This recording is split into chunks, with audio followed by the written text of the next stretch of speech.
Right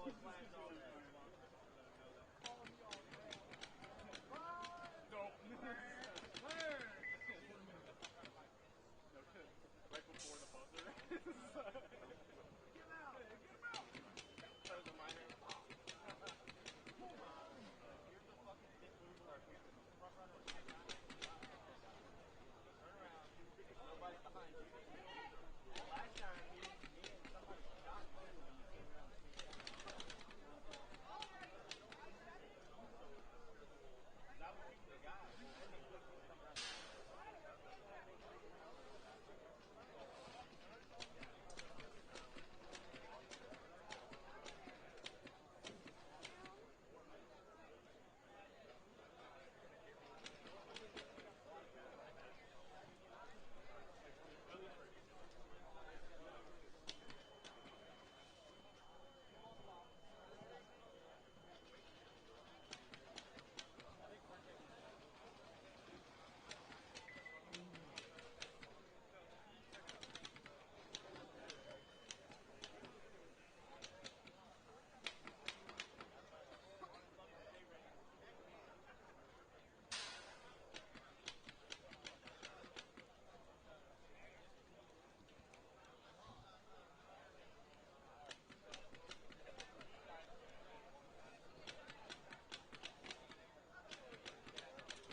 Warning, live field goggles on.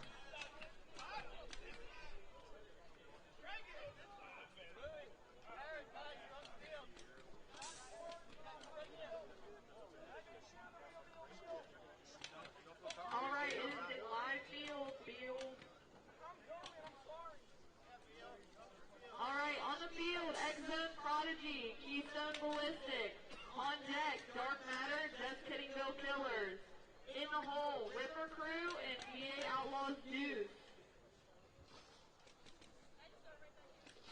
If I call your name first, you are home. If I call your name second, you are away.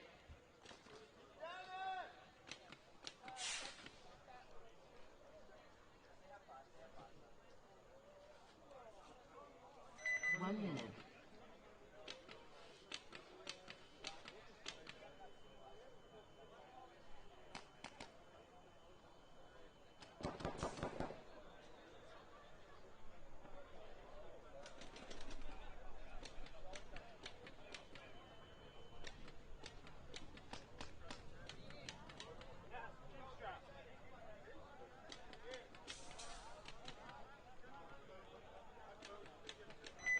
Seconds.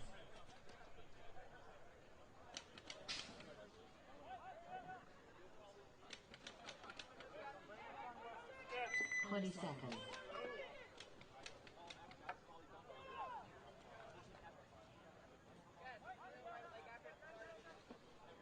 10 seconds.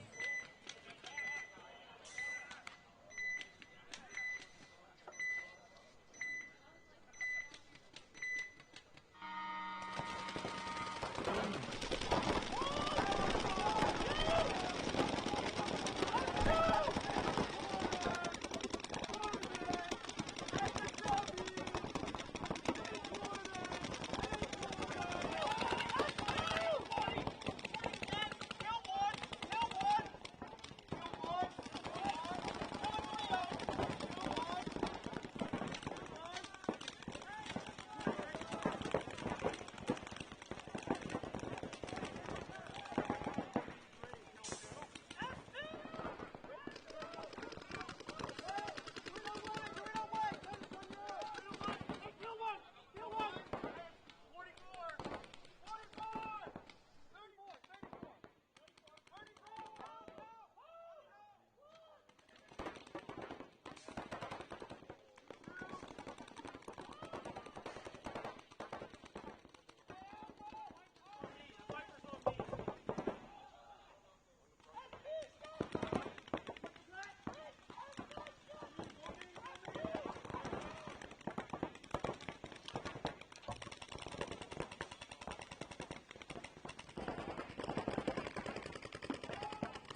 Ace. Good.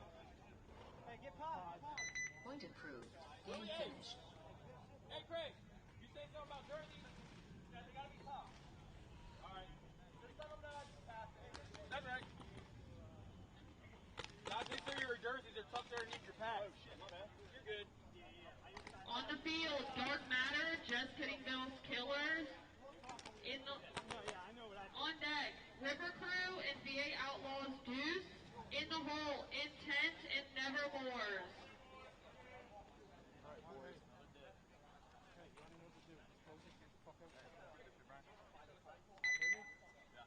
30 seconds.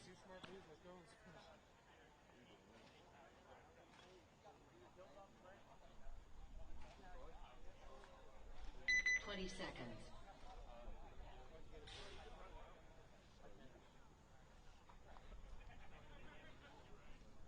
All right, boys. 10 seconds.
Base.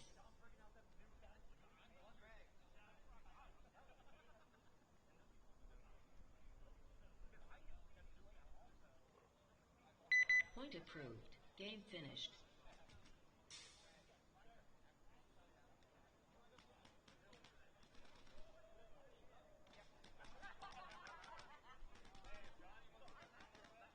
All right, on the field, Ripper Crew and VA Outlaws Deuce. On deck, Intent and Nevermores. In the hole, Eastside and Frenzy Black.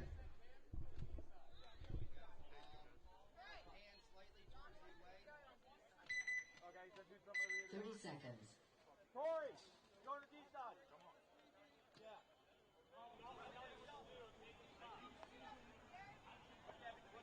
20 seconds.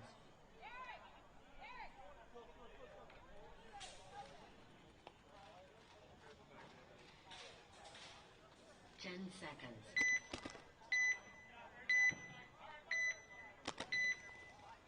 Let's fucking go, boys. Come on.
Base.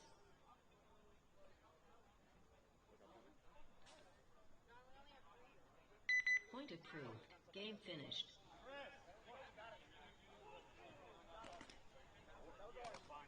Hey, good shit, Henry! All right, on the field, Intent and Nevermores. On deck, we have Eastside and Frenzy Black. In the hole, Kill Squad and Richmond Rejects.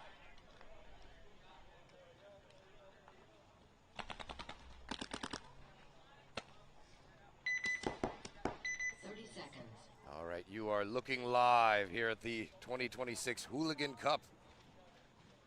Oh, don't worry, I am here. Tekwa Taco. Just thought we started at 8. So we're going to get a look here at Baltimore Nevermores versus Intent. So two NXL teams, Nevermores from the WNXL, had themselves a pretty good showing in Cincinnati. Intent ticked second. The 4-5-man tournament that they had there. Looking on your left, Nevermore's on your right, and it's Intent striking first, burning the Snake Runner. Yes, I am here. It's Intent strike another kill and make that 2 more kills. So instantly already a 5-on-2, make that a 4-on-2. Intent dropping their first one off of the Snake side. It's still pretty much in full control here. Moore's player bouncing out to the carbon stand-up on the Snake side, near Snake side, that is. That was Esther Van A, who just got shot out. With Intent now, trying to mop up this final Nevermore's player, Gage Jenkins, into the 50 Dorito, getting that final kill. And Intent looking to keep rolling. Had a lot of success in the NXL 5-man division and here at the NRPL. So once again, welcome. Apologies for my tardiness. Son decided to host a podcast at 3 a.m. last night. Yes, as toddlers like to do for some reason. All right, on the field, Eastside, Frenzy Black. On deck, Kill Squad and Richmond Rejects. So we got 22 teams here in total today in the D4 and D5 division. Nightfall and Maryland Mayhem.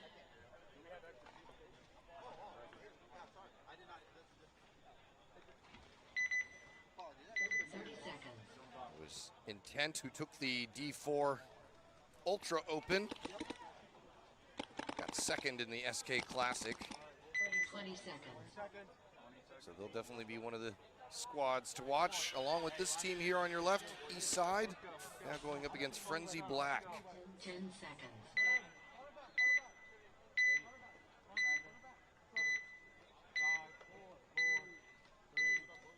East Side on your left, Frenzy Black on your right. Bit of a false start from Frenzy Black. And they're going to pull the Dorito side runner as well as a support player. So East Side with a good start here.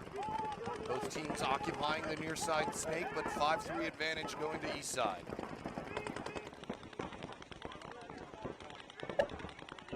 So a bit of a wild Snake here on the near side for this layout. This was one of the NXL Europe layouts that they're decided to put up. Got a short Snake on the far side, but still I would consider it the Dorito side since that's where the majority of the Doritos are. So for our purposes, that will be the Dorito side today. Castro getting some support behind him now as Frenzy Black player is in the Snake, getting shaky. He's got somebody behind him as well. Not sure where the Frenzy Black Dorito side player went. I think he's out. Might be in the Snake corner, or in the Dorito corner, excuse me. East Side playing some D4 X-Ball in the NXL Cincinnati events. Packed their bags a little sooner than they all would have cared for, but still had a good tournament. They're doing good here as they shoot out another Frenzy Black player. So it looks like, yeah, this Frenzy Black player in the Snake on the left side of your screen is the last person left. And he's going to have to try and play some sneaky. What he has working in his favor is His partner got shot out, so Eastside may think the snake is clear. They're moving on up the field as if they don't know, but Austin Castro apparently did know. Didn't matter, though. He had DeBerry right behind him who could finish mopping it up. And that is going to do it. So Eastside on the board early here for the NRPL Hooligan Cup. Point approved. Game finished. As I mentioned, 22 teams here total, 11 in each, D5 and D4, all one field. So you will see all of the prelim, quarterfinals, finals action. Nova Nightfall, Maryland Mayhem. In the hole, hired guns. It's another beautiful day here at NR Paintball in Severn, Maryland. Gonna get up to mid-90s today, so it's gonna be a toasty one, but not too bad. Dan did remember the fan, thankfully. Oh, I'm hogging it, Alex. Suppose I could level it out a little so you can feel some.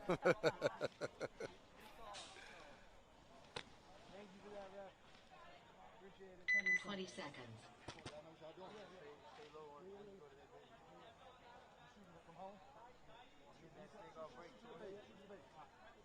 10 seconds.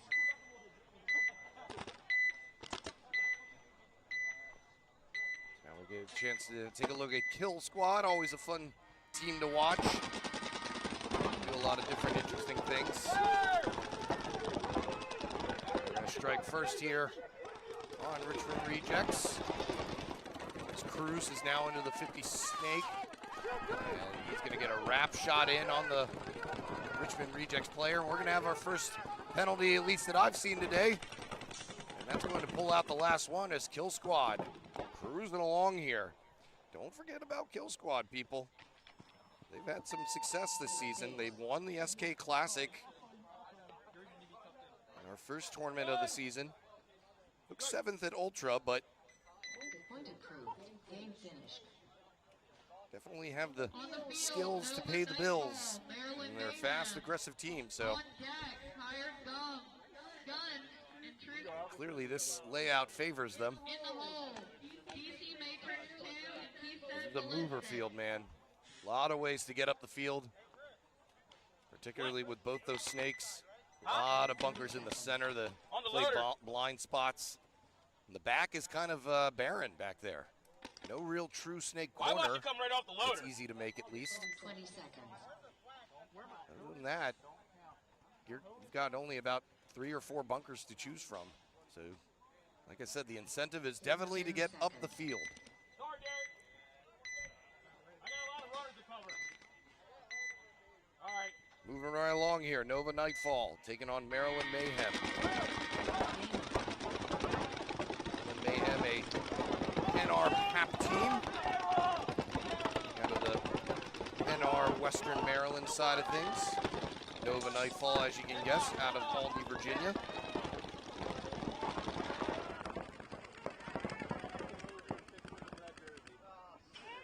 We've got an even matchup here so far. Looks like when the dust has settled after the game settled in, it's a 3-on-2 in favor of Maryland. A little bit of a East Coast rivalry here as Mintz, with a nice sliding knee bunker, waited until he came to a full stop to shoot. Love it. Didn't want to risk anything. And yeah, we clipped that one, I think, for you, as that was a nice move there by Mintz. Yeah, and the refs are talking about that one as well. Like I said, let's take a look at that replay. As one of the Mintz brothers came running down, and let me go. There you are. Boop. Wanted to make sure he lined up the shot first before he took him out. And give Maryland Mayhem their first win of the day. Maryland Mayhem getting better and better, man. They're one of my fun ones to watch, just being able to see them improve throughout the season. They had a rough start to the season. Don't think they won many points in that first one. And they've just gotten better and better, kept on grinding, kept on playing up there at NR PAP. Cool to see. All right, so Hired Guns now going up against Trucks Program. Hired Guns, hodgepodge of players. Got Alan Altiriel, I saw him out there. And we get to say hello to Trucks Prodigium, I think. Oh, no, they were here last time.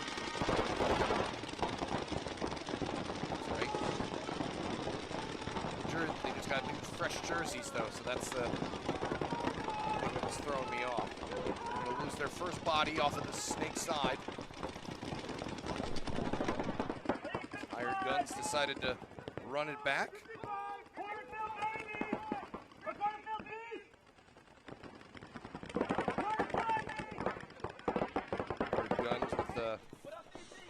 Just a mixed match of folks. They took second in the Ultra Open, so they'll definitely be one of the squads to beat here as Alteriel makes his move up into the center.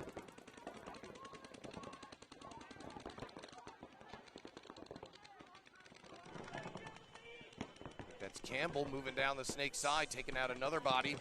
Makes it now a 5-on-2. Last two Trucks players on that Dorito side. Dorito corner and the Dorito 3, and taking a few on the way out as well. So Hired Guns picking up where they left off as well. We see a rematch of them in the finals again.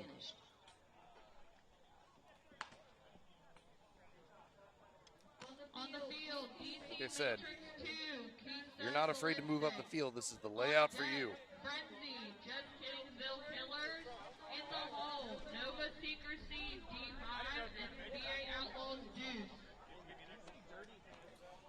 Want to keep an eye out. Got some prizes to give away that I can tell you about a little bit later. 30 seconds. Give away the move of the tournament or the MVP of the prelims. Either one, I don't care. 20 seconds. Maybe it's just somebody who's nice to me. Someone who makes me giggle. Got a lot of paintball to play here, though. Like I said, all of it happening on this field, so you're not missing anything. It's the only field active today with only a handful, 22 teams playing here today. Two of them, Keystone Ballistic and DC Matrix 2.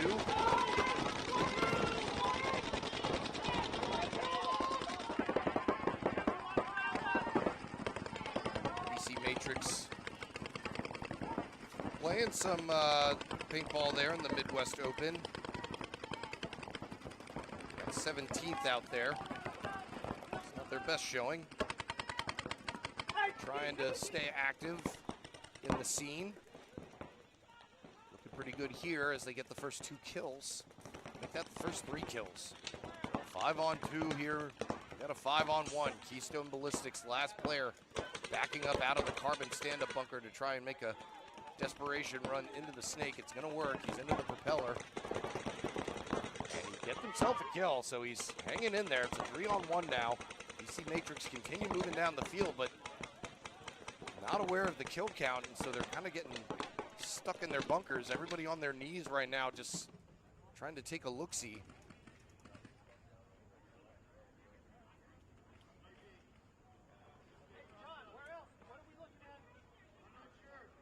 I believe that's Nicholas Kolowalchuk.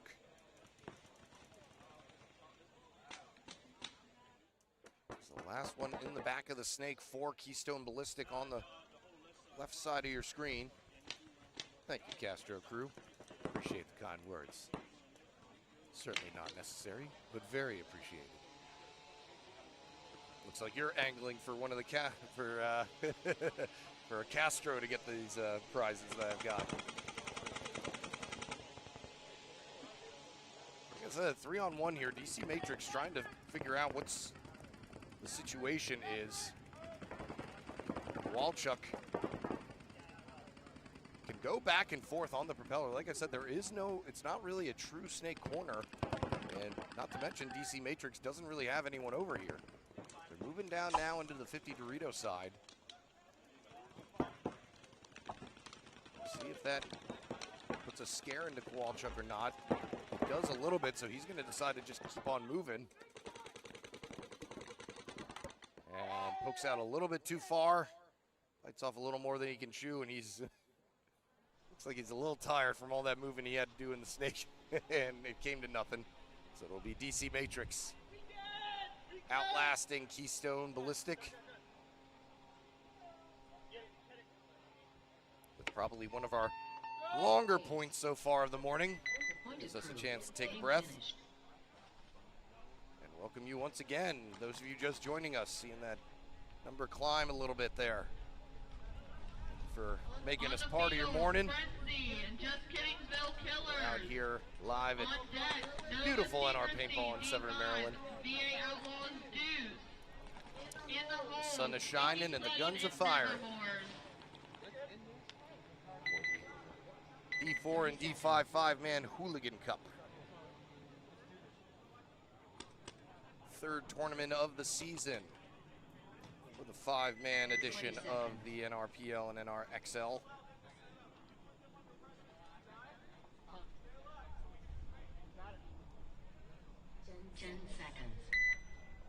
Got one more tournament, 5-man tournament that is. Got 2 more X-Ball tournaments coming your way this season though.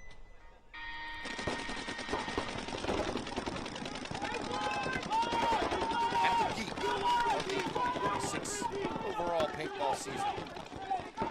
A fun one. Each team losing a body in the near break. Just Kiddingsville Killers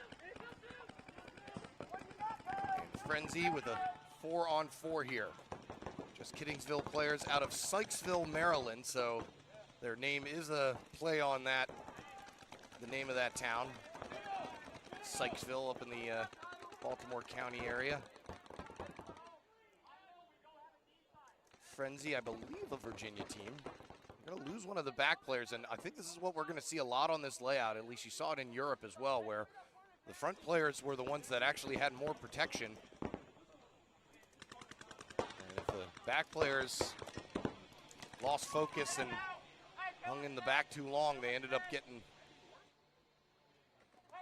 kind of being fodder for the front players. So you saw a lot of last man left, or last players left up in these front bunkers or on the other team side of the field, which is what Just Kiddingsville player is going to do up the center.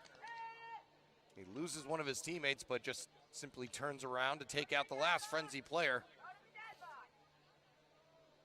And it will be Just Kiddingsville Killers with their first win of the afternoon, or morning, excuse me. Feels like it's the afternoon already. Frenzy's play out of SMP. Thank you, Tom. Would be the man to ask. So, always good to see some Southern Maryland paintball representing. Represent a little better next time, though. I think you would agree, Tom. On the field, Nova Secrecy, D5 and VA Outlaws Deuce.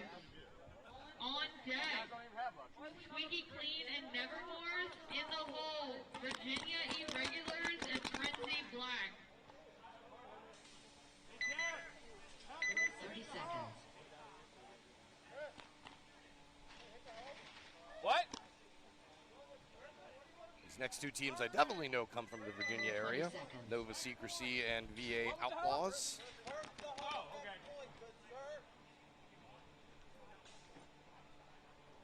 10 seconds.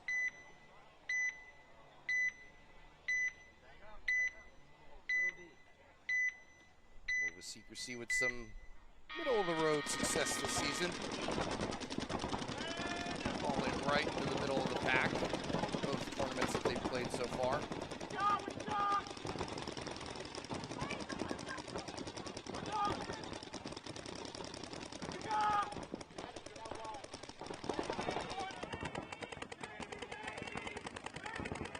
Report as of yet. One of our longer breakouts here without any casualties so far.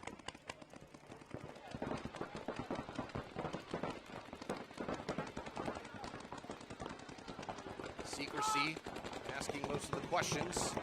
They'll hop into the 50 Dorito here on the near side. It's Menzies putting some pressure on. We've got a snake duel happening right in front of us. See the VA Outlaws player. Hoping that Menzies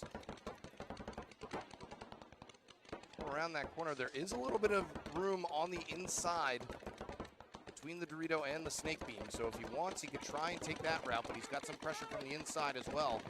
Menzies is wheeling and dealing up here. to show for it yet.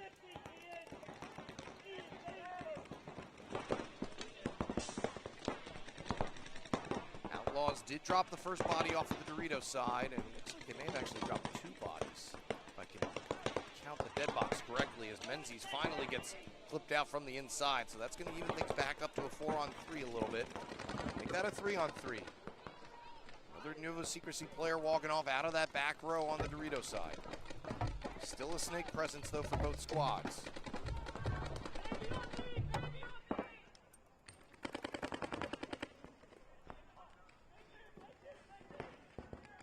Outlaws trying to outlast Secrecy here.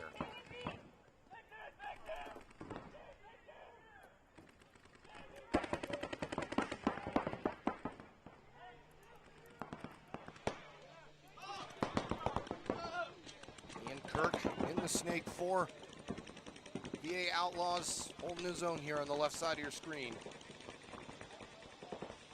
Maybe for a bit more support before he makes that journey into the 50. Nope, he's going to go for it now. So Ian Kirk into the 50 Dorito. Nova Secrecy player in the Snake takes a shot from the inside. So Outlaws front players doing some good coordination here. Turns this now into a 3-on-2. Good comeback here already for Outlaws. Down 2 bodies to start this thing. As Ian pops out down the wire, everybody heard a thwack, but had to show for it there. While another player walking off. Last player left here for Nova Secrecy is in the back, propeller of the Snake. He's going to get himself 1 kill, make that 2. We've got ourselves a 1-on-1. Oh, never mind. There's another Outlaws player hiding in that Dorito side. So it actually was only 1 body that got shot out in the beginning. So now it's the 2-on-1 here. Ian Kirk in the 50 Dorito with a partner over there on the Dorito side. Last player left for Nova Secrecy in the back Snake propeller. And he's doing well as he turns it into a 1-on-1, shooting Ian Kirk down the wire. This one's really gone back and forth as the 1-on-1 commences now.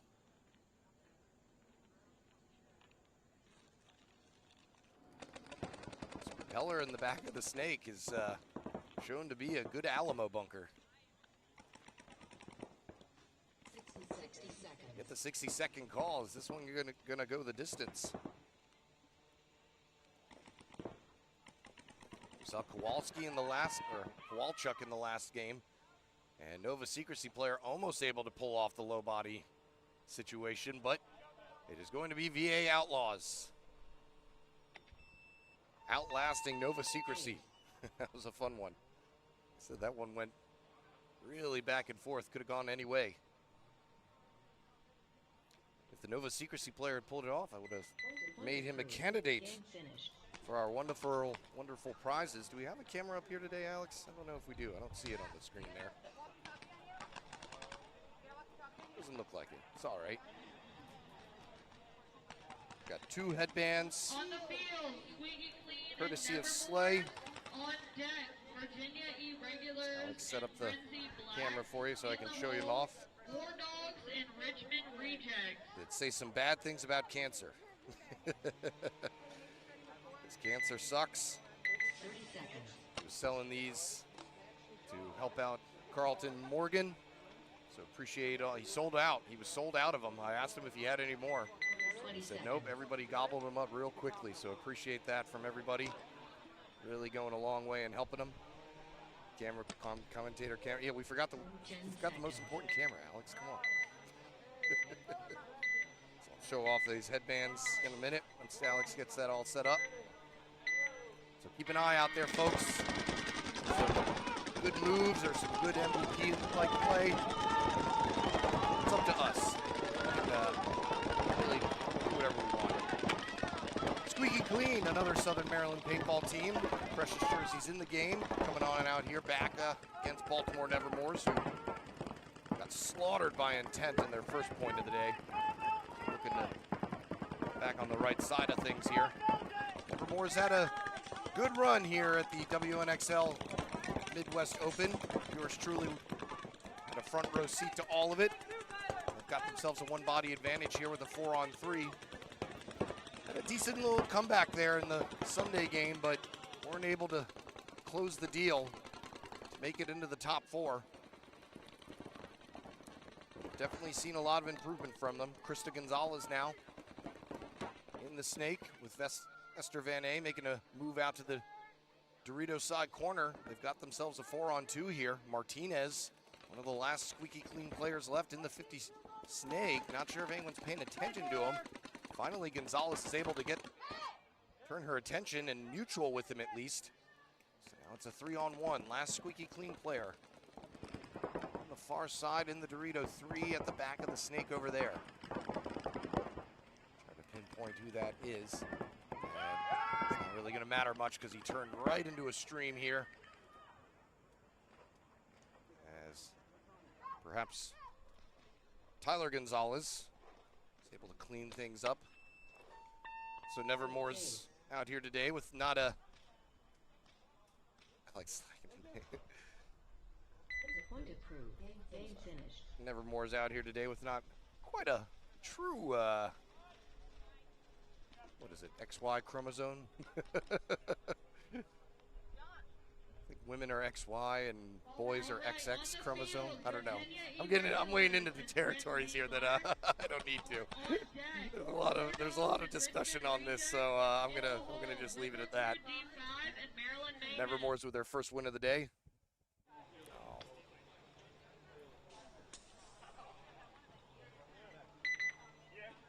30 seconds. Appreciate all you out there hanging with us this morning. Tiha Quataco. Appreciate the resub. You guys are the one reason this is able to happen. To bring you some of the 10 seconds. best D4, D5, D3 paintball in the area. One of the best webcasts in the game, folks.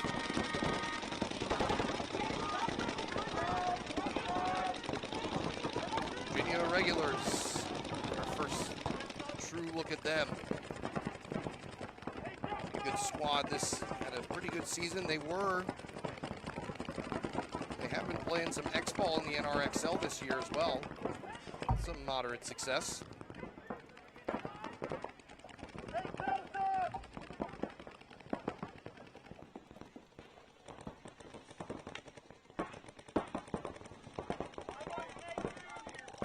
Some of their lower ranked team players though today, playing some D5 5-man. Right now they find themselves in a 4-on-3. They're the only ones in the snake.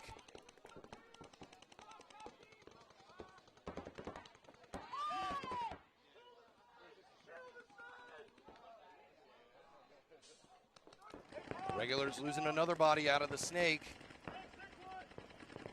Frenzy Black able to fight back here.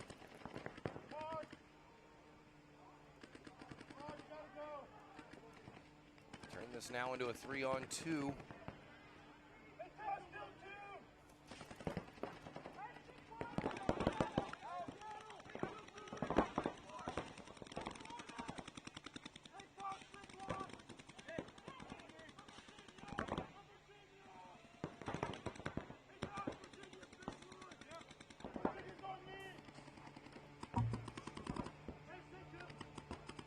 Last Regulars player now.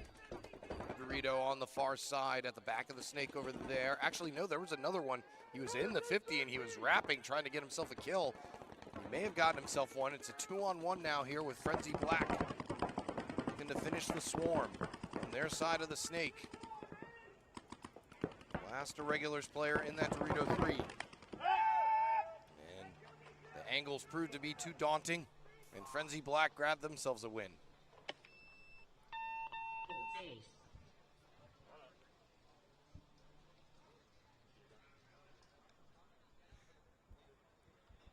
So sorry, Tadpole. Regulars will have to give it another shot. Game finished. All these teams will be playing each other if they're lined up in the prelims, playing each other at least twice in a best of 3. So they'll have another chance to get one back on Frenzy Black. But they got to win the next one or the match is over.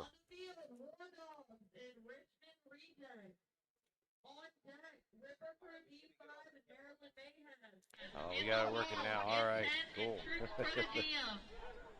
Richmond Rejects dropped their first one against Kill Squad. Trying to figure out the next move. This is our first look at War Dogs this morning. 20 seconds. Got some familiar faces over there.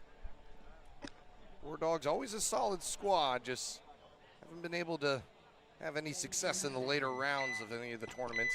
They are playing X-Ball this year, though, so we've been seeing a lot of them. I know that Ryan Cutchie has been lending a hand coaching when he's not out here reffing. He was coaching them at the Midwest Open.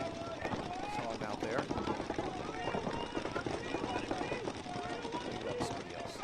Either way.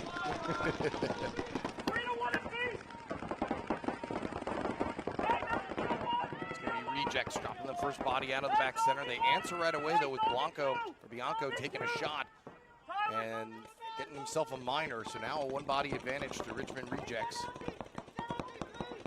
yeah, that was Bianco in the back center. But Toy, meanwhile, gets shot out of the snake. So back even again here at 3-on-3. Make that a 2-on-3. A War Dogs player walking off from their side of the field. So I couldn't see him down there as their snake player gets shot battling down the wire. Turns this now into a 3-on-1. Last War Dog in the Dorito side corner.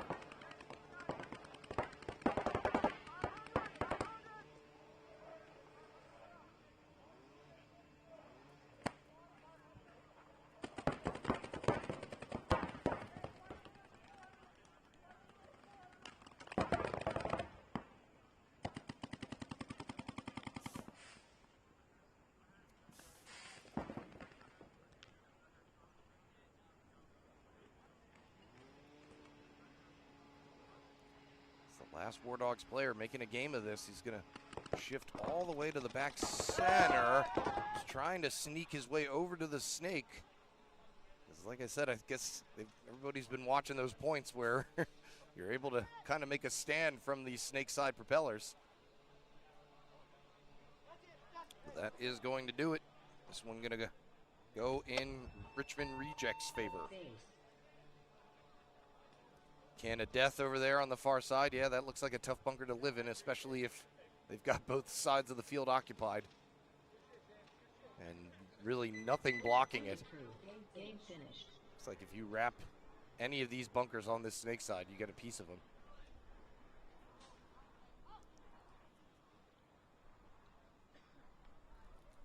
All right, on the field. So there we go. Now we can have a chance to show you Slay's handiwork. Courtesy of Slay, as you can see, saying some bad things about cancer. We'll be giving both of these away. So keep an eye out. I don't know. Put your votes in the comments. Move of the prelims, MVP, whatever you all think. I got two of them too, so I can give away whatever I want. But thank you, Slay, so much for doing that. And Morgan and Carlton, we love you. Hope to see both of you back here soon. Got an update from Carlton the other day. Things are moving steady in her treatment.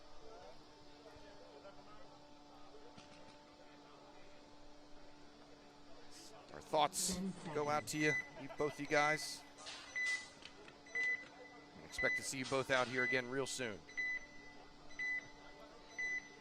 All right, so here go Maryland Mayhem on your right, Ripper Crew D5 on your left. Maryland Mayhem won their first one of the day. Ripper Crew, this is my first time seeing them. Not sure if they had any games before I got here. Looks like they did. They lost to VA Outlaws. Trying to right the ship here in the second match of the day. They're off to a good start with a one-body advantage. Ripper Crew D5, another Tawnytown team, as they shoot out another Maryland Mayhem player. So these two teams probably playing each other a time or two.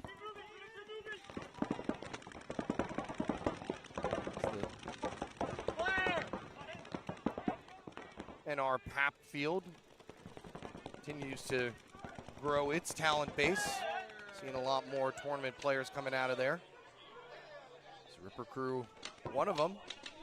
Some pretty good success so far this season and in this game. We have ourselves now a 4-on-1. Make that a 3-on-1. Last player left for Maryland Mayhem, making a game of it. And Ripper Crew running down. Matthew Meager having to go to their side of the field to finish things off. But he does just that to give Ripper Crew their first win of the day.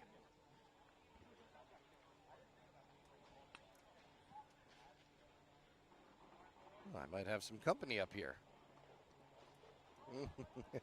Oh, yeah, I guess. Whatever, man. Point approved. Game finished. Josh Wan about to join me, so that means that the Luxes are working well.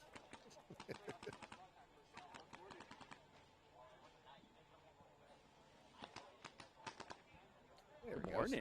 Hello, hello. So, how do you feel after big dogging?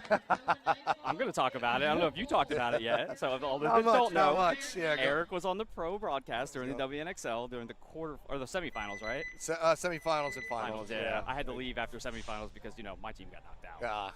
I did love giving you the finger when you were in the booth the whole time. That was the fact great. that booth was at the end of the thing was. We made eye contact and that gave you the international sign of hello. I just had this big cheese smile as my trauma head fanboying was in full swing.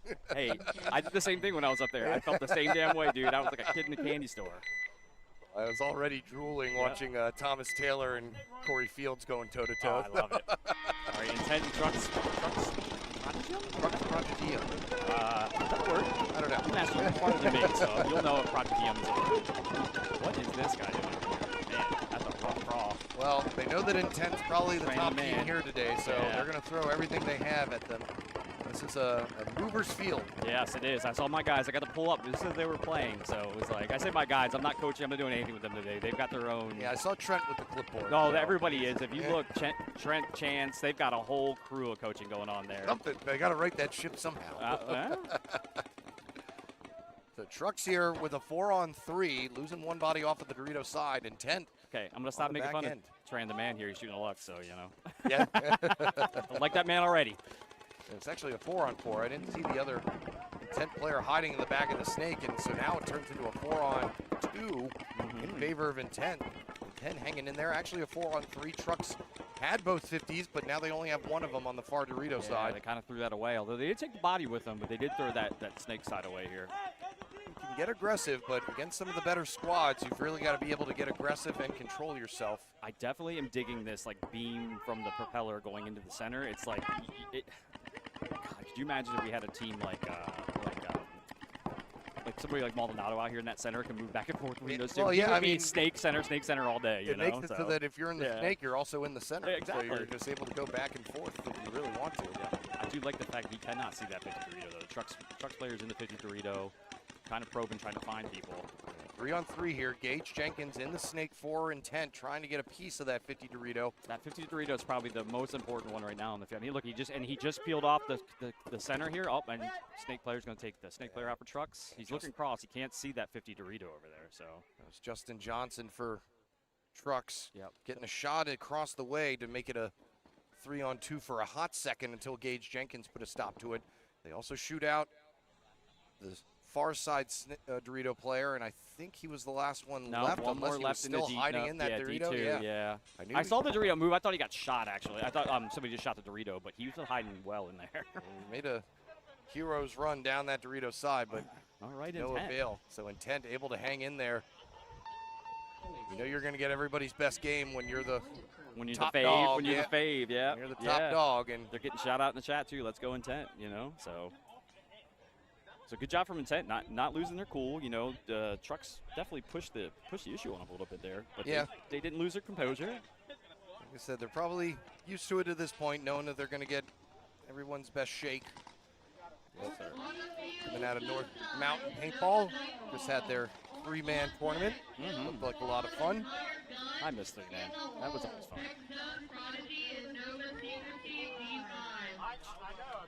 Feels like, it's been too long since I've been in a comment booth. Well, we've had such a big break between. I I felt guess, it too. I was yeah. like, man, I feel like I'm missing stuff. I was on Cincinnati vacation. feels like it was last year. I know, right? A lot has happened. Yeah. No. I just. 20 seconds. Now, east side coming on up here. They'll be on your left. My former teammates, I played in the first event of the year with them, so. They decided, okay, we need to go a different direction. No, I'm not cleared to play yet. That's part of the problem. Oh, yeah, I'm that's still, true. I just got cleared to jog on this. Here we go inside. Good run from Peyton Castro. Does not run like his brother, that's for damn sure. But he does make the 50 right off the jump. Let's see if he can turn this over. Yeah, I keep on misidentifying him as awesome. Nova's going to lose the first player on Dorito side, so first kill for East side here as they have a command of the center with a 50. The Dorito side needs to catch up, though. Peyton's all the way up here in the 50 Dorito. The Dorito side is definitely slacking if they're not. At least there we go. Now we're starting to make moves. I think that's the first one I've seen anybody take the 50 snake off the break. Well, you know how it is for East side. Once we do it once, everybody's going to do it now, so. Nova Nightfall hanging in there. That's right. They've had some moderate success as well this year. Yep. And out of Albany, Virginia. So they're not slouches or anything. Nope. They're playing, where are they playing out? Pevs out there? I'm not sure. It doesn't mention a field, but Well, Albany, I kind of make the assumption that it's. probably. Not a bad assumption. Two in the snake here for East side. As backup players maneuver to the Dorito side. That's right. So 5 on 4 though here. Nova Nightfall hanging in there. Snake is doing a really good job for East side here. Peyton Castro looking across field, and he's got coverage, so the guy can't come around and stab him. If he does, it'll hopefully draw a penalty. So, again, good move here, or good thought process here from East side, but they need to turn this over. They're kind of stuck right now in their bunkers, so not getting any kills. Ian Bowie for Nova Nightfall holding things up on that Dorito side. Yep. Shooting across the way. So Peyton looks like his job is to get there, and he's going to stop the Dorito from making the move. He's watching that side hard. Something's going on with his loader or something here. He's having a gun. Can't be the gun. It can't be the gun. Well, right? I don't know if he's shooting ours because some of the guys are shooting CS3s. So, Gotcha. yeah, so I don't make the immediate assumption that which gun he's shooting. I have no idea. But that looked like a loader issue, which, you know, I know a guy for that too. So that's technical review as well. I found we were doing some spring cleaning or summer cleaning the other day, and I found an unopened Empire Z3 loader. Really? That I never opened. I guess we won it in some tournament back in the day, and I just never got around to opening it. Okay, so Nova's going to lose another body, so it's going to be one body advantage here for East side. Although Peyton's going to get bounced, get shot in the head. He's going to trade out, so that's a good thing. He's going to leave the back line here for East side. They're going to need to figure out how to break this open, although Nova's going to lose another body. Is that guy running for I couldn't tell if he was running for a corner or running for a bunker. We got ourselves a 2-on-2. Make that a 2-on-1. East side losing one of their bodies now, so now just one player left for East side. Jose's over there. Jose's the guy who'll clutch up. He won a couple one-on-ones when I played with him, actually, so he's a good player. Is it a 1-on-1 or a 1-on-2? I can't tell. It's a one-on-one, actually. I think they're both in Doritos. Yeah, Alex is giving me the heads up saying one-on-one, so we're going to see if Jose can clutch this up. So Dorito to Dorito. He puts a lot of work in. Like, he's a guy who's at the field all the time. He's always asking questions. He is truly a scholar of this game already as a D5 guy. So Nova Nightfall player trying to figure out if he is truly the last one left or if there's anybody else invited. But Dorito 3 to Dorito 3 action as we speak. Unless Jose's moved out of there without me being able to see him. Nah, he's still in the Dorito, but he knows that he's there. They know each other there now. Now they're going to fight it out. Oh, he got hit. Jose. Yep, he getting put a his little head out. antsy. Yep. And standing up over the top, and it's going to be Nova Nightfall outlasting East side. Yep. That was a prime example there of just not knowing what to do. They had a great breakout and just not knowing how to turn that game over after the great breakout. They had good position and just got dinked out of their bunkers. So I'm going to have to go down and have a talk with them after this. Talk or yell? Or Yeah, I don't yell. I'm not a yeller. You should know that by now. You get more stern when you're mad. you don't get louder. You get more. Yeah. You start enunciating more. Exactly.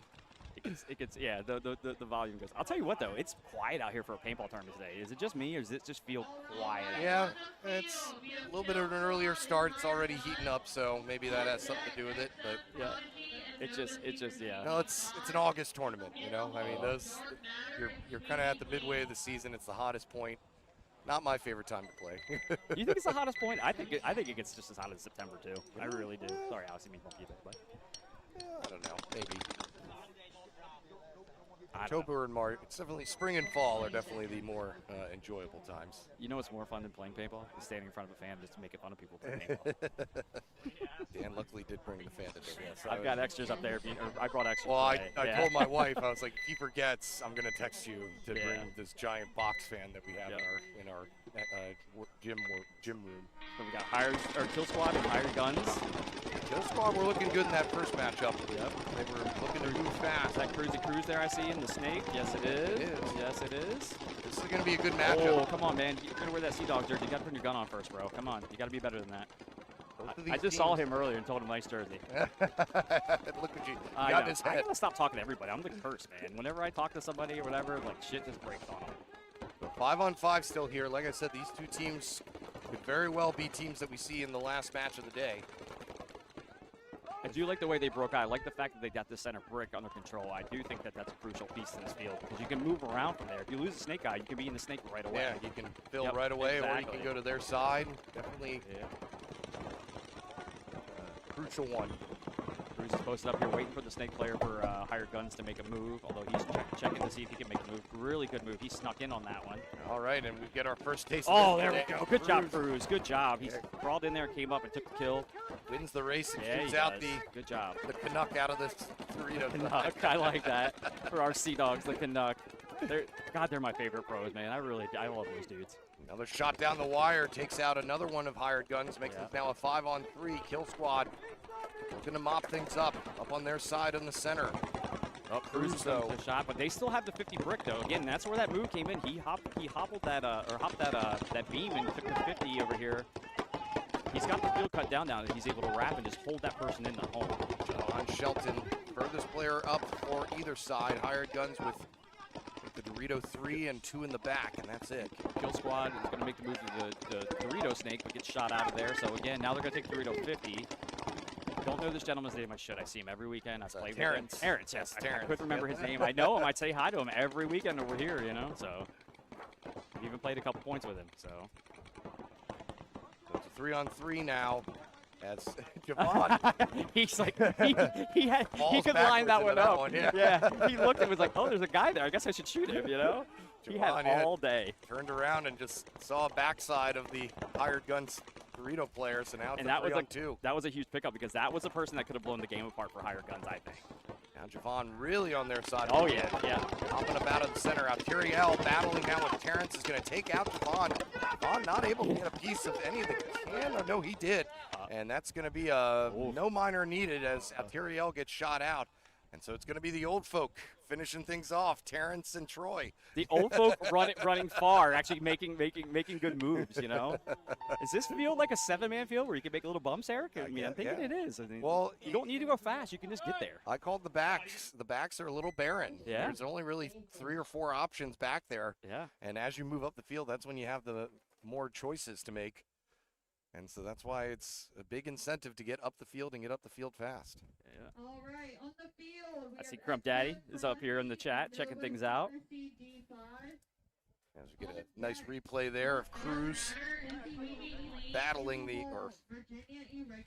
axing the Hired Gun snake player off the field. Crump said Troy's been in the club since 4 a.m. He doesn't need to wake up.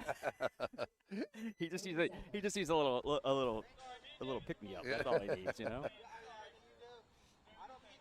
All right, Nova Secrecy D5 against X-Zone Progeny. What's up with these progenies and Prodigal?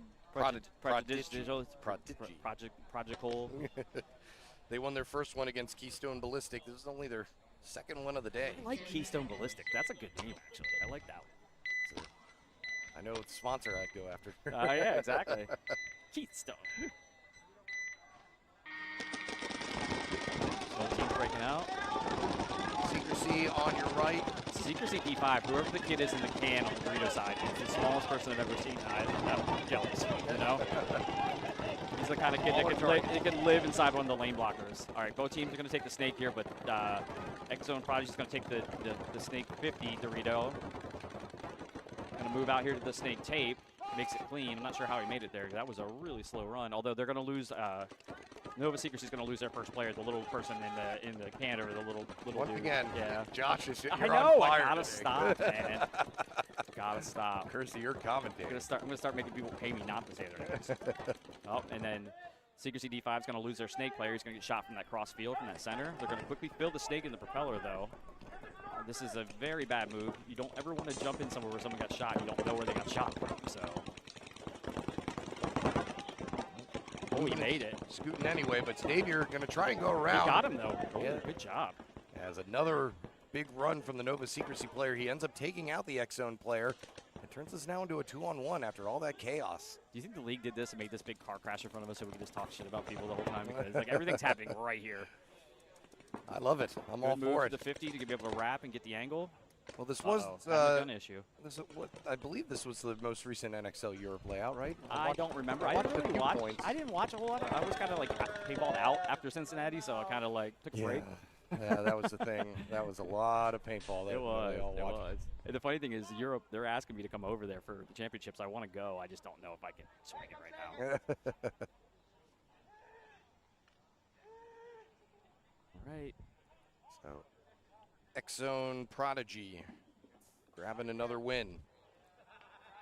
Where's X-Zone Prodigy out of? Another Virginia field team. So X-Zone Paintball in Chesterfield, Virginia. Oh, so they're down there in the southern Virginia. Yeah, that is. Down there in the Hampton Roads area. That area's picking up now that Bethel's opened up down there. So somebody said this is the Panama layout, actually. So this isn't the Panama, okay. Panama. You know, like Van Halen? Yes. I've been to Panama, actually. I have not. In the canal? Yes, I did. Okay. Why not? I don't know. I don't know what else is in Panama, so the canal's the only thing I know. There's an old army base there that they turned into a bunch of bars. You had me at Old Army Base. Yeah, it was, yeah.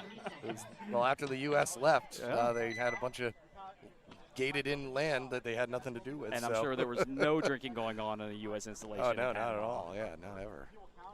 Wasn't Panama where the Secret Service got in trouble, by the way? Weren't they down there don't recall that purchasing one. ladies of the night, I think? This is many years A ago. lot of that as well. Yeah.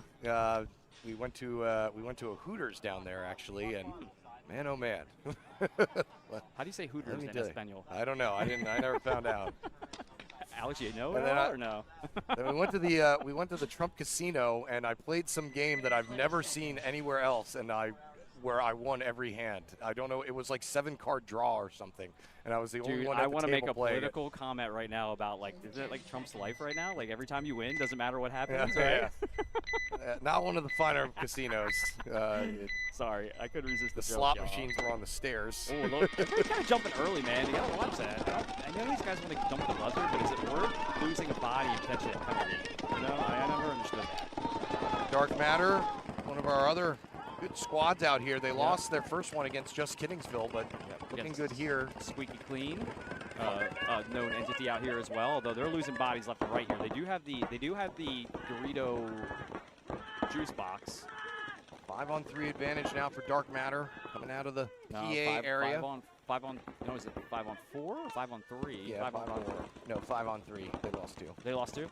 No, I'm saying Dark Matter just lost a body. Oh, they did. Yeah, sorry. You were looking at this. But Squeaky Clean's going to lose another body, so 2 on that side now. Both teams mirrored up here in the Snake. You've got the center wing. Home player's going to move over, try to support the Snake player here, knowing that he's kind of in the danger zone. Kyle Williams for Dark Matter in the Dorito corner. Did Squeaky Clean lose the Dorito player? That's what I don't see. Is he in the 50? I can't see because the lane blockers. Yeah, they lost him. Yeah, so okay. It's a 4-on-2, maybe 3-on-2. 3-on-2, I think. I don't know where that 4th player is. If there is a 4th one for Dark Matter, unless they're in the can, I can't see them because they're just posted on that side. But they might be hiding in that there's Dorito one side in the Snake. Corner. Yep, corner. I see 3. 3-on-2, I think, right now.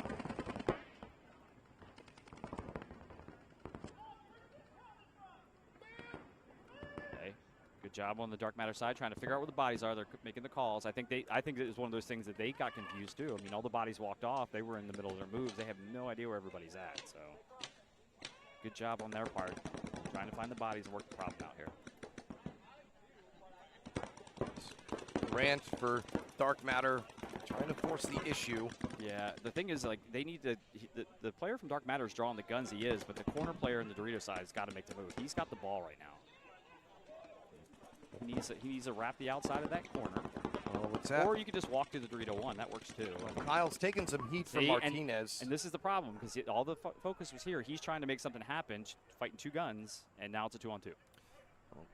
Kyle does take Martinez's Oh, and he got shot. He got as an shot in the opportunity loader. to move up, and yeah, nice shot there by Kyle Williams. Turns No, this- no. I'm saying I'm pretty sure the Dark Matter player got shot in the loader as well. I thought he got shot as he was coming in, but I could be wrong. Ref right there. Didn't We'll have to see nothing. it. But it was on this side. He couldn't see the. Let's see if he looks at his gun and.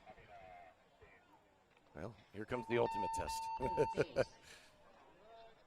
They didn't check him. No check, They no didn't check check him, needed. So I guess Newborn just kind of trusted that it was like I could have sworn that I watched him pull in and he got shot on the way in. Kyle's been playing for a bajillion years. If he got shot, he would have let us know. All right, on the field, Virginia Irregulars and DC Matrix 2 on deck. War Dogs and Frenzy in the hole. VA Outlaws Deuce and Frenzy Black. Who's the Frenzy? Where's Frenzy from? Frenzy is out of Southern Maryland Paintball. Ah, I heard that from Tom himself in Got the it. chat. Yes. Got it. They've got 2 squads out here today.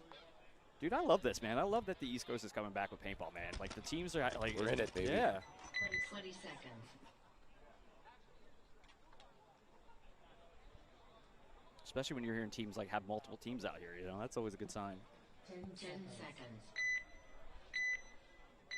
All right, we got Virginia Regulars and DC Matrix 2. DC Matrix in the purple, their signature purple on the right-hand side.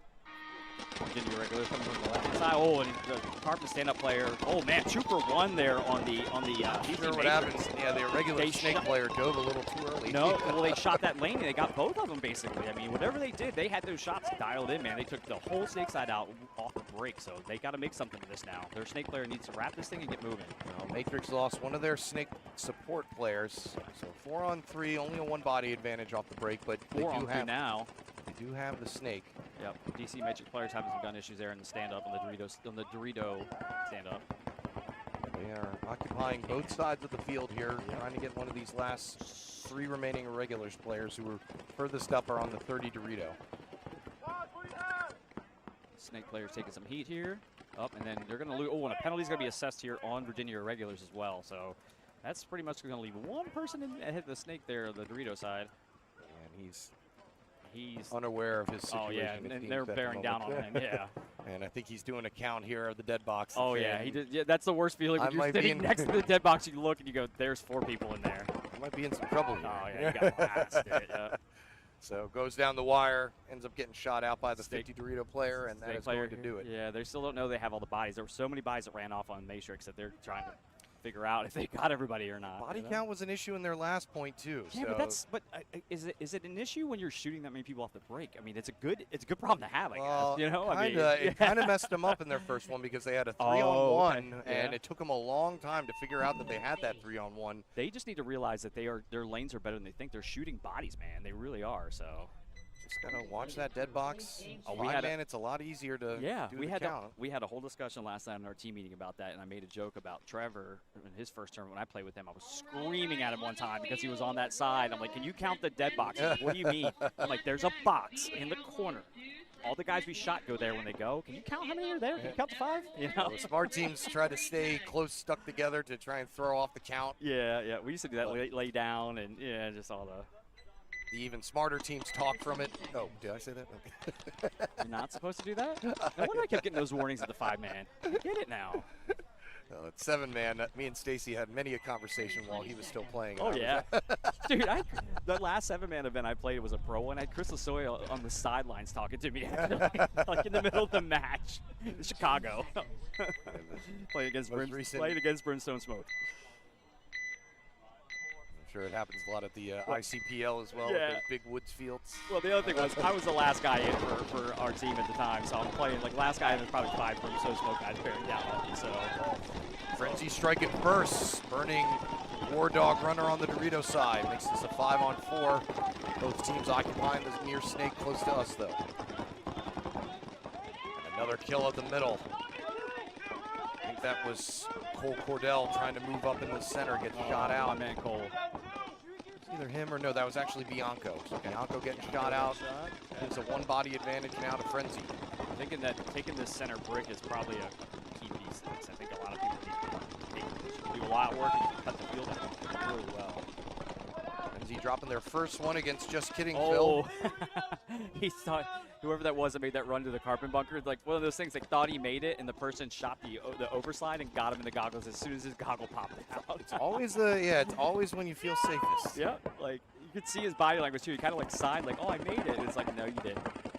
Got dotted right in the eye. So a 4-on-3 advantage here for Frenzy, as the Snake player is actually the one doing the quarterback in here. Yeah, we've seen this a couple times now. Maybe a byproduct of these fields where you can't see much until you get past the 50. We saw this in Cincinnati, was kind of like this, where it's like you can't see anybody, so your front player becomes your quarterback, kind of, you know? So he runs through and gets two bodies, but another player walking off for Frenzy, so it's only a 2-on-1.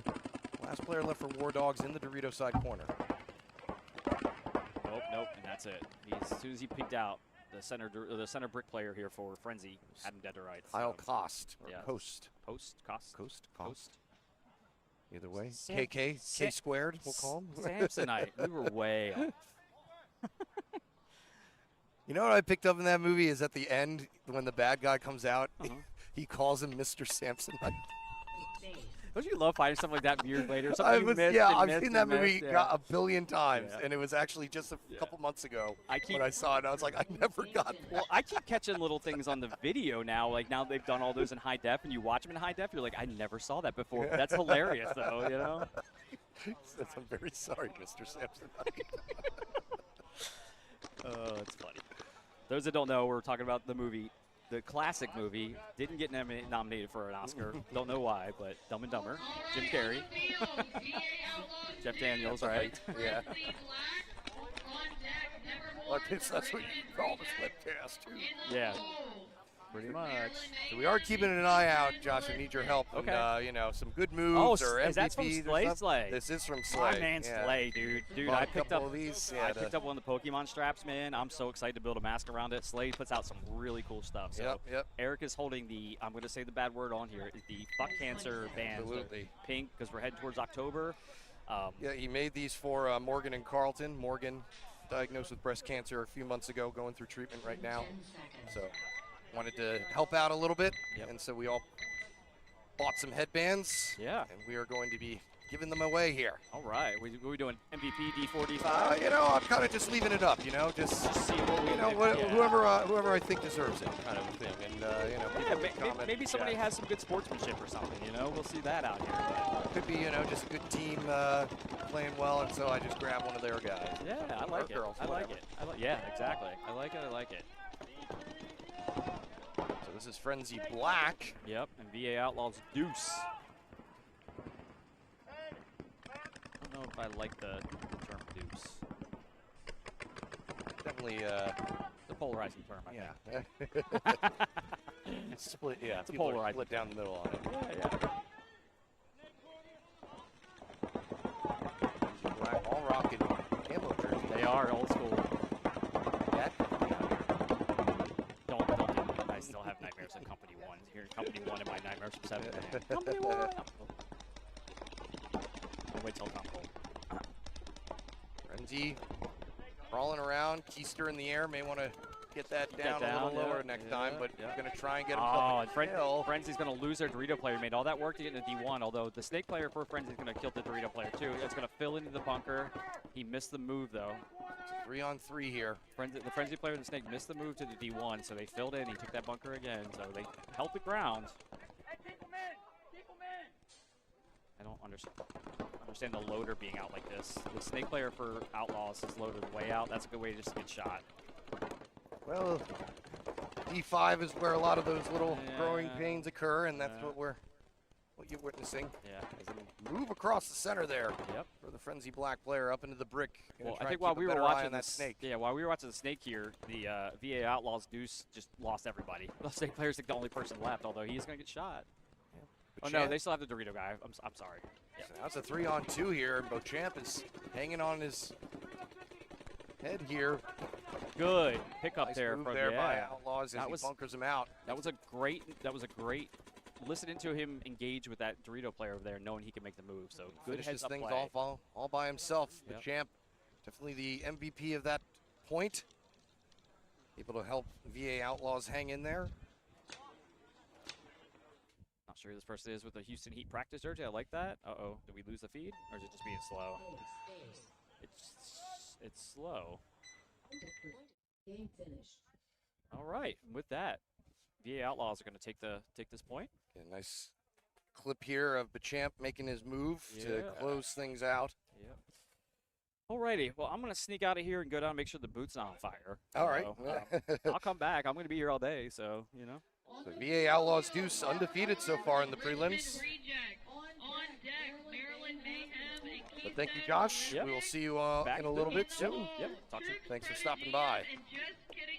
All right, finally he's gone. I can do. Oh, please. Yes, absolutely. Absolutely. 30 seconds. All right, we'll try and get the, what is that, the north, south end? I always forget which. Home, yeah, the home side.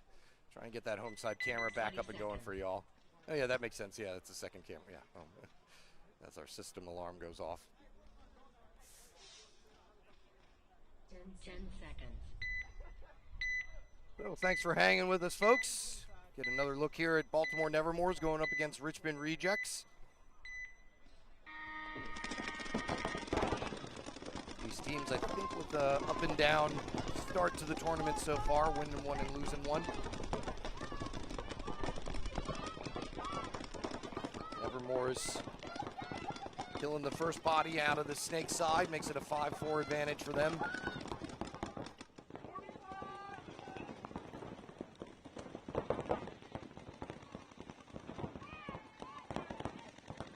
Reed gets shot out of the carbon side. Snake side stand up for Nevermores. Evens us back up here at 4-on-4. Actually, it might be a 4-on-3. I think I see another body over there. Nope, never mind. It is a 4-on-4.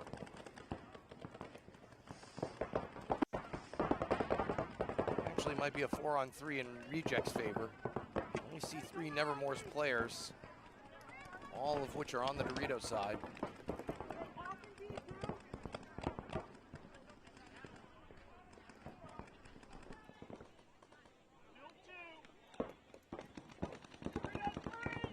Rejects trying to put together what they see.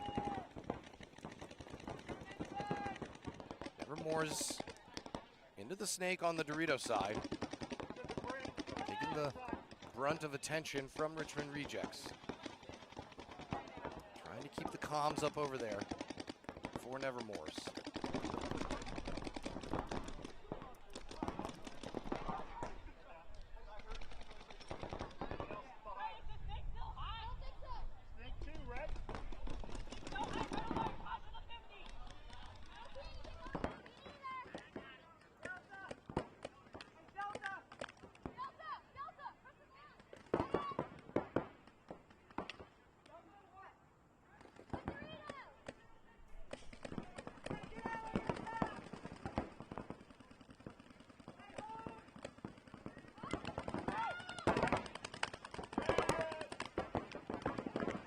Another Nevermore's player walking off. Sorry, we had somebody come up here to ask us a question. I missed the Rejects player moseying down on Nevermore's side of the field and taking out all the remaining players. So Richmond Rejects are the ones that are able to keep their win streak afloat. Nevermore's dropping another one. So they're 1-2 so far to start the day.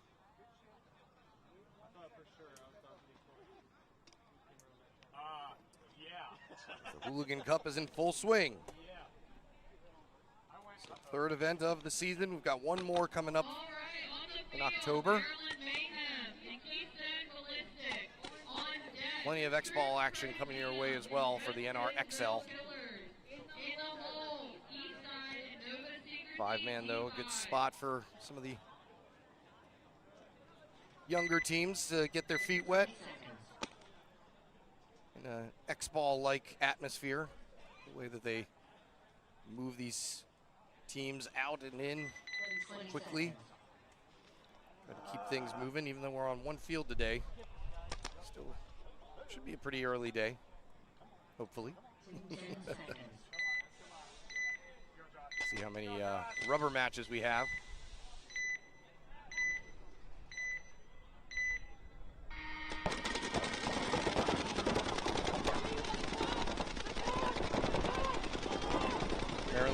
dropping their last one to Ripper Crew D5, trying to get back into things. Keystone Ballistic haven't won one yet. They drop another body off of that side, and that was the almost hero of their last point, Kowalchuk. Another Keystone Ballistic player coming out of the back center. Maryland Mayhem now with a 4-on-3 advantage, or it might be a 3-on-3, yeah. It is a 3-on-3. They lose another body off of the Dorito side. So one of the Mintz brothers up here in the Snake. Keystone Ballistic mirrored up on them as their Snake player gets a kill across the way. Turns this now into a 3-2 advantage for Keystone Ballistic. Maryland Mayhem down to their last body now in the Snake. Mintz so far surviving by sheer luck. He's going to bunker out one player, run all the way to their propeller and make it, but it's not going to be for anything because the Keystone Ballistic player is on his side of the field and is able to hit the buzzer. And it's going to be Keystone Ballistic, pending a clean hang, taking this one. Got a ref running in to check. And nope, that was just to give an ID that somebody dropped. I thought the head ref saw something that we didn't. So yeah, it is going to be Keystone Ballistic winning that one. On the field, Troops Prodigium and Just Kittingsville Killers. On deck, Eastside and Nova Secrecy, D5. In the hole, Kill Squad and Squeaky Clean. Just Kittingsville's Killers undefeated so far. They were made from some of the folks at the Ripper Crew. They're from I guess you could call them a PAP team. Yep, that's their home field listed. Like I said, they were explained to me last time that the joke was Sykes. They're from Sykesville, so instead of Sykesville, they call it Just Kittingsville. Yeah, they're undefeated so far, taking on Trucks Prodigium, who haven't won one yet. But they've had two tough games to start against Hired Guns and Intent. That's a rough way to start your tournament, going up against the top two teams here. See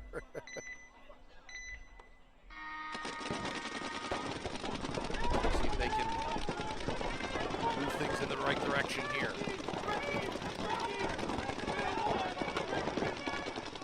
Like I said, Just Kittingsville player. Having a good day so far. They get lucky to avoid a minor penalty over there, so it's a 5-on-4. Make that a 4-on-4. First Trucks player walking off on the Snake support side. The Killers now moving into the 50 Dorito. Gonna pop on down, get themselves an easy kill. Turns this now into a 5-on-2. Make that a 5-on-1. Just Kittingsville Killers swarming here. And they are able to make easy work of Trucks Prodigium, excuse me, and keep things rolling. I'm thinking one of the Just Kittingsville Killers will be getting one of these headbands. Like I said, doesn't have to be necessarily a single performance. If just one of their player or if a team is out here showing out, I'd like to reward the team by giving the headband to them, and then they can decide what to do. Maybe that's what I'll do. That sounds good to y'all. Is this one of your guys' barrel covers? Unless I hear any objections. I've got two, so I've got another one to give away. So we'll keep an eye out here. On the field, Eastside and Nova Secrecy, D5. On deck, Kill Squad and Squeaky Clean. In the hole, X-Zone Prodigy and Nova Nightfall. 30 seconds. I swear I was reaching for this pitch earlier. It was not in my head. 20 seconds. Now East Side coming on back out here, dropping their last one. Gonna get one back here against Nova Secrecy. Haven't been able to find the winner circle yet themselves.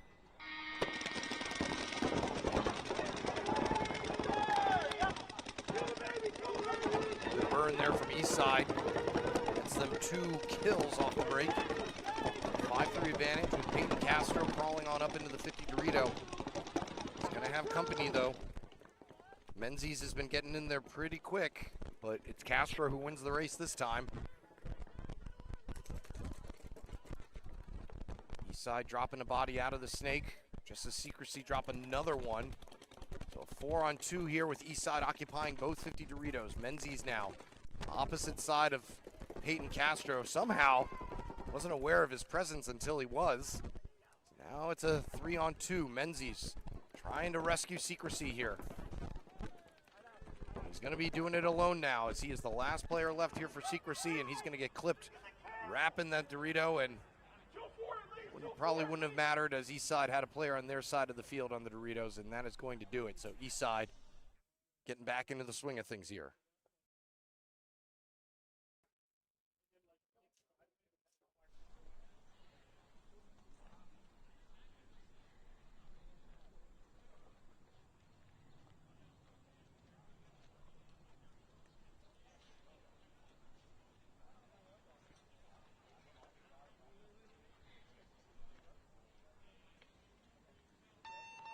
Base.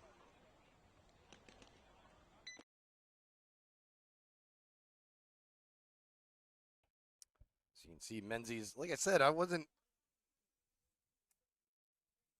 sure if he knew that Castro was there. He was shooting on the inside, and so I thought for sure Menzies was going to, first thing he was going to do was take him out, but he waited just a handful of seconds.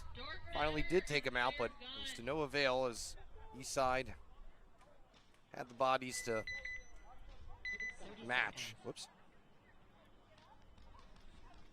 Accidentally stepped on my mic cord. 20 seconds. All right, so Kill Squad now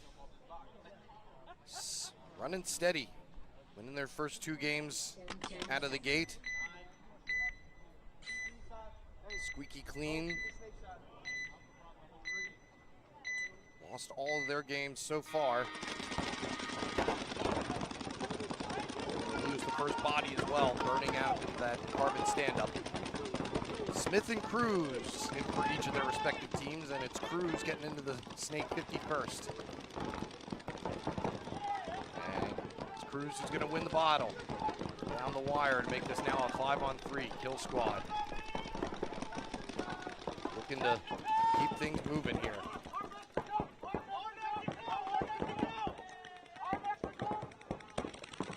Ron Shelton is on their side of the center. Going to wrap a little bit too far, though, and get shot by one of the 2 remaining Squeaky Clean players.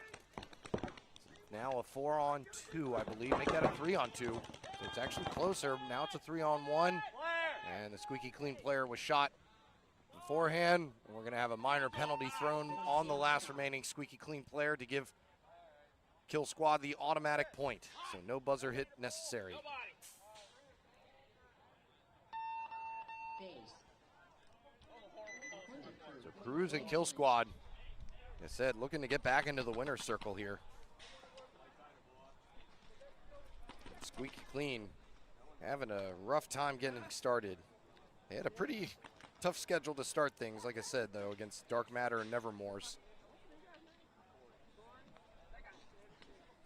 We're going to have to figure out something for the second round. All these teams will be playing each other at least twice if they're scheduled to go head-to-head.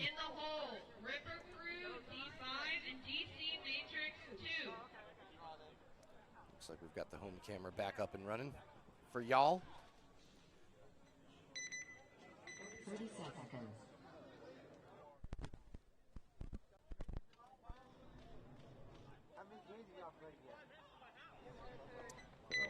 Northern Virginia versus Western Virginia here. X-Zone Prodigy going up against Nova Nightfall. Nova Nightfall 1-1, lost 1. X-Zone Prodigy undefeated so far. This will be one of their first real tests here.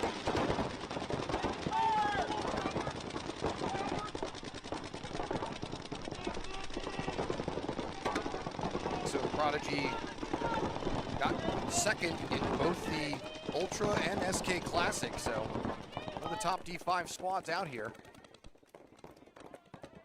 Probably coming from furthest away as well. As a mutual happens in the snake, empties it out for us. Makes things a 4-on-4 now.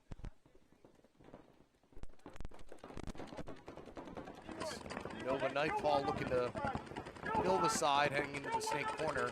It's actually a 4-on-3, I believe, in X-Zone Prodigy's favor. Make that a 4-on-2. Might be a 4-on-1 now.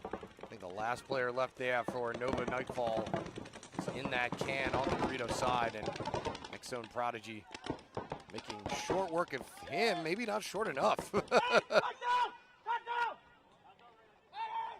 X-Zone Prodigy, last remaining, or furthest player up the field, telling everybody to stop shooting and come down and meet him. So X-Zone Prodigy trying to finish the deal here. Grab that elusive first place that's been dodging them this season. The regulars from Virginia Beach, yes they have, and they'll be coming up soon again in about 4 games. But they lost both of their first 2 against DC Matrix and Frenzy Black. But the regulars will be up here soon for you. Tequataco.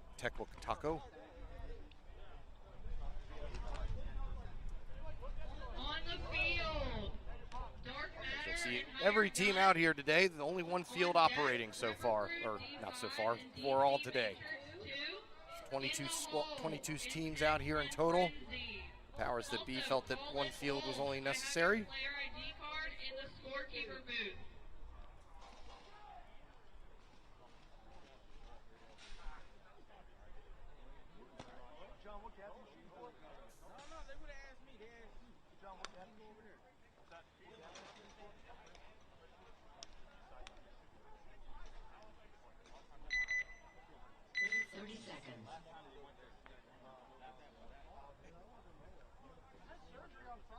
I am talking about the tacos, hoping the taco truck will show up. I thought about that last night. I was like, oh, I could go for one of those quesadillas. Again, my mother-in-law's in town and has been just cooking up a storm. So I don't know, maybe heading back home today a little heavier than usual. All right, so Dark Matter versus Hired Guns. This will be a good one. Dark Matter getting 3rd and 4th in the first 2 5-mans. Hired Guns, I believe they won one and got 2nd in the other. Oh, no, they got 2nd in the only one that they did. These 2 teams feeling each other out. May see them playing each other once again in the later rounds. Right now it's Hired Guns with the 1 body advantage. Oh, nope, then they did drop one who's in the dead box right now, so it's a 4-on-4. They got a 4-on-3. Dark Matter get stuck in the back. These Hired Guns are the only ones moving up the field here on the snake side. Dark Matter gonna wanna have to figure something out quickly. Piazza is looking to strike here for Hired Guns.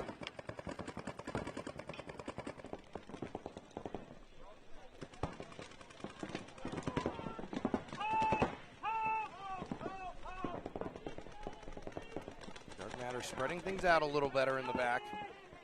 And moving up on the Dorito side as well, so it's a little bit better for them. And they take out Piazza out of the snake, just as Alteriel hops up into the center brick. Looking to make a move up the center to burst this thing open, but at the moment it's now a 3-on-3. Not sure where the 3rd Hired Gun player is on that Dorito side. And there he was in the corner. Another player dropping off here. John Lures gets shot out. 4 Hired Guns. Now it's a 3-on-2. Tiriel and his partner over there on the Dorito side. Last 2 left. As Dark Matter were able to hold them off long enough to put the advantage back in their court.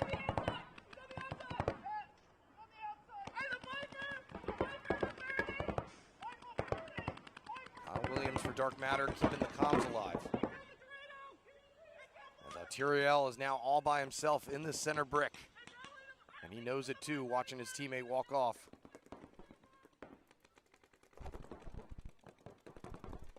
Kyle Williams gonna try and put him out of his misery, but he gets shot by a teammate on the way there. So makes it now a 2-on-1. As Turiel was kind of hanging out in the open there, just trying to make something happen. And Dark Matter able to put the screws to him and take that point. Good matchup there. Glad we get to see another one in the prelims. Point approved. Game finished.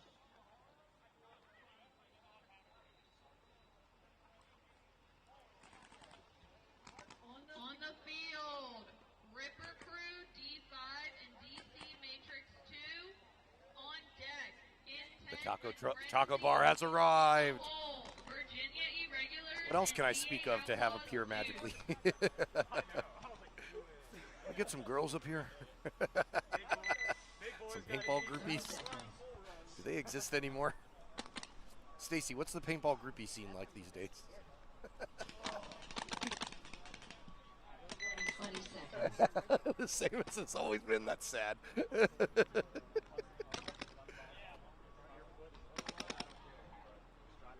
10 seconds. So Ripper Crew D5 taking on DC Matrix. Yeah, both these squads are doing today. DC Matrix, I believe, are undefeated so far. That is the case.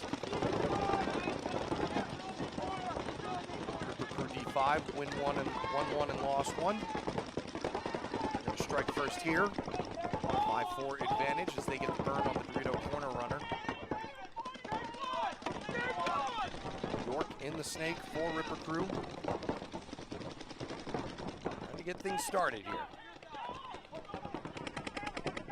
See Matrix taking the center wedge. Haven't seen many teams occupying that today. Looks like it's got a pretty good beat on the snake 2 knuckle. York having to tuck in tight. Put enough pressure on the inside there and maybe coordinate with the DC Matrix player that's in the Snake 1 propeller. You could potentially pitch him out, but York able to move up now to the 50 Dorito where the brick completely blocks out that wedge player. Good move by York there. Nobody really watching his back, and they drop another one though off the back end. So now it's a 4-3 advantage DC Matrix. So York gonna have to be careful as Ripper Crew lose a player off the Dorito side as well. So now a 4-on-2. DC Matrix just holding fast. Letting Ripper Crew go into their guns. As York does just the same thing going down the wire. Tequila shots? I don't know if the taco bar serves tequila. That'd be a good idea. I don't know if you're allowed to sell liquor out of a truck. I don't think that when you get your food truck license, they quite allow that. Last player left for Ripper Crew D5 in the carbon stand up here on the snake side, just going back and forth. Not really with any momentum, it seems. As he takes a bounce, he needs to fight another day. That one did not bounce though, and that is going to do it. So DC Matrix 2, keeping it rolling here. Staying undefeated so far in the prelims.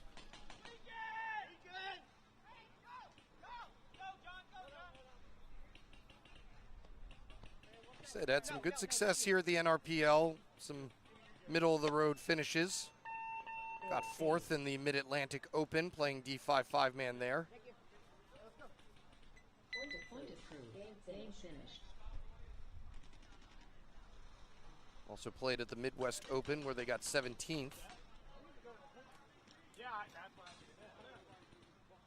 National 5-man, I mean, it's one of the harder things to do, and that's why it's impressive what Intense have been able to do, going to national events and finishing high On the field, Intense and Frenzy. time after time, because 5-man is shaky. You know, you sometimes you're just having a In the hole. tough time or a tough day, and it can be really hard to stay consistent in 5-man. But Intense been able to do that. 30 seconds. They've been consistent here today so far, winning all 3 of their first games. As they go up now against Frenzy. 20 seconds. Oh, actually, this is their third game. Probably nothing. Just ring. Actually, 5-man's not bad. You probably get like 2,500.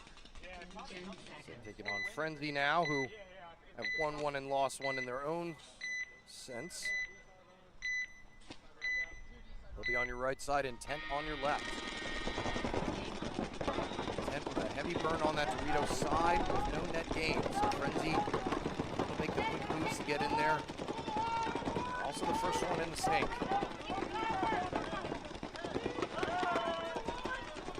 Intent gonna lose Cam Rocco out of the back center.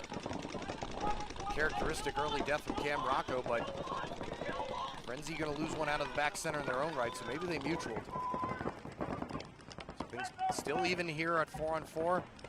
Slight advantage to Frenzy as they shoot out another one out of the carbon stand-up. I think that was DeBerry taking the walk. Or O'Berry, excuse me. Frenzy in all the right spots here.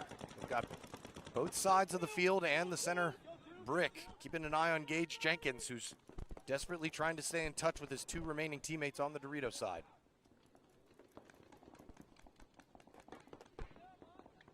Ball's in Frenzy's court here as a run down the snake side takes out Gage Jenkins. He gets shot across the way, but that's a good sacrifice. It's now a 3-on-2. Last two remaining Intent players right next to one another, so the Intent Can player trying to fix that and get away from his teammate as soon as possible to spread the angles a little bit.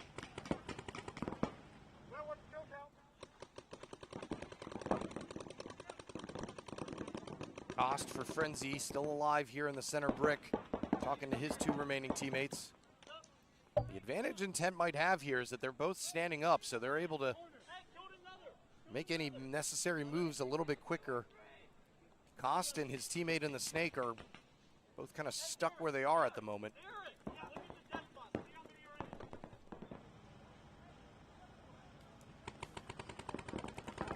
Cost just poking and prodding, trying to see what he can find. Meanwhile, Intent now occupy both corners, snake and Dorito side. And they're back into the snake. Good move all the way from the Dorito 1 to get into the snake 1 propeller. It's a good bunker to make a stand from, and you can see a good bit, and you have a lot of protection. Cost almost caught out in no man's land there, able to get to the can. He's going to head to their side of the brick and get shot out by the Intent player who's in the snake now. Turns this into a 2-on-2. Last two Frenzy players alive on the Dorito side. Intent with the Dorito corner and the snake 1 propeller.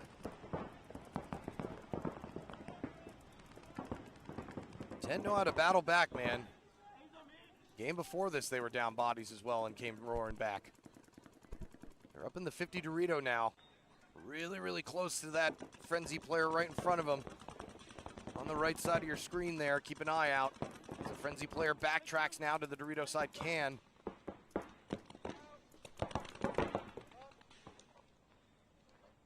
And they're going to take out the last two Frenzy players working in perfect coordination there. So a really excellent job there by those two remaining Intent players. That may be deserving of one of our headbands, pulling off a 4-on-2. And you can see why Intent is one of the up-and-coming teams here, coming out of North Mountain Paintball.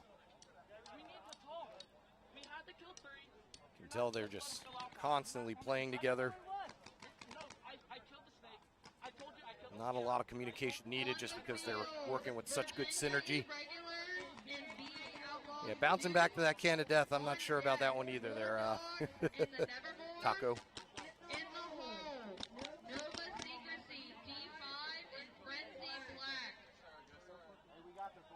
So far our two leading candidates for our two headbands are Just Kiddingsville Killers and one of those last two remaining Intent players. 20 seconds. I agree, Dufordale. Like I said, that doesn't come easy. That comes with 10 seconds. trusting your teammates, playing a lot together, learning each other's movements and whatnot, and capabilities. Fun to watch those guys grow. Virginia Regulars going up against their fellow 703ers and VA Outlaws Deuce. VA Outlaws undefeated still in their first 3 games. Regulars still looking for their first dub. Starting out pretty well here. They had the snake and the brick occupied, but Pachamp for Outlaws Deuce again. Actually, that's not Pachamp. This time it's Ian Kirk again up in this 50 Dorito.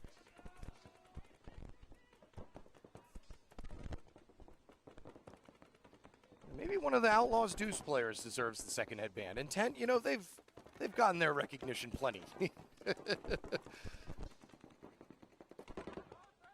And you know what? These headbands are all about hopefulness. Why don't we give it to some up-and-coming teams? So I'm changing it. Intent, the hell with you. Outlaws Deuce and Just Kiddingsville Killers right now in the running.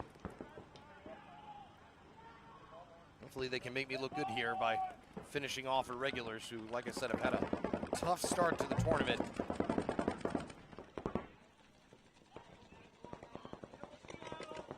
Trying to take a piece out of their fellow Virginia brethren here, but right now they're down a body.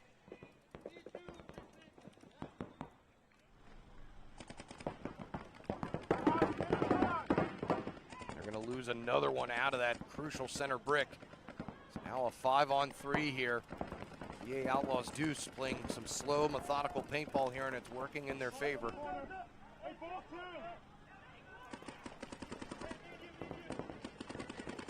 Outlaws drop their first body out of the Dorito corner, quickly go to refill it as they occupy now both 50 Doritos. They're going to take out the snake corner.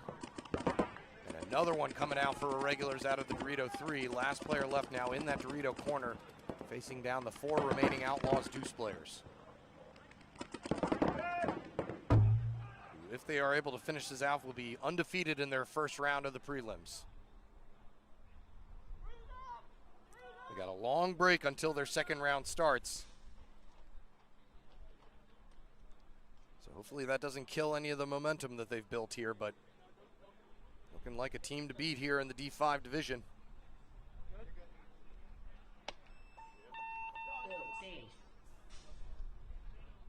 With 2 not so good finishes in the Ultra and Open and SK Classic. Taking 11th in the SK and 11th in the Ultra Open. But looking like a team to beat here.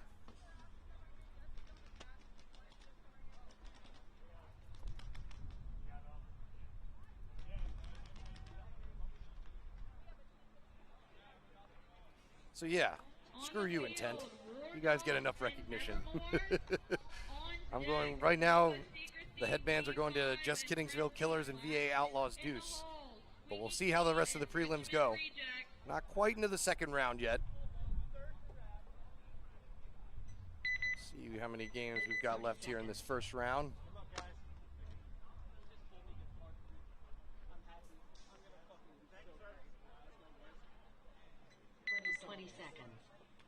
Yeah, I got about a dozen games or so left in this first round. 10 seconds. Things moving along here at the Hooligan Cup. Bit warm out, but not too bad. Nothing to complain about just yet. I'm sure it's hotter down on the turf.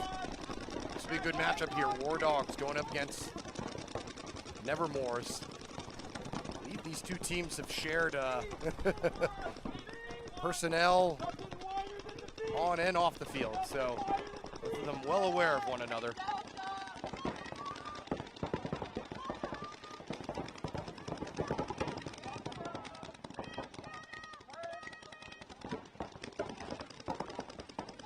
War Dogs still searching for their first win so far.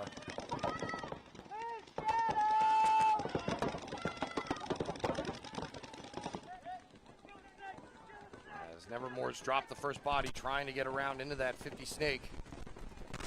Gives War Dogs a 5-4 advantage from that brick.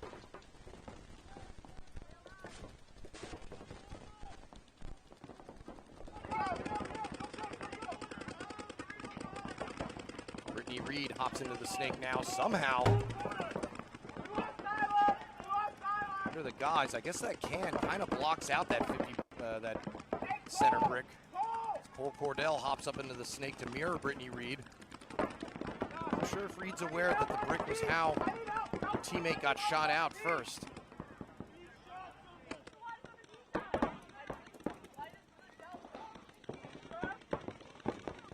Still a 5-on-4 advantage here from War Dogs. Next kill going to be a crucial one to tell the direction of the point, most likely.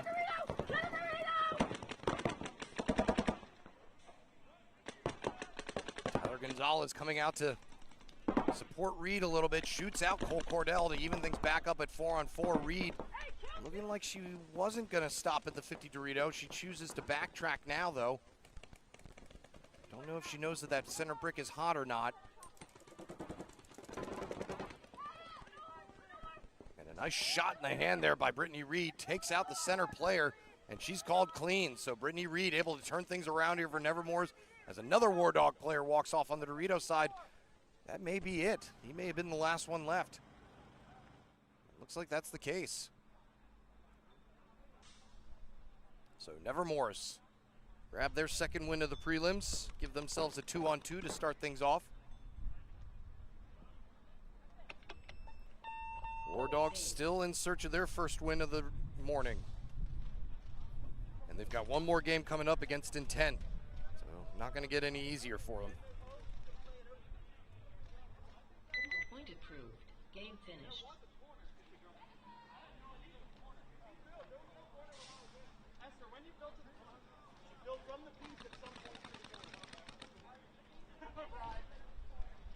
On the field, Nova Secrecy, G5 and Friendly Black. On deck, Squeaky Clean and Richmond Reject. In the hole, Nova Nightfall and Keystone Ballistic. Oh, they can't? Damn. Love y'all. Followers. Followers.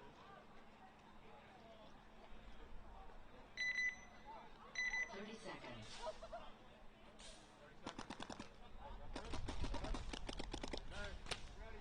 Go. 20 seconds. Come on, Joe, get ready. Go. 10 seconds.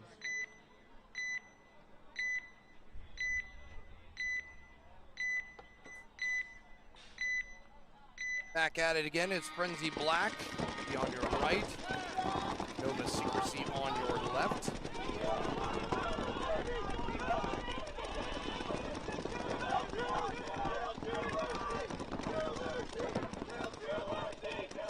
Frenzy Black, only one of these two teams that has a win today. Nova Secrecy still searching for their first one. It's both teams' last game of the first round. Both trying to end the first round on a high note. A lot of paint being poured over here by Nova Secrecy as they now take the 50 Dorito on the Dorito side. Still 5 alive for both sides. Nope, actually Frenzy dropped a player off of that Dorito side. So 5-on-4 commences with Nova Secrecy moving all over the field. Menzies into the snake. Was mirrored up until the Frenzy Black Snake player got shot out. Now it's a 5-on-2, make that a 5-on-1. Last player left now for Frenzy Black in the propeller. So many players peeling off. Nova Secrecy off by the 2 on the kill count.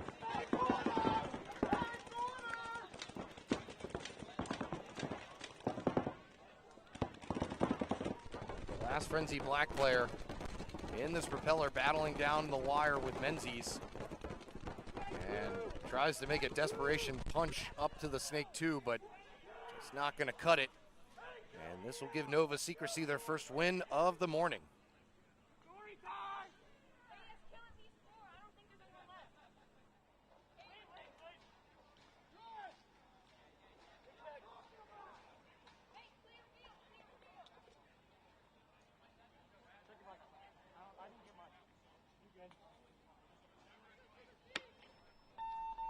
Please.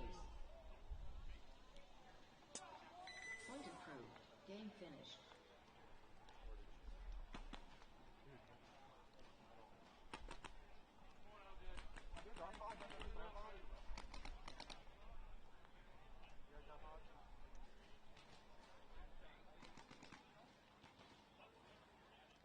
On the field, Squeaky Clean and Richmond Rejects. On deck, Nova Nightfall and Keystone Ballistic. In the hole, Hired Guns and Just Kittingsville Killers.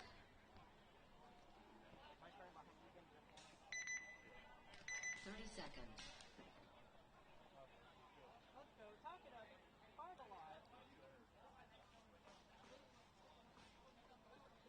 20 seconds.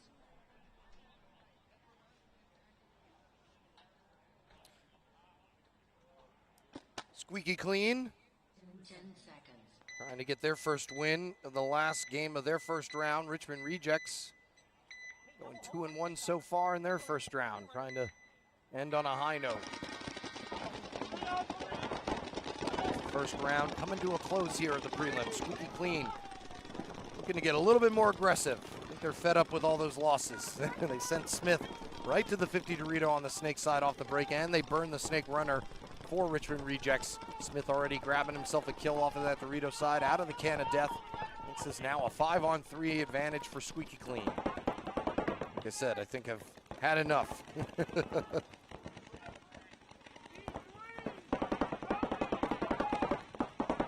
Got Anthony Taylor guesting with them in the Snake corner here, backing up Smith.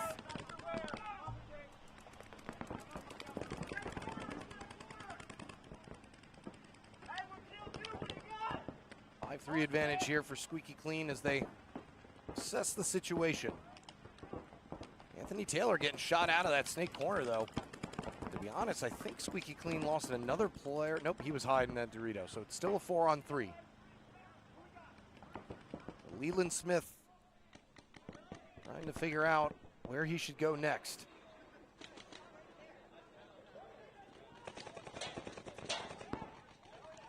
Richmond Rejects trying to hold fast here.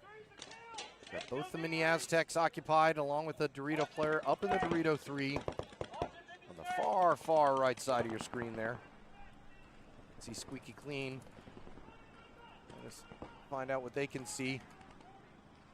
As it's now a 3-on-3. Squeaky Clean losing one of their Dorito players. Running up the center, or on the Dorito side, is a Rejects player who takes out the center player. Makes this now an even 2-on-2.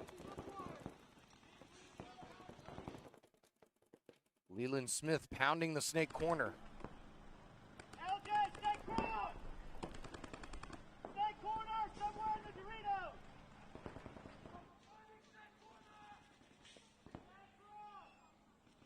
Working it with his partner now in a straight 2-on-2. Communication of the utmost importance. LJ taking most of the heat here from both sides, and he's down to his last pod, so his teammates gonna have to start doing some of the heavy lifting here.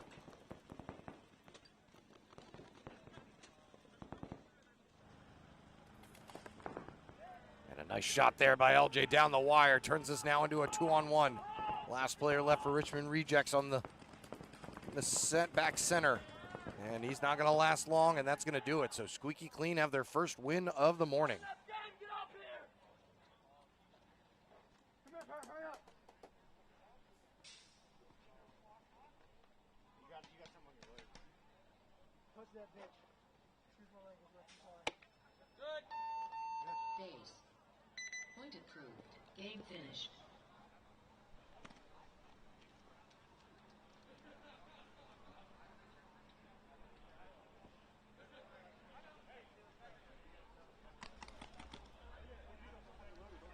So Squeaky Clean finally able to get into the winner's circle.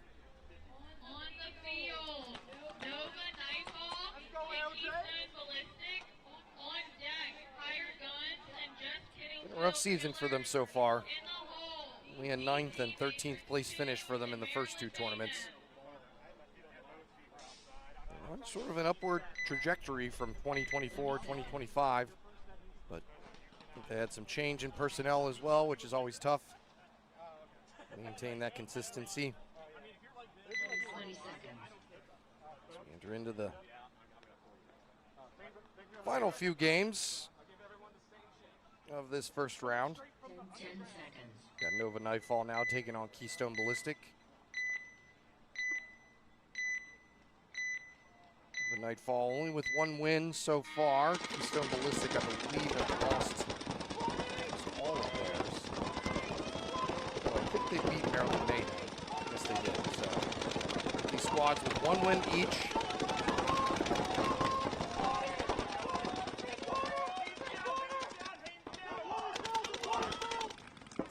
Nova Nightfall striking first and second. Brings us now to a 4-on-3.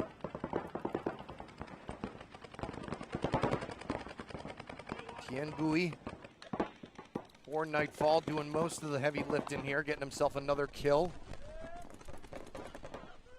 Got himself a 3-pack so far, gonna end his point with a 4-pack. As Kowalchuk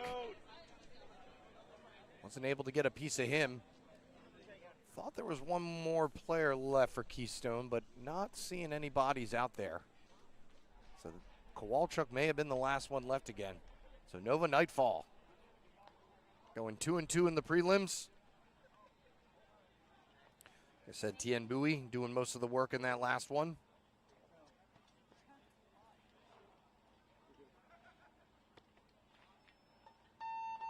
Tien Bui switching up Nova allegiances. Remember him playing for Nova Trauma. Now with Nova Nightfall. So still staying with the Nova tag. It's a hard tag to lose. You just have that Northern Virginia stink on you. All right, on the field, Hired Guns and Just Kittingsville Killers. On deck, DC Matrix 2 and Maryland Mayhem. In the hole, Frenzy and Troops Protegeum. Just Kittingsville Killers now with a real test going up against Hired Guns. They're undefeated so far. Say if they win this one, they are definitely getting a headband.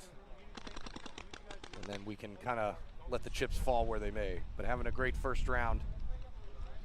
If they're able to finish it by beating a good team like Hired Guns, I think that's well deserved. Hired Guns here finding themselves down a little bit, going 1-2 so far. Lost to Kill Squad and Dark Matter, so they're going to be out for blood. And they take the first 2 bodies. Not looking good here for Just Kittingsville Killers. Like I said, Hired Guns, as Snake Player hangs out a little bit too long, makes it a little more even now for Just Kittingsville. Turns it into a 4-on-3. Make that a 3-on-3. Hired Guns dropping this whole entire Snake side. So Just Kittingsville Killers able to fight back.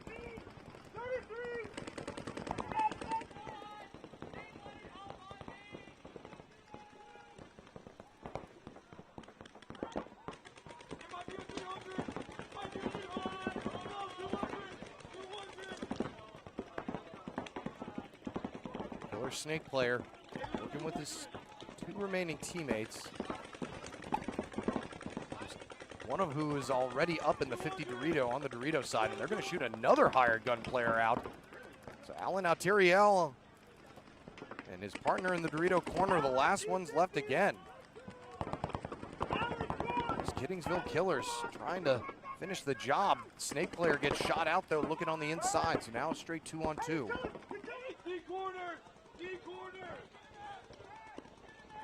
As Alan Alteriel takes a shot from a wrapping Dorito player, makes this now a 2-on-1. Just Kittingsville Killers trying to finish the first round undefeated.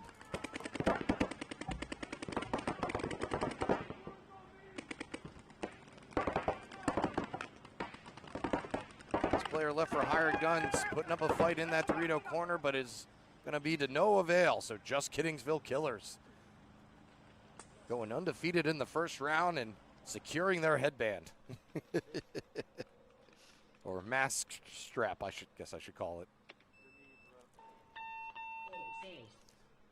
Proudly, I'll be proudly giving them one. So we've got one still in the running. And for right now is going to I believe it was, what Virginia team did we say?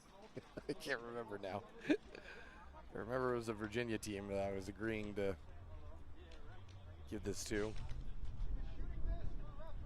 Was it the Rejects? Could have been the Rejects.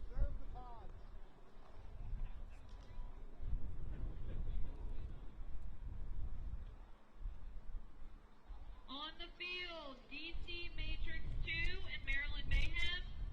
On deck, Frenzy and Troops Prodigium. In the hole, XF Prodigy and Eastside.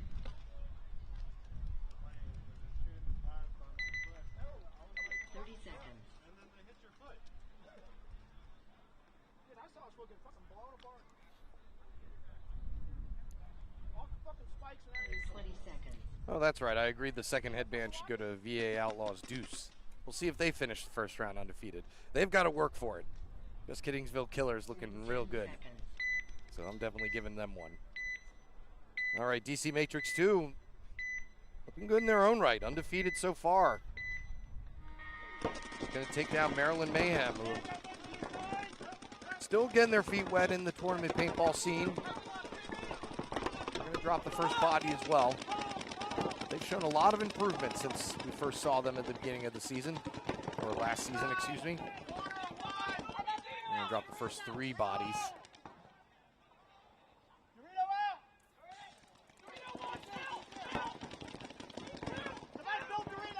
Oh no, it was the beginning of, yeah, so this is their first season of Maryland Mayhem.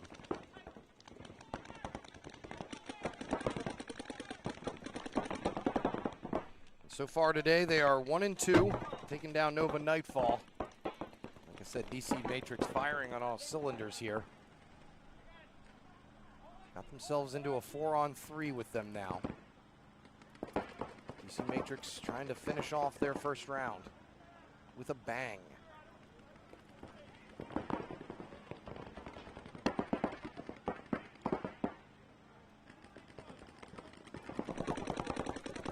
Mayhem player gets shot trying to make his way around the propeller to the brick. Not sure who got a piece of him. It must have been that wedge. And he got more than a piece of him. So I guess that wedge has a good insight onto that propeller player if they try to crawl to that center brick. This is now into a 4-on-2. Last 2 Mayhem players in the Dorito corner and the back center. DC Matrix almost toying with them at this point.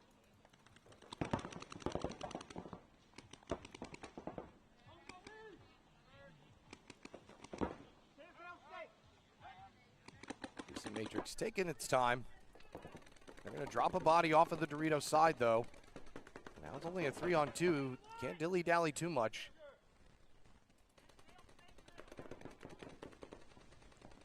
Last 2 remaining Mayhem players keeping the comms up. That's what you want to see. There's a tendency sometimes to get into your own world as bodies start dropping more and more. Maybe get a shot in on this snake player. Turn this into a 2-on-2 and almost have the advantage because of where the last other 2 DC Matrix players are. Bounce him. Get close to him. He asked for a check. A nice snapshot there from the inside on by the DC Matrix player. Opens this thing back up now. Makes it a 3-on-1. And that is going to do it. So DC Matrix able to finish the job. Not giving Maryland Mayhem any room to breathe. I believe that was Scott Baroni finishing things off for DC Matrix. Or just Scott Barone, I guess. I made him even more Italian sounding. And so DC Matrix 2 going undefeated to start their prelims. They'll be going back up against all those teams as the format calls for. 5 more games left in this first round, and then we start the whole thing over again. Playing some rubber matches, or no rubber matches, excuse me. Playing the second match, or point of each match. To kill the need for any third match, but if the teams split each other, then they will have to go toe-to-toe for a third time. 20 seconds. Right now we still got 5 more left here in this first round. And starting them off is Frenzy and Trux Prodigium, who have not won a game yet.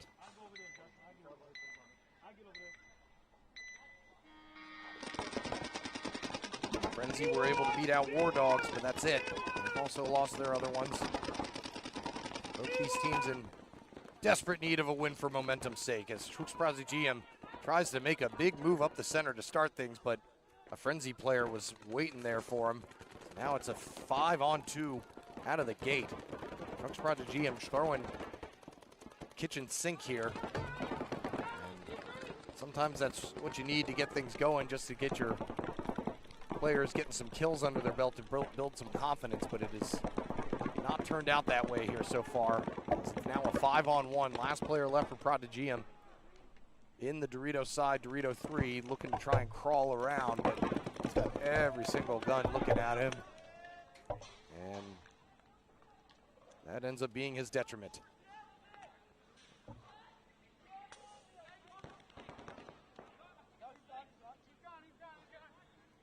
Appreciate the sub, New Onyx. Appreciate all you that subscribe to this nonsense.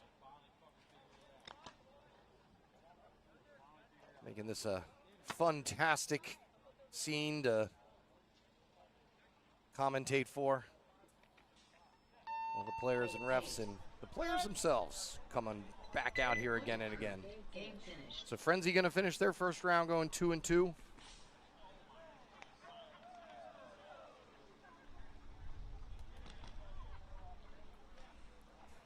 Try to get one back on the teams they lost to and finish off the teams they won against.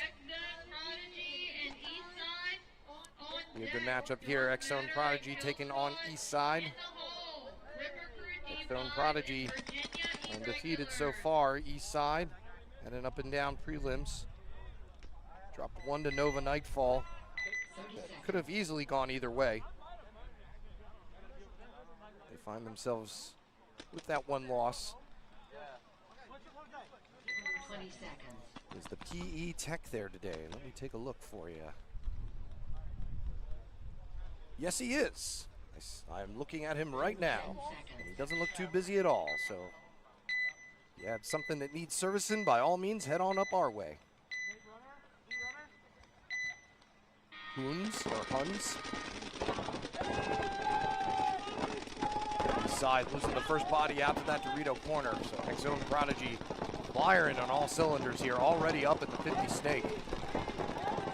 They're really going to be pressuring Eastside. His furthest player up is in the center wedge. Ref's running over to check him, and it's going to be a minor penalty assessed on that player. That's going to take out another body with him to make this now a 5-on-2.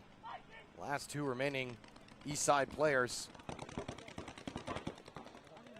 That's Peyton Castro in the propeller, who manages to get a shot in on the X-Zone Prodigy player running haphazardly down the snake side. This is now into a 4-on-1. Peyton get put out of his mercy though, or his misery, I mean. And that is going to do it. So X-Zone Prodigy making quick work of Eastside. Looking like they want to return to the winner's circle. So Eastside will go 2-2 to start their day. X-Zone Prodigy with a nice 4-0 win in their first round. Point approved. Game finished.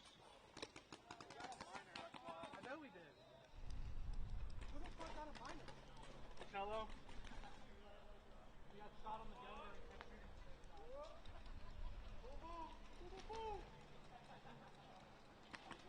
On the field, Dark Matter and Kill Squad.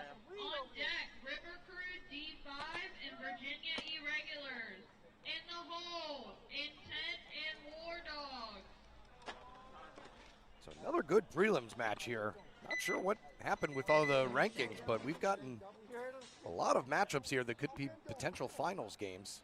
This one included. Dark Matter going up against Kill Squad. 20 seconds. 2 good teams here that could go the distance. We get to witness it a little bit early, though. 10 seconds. Dark Matter with the 1 loss to Just Kittingsville Killers. Kill Squad undefeated so far in their own right.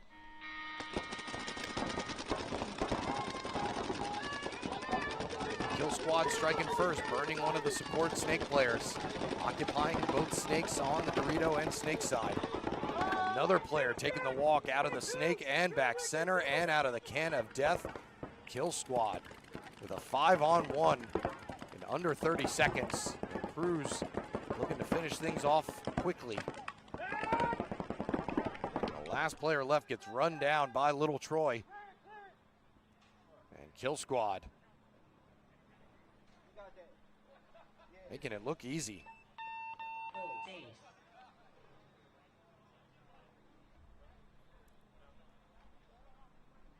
Don't know if they won 5 alive or not, but it certainly looked like it. Yeah, I think they did. So Kill Squad sending a message there. Finishing off their prelim undefeated as well.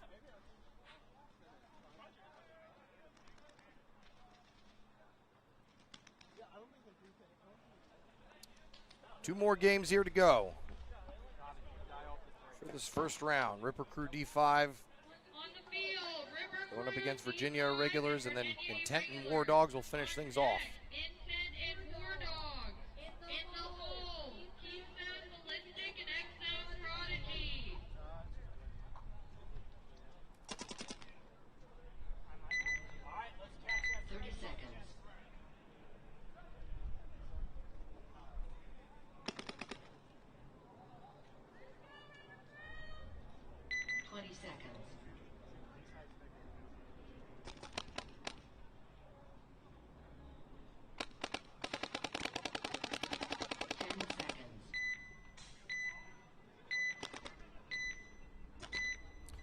Ripper Crew D5 in search of their second win of the first round. Virginia Regulars, their first win has still eluded them. Get some momentum here as they head into the second round. Off to a good start here, getting a kill out of that snake. Shoot the home player, makes it a 5-on-4. It's a 5-on-3 as York got shot on his crawl up to that center brick. So 5-on-3 here. This is just what the doctor ordered for Irregulars. See if they're able to capitalize on the body count. They get another one off of the snake side. It's now a 5-on-3.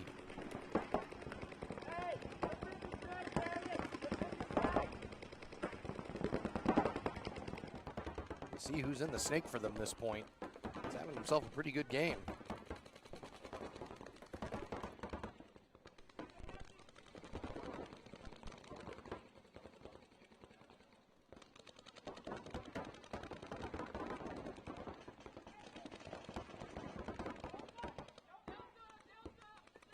He's gonna crawl up into this 50 Dorito. Maybe I'll be able to get a sense of who he is. Give him his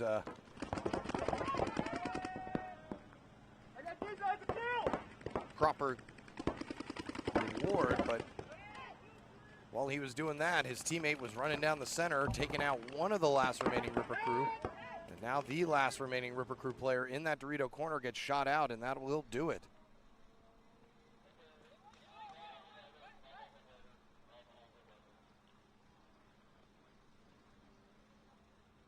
So Virginia Regulars finally on the board here. Not a moment too soon, as that was our second to last game of the first round.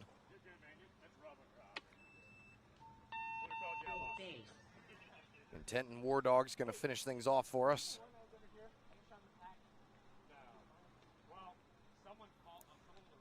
So then we'll head into the second round of the Hooligan Cup, D4 and D5 edition.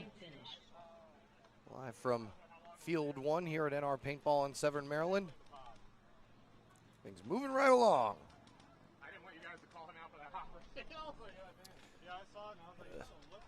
Toasty, toasty day here. On the field, Intent and War Dog. On deck, Keystone, Ballistic, and XZ Prodigy. In the hole, Just Kittingsville Killers.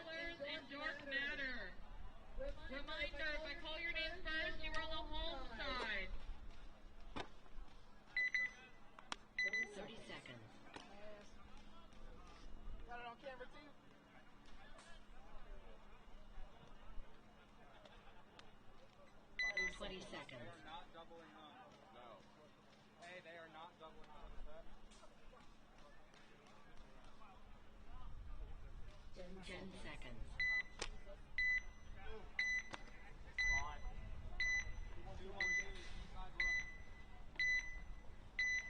So here we go. Last game of the first round. War Dogs on your right, Intent on your left. War Dogs striking first, burning the Snake Runner. War Dogs need the win more than Intent, that's for sure.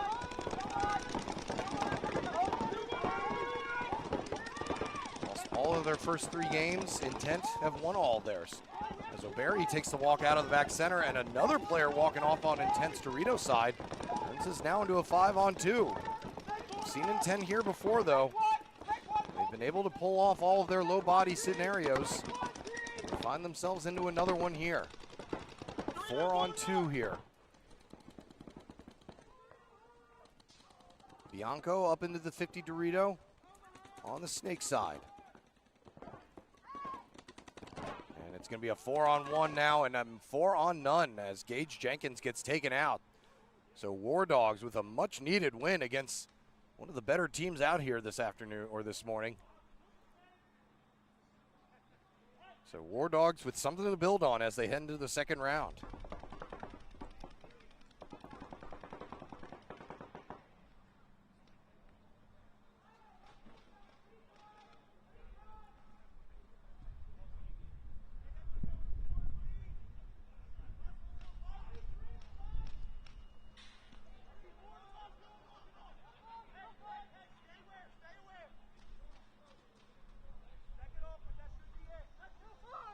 So as well as Intent is playing, they've had to battle back in pretty much all of their points today. Losing 1 or 2 off the burn or really, really quickly, and then making their jobs a lot tougher. Haven't really seen them dominate a win or anything like that. They're always fighting back today. So see if they're going to make any necessary adjustments to try and survive these breakouts a little more. Point approved. Game finished.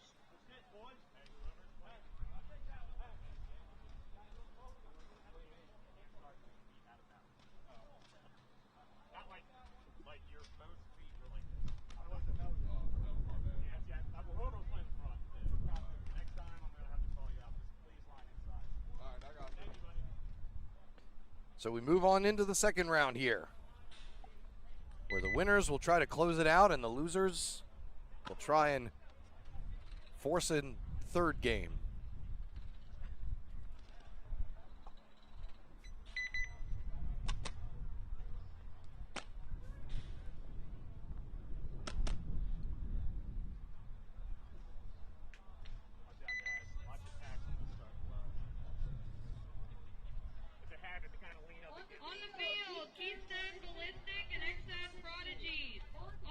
X-Zone Prodigy winning the first one, obviously, since they were undefeated in their first round. Keystone Ballistic only with 1 win against Maryland Mayhem in their first round. 20 seconds. So it's going to be up to them to try to extend things, but it's going to be tough. X-Zone Prodigy playing some really good ball here today, trying to get back into the winner's circle. 10 seconds. Grab that elusive first place. They've gotten second in both of the tournaments this season.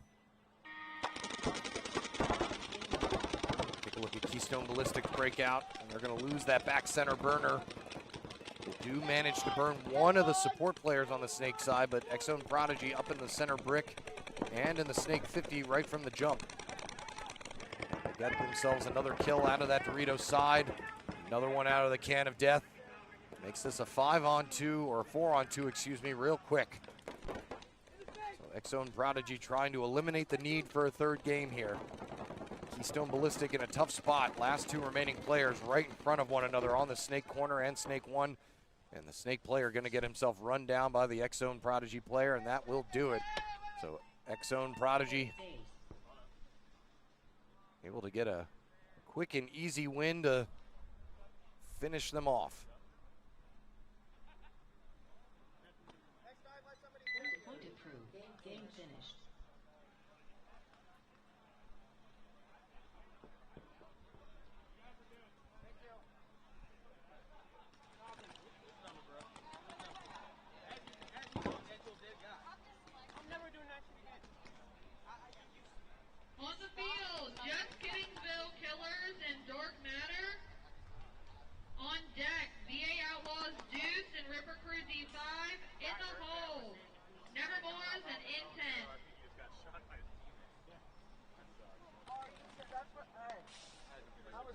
seconds.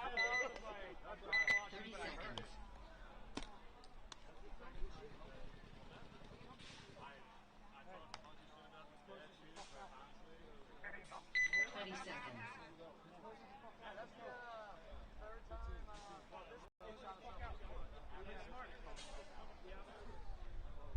10 seconds.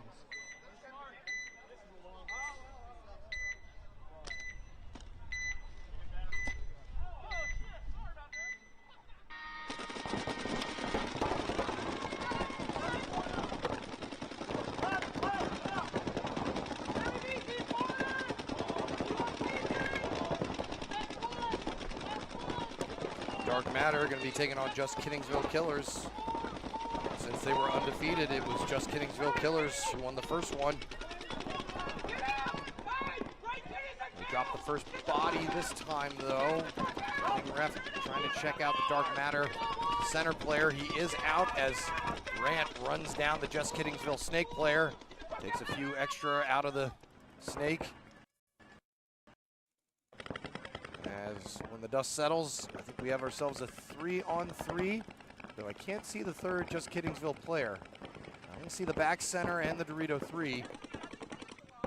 Back center player was hanging out a little bit wide. Dark Matter's fill player almost gets a piece of him. So yeah, I think we've got ourselves a 3-on-2 here. Just Kiddingsville player now moving over into the Snake side is able to shoot out the Snake fill player, Baker. Gives him a little extra love on his way out. Turns this now into a 2-on-2.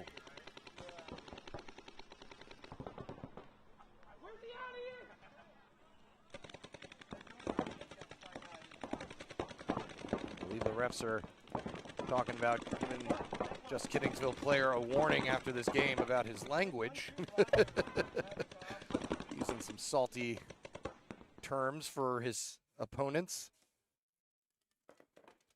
As Just Kiddingsville lose their player out of that Dorito side, so now it's a 1-on-2. Dark Matter able to battle back here, going toe-to-toe. Kyle Williams in that can still.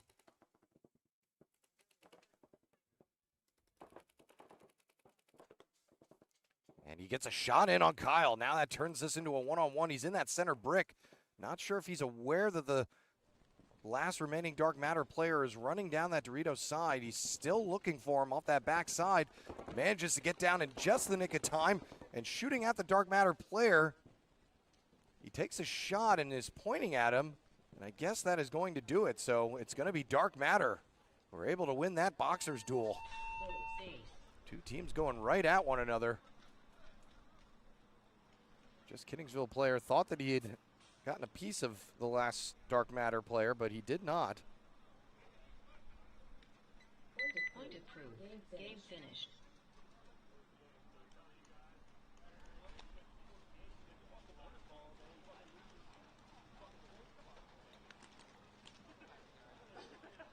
On the field, VA Outlaws Deuce and Ripper Crew D5. On deck, Nevermore and Intent in the hole. Frenzy Black and Eastside. Because this isn't like real shit. Talk to John, I'll tell him, but 30 seconds. I thought you were letting them 1 foot in. Yeah, but when they're like this. Oh, because it's not. 20 seconds. Great, man. I'm sorry. That was daring. That was super daring. That's all good. 10 seconds. I've just been warning people all day, so. Yeah, no.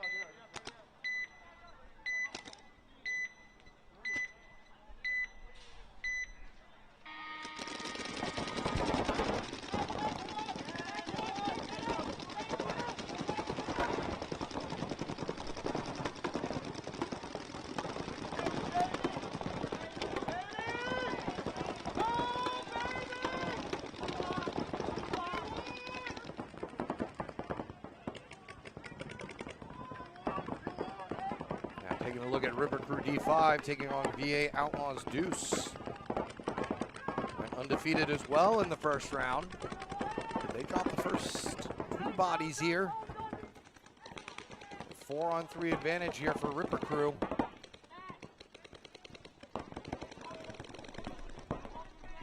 As Champ gets checked out by the ref. One bill of health gets to continue on.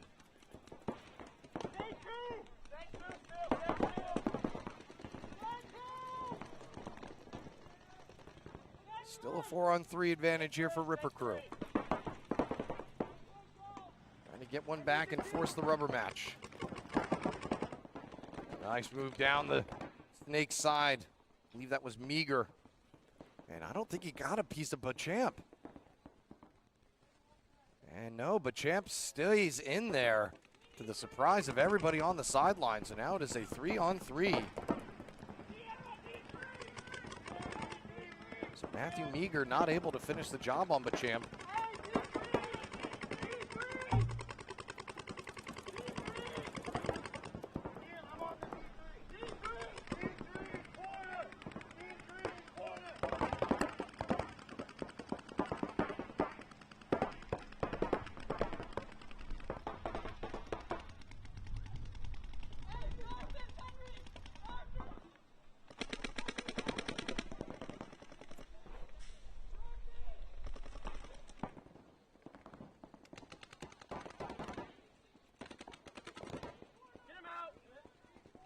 Champ gets himself another kill down the wire.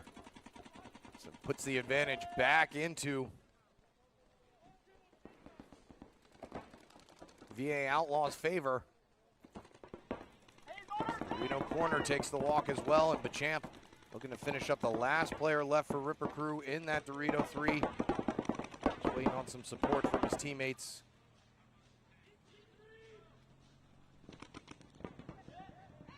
Champ gets shot battling with him, but luckily one of his teammates is there to mop up the last player left, and that will do it. So no rubber match needed there. As VA Outlaws Deuce able to finish off Ripper Crew D5.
Seconds. It feels like it's pretty quick. 10 seconds.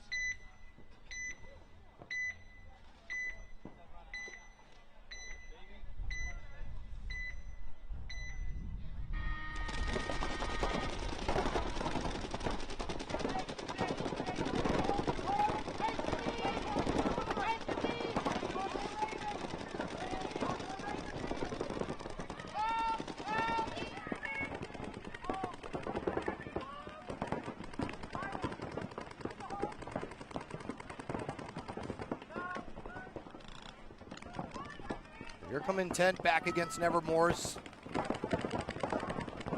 Not losing any bodies off of the jump this time. Said they managed to win 3 out of their first 4 games, but they weren't necessarily even easy games. Made things a lot harder on themselves, losing some early bodies. They're going to get the first 2 kills, though, shooting out Esther Van A on the Dorito side. I believe Brittany Reed as well on this near Snake side. A 5-3 early advantage here for Intent, who did win the first one.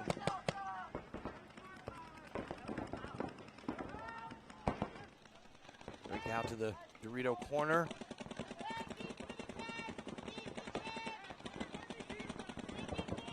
sure where the 5th intent player is hiding at the moment.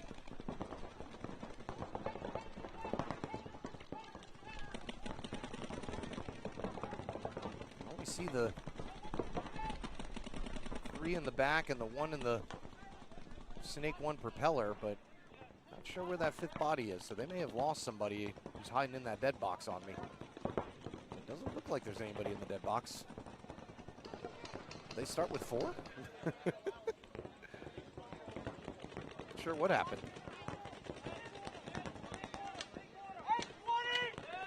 Another one walks off.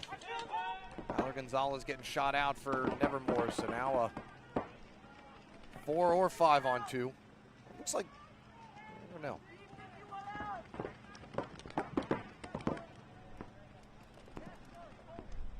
Either way, there are only 2 remaining players left for Nevermore. The Mini Dorito and the back of the Snake 1 propeller. Oh, there's the 5th player. He was hiding in that mini wing. Man, he was playing real tight. I could not see him in there at all. So it is a 5 on 2. Make that a 5 on 1. Last player left for Nevermore's now in the Snake 1 propeller. And it's not looking good, as Intent seemed to have tried to right the ship here. Didn't see any silly deaths or anything like that to start this one.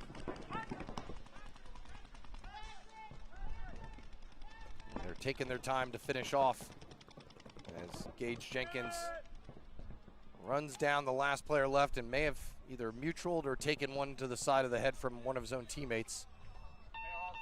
But that will do it. So Intent mopping up Nevermore's, finishing their time with them.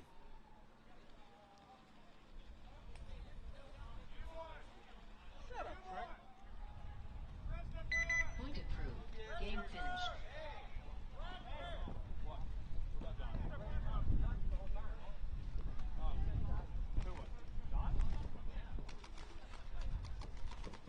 On the field, Frenzy Black and Eastside.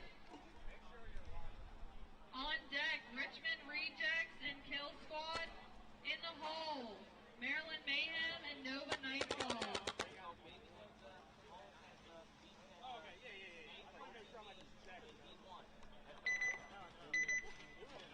30 seconds.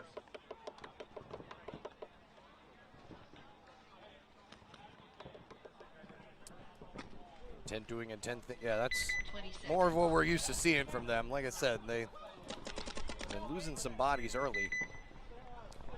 So Ed Ziobrin is over there with them, giving them some pointers and tips, or some support wherever he can. Owner of North Mountain Paintball. But Frenzy Black now going up against Eastside. First game, I believe, went to Eastside. I was correct. I don't know why I'm saying it like Eastside. Oh, sexily. And they shoot the first 3 bodies. So it's looking like this one's trending in their direction as well. Actually, it may have been the first 4 bodies. I think Frenzy Black only have 1 player left in that back center, which is not the place to be when you're the last player left on this layout. And that is going to do it. Eastside finishing off Frenzy Black. So that's 1 less game to worry about. Only 1 rubber match so far going to be needed.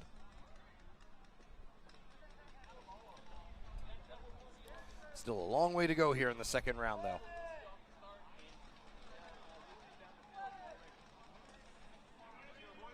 Point approved. Game finished.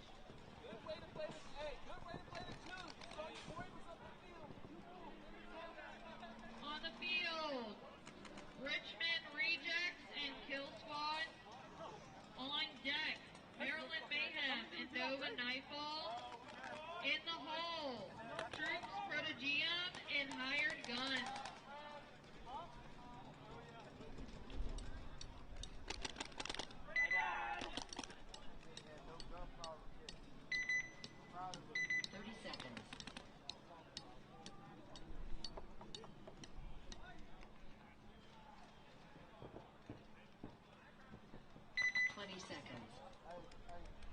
good there this time. All right? Hey, shoot clean, fellas, and talk. That's all that matters right now, man. We got this. I want to hear the 10 crowd out there. seconds. We gotta practice better crowd.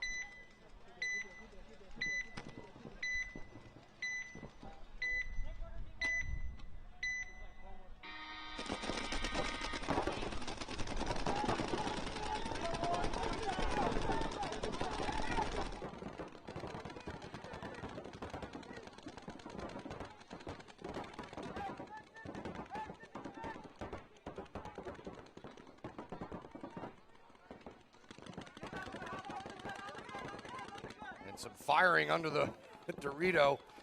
Takes out the snake player. 4 rejects. It's a crafty play there by Cruz. Brings us now into a 5-on-3. This Kill Squad winning the first one. Trying to make less work for themselves and eliminate the need for a rubber match here. Sitting here with a 2-body advantage. Rejects in a tough spot. All 3 of them in a line in the back.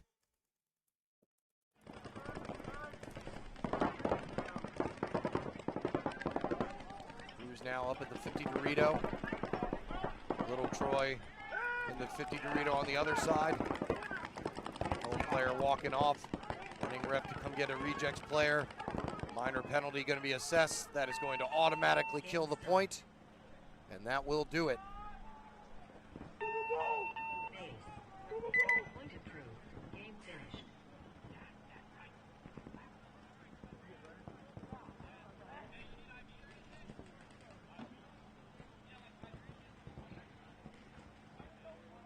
On the field, Maryland Mayhem and Nova Nightfall. On deck, Troops, Protogeum, and Hired Guns. In the hole, Keystone Ballistic and All right, so DT Kill Squad Victor 2. making mincemeat of rejects there. We're going to have to find another place for victory because it ain't going to come from that matchup. As that one is now put to bed. Rejects, not a bad prelims. Went 2-2. The Kill Squad out here trying to win another one. 20 seconds.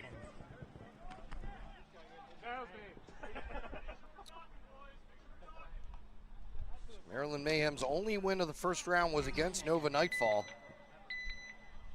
See if they can finish this matchup off.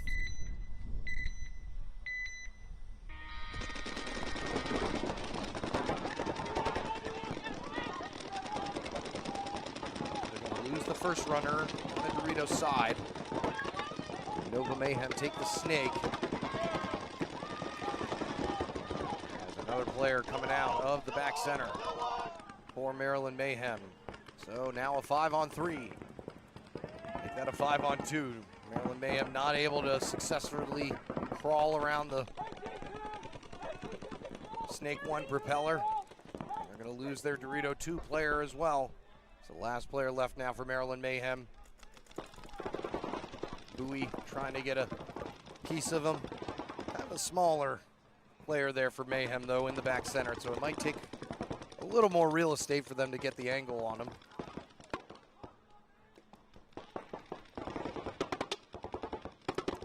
Looking like this one, though, going to be heading for a rubber match.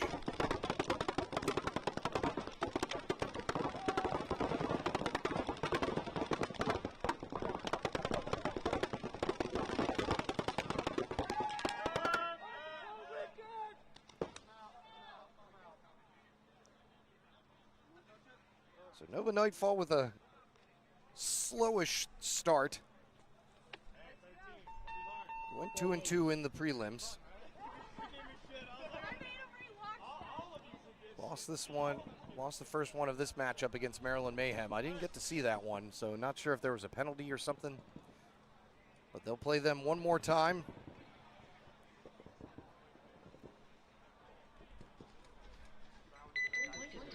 To settle their differences.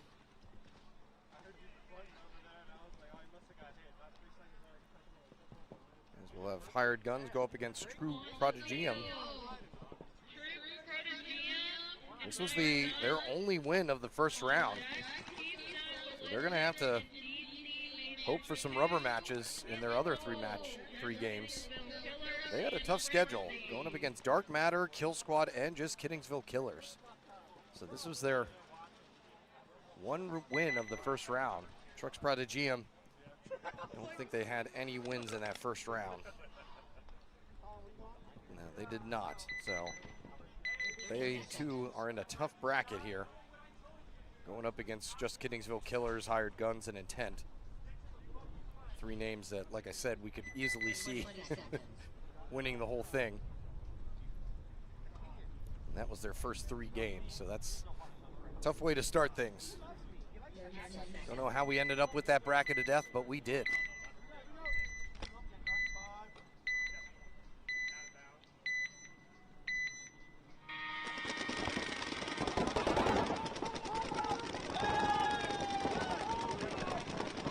Prodigy and burn a Dorito runner, but they're also going to lose one of their Dorito runners. 4-on-4 commences. As a Hired Gun Snake player hops in, takes a bounce to the head. Lives to fight another day though, so all attention now on that Snake player from Trooks. As the player getting shot out easily from the carbon stand-up bunker, gives the one body advantage to Hired Guns. Tyriel looking to be a little bit more aggressive than I'm sure he would like to be a little more aggressive. Seen him getting stuck in the back center way too many games today so far, so he knows he's gonna have to start doing some of the work. Hired Guns are gonna turn things around.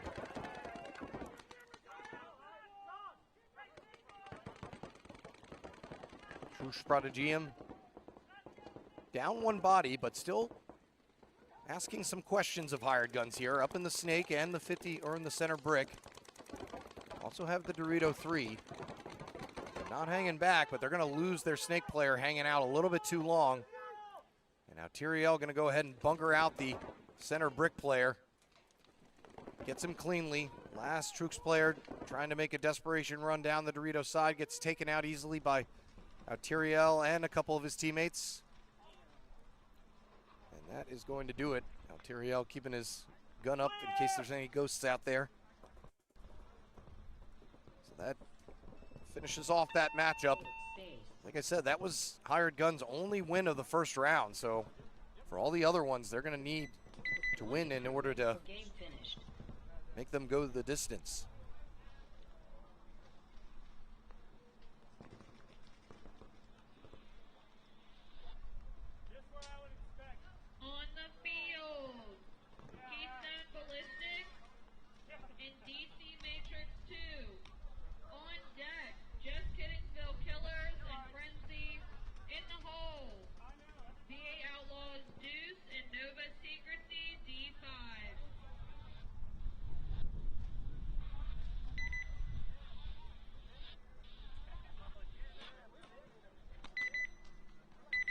Seconds. What time is it? 10:30. That's it. Yeah. And we're already in the second round. 20 seconds. I mean, honestly, oh yeah. Yeah. Haven't been waiting on a team yet. Now we say that. 10 seconds. DC Matrix 2 trying to keep things rolling here. Went undefeated in the first round. Edge out Keystone Ballistic here. Only won one game in their own right.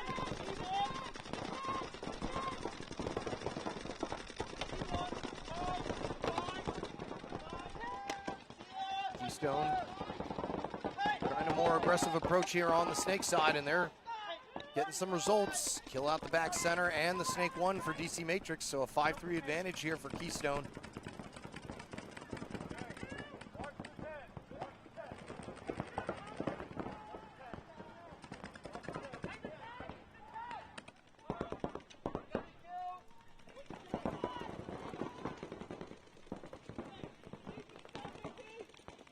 Still trying to get the lay of the land. Werner moving up though into the 50 Dorito on the Snake side. Taking the majority of the heat at the moment as DC Matrix maneuver on the Dorito side.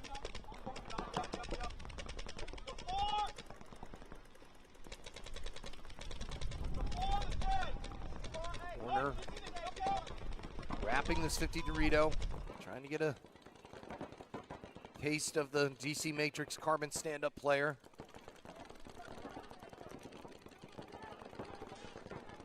Nice kill there from the Keystone Brick player. Gets a shot in on the DC Matrix Dorito side shooter. Now we've got ourselves a 5-on-2. Keystone Ballistic putting DC Matrix in some unfamiliar territory here.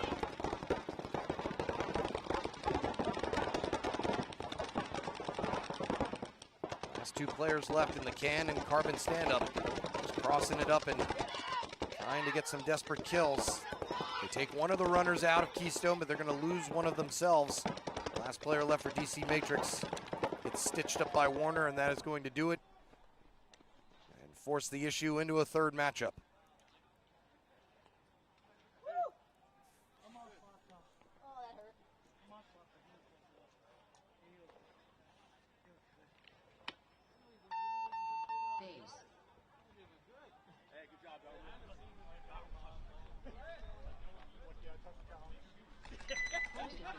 Game finished.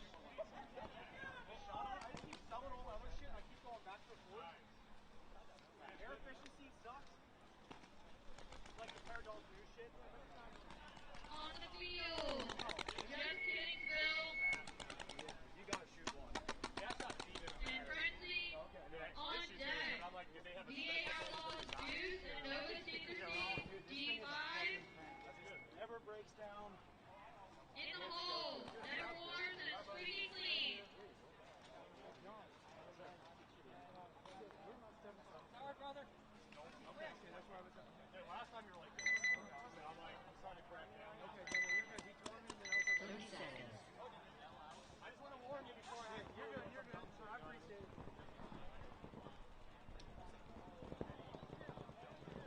20 seconds. Hey.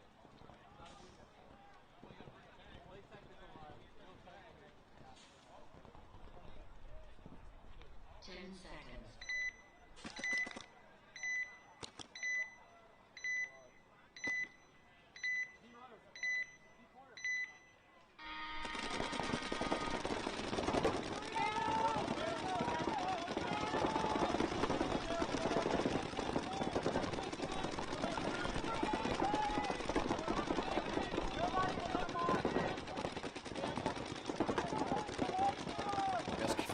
Giddingsville Killers trying to bounce back after that loss to Dark Matter.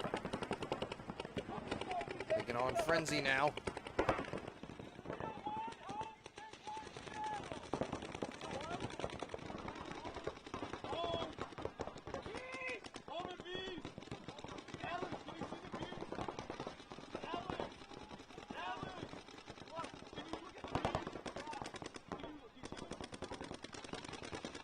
Killer striking first. Shooting out the back center. So a 5-4 advantage for him. And our quesadillas have arrived.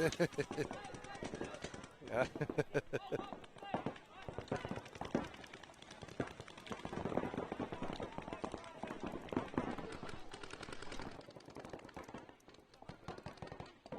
Miller's trying to figure out the best path forward here. Frenzy still stymieing it, but Snake Battle is won by Just Kiddingsville Killers. So now he's in the 50 Dorito on this side. It's going to force a pinch out of the Carbon stand-up player. Last two remaining Frenzy players make that the last one remaining Frenzy player in the Dorito 1. And he is going to be facing an onslaught of runners all with their guns up. So Just Kiddingsville Killers bouncing right back, eliminating any need for a rubber match in that one.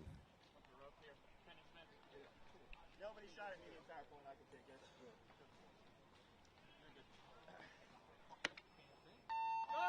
Ace. Point approved. Game finished.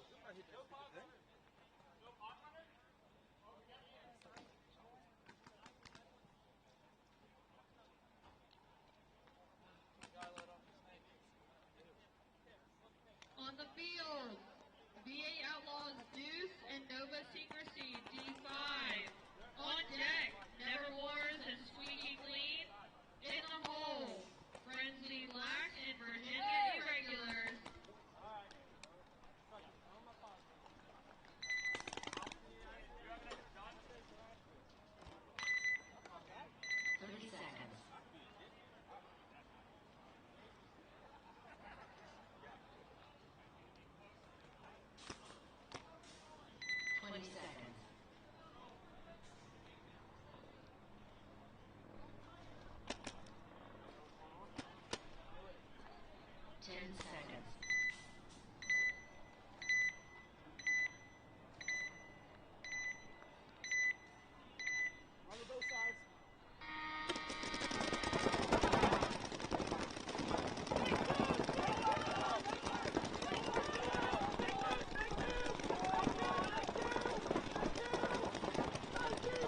VA Outlaws deuce.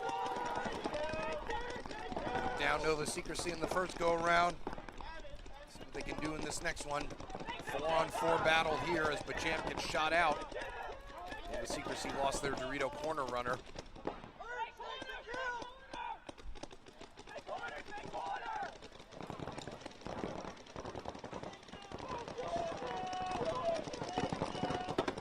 Outlaws trying to refill this snake. Gonna lose a back center player though off the support side. So Nova Secrecy picked up some momentum beating Frenzy Black at the end of the first round. So they could be building off of that momentum as they get themselves another kill out of the snake. 4-on-2 here. Secrecy support player trying to get Menzies into gear here.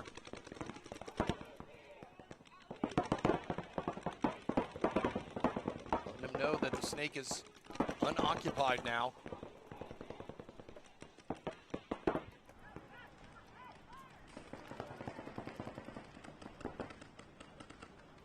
Still a 4-on-2. Outlaws holding fast, but Menzies now creeping and crawling his way down to their side of the snake. He'll be in line with the Dorito 3, so we'll have to see who sees who first.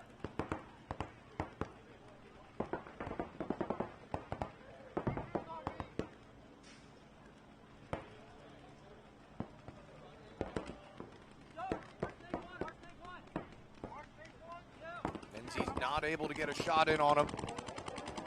And that's going to put him at a disadvantage. He may want to get down. And he did take a shot. So now it's a 3-on-2. Outlaws getting another kill down the Dorito side. So now we're all even at 2-on-2. So Secrecy dropping the ball here on their body advantage.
Secrecy player backtracks to the snake corner right in the center of your screen.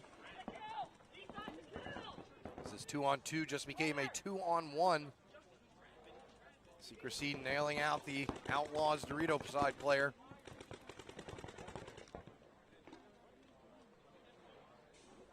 Now since Outlaws won the first one, this last player left, maybe just try going for time. 60 seconds. Because then we will have a rubber match, but then they don't need to necessarily even win that one. They can just get another tie if they want.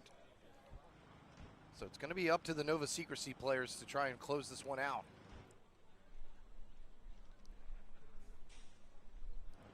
It's all the way on their side of the snake now, and the Outlaws player had no idea about it. And he gets tapped in the back of the head and says, "Hey, how you doing?" And this one will go to rubbers.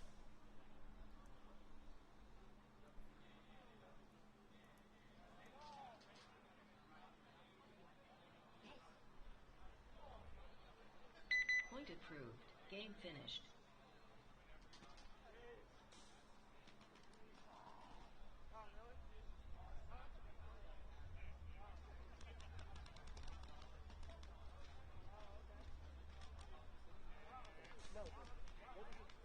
On the field, Nevermore and Squeaky Clean. On deck, Frenzy Black and Virginia Regulars. In the hole, Richmond Rejects and War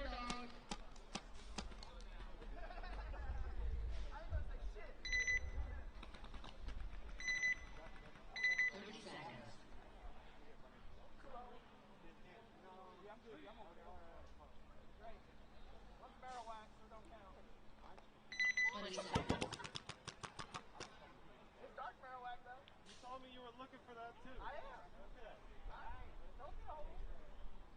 10 seconds. Carnita's quesadilla has been inhaled. I'm ready to go. Got out to the taco bar again, man. Throw down in that back of that van.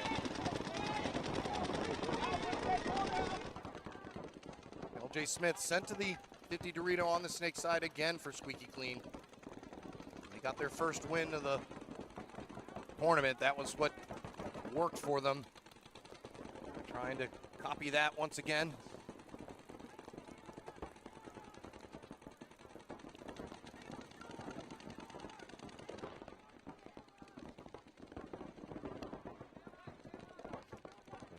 Nevermore's gonna drop Brittany Reed out of the back of the first snake.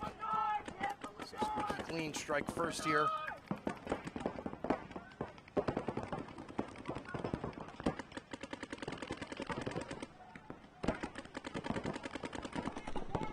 Anthony Taylor trying to keep LJ calm. Getting a little antsy here in this 50 Dorito. Battling with Esther Van A out of the Dorito side corner.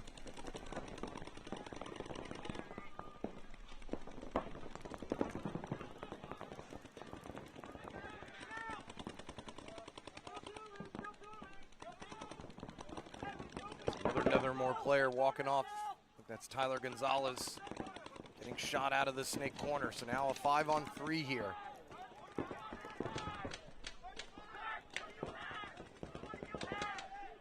Squeaky Clean still trying to figure out exactly where the last few bodies are.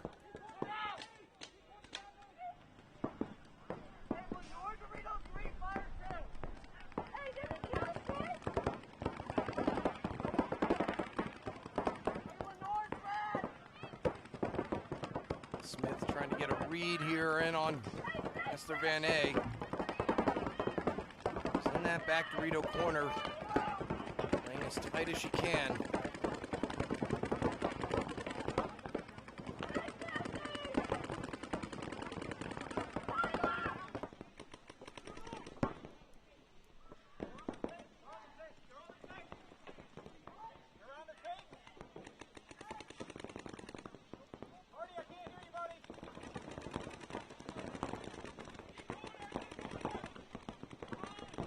Clean trying to finish this game, Squeaky Clean.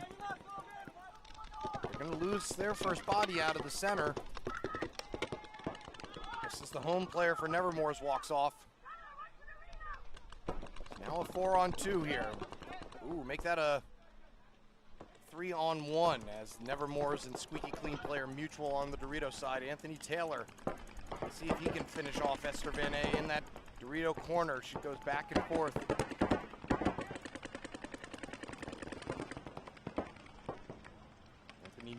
Narrowly misses her.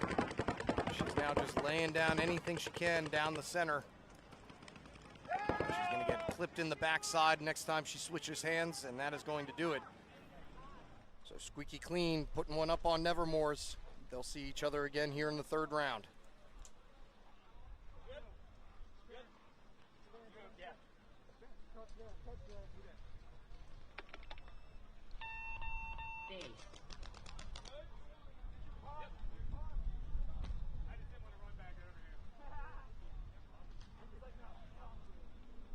Point approved. Game finished. On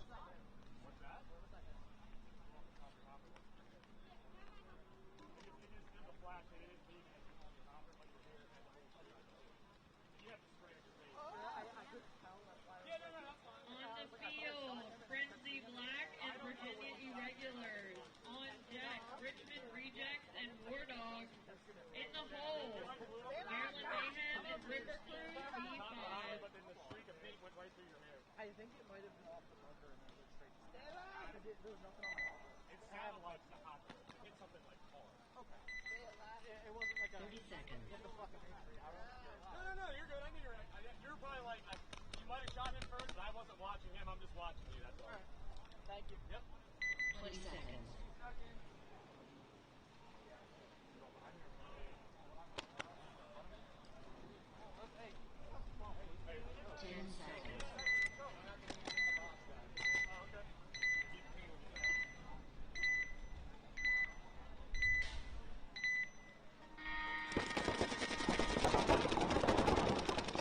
come Frenzy Black and Virginia Regulars. All 10 guns still on the field. Frenzy Black was mirroring up Virginia Regulars, but maybe Frenzy Black dropping the first 2 bodies out of those back center and center can. Virginia Regulars, first ones with the kills.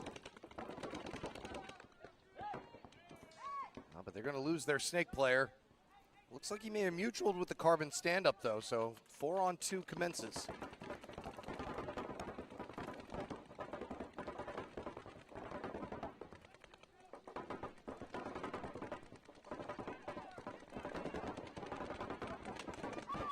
As the Frenzy Black player tries making his way to the 50 snake, gets thwacked away by the Irregulars player waiting for him in the center brick. And leaves just one Frenzy player left in the Dorito side. He's going to hop up into the Dorito 3.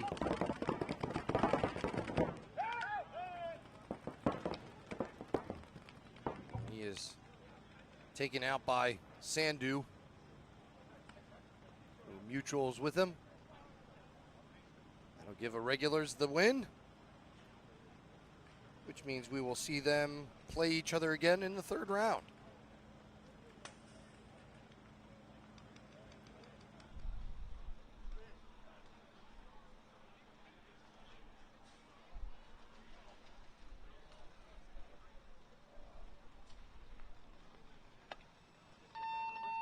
Base.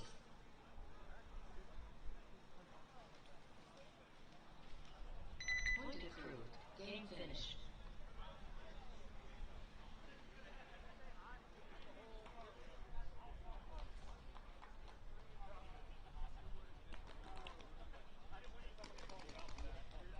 On the field, Richmond Rejects and War Dogs.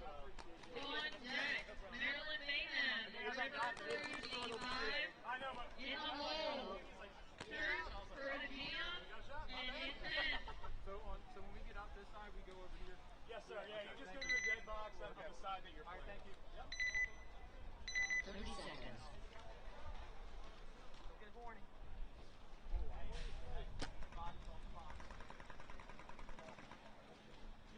20 seconds.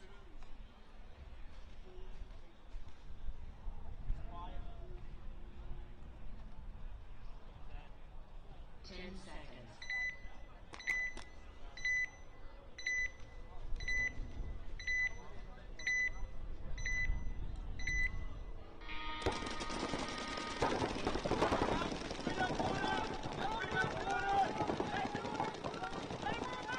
Richmond Rejects on your left, War Dogs on your right. I believe this was one of War Dogs' wins of the prelims. No, it wasn't actually. It was Richmond Rejects who got the best of them the first go around. Nothing to report on the kill front at the moment. War Dogs moving up into the Dorito 3. Bianco, though, walking off with a 3rd eye out of the Snake 1, makes this a 5-on-4 advantage now for Richmond Rejects.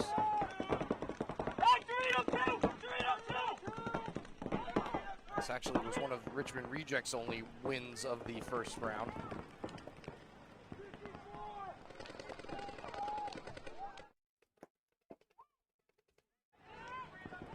And the crawl around attempt is thwarted by the War Dogs back player. Evens things back up at 4-on-4. Rejects still the ones asking the most questions though, as they grab another kill off of the back end, make this a 4-on, oh nope, never mind, that's the same guy. Still a 4-on-4 here.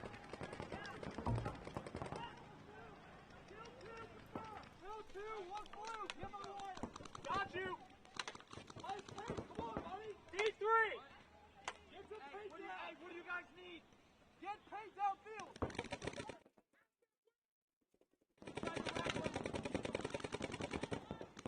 Into the 50 Dorito goes War Dogs.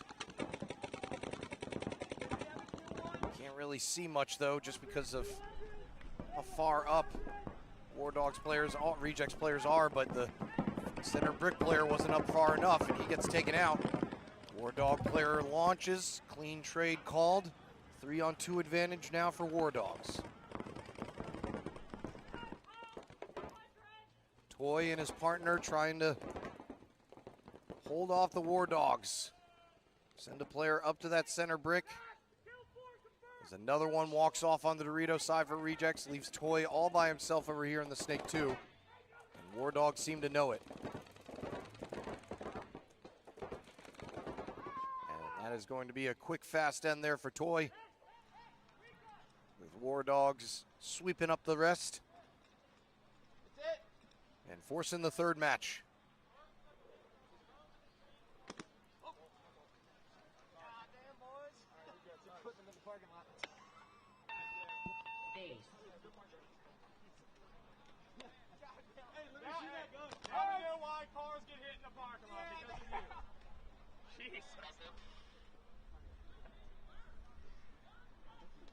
Point approved. Game finished. I appreciate you. Yeah, no, I was worried. I was like, just making sure the pack out. No, you're good. We're trying to win. Field, Maryland Mayhem and River Crew B5. Clean the sweat off of my headphones. They may have gotten me a new pair, I don't know. Not quite as keely. Or maybe they just switched them up. Gave me the less worn out ones.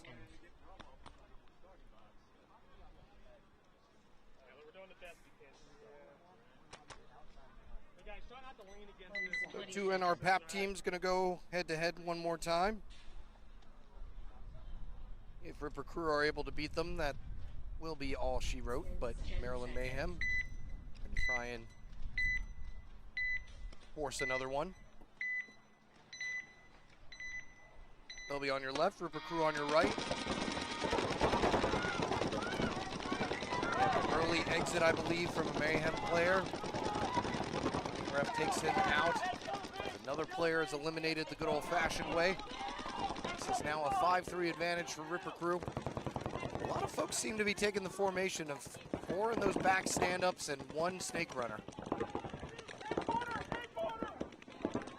Looks to be the standard recipe for both sides, and then you move up the Dorito side from that corner. The back center player fills out as needed from whichever side's necessary. As Vince walks off for Mayhem, makes this now a 5-on-2. Crew cruise control here.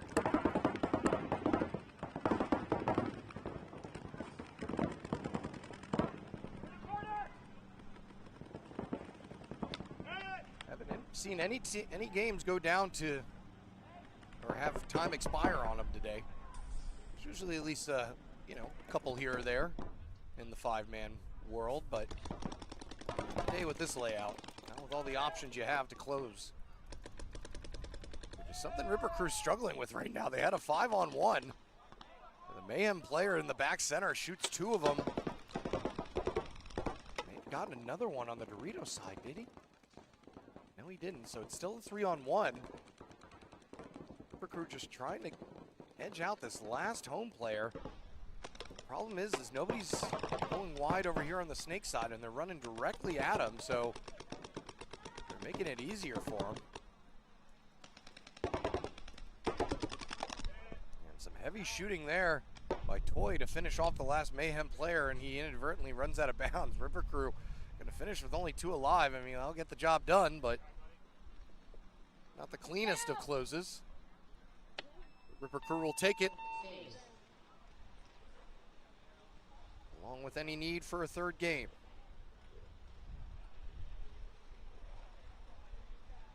Point approved. Game finished.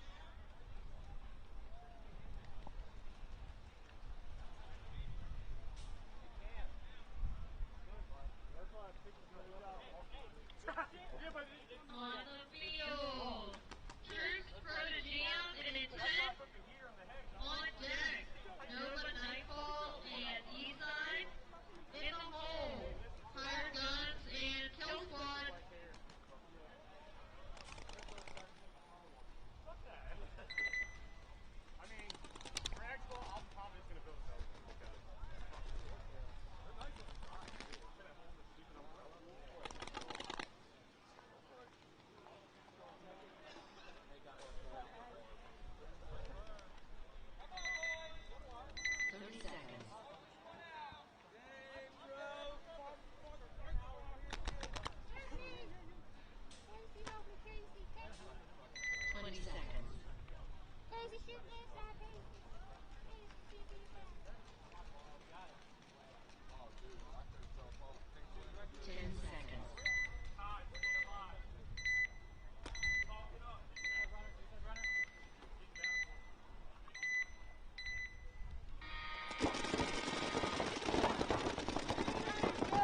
Prodigy having a tough day so far. Not gonna get any easier here going up against Intent. Only lost 1 point so far. Not like it's gonna happen in this one either. As it is now a 5-on-2. Last two Trucks players. The Carbon stand-up and the Dorito corner. They shoot one of the Intent players moving his way up the Dorito side. Now just a 4-on-2.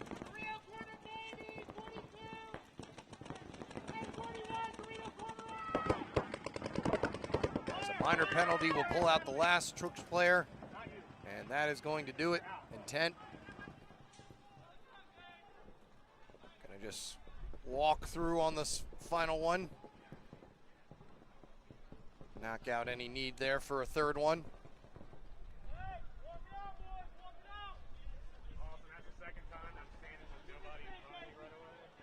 Intent's only loss in the first round.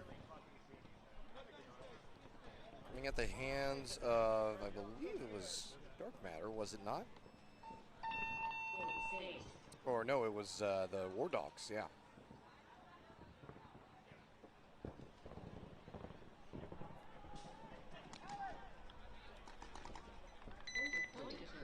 Game finished.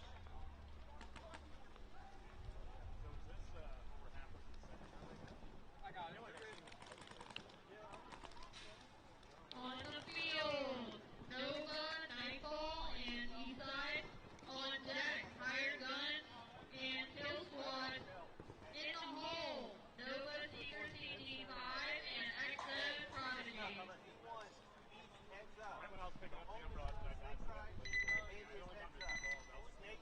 30 seconds.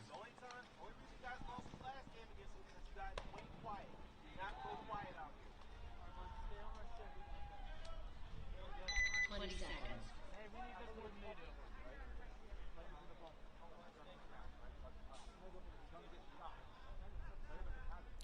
That was indeed very nice. Once again, we find ourselves in agreement, Stu for Dale. All right, inside now. Take on Nova Nightfall, who have picked things up here. They won the last one, or the first one against Eastside.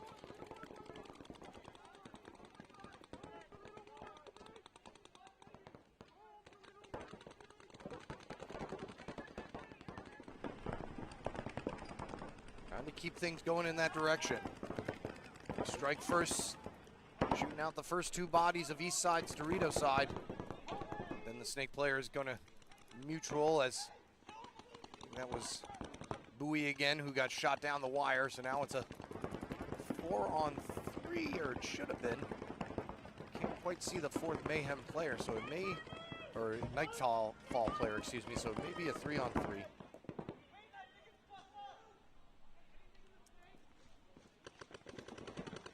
Side. Peyton Castro asking for some recon on what exactly is going on. I think when all's said and done, we've got ourselves a 3-on-3 here. Next kill's a big one.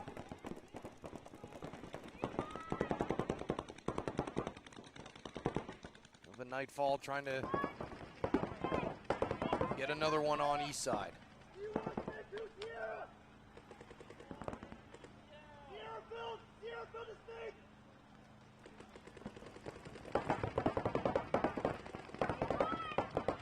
Trevor DeBerry and Peyton Castro kind of work in unison here. Other Eastside player in the Dorito 1. Nightfall talk amongst themselves. Down to the 3-minute mark here. Somebody's got to figure something out. Instead, we haven't seen any points go all the way through the 5 minutes.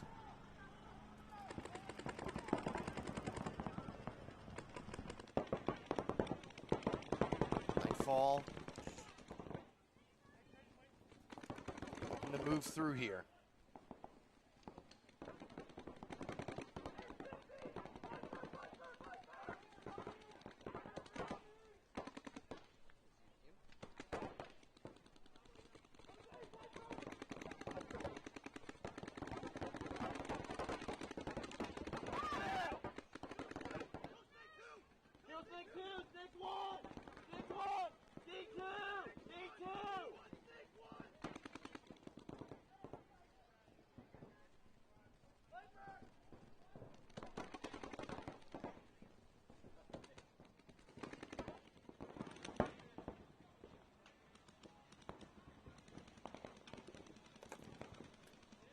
Some moves happening in the snake. Takes Castro out. Turns this now into a 2-on-1, I believe, with DeBerry, the last one left here for Eastside in the snake 2. Dealing with the final 2 Nightfall players. DeBerry's still calling out positions. Don't think he has a player hiding over there. Eventually, DeBerry gets pinched out. No, he did have a player over there. And he's making a move down the Dorito side and gets caught just in the nick of time by one of the remaining Nightfall players in the center. And that is going to do it. They could have scooped one away from Nightfall, but Eastside just losing too many bodies at once. Allowing Peyton Castro to get bunkered like that. Loses that one for them.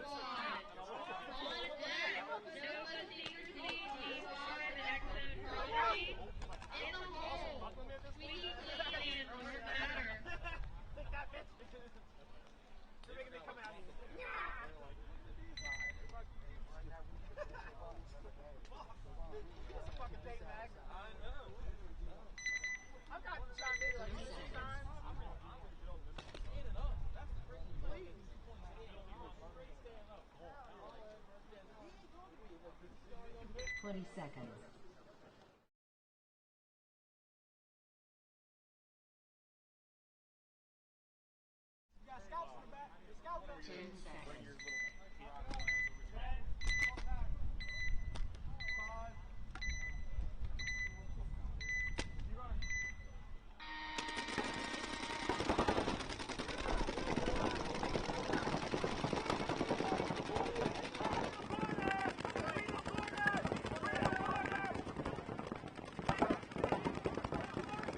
Squad now taking on Hired Guns.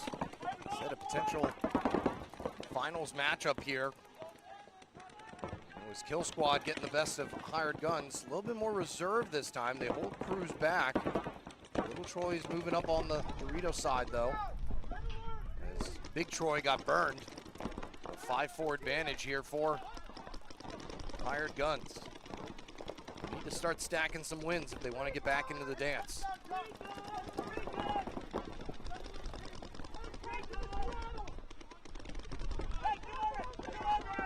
Heating up. I'm sure the turf is nice and toasty down there.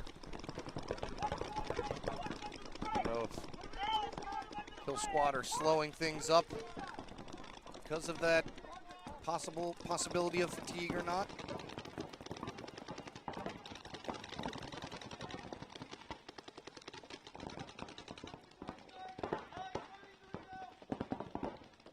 Cruz knows he has company in the snake, just not exactly sure where.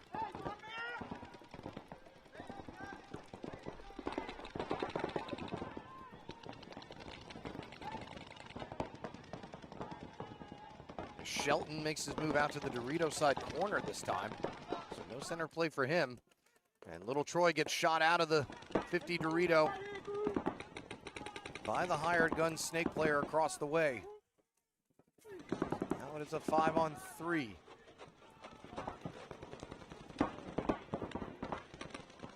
Flowers and Cruz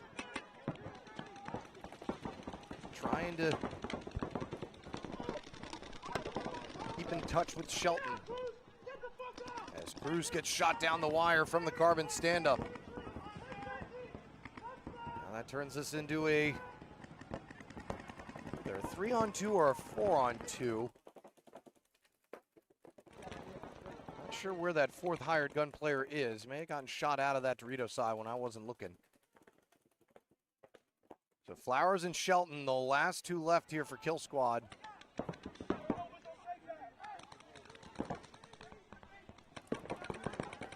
Hired Guns trying to finish him off.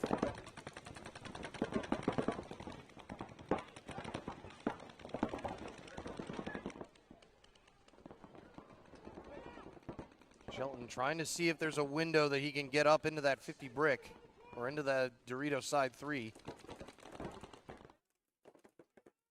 Flowers holding fast in the carbon stand-up.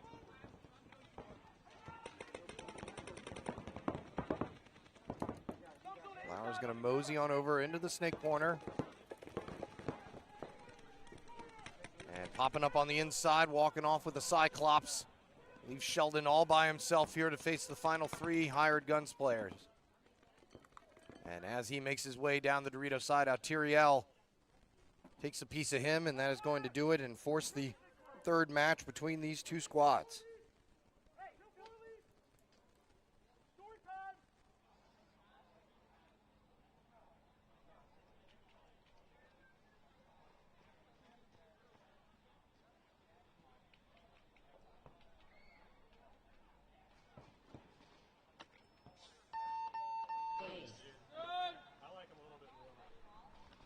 Point approved. Game finished.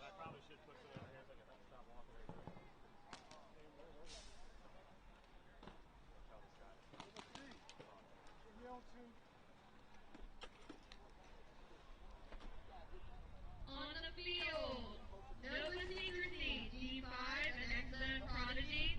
On deck, Squeaky Clean and Dark Matter. In the hole, DC Matrix 2 and Virginia Irregulars. You're doing a great job today. No, he just stepped up.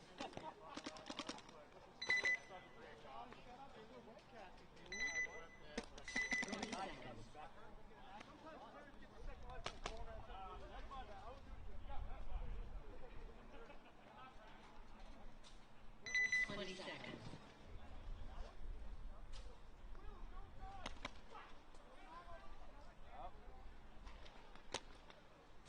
Ten seconds.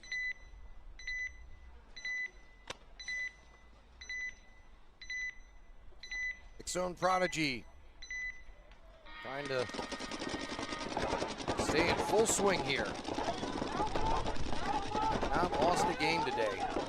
Savior get burned there by Nova Secrecy, who have stepped things up since they got their first win.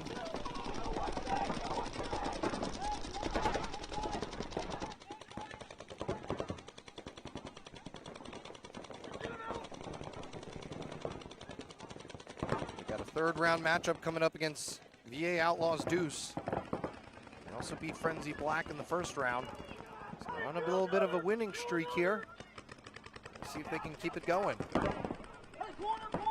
Both teams trying to keep both their winning streaks going. 5-4 early advantage. Make that a 5-on-3. Nova Secrecy. Menzies in the Snake 2 again.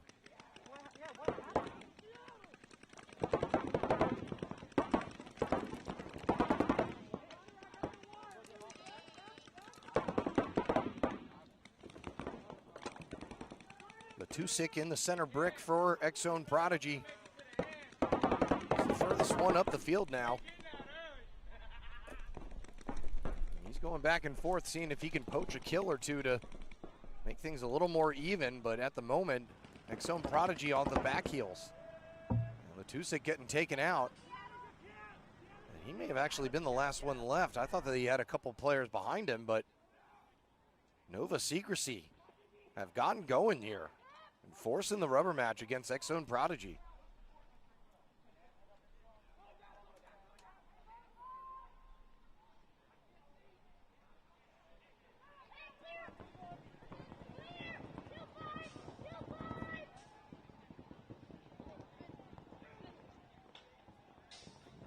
So if Nova Secrecy is able to keep things rolling, perhaps they'll be the victors of the D5 headband. I don't know. Maybe the D4 one is still up for grabs. Just Kittingsville Killers had a bad start to the 2nd round here. Want to see a little more out of them, maybe. Then again, I did promise them that, but I highly doubt they're listening. So.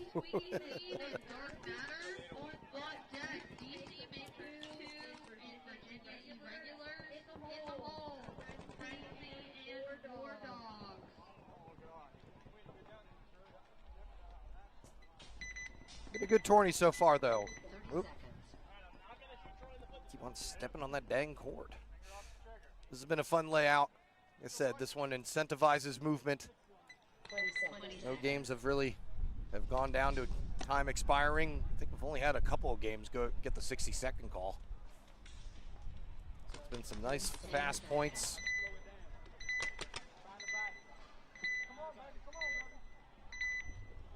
Everybody seems to be going for it. There doesn't seem to be any wait back and shoot your gun. Squeaky Clean are going to lose 3 off the break. They do burn 1 Dark Matter player, but it is still now a 4-on-2 off the jump, and make that a 4-on. Nope, he's still in there. So O.J. Smith all by himself over here on the Snake side. He's only got 1 teammate in the Dorito side can. And he's got Rant breathing down his neck right in front of him. Rant is going to try and maybe hop over the beam and run the highway.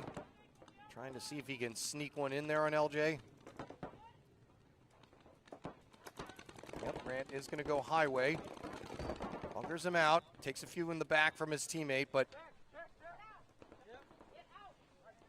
ref calling LJ out, and some confusion there. Yeah, he does have a hit on his back shoulder. So that turns us now into a 3-on-1 with Dark Matter's final players all running in sync down to bunker out the last player left. Not needed though, as he had already taken a hit. That'll give Dark Matter the win. Tough to win when you lose 3 off the break. Not what you want to have happen. All right, on the field we have DC Matrix 2, Virginia Regulars. On deck we have Frenzy and War Dogs, and in the hole we have Frenzy Black and BA Eyeballs 2.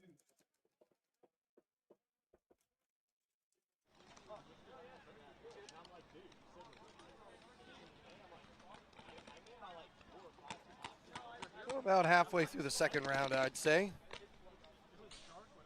As of right now, we only got 9 third matches that will be needed in the third round, but still plenty of games to go.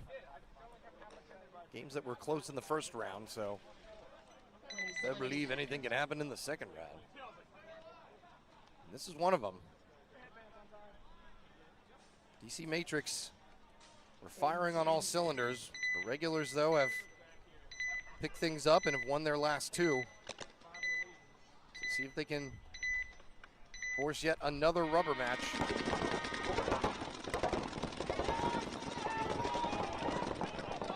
have to do so without their Snake Runner, who takes a shot in the side of the head, as well as one of their Dorito runners.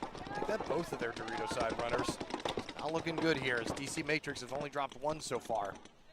So 4-on-2 here. Last 2 are regulars players in the center Aztec and the Carbon stand-up. DC Matrix, big move up the center wedge. Not going to be able to see much from there.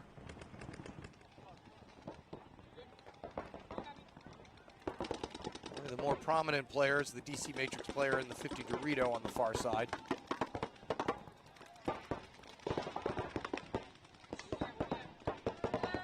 That's the Vice Grip Titans. Back center player for a regular shot out. Last player left in the Carbon stand-up. Facing down 4 DC Matrix 2 players who have nothing but time.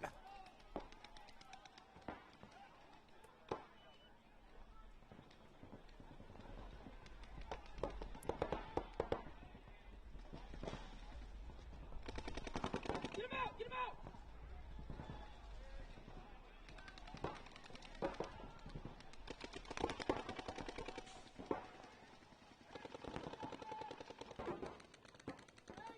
Matrix drop a body out of the Dorito side, and the Irregulars player tried making a run to the Snake corner.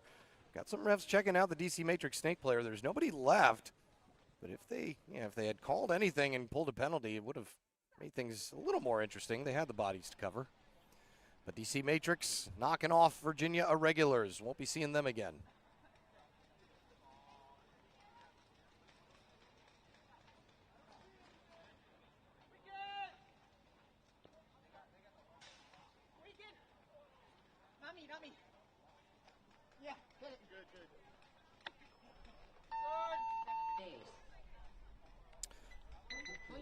Welcome, welcome to those of you just joining us. Seeing that number climb up there.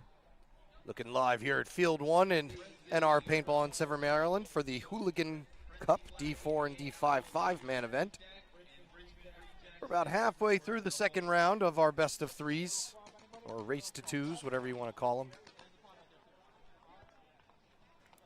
Some clear favorites out there for sure.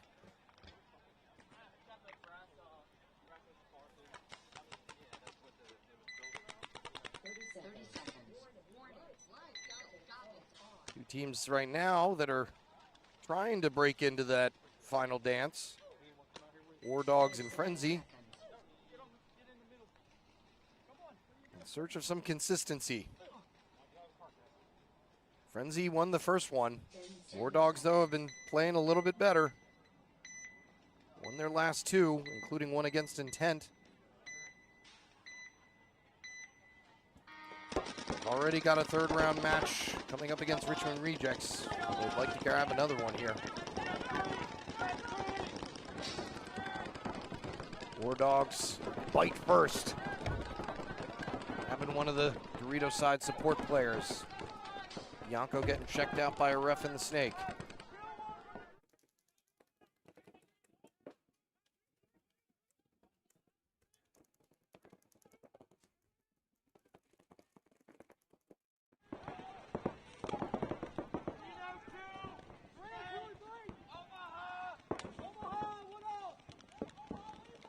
That's Derek Gilroy in the snake for Frenzy.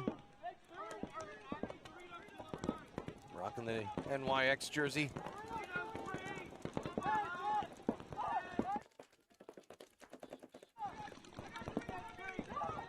See if he can knock off one of these back players for War Dogs, who still have 5 alive.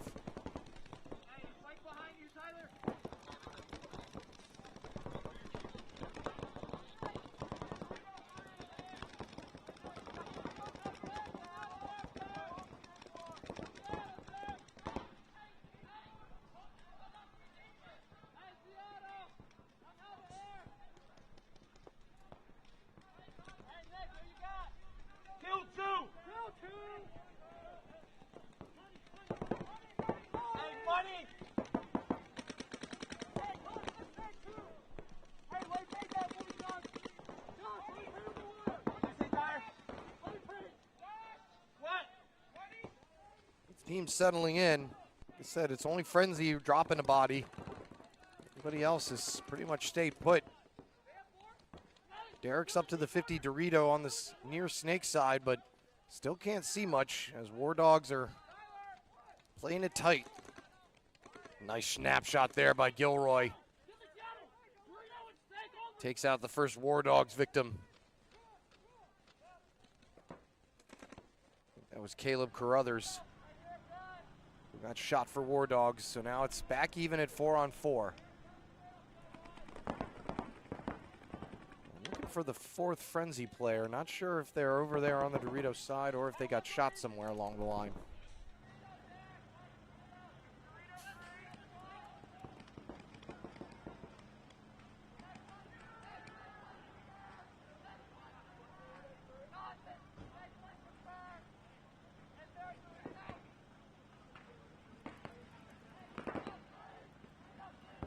For longer points of the day here. We hit the 2-minute mark. Advantage now back in Frenzy's court. As Gilroy's on their side of the snake, and a nice snapshot there. It's going to end up mutualing, but that's a good kill from across the way. Turns this now into a 3-on-2, or might be even a 3-on-1.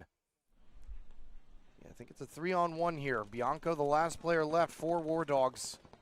In the snake one, he's going to run around out of the propeller up to the brick. Frenzy player sees him. Shadows may have given him away, and they're going to mutual, leaving only one player left, and that player is wearing a Frenzy jersey to give them the win for the point and the matchup overall.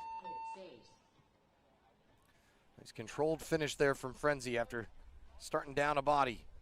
Well, not starting down a body, but just getting shot early.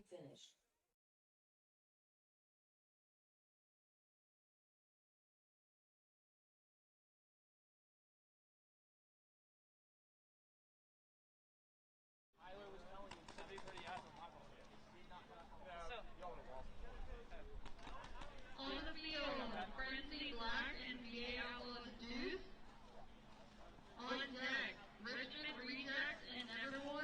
In the hole, Keystone, Ballistic, and Maryland Mayhem.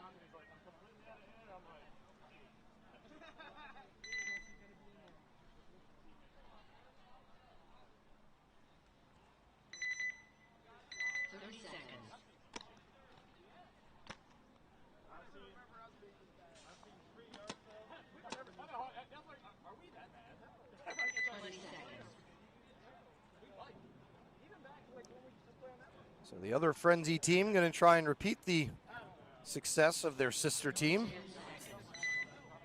Taking on VA Outlaws Deuce. We haven't seen in a while, it feels like.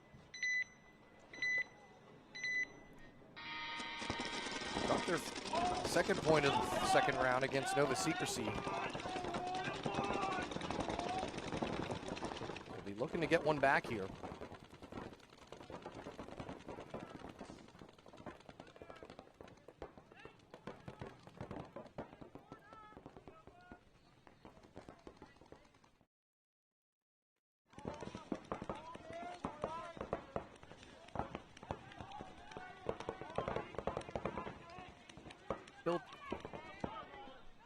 I was about to say still 10 guns on the field, but the Frenzy Black Snake player takes a shot to one. So 5-on-4 underway here with Ian Kirk back up in the Snake for for VA Outlaws.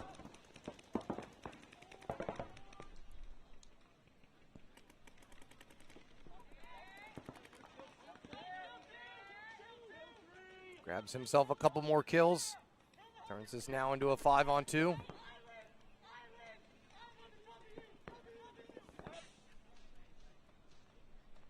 Kirk letting everybody know what he sees. And he may be the last one left for Frenzy Black, and it looks like he was. So that's going to take care of him.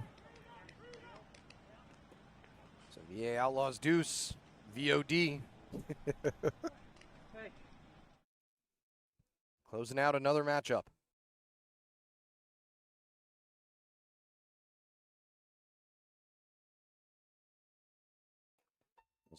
It's a video on demand. They're winning on demand. As we try to get this pesky away camera to stop behaving poorly.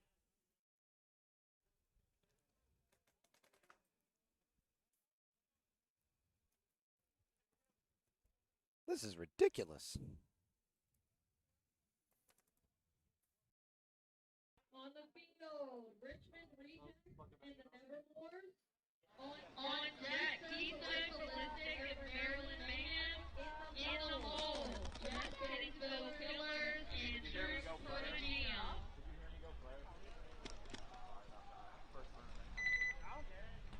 At that point, I'm like, you know. Yeah, I'm not. So Nevermore's coming back out again. Lost the first one to Richmond Rejects. Richmond Rejects, though, since that win, have dropped 3 in a row.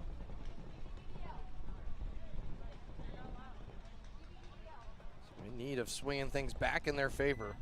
20 seconds.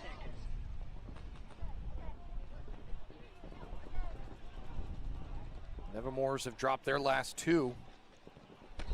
So something's got to give here. Somebody's losing streak is going to continue, and somebody's is going to end.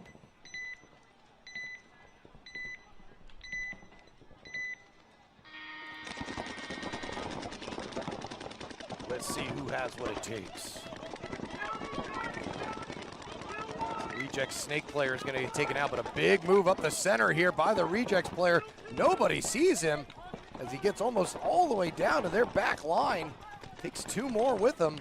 Another player walking off for Nevermore, so now that's a 3-on-2 here. Esther Van A trying to back up her Dorito player in front of her, but I don't think she's aware that this whole Snake side is open. As the Rejects player is aware of it. Crawling up to the 50 Dorito. Esther does look this way now. I think she realizes the precarious situation she finds herself in. Gonna hop into the carbon stand-up, made it cleanly. Spreads the field a little bit more, but head checks herself right into a ball. To make this now a 3-on-1 in favor of the Rejects. Nick Jurinick looks to finish things off here for Rejects. Can't quite see the last Nevermore's player because of where she's at, and that big brick is blocking him. So he's going to have to let one of his teammates take care of it up the center, and he does. And that will do it. So Richmond Rejects knocking off Baltimore Nevermore's, who had a fighting chance there with a good burn, but just were not able to survive the moves of the rejects. Please. Point approved. Game finished.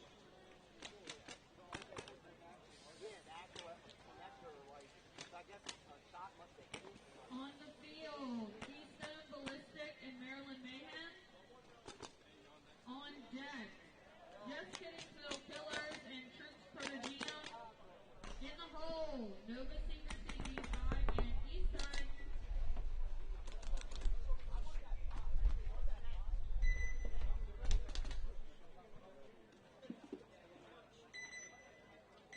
Seconds.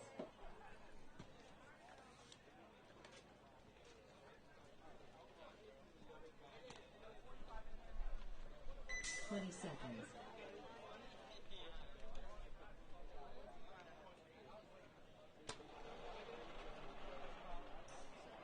10 seconds.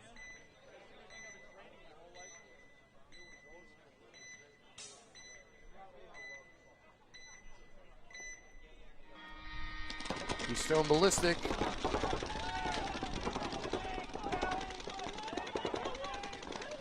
One of their only wins of the first round. Got one back though against DC Matrix 2, so working with a little bit of momentum here. And Maryland Mayhem, one of the more raw teams out here, so certainly not go down easy, but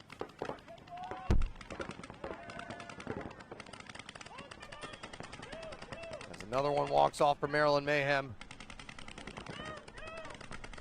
And I've got ourselves in a 4-on-3 scenario, it looks like. Maybe even a 4-on-2. Only two Mayhem players I can see are in the Dorito side can and the Snake side carbon stand-up. Keystone players are jumping everywhere. Another Mayhem player walks out from the Dorito side can.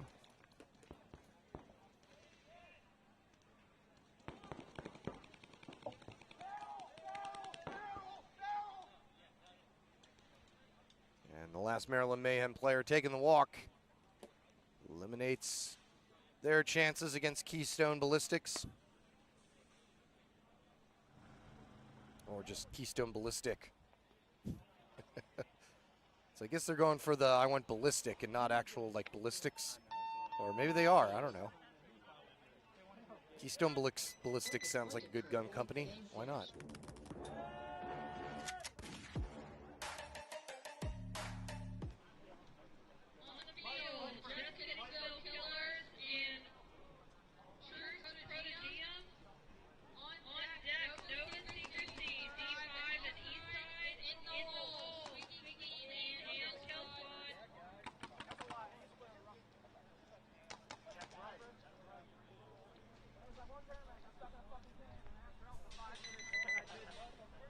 So, Trucks Prodigium still looking for that first win.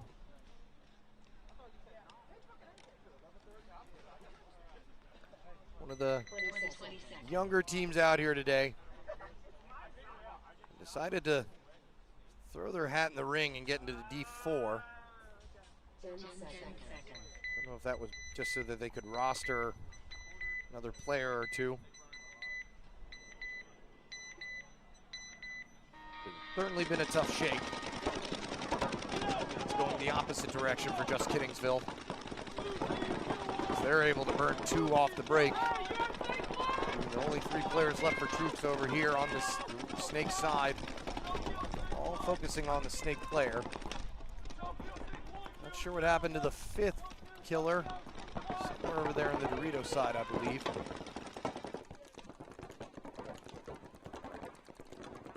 There he is, poking his head out of the Dorito 2, moving up into the Dorito 3.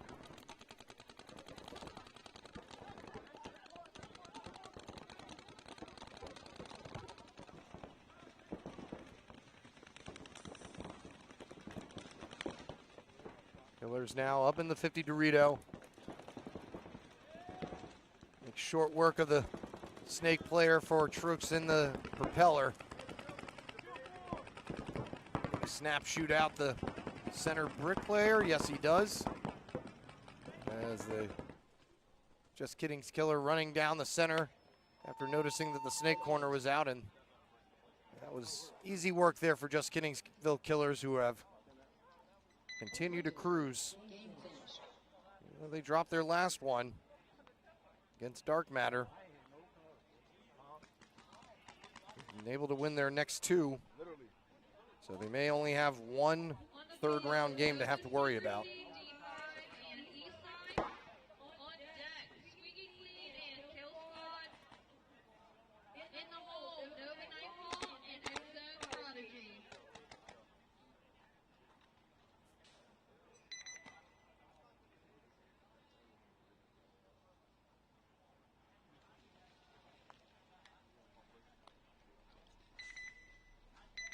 Seconds.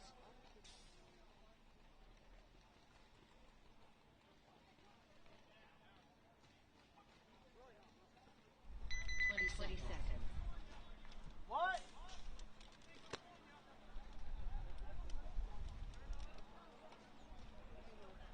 10 seconds.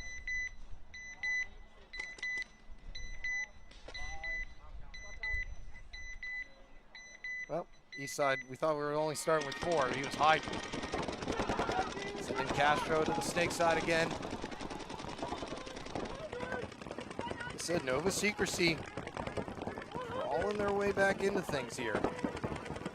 Able to get one back against X-Zone Prodigy. They lost the first one against Eastside, but they're on a 3-game winning streak here. Gonna drop 2 bodies though out of the back center. So now 5-on-3 here with Eastside.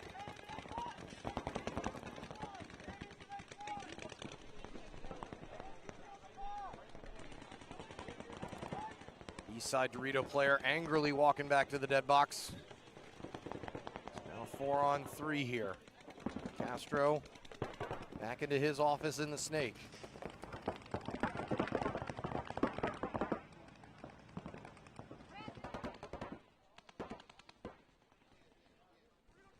Menzies in his office in the snake. Let's see who leaves the office first.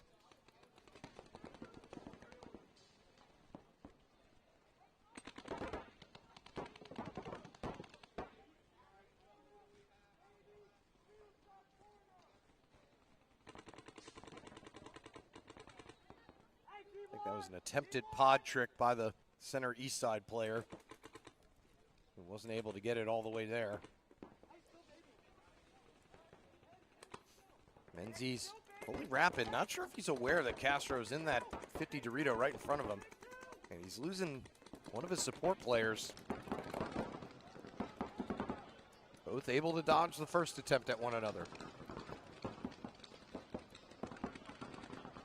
believe we have ourselves a 3-on-2 in favor of Eastside. Nope, still a 4-on-2 actually.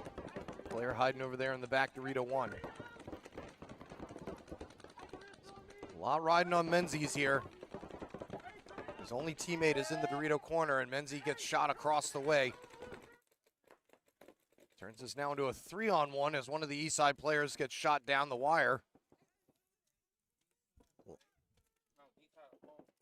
Last player left for Secrecy, trying to battle against these 3 remaining Eastside players.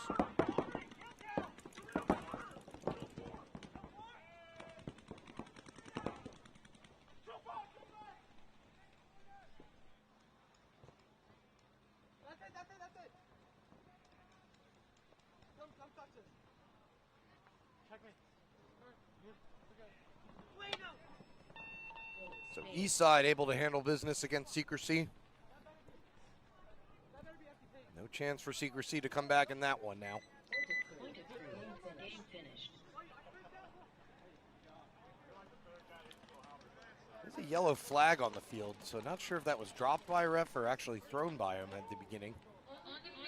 Nova Secrecy player talking to one of the refs, asking for an explanation, I think. So yeah, it could have been the result of a minor penalty that started the descent of Nova Secrecy's attempt.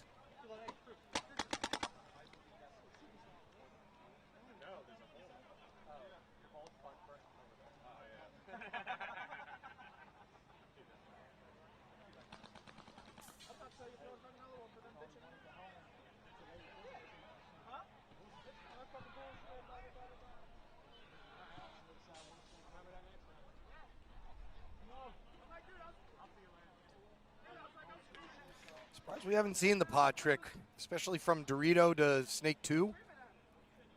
Pretty short distance. You could just launch a full pod right at that mini wedge, knocking it from side to side, make the player occupying it think that somebody's right on the other side with them maybe.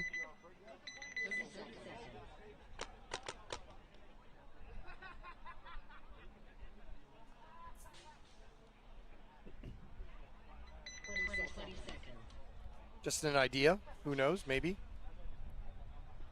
Maybe some people are saving that for the later rounds. 10 seconds. Never had it fool me before. And again, I don't know if anybody's ever really actually tried it against me. I don't know if I'd be able to tell the difference of whether or not somebody's a real body or not.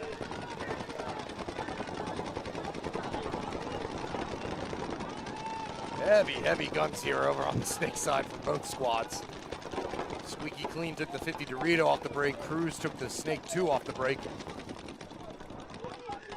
Troy Jr. moving up on the Dorito side into the 3.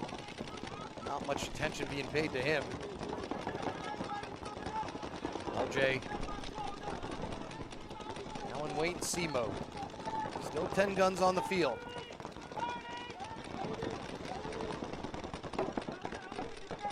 Squeaky Clean have had some better points here in the second round. Kill squad moving right along, but dropped one here or there.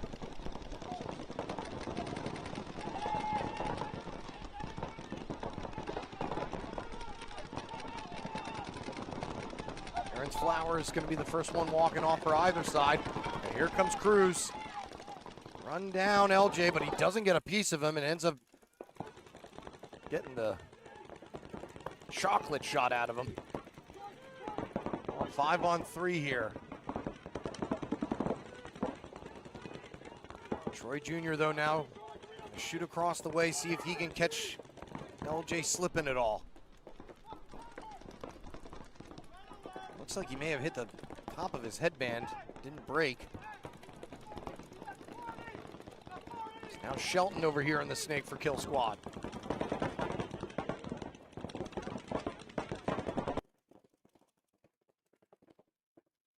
Heavy paint bill for Squeaky Clean for this point. As a player, Perez getting taken out of the center for Squeaky Clean. Evens it back up now at 4-on-3. Troy Jr. still over there on the Dorito side looking across the way. I think Anthony Taylor knows that he's there. Big Troy, though, going to get taken out on the Dorito side. Now back to a 2-body advantage. Make that a 3-body advantage as Troy Jr. now the last player left over on the far Dorito side. Squeaky Clean players going to try and run him down. Almost a good mutual, but I think he took some from the backside as LJ took a hit. And we're going to have a minor penalty thrown on LJ. They're going to have the bodies to cover, though. So Squeaky Clean with only 1 body remaining are able to outlast Kill Squad there. Not sure if he took a shot or not. There's a lot of paint on that bunker, but I think it was one of those things where there was just so much paint.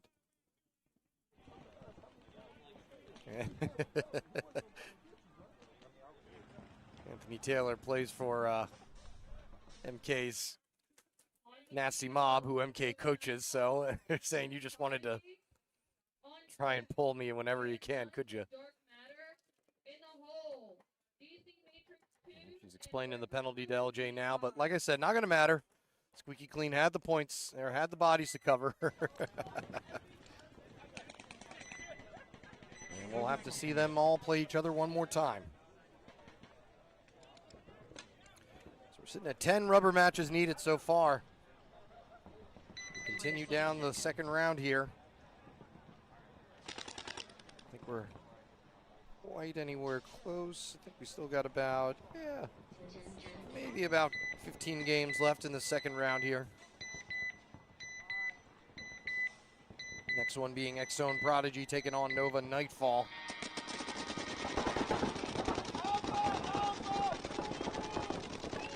Only one loss so far for X-Zone Prodigy, and that was against Nova Secrecy.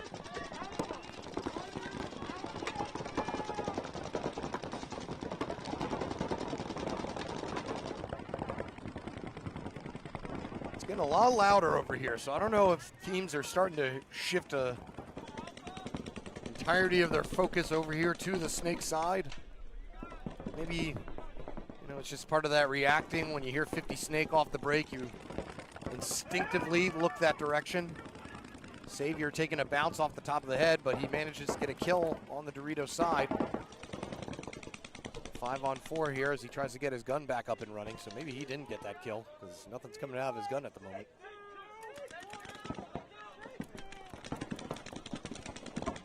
The Secrecy Snake player right in front of him. Savior be in a dangerous spot here if he didn't have any protection right next to him. Although that player is now looking the other direction. Tried to get a piece of the Nova Nightfall player moving up to the Dorito 3, but the refs aren't interested. So still a 5-on-4. Savior may have messed something up on this dive into the 50 Snake. As the Snake walks off through Nova Nightfall, makes it a 5-on-3, but make that a 4-on-3. Center at Brick player gets taken out, so now Savior is all on his own over here for the moment. And still trying to get his hopper running. But he's really doing some hopper surgery here, taking the batteries out and everything. My goodness, what did he dive?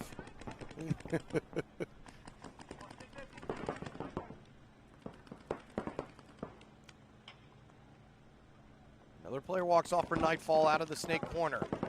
Center player for X-Zone Prodigy overextends himself as another player walks off for X-Zone. That's going to be a mutual though, so now it's a 2-on-1. Kind of technically though a 1-on-1 as Savior is still having gun issues. Not sure if he got it back up and running or not.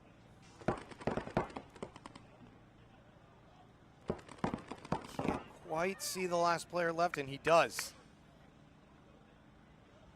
I don't think Savior fired a shot that whole point. Finally got his gun up and running and the game was over.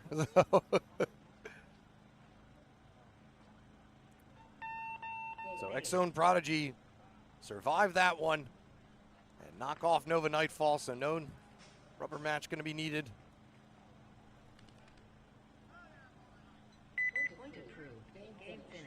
As, yeah, that was a deep, deep surgery. I haven't seen anybody take batteries out of hoppers before. And that's what Savior had to do. On the field, fire guns and dark matter. On deck, DC Matrix 2 and River 2D5. In the hole, Frenzy and 10. Hey, Troy, you gotta watch that third Dorito coming up on you. 30 seconds. Yeah, I know. It is. But it's 11 teams. Compared to the last time, we had, what, 15? 20 seconds. Dark Matter won the first one between these two squads.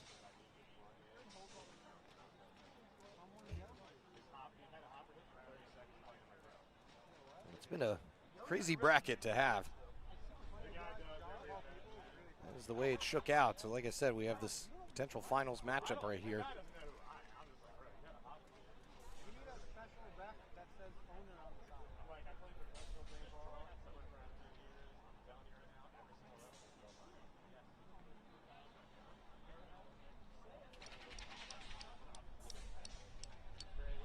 now. Hired Guns on a bit of a winning streak here in the second round.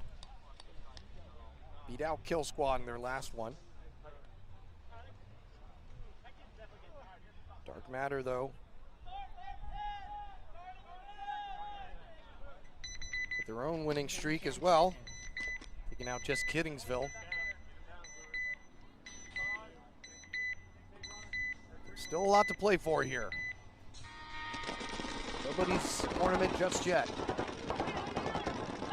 Dark Matter on your right, Hired Guns on your left. Kyle Williams asking for a check for Dark Matter, but it's a clean bill of health, so 10 Guns stay on the field.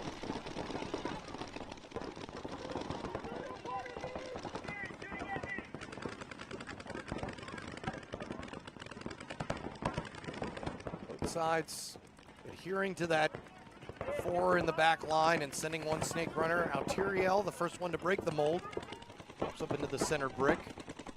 Was originally posting snake way, but then was given some different instructions. Player in the carbon stand-up for Hired Guns takes a shot to the hopper. Luckily gets pulled out before any laundry comes flying. So 5-4 early advantage here to Dark Matter.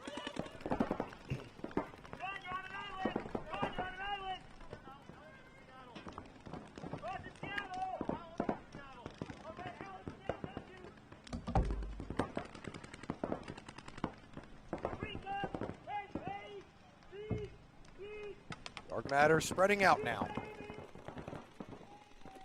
Got Rant up in the Snake 2. Able to knock off the Dorito 2 player of Hired Guns. Turns this now into a 5-on-3. Still no strikes for Hired Guns. They need some offense and they need it now. Tyriel may want to just let loose and try to go up the center to at least get rid of Rant or somebody. Moment they are in dire straits. Player across the way in the Dorito side walks off again for Hired Guns. Snake player gets taken out down the wire, leaving Allen and Alteriel all to his lonesome here in the center brick. Still all 5 alive for Dark Matter. So we'll see how long he's able to last. Gets shot in the baby maker and that'll be all she wrote. So Dark Matter knocking off Hired Guns. It was a solid win for them. Dark Matter come out on top.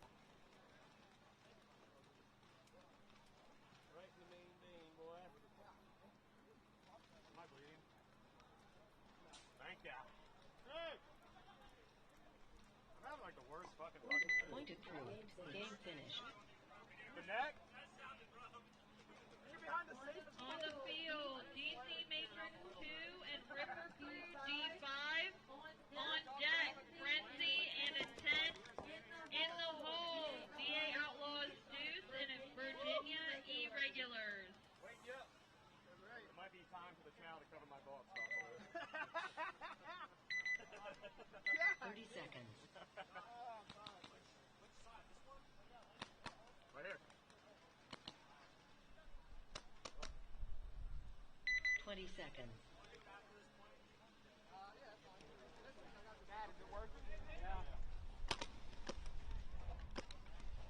10 seconds.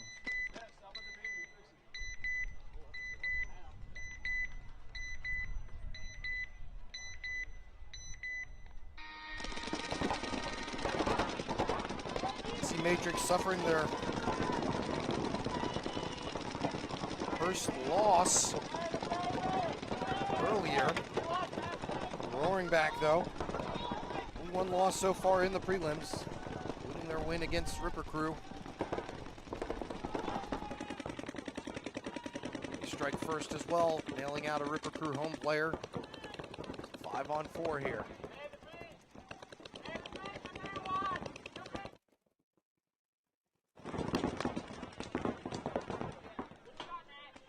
Peller snake player for DC Matrix focused on the Dorito. I think he got a shot off on the head. Big hair over there for Ripper Crew. This is now a 5-on-3.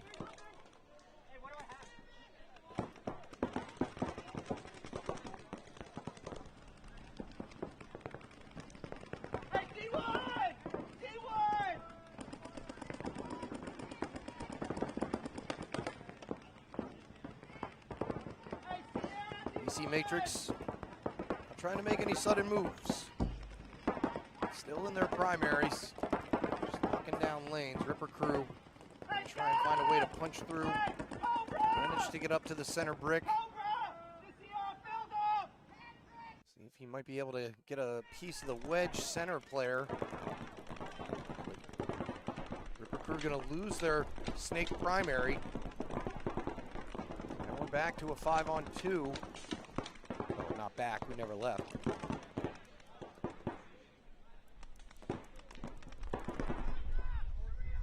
Don't think DC Matrix have anybody in the dead box.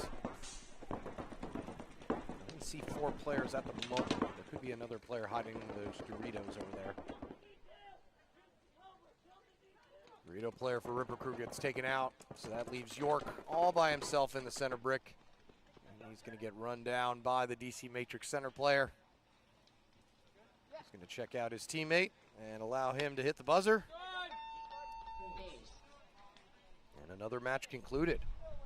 So out of 44 possibilities, so far we only have 10 round 3 matches. Got about 13 more games to go in the second round. So we'll see where things land after those, but right now we're still looking at not that many third round games.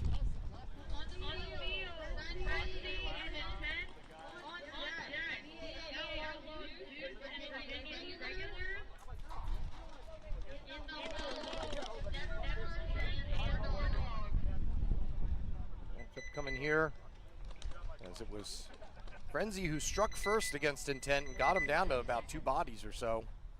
And Intent were able to just put their heads together and come out on top on that one. So see if Frenzy want to try something different or go right at him again. They've been sending Derek Gilroy almost to the 50 snake off the break, which does shift the focus and allow you to make some moves up onto the Dorito or the center. Let's see what they're thinking. Stopping him at the snake 1 propeller this time. And doing the same. I'm alive. We've got a 5-on-4 in favor of Frenzy. Now back even again at 4-on-4.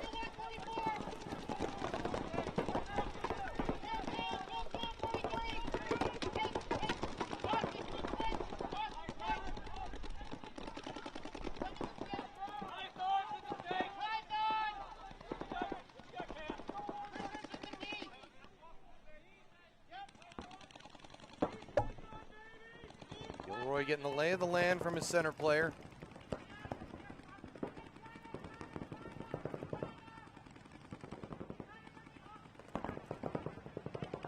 Diamond formation, so to speak, here for Intent.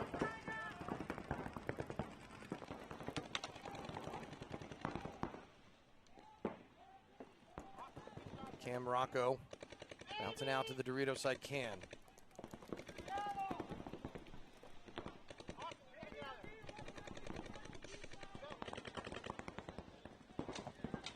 Up to the Dorito 3 from the center for Intent. Another Frenzy player walks off, trying to shift his gun towards him. Might be a 4-on-2 here. I don't see the third Frenzy player. It's just Gilroy and Johnson left over. Nice shot there by Gilroy, takes out Gage Jenkins. Now it's a 3-on-2 here. Gilroy and Nicholas Johnson trying to save this point. Rocco and his teammates trying to close things out. Nick's kill being a big one is an understatement. See Gilroy right in the center of your screen there, just working with Nicholas. Gilroy's got the count right.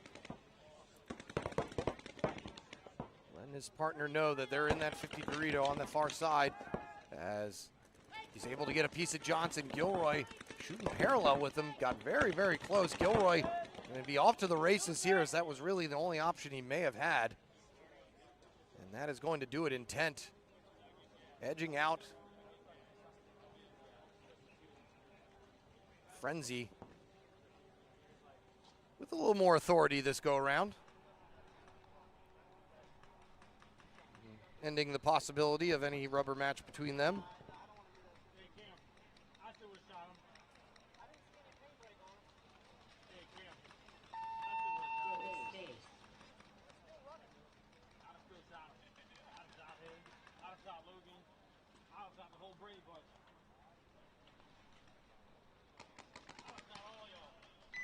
Point approved. Game finished.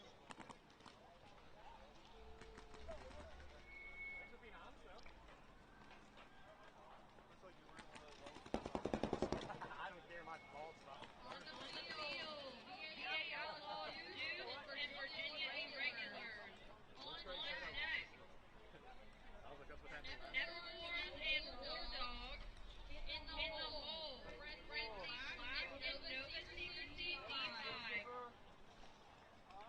Thank you. Say the D5 headband right now is between this team, VA Outlaws Deuce, and Nova Secrecy D5. We'll see who ends up finishing off better, and we'll make that our decision. 20 seconds.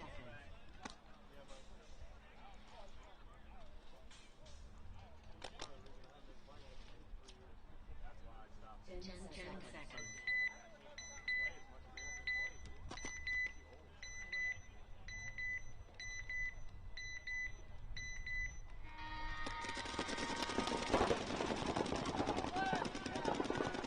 Almost a tangle of legs there between the irregular snake runner and snake support player. Each side, though, going to lose one off the break. 4-on-4 here.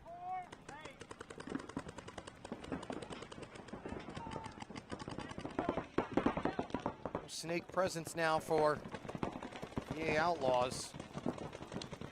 I'm sure Bachamp is going to try to get in there as soon as he can, but now regulars were making that a little bit difficult. Gets over to the snake corner at least.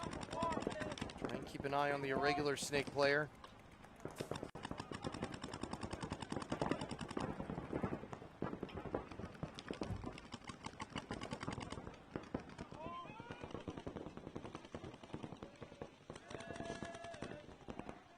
Ends up taking a shot from the Dorito side across the way. And another player walking off for irregulars off the snake side. So now a 4-on-2 here. VA Outlaws Deuce. Trying to take down another Virginia rival.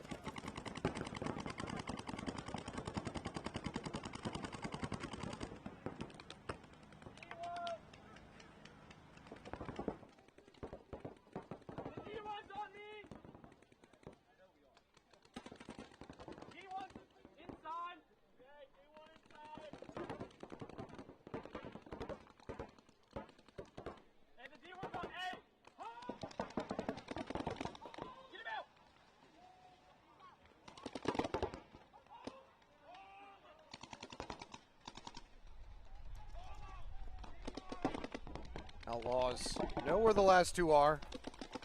The center of your screen there and the Dorito side. As the home player takes the walk, the champ. Walk his way into the regular side of the snake. Take out their final player to end that point and that matchup. Freedom! Freedom! Freedom!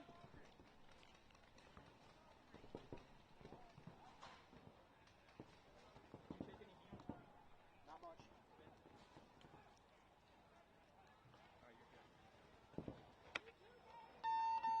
Ace.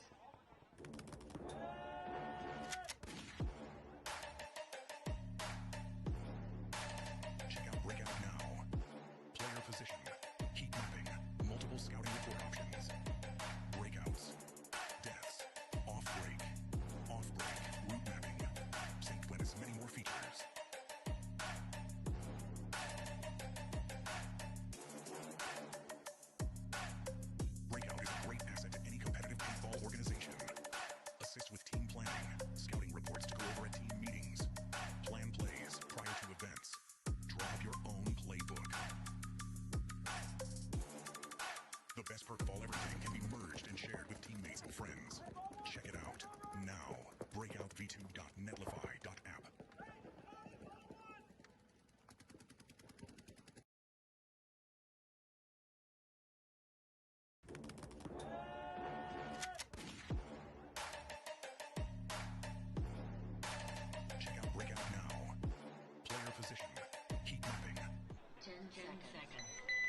War Dogs and Nevermores.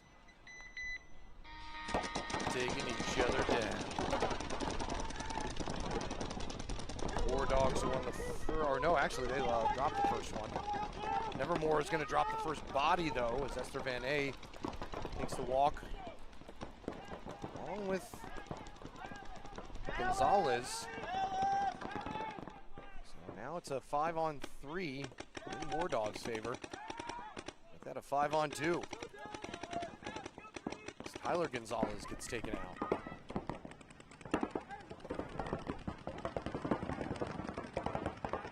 Lucy Shelton.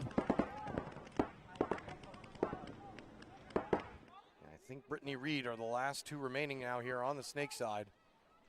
Not really doing too much talking. Bianco is right in front of Shelton, and she hasn't an earthly clue about it yet. Brittany Reed shifts over to the back center bunker, but not going to be able to protect her from there. As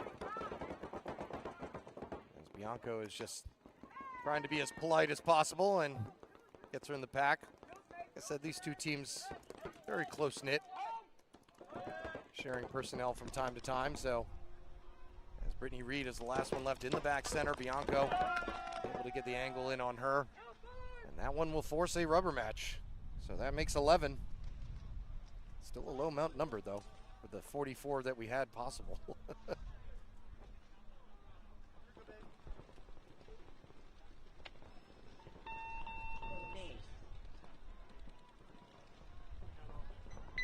approved. Game finished. You said I was good. Come and beat that shit. Stealing this pod.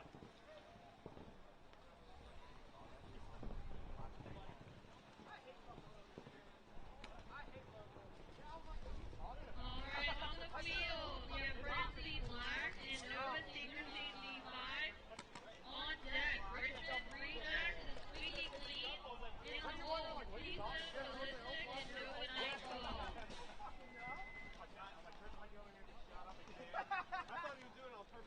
Oh, yeah,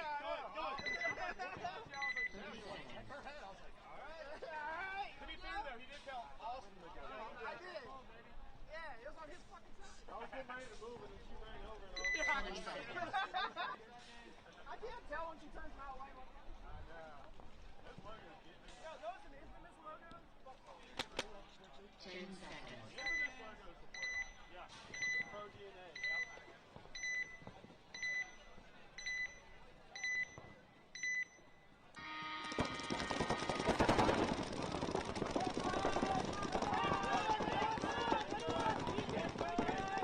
Nova Secrecy dropping their last one against Eastside. Other than that, though, they've had a good second round. They're looking to finish it off here against Frenzy Black. They did beat the first time. Got themselves a 5-on-3 here, so looking like they are in position to do so. That's Frenzy Black, you can tell. A little rough around the edges, probably a lot of their first tournament out here. Growing pains are to be expected. Hopefully they're just having a good time.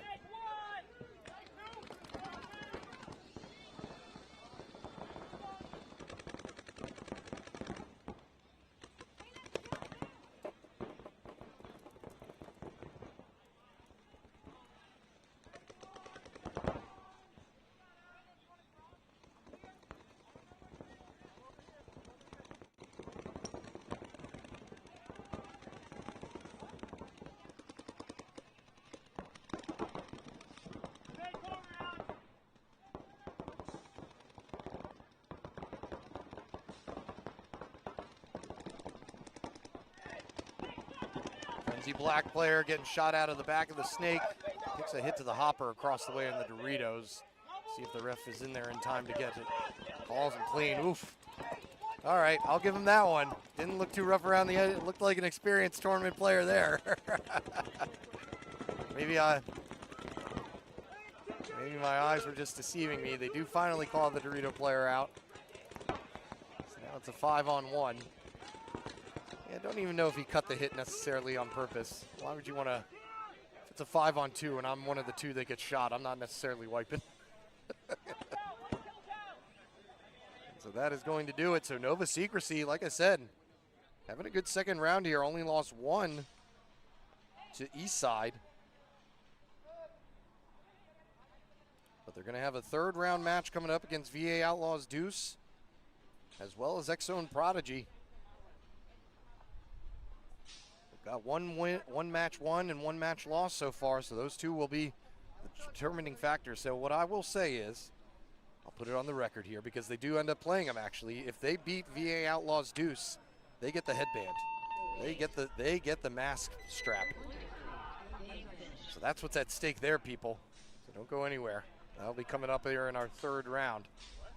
Like I said, they'll also have another one up against X-Zone Prodigy.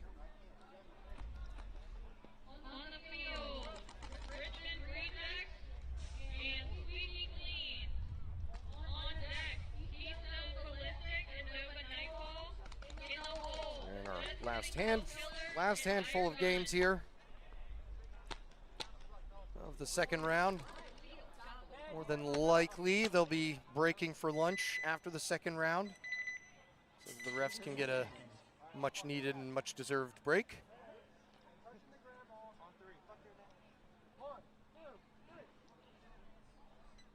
20 seconds. The refs doing some courtesy cleaning here to Toy, who has a lot of hits on his back and the back of his legs that you couldn't see. 10 seconds. That was nice of him.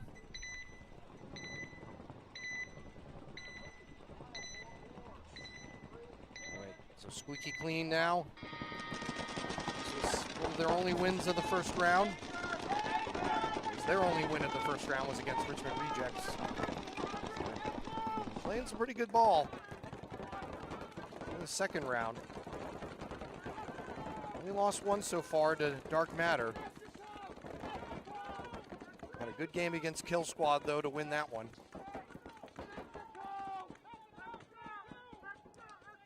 So we'll already see them in the third round against Kill Squad, at least. Oh, but LJ snaps right into a ball there, shot by Toy from that snake corner. A 5-4 advantage here for Rejects as Anthony Taylor's forced to get into the snake.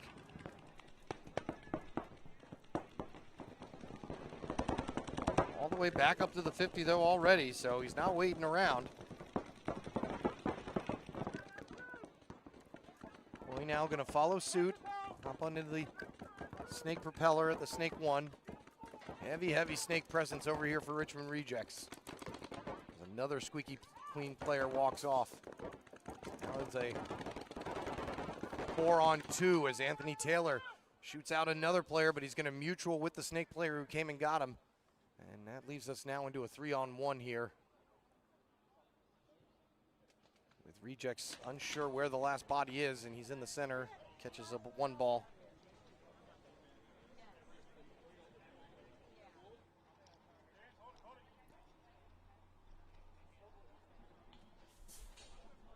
So Rejects able to get 1 back on them. Add to our rubber matches tally.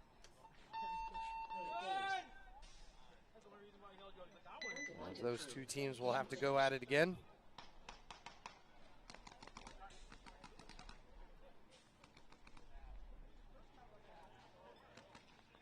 On the field, Keystone Ballistic and Nova Nightfall. On deck, Just Kittingsville Killers and Hired Guns. In the hole, Maryland Mayhem and DC Matrix 2.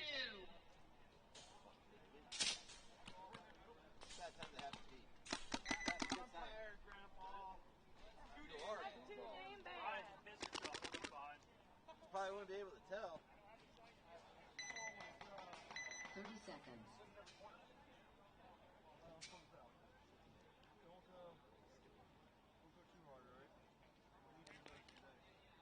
Twenty seconds.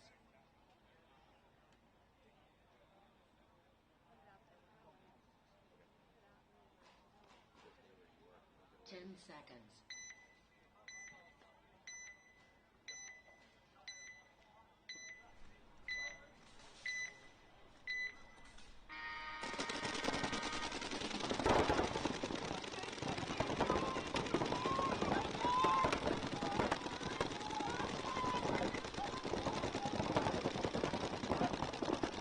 Snake taken off the break by Bowie for Nova Nightfall. Minor penalty to be assessed on Keystone Ballistic as they lose another body as well. So a 5-on-2 here, not looking good for Keystone Ballistic. Make that a 5-on-1 down to a 5-on-none. So Bowie firing 3 shots that point. Got himself the 1 kill right in front of him, and that was it. So Nova Nightfall handedly beating out Keystone Ballistic.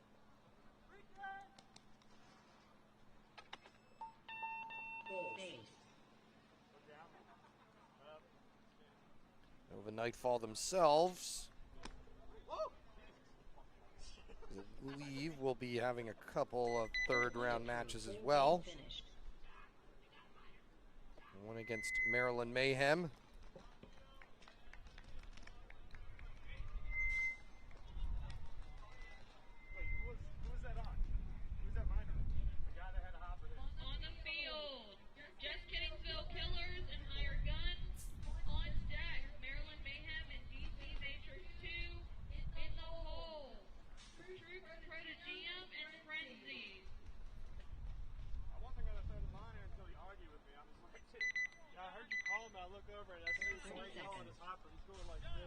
Hired Guns dropped their first one against Just Kiddingsville.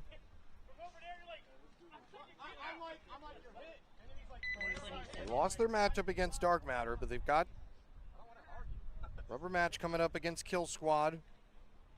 They're able to easily beat Trux Prodigium. They can win this one. Their path gets a little bit clearer, but Just Kiddingsville Killers playing some solid ball all day.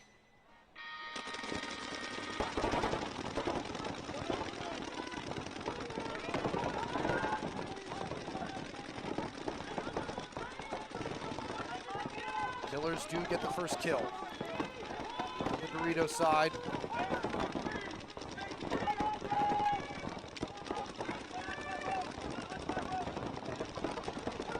High 4 advantage here for them.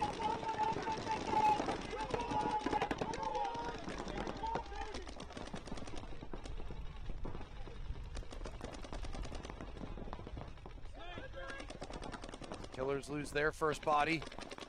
Back even now at 4-on-4. Back center player, Snake player for Killers walking off now. Not sure who lost what battle, of him and the Carbon stand-up mutual, because he's running off as well. So both teams trading barbs here, 3-on-3. Race to the 50 Snake commences. Crawling up is Crenshaw. He's going to get bunkered out by the Hired Guns Snake player, who ends up hanging out over the top of their side of the Snake a little too long. Gets himself shot out. Tyrael now coming through the center. Alongside him is his teammate in the 50 Dorito. Big run from the Just Kiddingsville Killer on the Dorito side. Out Tyrael zeroes in on him. Trying to get a cross shot on him. Backhead just sticks out a little bit too far. Lets out Tyrael eat it. Makes it now a 2-on-1 as the Just Kiddingsville Killer moved over into that Snake side corner. Ends up getting clipped out, and Alan Alturiel giving the ceasefire call as if it's he is a Marine, so why not? And that is going to do it. So Hired Guns forcing the rubber match against Just Kiddingsville Killers.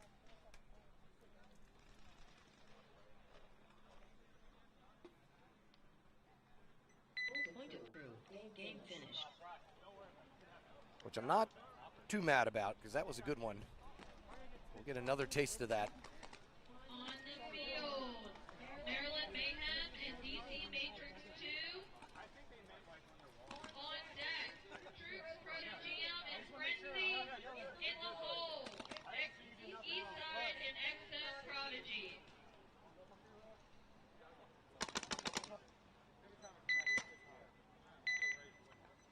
30 seconds. DC Matrix 2 with a chance here to solidify a 3-0 record at the moment. 20 seconds. They lost one to Keystone Ballistic, so they'll have at least one third-round match against them. Other than that, they've handled everybody that's been thrown in front of them. coached by Eric Beal. Finally found a local tournament he doesn't want to play in. I guess that's a 5-man tournament in August. That's all it took.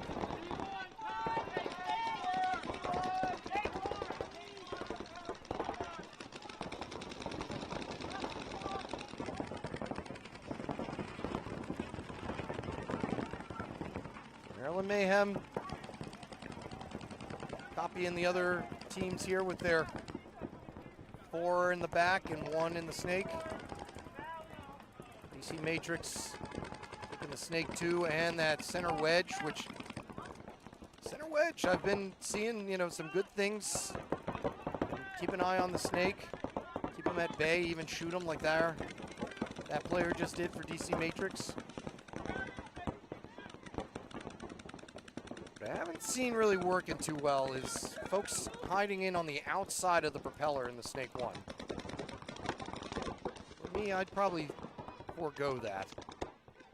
Haven't seen really too much production out of there as another Maryland Mayhem player walks off. So a 5-3 advantage here for DC Matrix. Like I said, are trying to wrap up their second round here, get ready for their one and only game in the third round against Keystone Ballistic. They shoot another player heading out to the snake corner.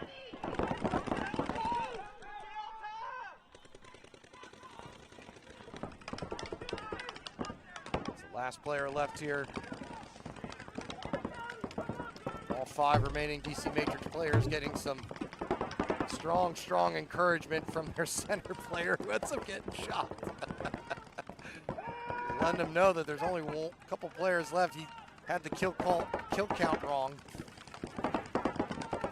saying there was only 1 guy left, but there's actually 2, as one of them is hiding in that mini Dorito. Now it's a 3-on-1.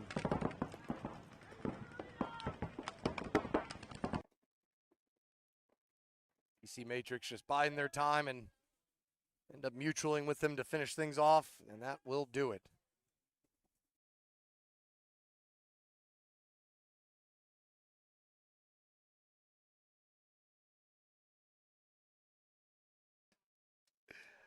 So a little overzealousness there from DC Matrix makes it a little more hairy than Coach Beal probably likes, but a win is a win. Like I said, only 1 third-round matchup for them, so they at least save themselves some paint money. And they'll likely be heading into the next round, as they are undefeated at the moment when it comes to matches.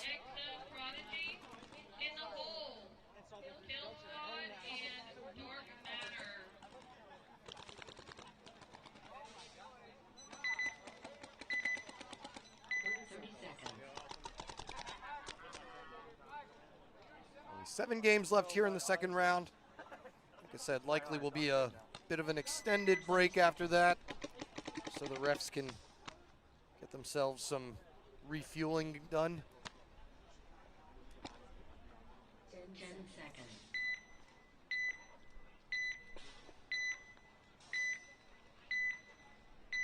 Some much needed pee breaks included by yours truly. He's not sweating as much as he thought he would. I think it's his double layer of tarp that makes it not as hot. Dark Prodigy haven't had much success today, so they are trying everything and anything they can, including doubling up the center brick here, which I haven't seen yet, but seems to be slowing things down. Poor Frenzy.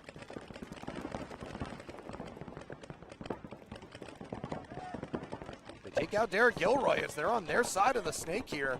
Dark Prodigy setting the trap here for Frenzy. A little overzealousness there by Bipple as he tries to run down. So now it's 4-on-3 here in favor of Frenzy, but Trucks Prodigy trying to make things interesting. As the Frenzy player makes a big dash over there on the Dorito side and gets himself taken out. Trucks Prodigy, I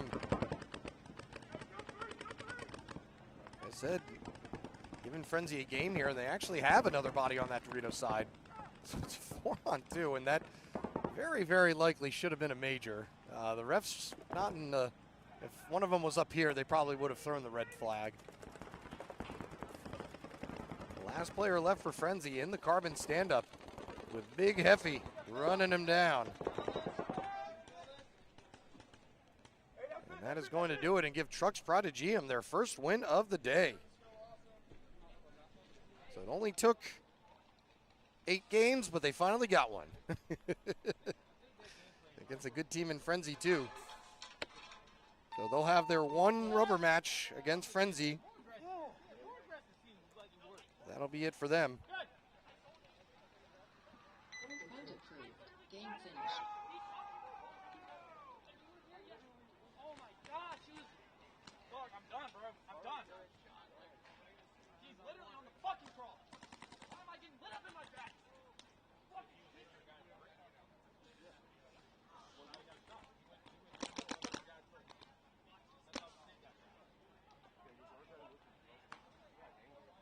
On the field, Eastside and XM Prodigy. On deck, Kill Squad and Dark Matter. In the hole, Virginia Irregulars and Ripper Crew D5. I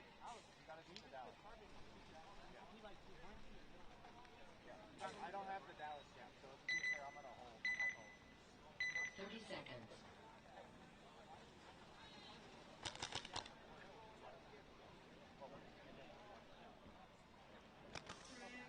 20 seconds.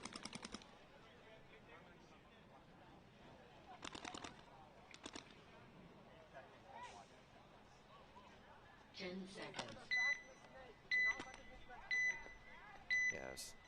Letting Stacy know if we had a head ref up here, that likely would have been a major on the player for Trucks that ran through the center. The refs on the ground didn't have the right angle to see when he got shot exactly. So can't fault them for not seeing it, but Eastside meanwhile gonna drop 2 off the break here.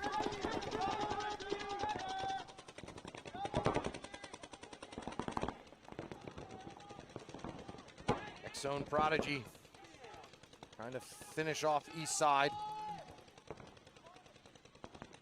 They're going to lose a body on the Dorito side, but Eastside also drop another one. So 4 on 2 here as Castro is in that outer portion of the propeller that I was describing earlier as not really a good spot to be in. As you can see right now, if it's on your screen, yeah, not really anywhere to hide there as Castro gets easily taken out, and the last player for Eastside ran down in the mini Dorito. And that is going to do it. So X-Zone Prodigy moving right along here. I don't know. Yes, they're going to have 1 third-round match against Nova Secrecy, but that's it. So only 1 rubber match for them needed.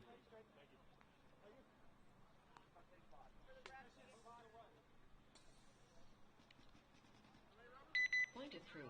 Game finished. I think you said like 7. You said 4 more prelims. 4 more prelims. Remember, I'm only gonna take a pick. But we're gonna put 5 or 8 minutes up there so we can all actually go. Yeah, that'd be fine. Do I have it yet? On the field, Kill Squad and Dark Matter. On deck, Virginia Irregulars and Ripper Crew D5.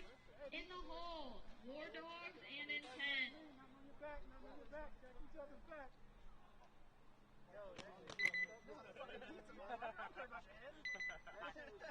30 seconds.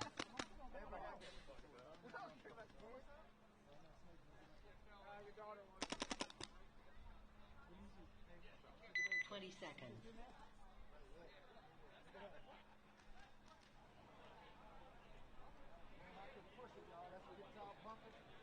10 seconds.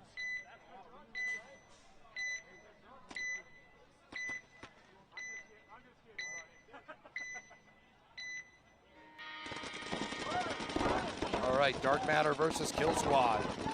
Excellent matchup here. It's Kill Squad who got the first one. And Dark Matter striking first here, clearing out an entire snake side. Seem to have really set the focus in on Cruz, who has gotten most of the kills for them today. That's going to free Rant up to make his moves down into the snake.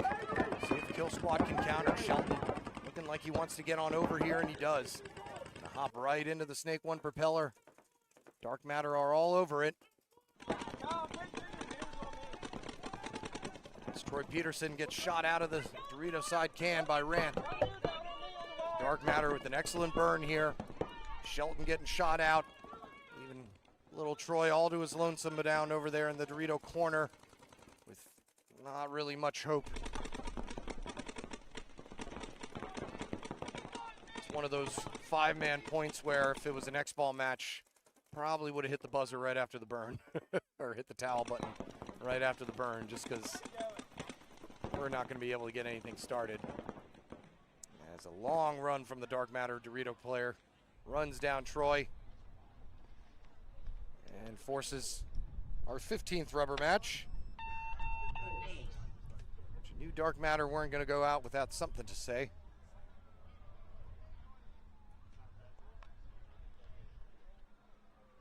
Point approved. Game finished.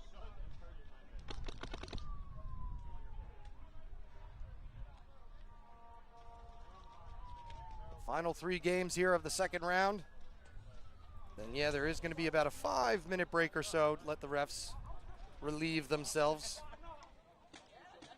We'll come right back out here and play the third round and move on into the quarterfinals. Try to find out during the break how many they're taking. With 11 teams each in each bracket or in each division. I'm gonna say they're gonna take the top 6. Maybe. Top 6 with the top 2 teams getting a bye. That would be my guess.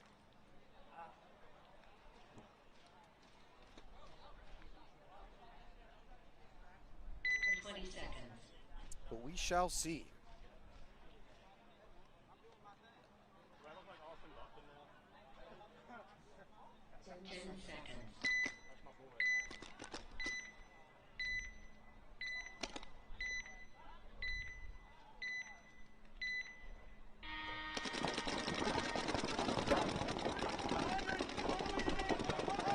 D5, Virginia Regulars.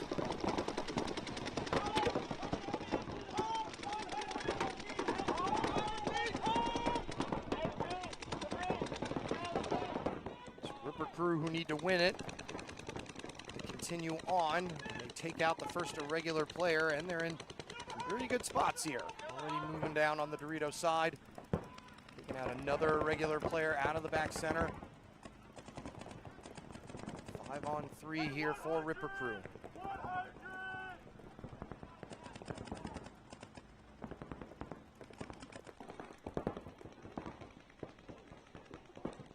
Ripper Crew player diving out to the Dorito side can. Lucky to get in just in the nick of time before the Snake player got a piece of him. The regulars drop their Dorito side, so now only 2 remaining regulars players left over here on the Snake. Still an empty dead box for Ripper Crew.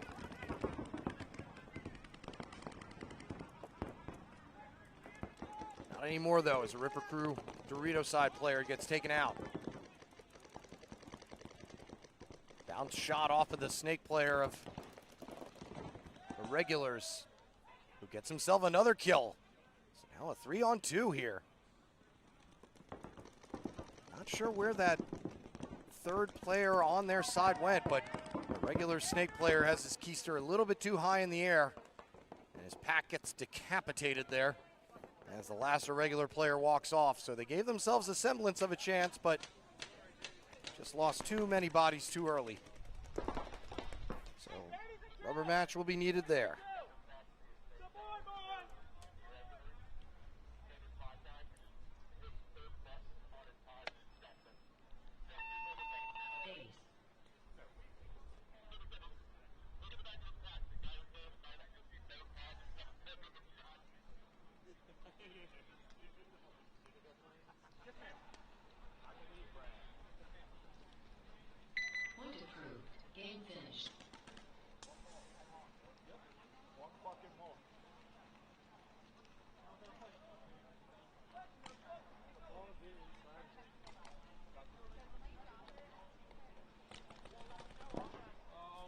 We'll see a few more bounces out here, so if things get heated up, teams are going to have to make the necessary adjustments Keep their paint nice and cool.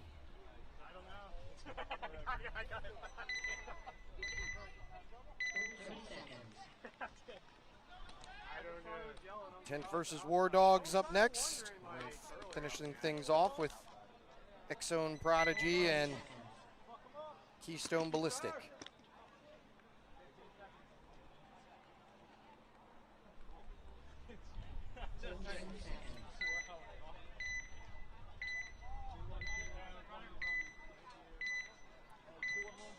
And this was intense, only loss of the first round, so they need to win this one.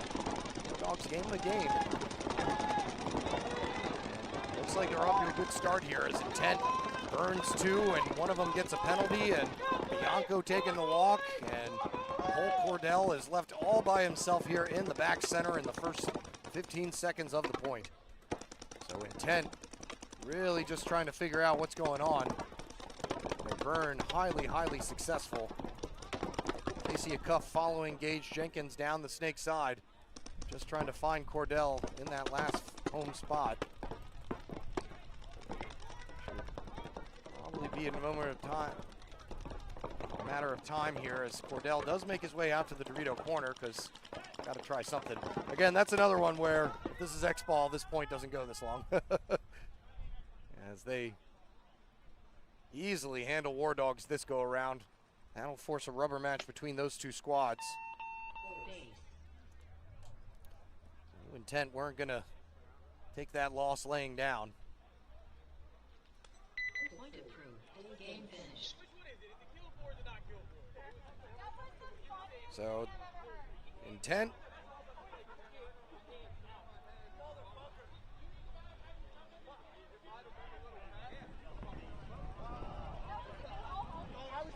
All right, and that is going to do it for the second round. So we're going to take about a 5-10 minute break or so, just so the refs can get themselves situated. Rulebook says top 6 for 11 teams, then I will trust you. I'll find out for sure, but yeah, most likely top 6 teams with the top 2 teams each getting a bye. As we move right along here, live from NR Paintball in Severn, Maryland for the Hooligan Cup D4 and D5 5-man edition. Eric White back with you in just a moment. Don't go anywhere, people.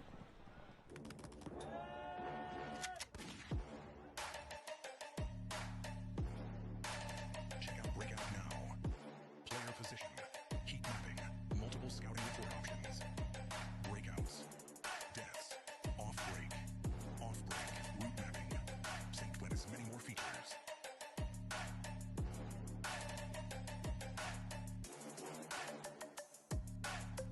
Breakout is a great asset to any competitive paintball organization.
everything can be merged and shared with teammates and friends. Check it out now. Breakoutv2.netlify.app.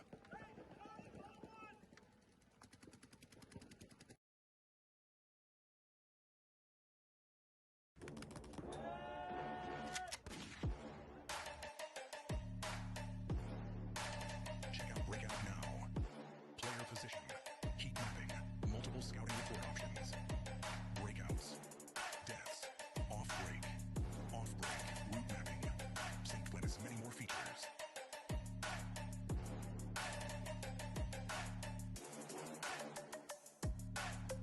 Breakout is a great asset to any competitive paintball organization.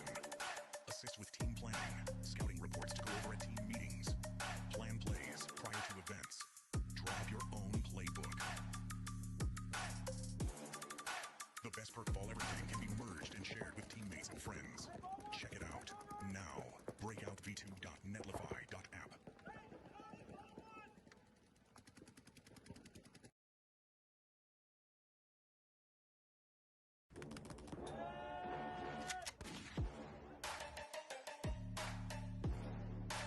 Check out Breakout now. Player position, heat mapping, multiple scouting report options, breakouts, deaths, off break, route mapping, synced Glennis, many more features.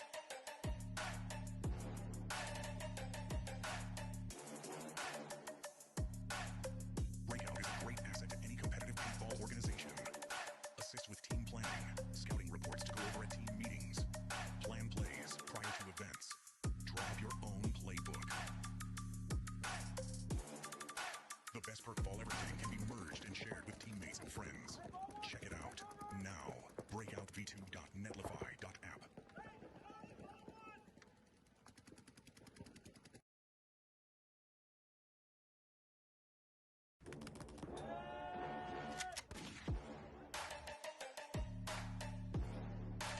Check out Breakout now. Player position, heat mapping, multiple scouting report options, breakouts, deaths, off break, route mapping, synced Glennis, many more features.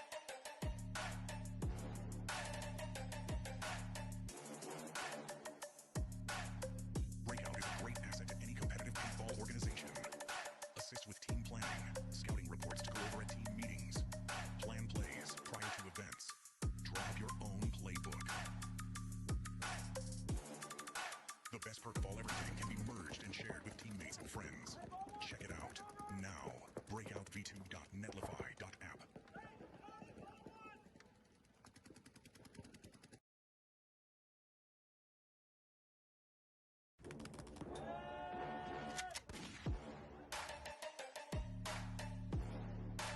Check out Breakout now.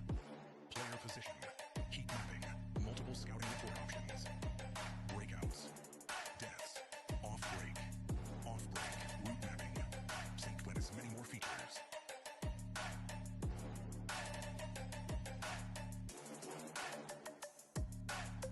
Breakout is a great asset to any competitive paintball organization.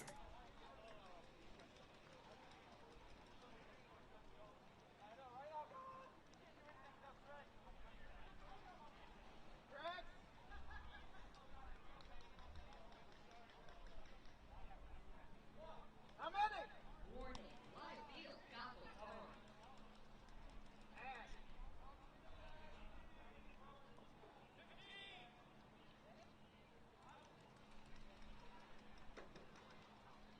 What is it?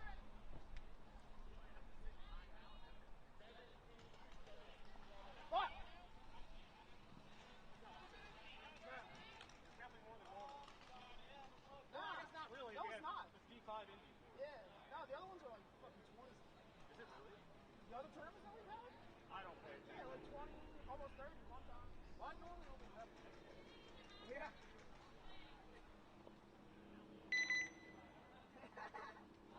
You want to play the left side?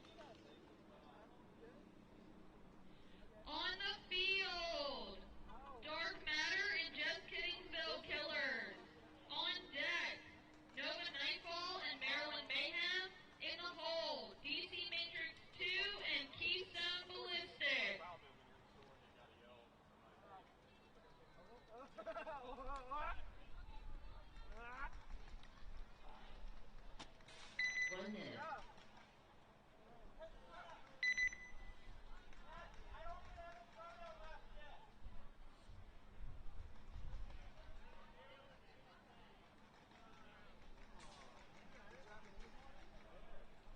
was looking through my Japanese cards to see if I had any. Too low, I did.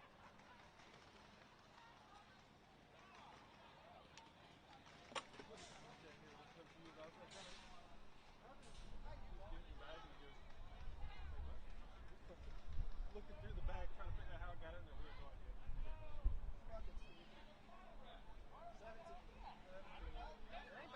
It's better than what? It's better than it used to be. It used to be like 30. Yeah. I think we had like 33 last time. Yeah. We literally have half. I had to take my beanie off, so I was fucking. I'm glad I didn't put mine on. I haven't really been getting shot a whole lot. Me neither. John's been taking all these from me. Those are gonna fucking play. I'm standing here watching the snake side. I just hear,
Dark Matter, you are on the field right now. that's not outside. That's there all day. They other teams running up and down. I just want to. I just want to.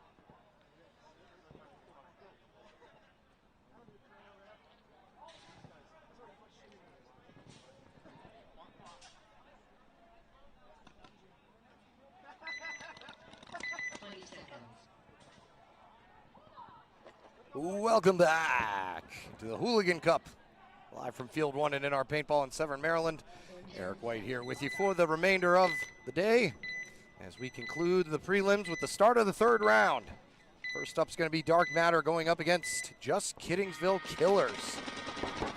These two teams going back and forth. Just Kiddingsville Killers taking the first one. Dark Matter able to get the second one back on them. Let's see what these squads want to do. Just Kiddingsville Killers forcing more of the issue up into the 50 Dorito already on the far side. Over here in the back of the snake as well. Dark Matter, I think, have a snake player, but he's on the back of the propeller. Not quite entering the snake just yet. So Just Kiddingsville Killers likely going to be my E4 contenders to get the mask straps courtesy of Slay. D5 is still up for debate, as Just Kiddingsville Killers going to lose their Dorito player, so they're even here at 4-on-4. It's Just Kiddingsville Killers who are asking more questions though up in the center, also into the second knuckle of the snake. Rand hasn't made any moves yet down this snake way. This is when he's going to make his move down into the 50 Dorito. Nobody sees the, as the 50 brick player was just getting situated, and Chen has to backtrack. Luckily is not seen by Rant. Letting Rant know that he is right in front of him. We're going to have that be a clean mutual trade. So now it'll be a 3-on-1. As the last player left for Just Kiddingsville Killers over there in the Dorito 3, he gets a shot down on the Dark Matter Dorito player. It's Kyle Williams with his partner in a 2-on-1 scenario here.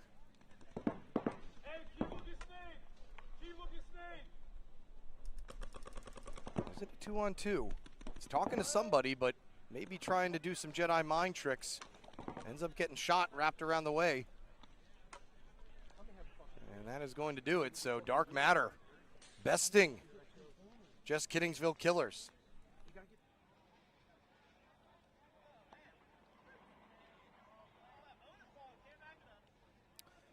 So that'll put Just Kiddingsville Killers, their only loss today. Well, actually, they have a rubber match coming up against Hired Guns, so they could find themselves in a precarious spot here if they're not able to beat out Hired Guns. I don't know if they'll deserve the mask strap if they are not able to finish them off at least. We shall see.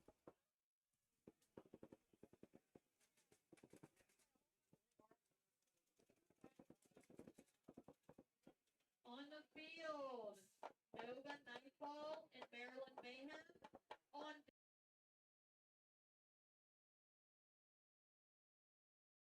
Nova Secrecy D5 and VA Outlaws News.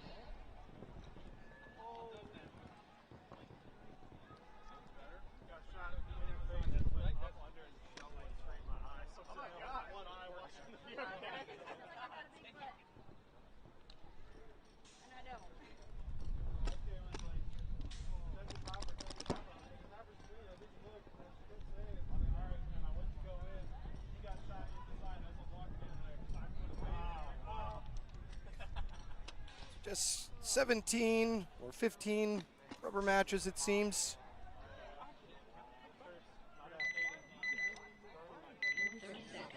These teams make their way out to the field. Maryland Mayhem, this will be their only one. Likely be their last game of the day as well. Maryland Mayhem still grinding away, getting these first few tournaments out of the way. They're learning a ton, I'm sure. But their only win of the day really was against Nova Nightfall. And that's how we ended up here in this rubber match.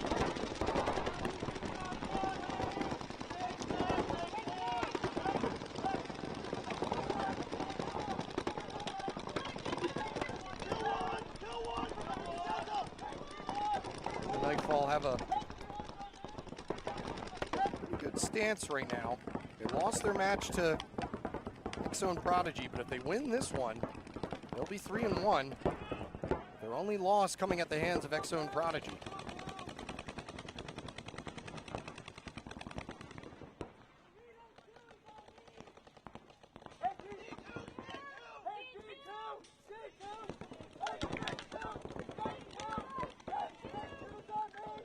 Maryland Mayhem won their first game of the day, and that was against this squad.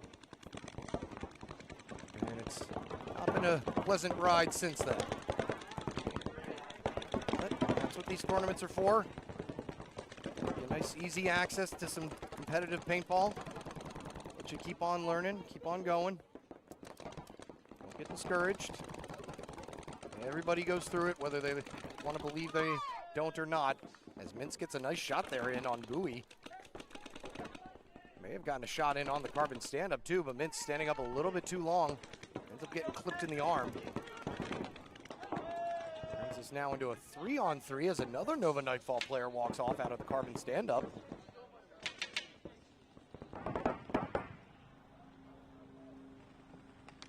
Nova Nightfall find themselves in a 3-on-3 here in a match that they really would, I don't know if they need to win it to move on, but they would certainly like to. Rather go 3-1 than 2-2, and they're going to lose their home player. Now the 3-on-2 advantage for Maryland Mayhem.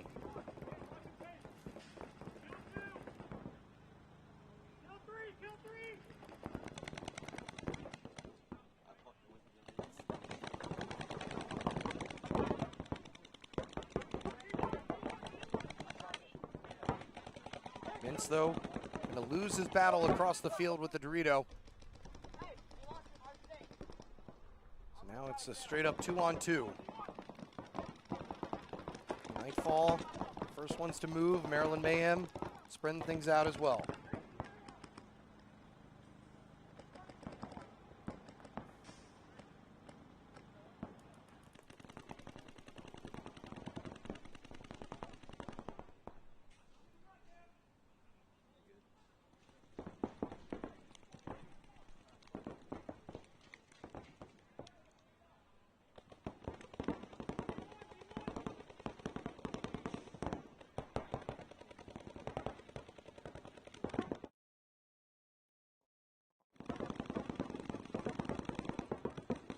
Players trying to stay in touch. Nightfall players focusing in on the Dorito player first. Don't know if they know where the second Mayhem player is. He's doing a lot of posting, may just be trying to watch him, but a win down the wire for the Maryland Mayhem Dorito player. Turns this now into a 2-on-1. Nova Nightfall player out in the middle of nowhere here in the snake side can. I think he's aware of the carbon stand-up player now, and he's shooting directly at him. Not sure if this is the best spot to be in.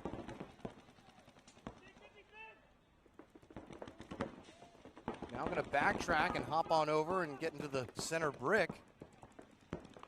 And then take a shot from the inside, and Maryland Mayhem going to get a match win under their belt. So they're at least not heading out of here empty-handed. They do win one match on the day. And we'll see if that messes with Nova Nightfall's trajectory into the next round.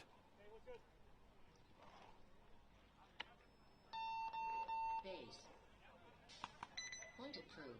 Game finished.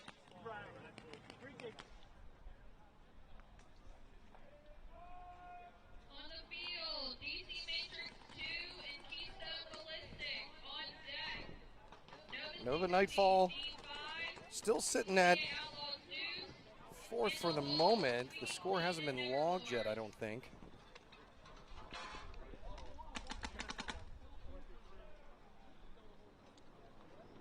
And with that loss, they're still in fourth, so don't think it would have necessarily mattered, but definitely didn't give them a higher seed. Exo Prodigy probably and DC Matrix 2 are going to take the top 2 seeds regardless. Still a good matchup there by Maryland Mayhem. Like I said, getting their match win for the day. Something to build upon.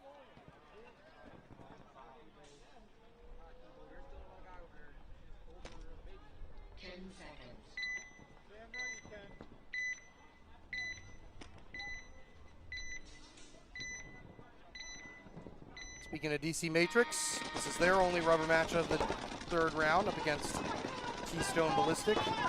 They lost their second point to. It's their only loss of the prelims. So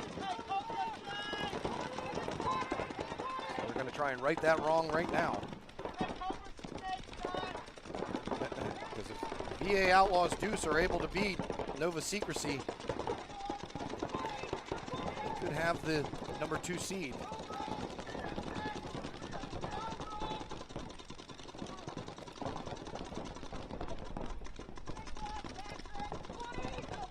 Most likely top 6 teams advancing, with the top 2 teams getting the first round bye, automatically being inducted into the semifinals. So they'd like to solidify that if they can. Keystone Ballistic, you know, they've got one win. They get the second one. They're knocking on the door with Nova Secrecy and Eastside.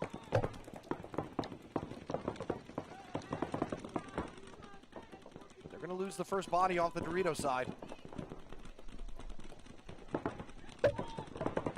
5-4 advantage now for DC Matrix.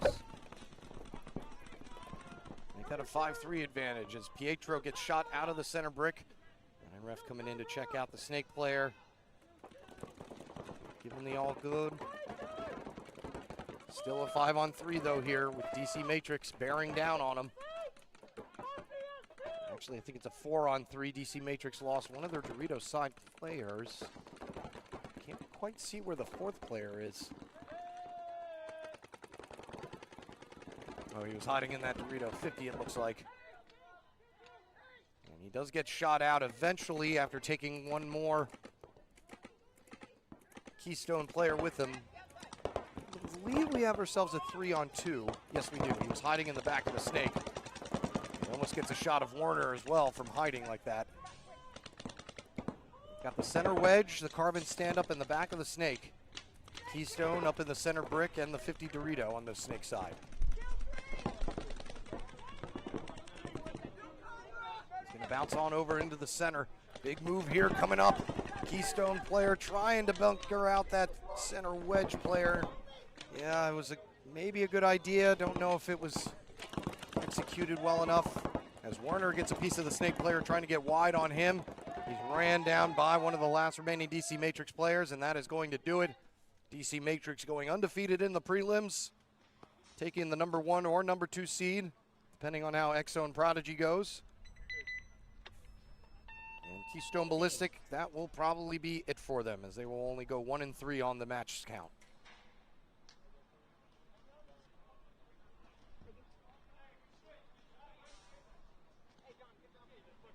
Point approved. Game finished. On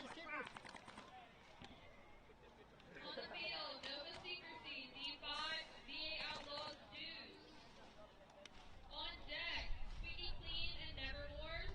In the hole, Virginia Regulars and Frenzy Black. So big match here. Nova Secrecy sitting at 6th right now. They've got 2 rubber matches. VA Outlaws Deuce 2 also trying to go undefeated. That could, depending on the different tiebreakers, determine who is going to get number 1 and number 2. And most importantly of all, whoever wins this point will be getting our D5 Max Mass Strap giveaway. D4, I was going to go with Just Kiddingsville Killers, but I don't know. They're kind of falling off on me. They're not finishing strong enough. So I may have to go another way on that one as well. We'll have to see.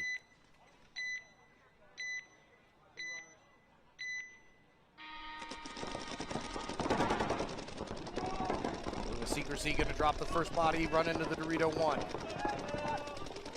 5-4 early advantage here for Outlaws.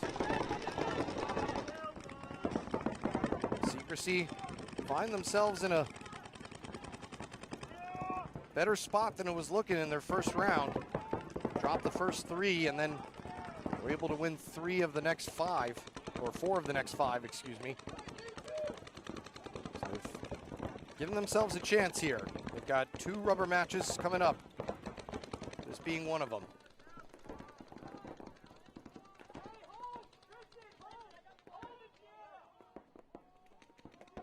Well, Nova Secrecy, or excuse me, VA Outlaws, this is their last point of the prelims no matter what. They can go undefeated. They can throw their hat in the ring for potentially getting into the number 1 or number 2 seed, depending on where the tiebreakers lie. I think it goes down to time and speed of win and all that stuff.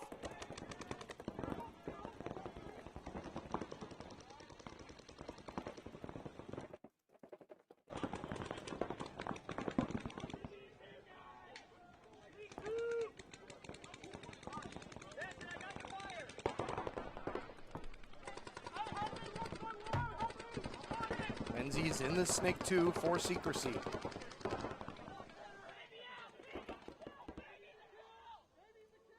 As they score the first kill, shooting out Bachamp.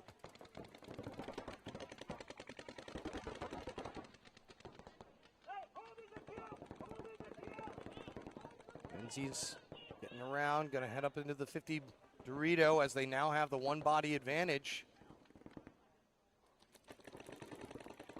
Make that a 2 body advantage as Menzies gets a shot in on the Dorito player.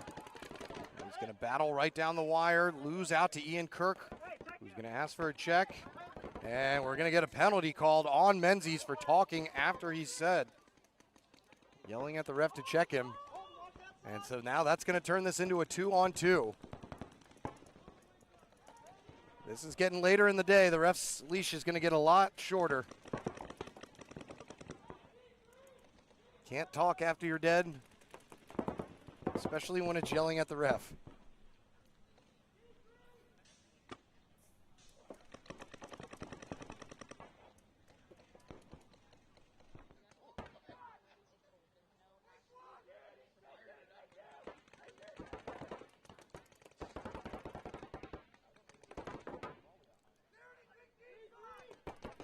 2-on-2 continues here. Hitting the 2-minute mark. 2 players left for each team. 1 mask strap hangs in the balance.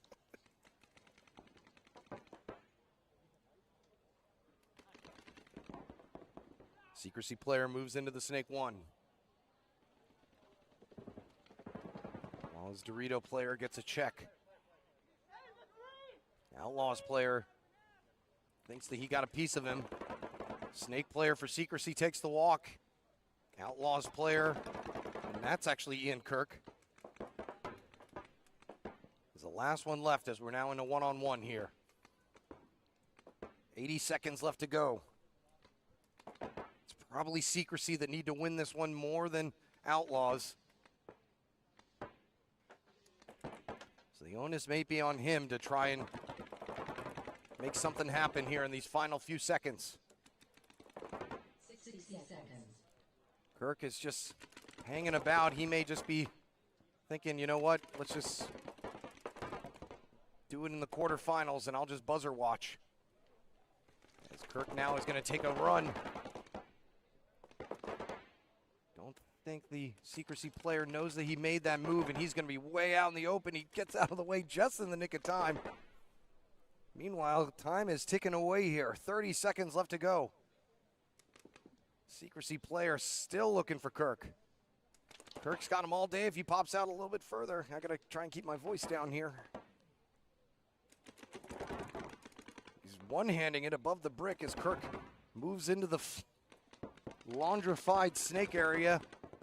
Now they've completely switched sides. Kirk backpedaling. 7 seconds left to go. He's going the wrong way. And time, I think, is going to expire for the first time today. So that is our only game so far that has gone the distance like that, and that is going to end. And that matchup, I'm not sure if that's going to end in a tie or what the deal does, but that is going to make things interesting, to say the least, when it comes to our score. No points. No points. So it's determined to no point. On the field, Squeaky Clean and Nevermore. On deck, Virginia E Regulars and Frenzy Black. In the hole, War Dogs and So that's going to put Outlaws Deuce solidly in third.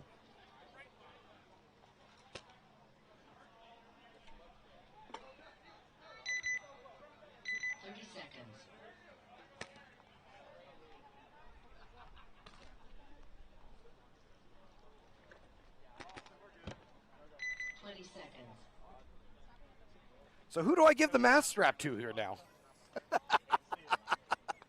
I can't split it. 10 seconds. Man, I don't know. Whatever name I see first in the chat, Outlaws or Secrecy. Who's got a representative out there? First one in the chat gets the mask strap.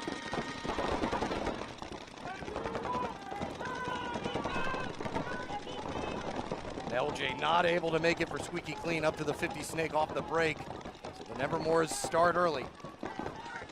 One body advantage right now.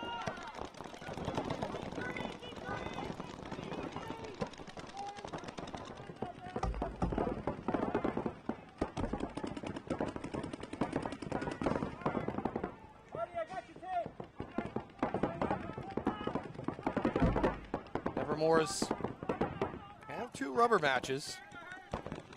Go a long way. They'll need a lot of help, but if they can somehow win both of them. Same with Squeaky Clean. Squeaky Clean has 3, so their fate is not sealed just yet. Right now they're dealing with a 5-on-4.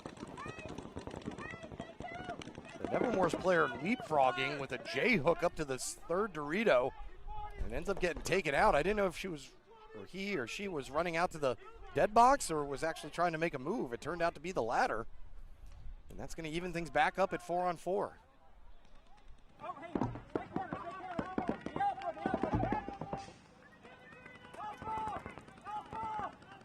Outlaws, all right, you win. Outlaws it is. They'll be getting the mask strap. Sorry, Secrecy. You had your chance. They're the first ones I saw.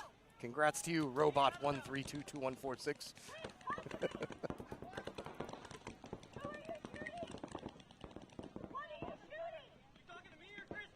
The D4 mask strap, we'll still have to see. I think just Kittingsville has one more game coming up. We'll see how they fare in that. See if they're worthy of it. If not, I may have to go another direction.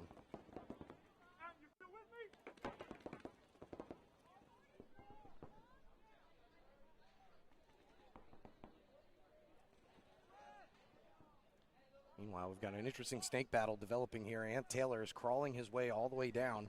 I think that's Shelton on the opposite side of him for Nevermore's. He knows that somebody is going to be in there with him. Oh, and we're going to get our first major of the day. And Anthony Taylor with some bad luck there. That is going to pull the final two squeaky clean players. As Shelton did get the shot off first and hit him in the hopper, and then he fired on her. I mean, I don't think there was any ill will in Anthony Taylor's part. It was just really, really bang, bang, and it just happened right in front of the ref. So that's a tough break there for Anthony Taylor. Good break there for Nevermore's, who, like I said, they have one more rubber match. If they can go 2-2, they could certainly find themselves with a pathway to getting into that 6th spot, but it's going to take some help from other teams. Yeah, we got a nice replay here. You can see it explode right off of his hopper as he was finishing, and Craig apologizing to Anthony as he was saying, "I'm sorry, man, I got to call that. That was right in front of me." So squeaky clean. Their job just got a little harder. So they're going to lose the first one, but they could also go 2-2 still. They have 2 more matches coming up in the 3rd round. So they got to turn it around quickly.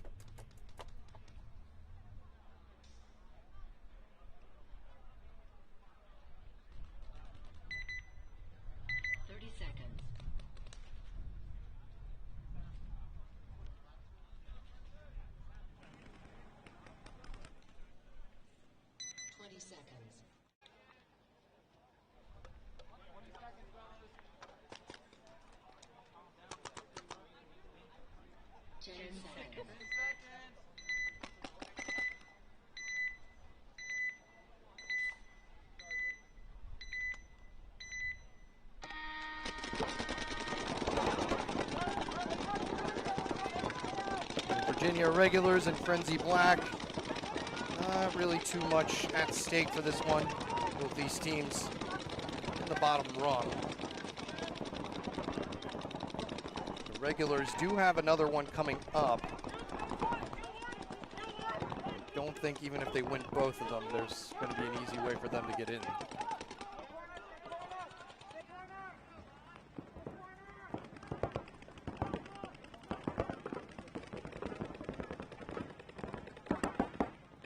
Frenzy Black. Drop another body off of the back end. 4-on-1 now as a Frenzy Black player launches his gun into the 50 Dorito snake before he gets there. So his gun got there first. I think he's the last one left. He's talking to people hopefully, but he's got a shot right in the middle of his head, and that is going to end it. And so Virginia Regulars trying to eke their way back in here. If they can get 2, if they can win the other one, like I said, I don't think that they have much hope in moving on, but will certainly improve their standing.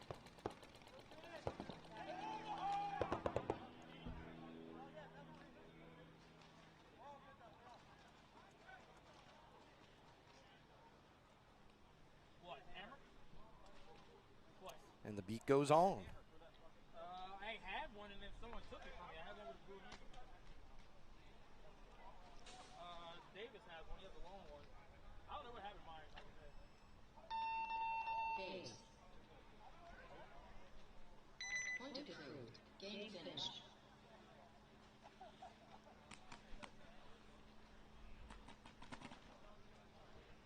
On the field, War Dogs and Richmond Rejects.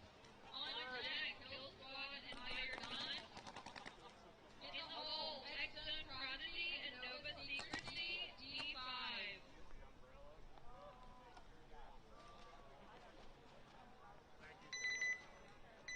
seconds.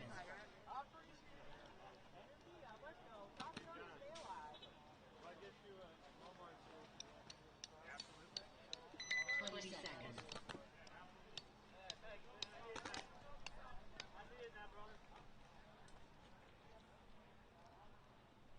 10 seconds.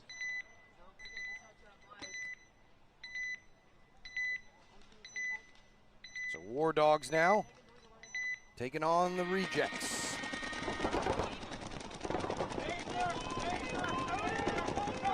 Rejects sitting in 5th right now. Even improved their standing here as Kill Squad lost their last 3 matches in the second round, or points, excuse me. So depending on how those shake out, Rejects could find themselves with a pretty nice seeding here. Get through War Dogs first, who are fighting for their tournament lives. They have 3 rubber matches as well that can determine whether or not they move on.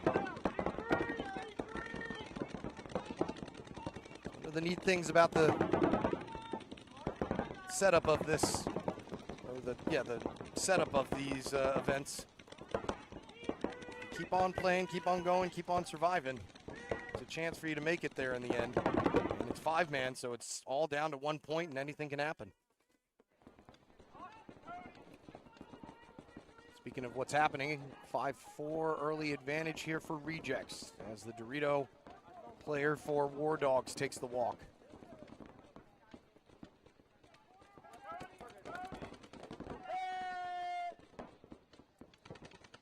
First player walking off wearing a Rejects jersey, though, makes this now a 4-on-4.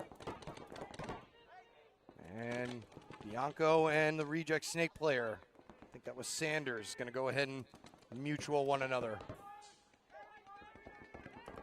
So now we're down to a 3-on-3, though I can't quite see where the third Rejects player is. I don't know if he's... Oh, it's a 3-on-2. It is a 3-on-2. Okay, so War Dogs with the 1 body advantage. 2 in the dead box. 1's walking. Might be a 2-on-2. Oh, he is in Dorito 50. Okay. That's what I was wondering where he was pointing at. As Cordell gets shot out of the stand-up, I think we've got ourselves a 3-on-1. Carruthers is just making a run. He ends up mutualing with one of the Reject Snake players. And it's going to be Rejects taking in this one. Probably knocking War Dogs any chance they had of moving on out. But greatly improving their chances at having one of the top seeds.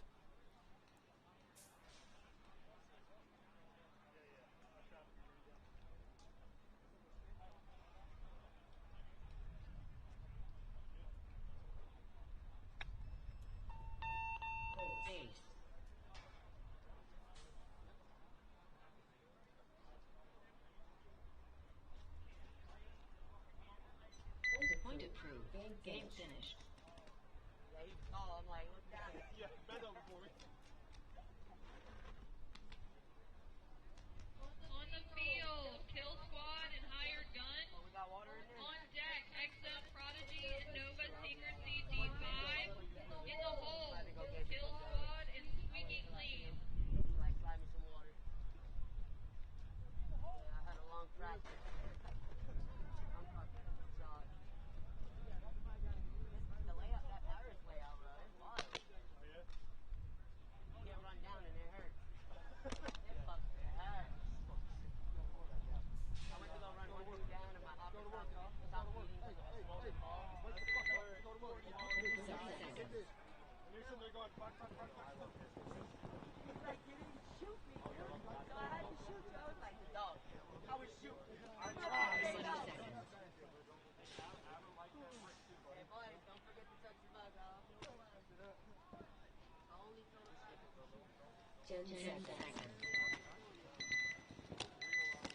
So now Hired Guns going up against Kill Squad. Which is a good matchup during the prelims.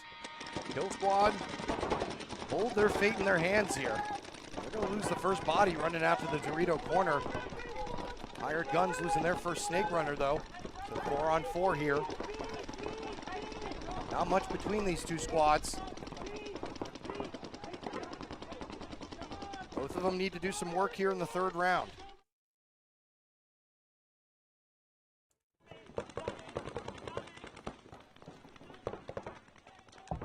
Cruz creeping his way up into the 50 snake.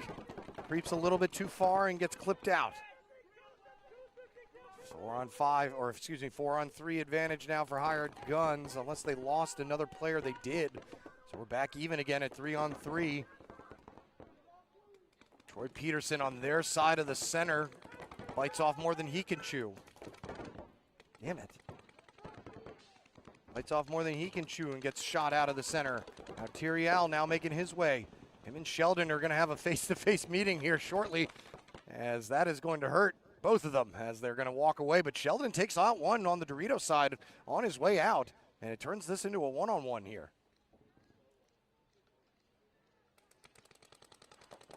So Teddy McLaughlin hopping into one of his first points of the day. He'll be going up against the last remaining Hired Gun player right in the center of your screen. Teddy out wide on the snake.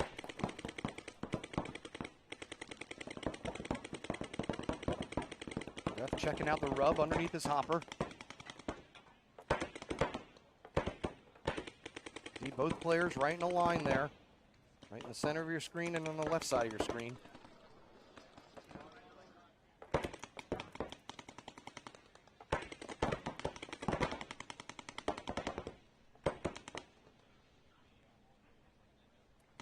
See who blinks first.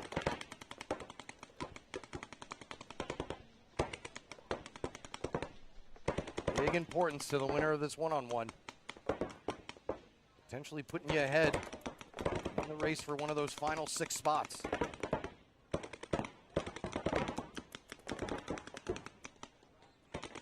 Eddie stands stern here.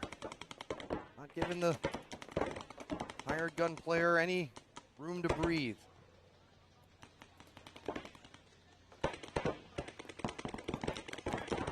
Narrowly misses a shot there.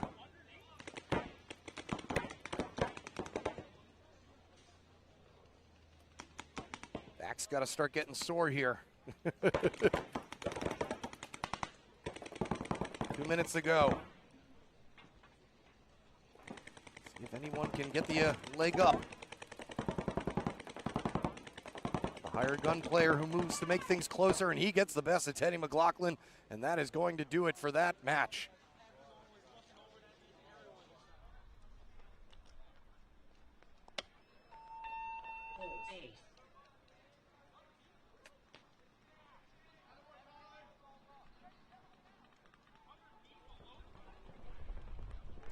Maybe potentially, I don't know, maybe Hired Guns in deserving of some resolve there.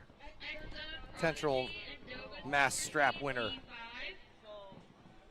Particularly Nugent there, who pulled that thing out for his squad. And if that's what launches them into the quarterfinals, I may have to think about that.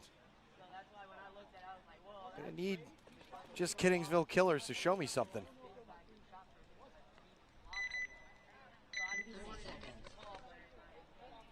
Nova Secrecy heading back out there.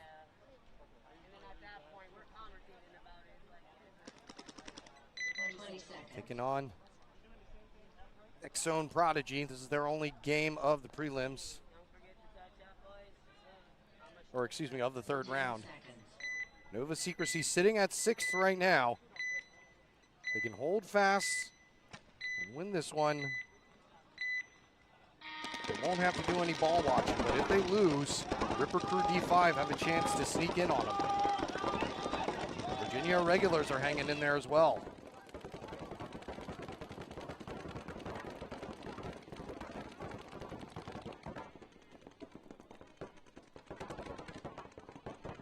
Nobody walking off at the moment. Secrecy player taking the walk. Getting shot by his own teammate. I think his teammate wanted him to get off before he got a penalty. So sometimes you shoot your own teammate when they don't see the hit that's on them on their pack or on their hopper or something to let them know to get off the field before they get a penalty. So a 5-4 advantage here. X-Zone Prodigy trying to cruise their way into the #1 seed. Right now that belongs to DC Matrix, but come down to average victory time, I think, if X-Zone Prodigy are able to win this one to determine who gets that #1 seed. Right now they've got a 2-body advantage. With Secrecy still trying to make something happen. They lose a body out of the center, so it's a 4-on-3 here. Menzies keeps his way to the outer portion of Snake 1. Don't think he knows that the X-Zone Prodigy Snake player is right in front of him. Gets shot in the wrist. And actually both of them get shot right down the wire. And we're going to have a minor penalty excess, though, on X-Zone Prodigy.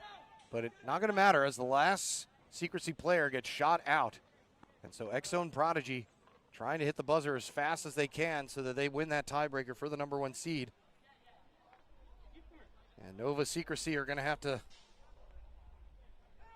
do some praying to the paintball gods, but I don't think so because they actually have that tie as well, so likely they are out. Get everybody for the penalty? All right, good. They were good. And this could be Ripper Crew D5's match to win, or Virginia Regulars could hop in there if they're able to win their last two.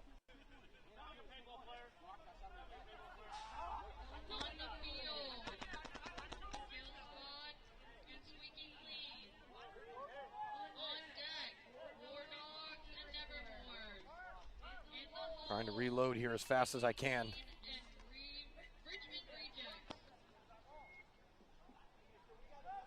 Yeah, so right now Nova Secrecy sitting in 6th. So they're going to have to hope that Regulars and Ripper Crew all lose their last points.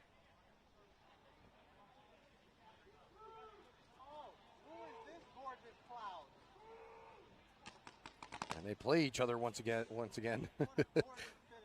So I don't know. It depends. They may be having to hope for a tie or something. I think if they hope for the tie, that's the only way that things will stay as they are. Because if right now, if one wins, then they'll have the upper hand on Nova Secrecy.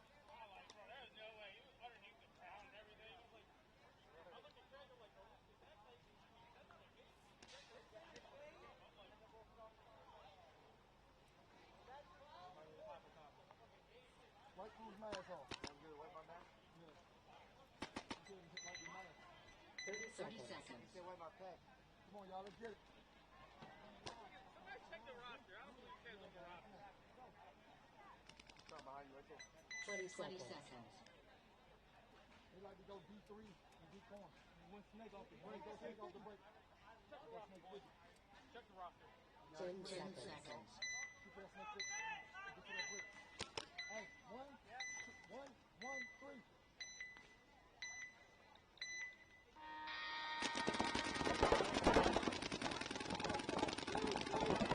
Kill Squad taking on Squeaky Clean now. LJ gets shot out on his way into the snake. Cruz does not. Kill Squad, foot on the gas pedal now. Find themselves in 6th place. They've got 2 more points to go, and they can't drop any more of them.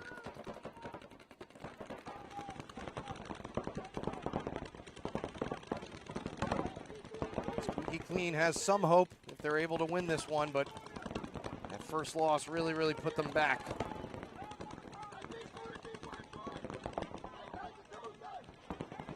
Find themselves down 5-on-3 here.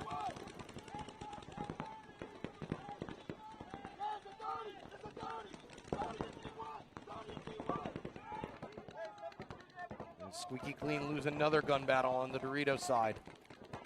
5-on-2 here.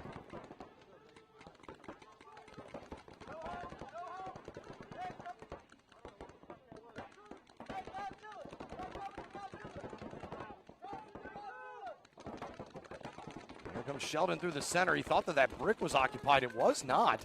And Troy Peterson made a move down on the Dorito side, and he's not happy at all either. So now this turns into a 3-on-2. Could have been an easy close, but Kill Squad just made their jobs a lot harder.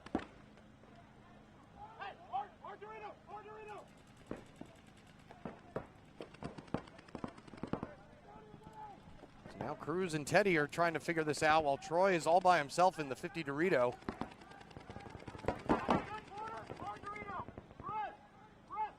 So some miscommunication hurting Kill Squad there, close things out.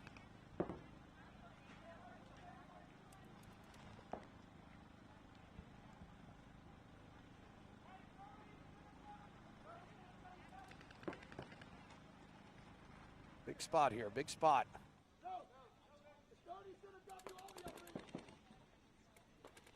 Cruz kind of has the ball here. He's going to get to the 50 Dorito. Teddy's going to try and push through the center at the same time, but Squeaky Clean playing super tight here. Cruz now going to try and narrowly get a shot in on that center wing, but he's going to lose his Dorito player anyway, and that is going to do it. So after a sloppy start to the close, Kill Squad able to finish it off tidily. And I think we're going to have a minor penalty assessed on Teddy.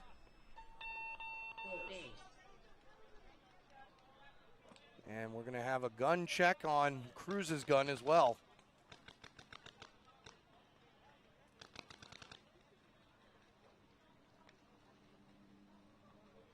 It's Troy who hit the buzzer, so at the moment, it's Kill Squad who won that point. And that's going to essentially ruin any issue or any attempt of Squeaky Clean to move on. But things getting interesting here with them grabbing Cruz's gun. Looks like he might be shooting a little too fast, but we'll see what the infraction may be.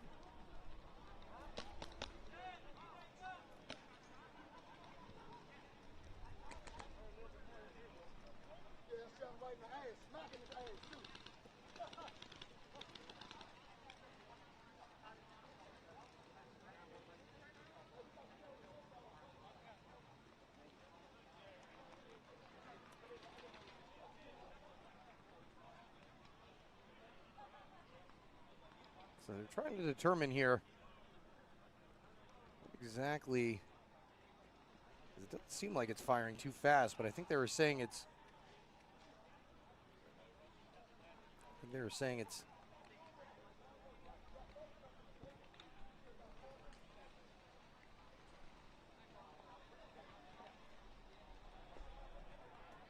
Yeah, it's on NXL mode, they said. So it may just be a gun malfunction.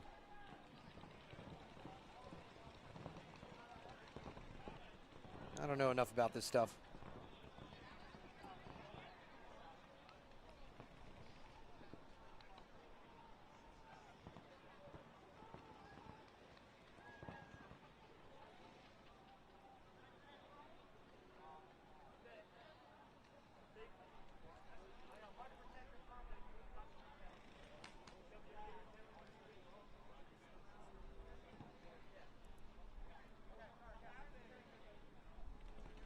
And so that is going to be a major point swing.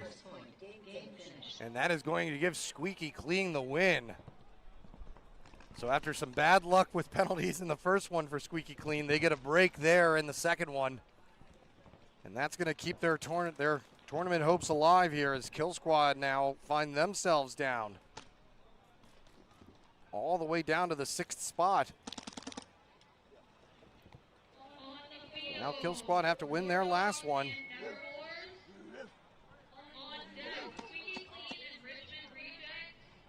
They've got one more game coming up.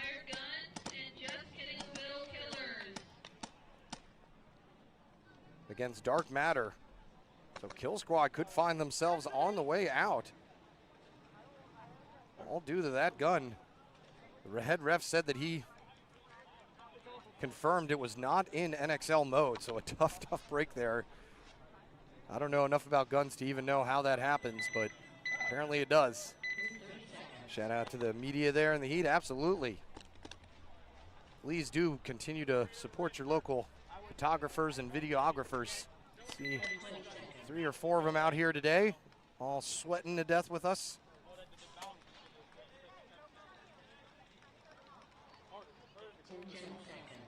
Saw a lot of them. Saw a lot of them at the NXL event as well. Good to see some familiar faces. Troy Peterson yelling at Craig now, saying, you know, he didn't do that. The tech did that. And unfortunate, but it was in PSP mode apparently instead of NXL mode. So Nevermore's now with a 5-4 lead.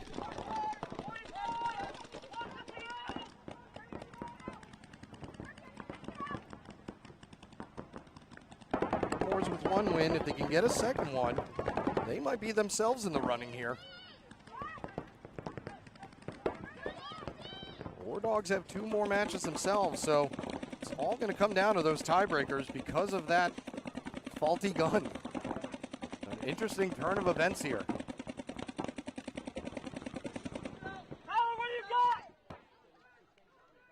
As Gonzalez tried crawling around that snake, gets iced out of there, losing his support player at the same time as well. So now it's a, looks like it'll be a 3-on-3. Yeah, I believe so. Nope, make that a 4-on-3. War Dogs have a player on their side of the field, on the Dorito side. Wynn trying to do something about it. Player getting shot off for Nevermore's out of the carbon stand-up, though. Turns us now into a 4-on-2.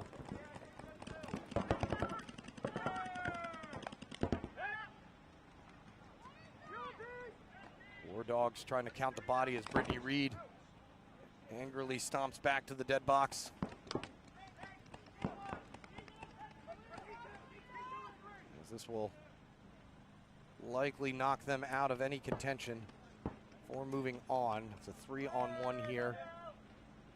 And the last player left coming out of that Dorito 2.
No, it's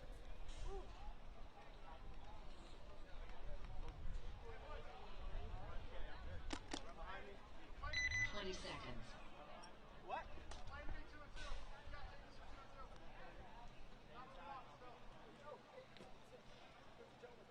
10 seconds. all right, so Squeaky Clean back out there, getting successfully removing that horseshoe they had stuffed where the sun don't shine. They find themselves a potential spot to move on here if they can win this next point here against the Rejects. Use the win in their own right. LJ not going to be a factor at this point either as he gets shot out early again. Rejects losing the Dorito side player though. 4-on-4 here. Yeah, winner of this point more than likely going to solidify their place in the finals dance.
All right, sorry. We're just trying to clarify with Troy what happened and what the rules state. He's not happy, as he shouldn't be. It seems as if there was a technical issue that Cruz was having with his gun, and so he gave it to the tech, and the tech may have accidentally changed a setting, which then put it into PSP mode rather than NXL mode. So it was firing on its own automatically after 3 trigger pulls. And they did not have enough bodies to cover the major penalty that calls for, and so it's an automatic swing point to Squeaky Clean, who is currently in a 4-4 battle here with Richmond Rejects, trying to fight for their tournament lives, both teams are. Anthony Taylor with a nice shot down the wire to take out his mirror. Gives the 1 body advantage back to Squeaky Clean.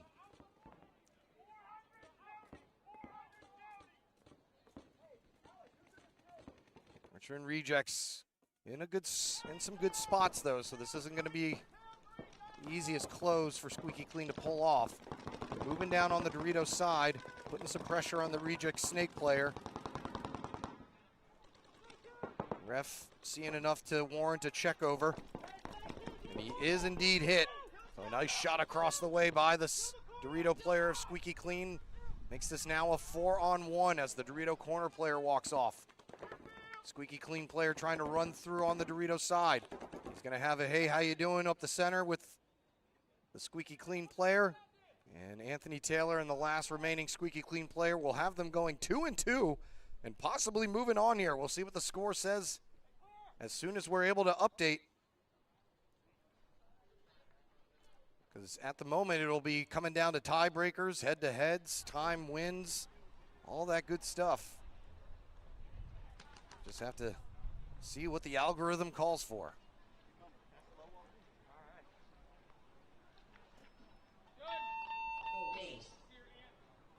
As we get into the final matches of our prelims.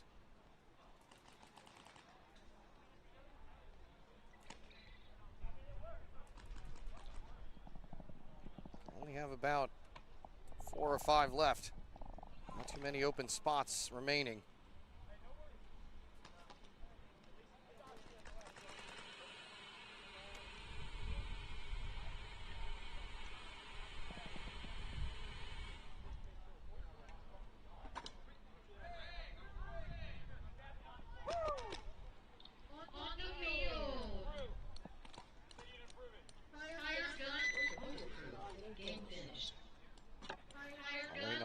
Craig to approve the point so we can see what the call is. So upon reload, that is going to put Richmond Rejects at 6th and Squeaky Clean at 5th. Now holding everything up here is the Dark Matter Kill Squad game. That'll be the main determiner.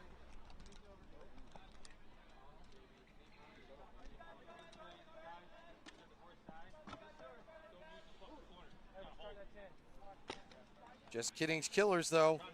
They have some work to do in their own right. Going up against Hired Guns here, playing for seedings. It's all going to come down to this. One of these teams is going to be going 2-2 as well, so that could alter the course of things as well.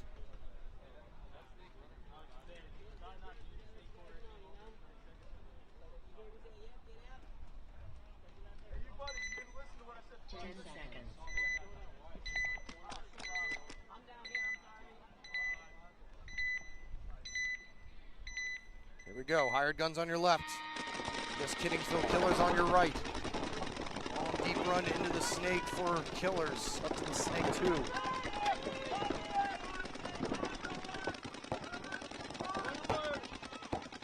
As the Hired Guns player takes a walk, getting snapshot out by the Killers Snake player who gets himself another one. This is now into a 5-on-3. Snake player looking for his next victim. Tries to get a piece of Alterial, who's forced to switch sides.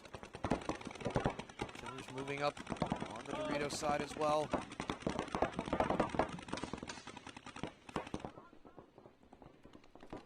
Playing with a lot of confidence today.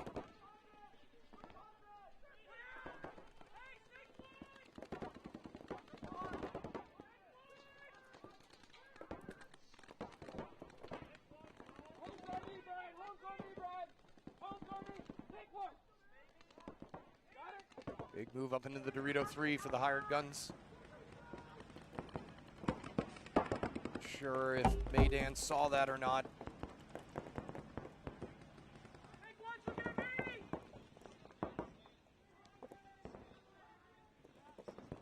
He's going to take another knuckle.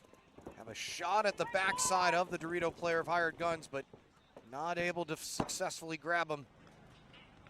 He's going to give him a check over, but he's called clean, so Maydan thinks he got a piece of his head. Ref ran over there to check. I didn't see anything break off from my point of view. So we play on here, 4-on-3. Just Kittingsville Killers gonna bust open through the center. Maydan staying a thorn in the side of the Dorito player on the far side. Tyriel staying posted on the Dorito side to keep that at bay.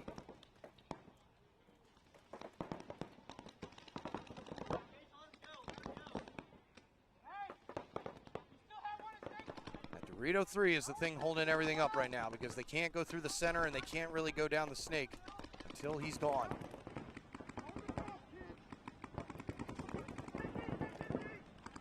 He's going to launch for it, Maydan is, and get clipped away. See, that's just tossing your body away there, and now it's a 3-on-3. Attempted pod trick there. It just gives a scare to the center player for Killers, but he's going to look back the other way now as hired guns hanging in there.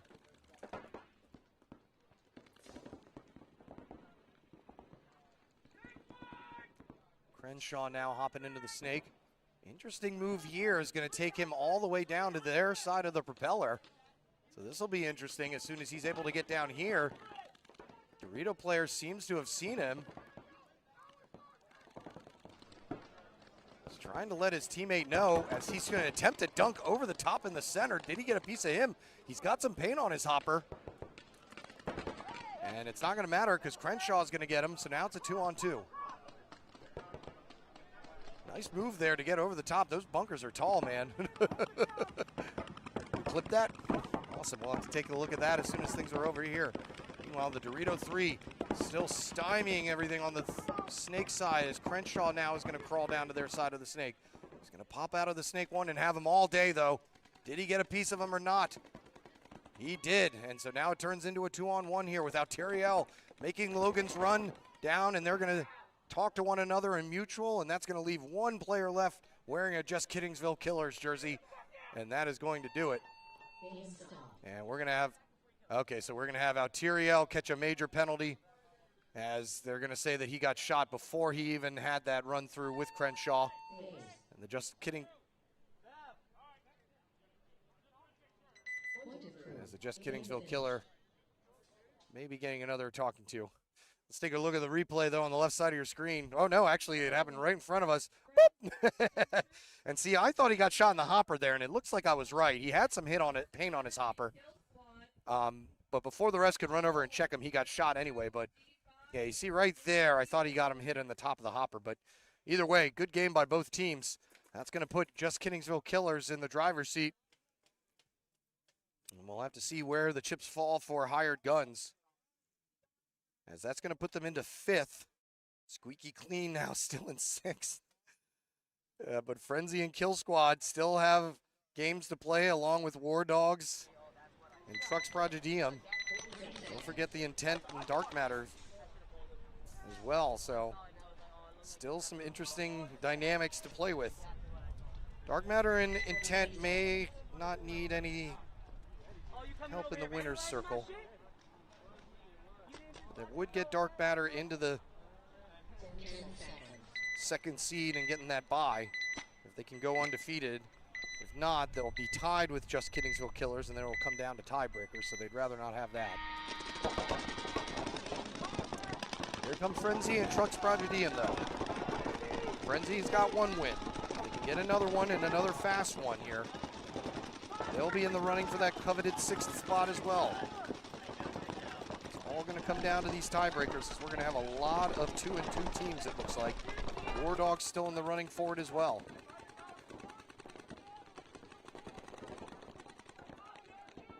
Trucks Prodigium going to drop the first body. They're doubling up that center brick again.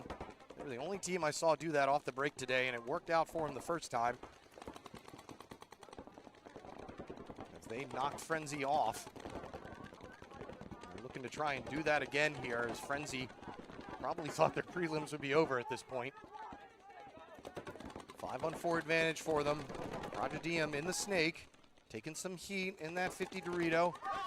And he ends up taking one too many and gets chopped down on the face mask. Turns us now into a 5-on-2 with the last 2 players remaining are those 2 players in that center brick. And a 2-for-1 special here for the Frenzy player who's going to run through and only get 1. But there is still 1 more to go. It's a 4-on-1 as Frenzy looking to try and just finish this thing off. They know they bunkered out that center brick, but maybe they don't know there's another one in there, but they've got a player parallel with him, and that is going to do it. So Frenzy going to easily win the second one, and they're going to want to hurry down there and hit the buzzer as fast as they can. Try and beat any tiebreaker. We'll see where the formula has them, as they are now 2-2 as well.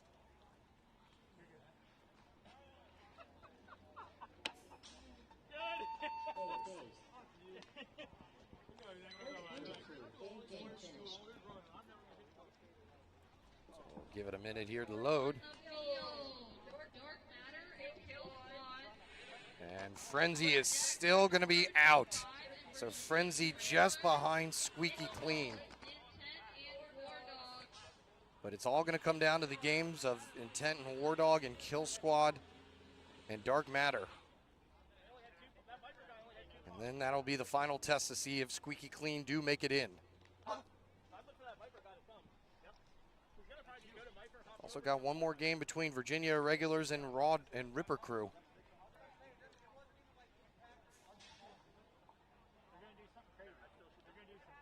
Dark Matter and Kill Squad hopping out there right now. Kill Squad got to be still salty at the way that that second one ended, having a gun malfunction that cost them the point.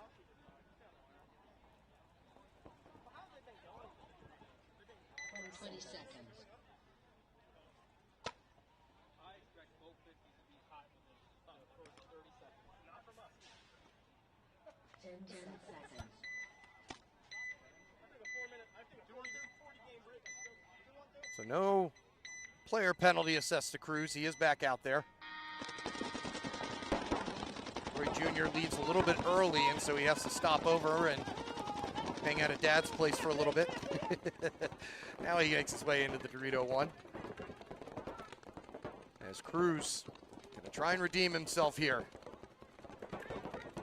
Playing against a solid team, though, in Dark Matter, who do not give up kills easily.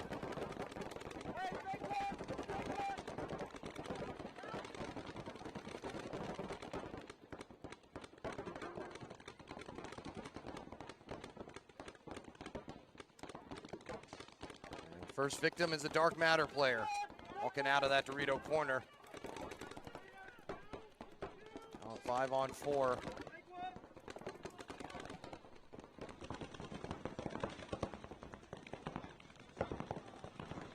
Williams still staying in that Dorito side can. Hasn't made any attempt to get out of there yet. Probably getting hemmed in by the Peterson crew on the Dorito side. Troy now making his way up into the Dorito 3, but Kyle with a good lane there takes him out. So now back even at 4-on-4.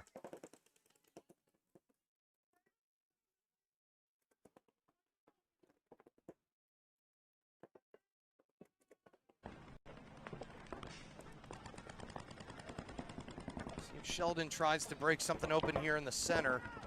He is going to go to their side. Not sure if that's going to change up any angle for him or not. Dark Matter is pretty well sunk into where they're at. Said this is not going to be an easy cross to break, particularly now that they don't have anybody really up on that Dorito side, pushing them out to the other.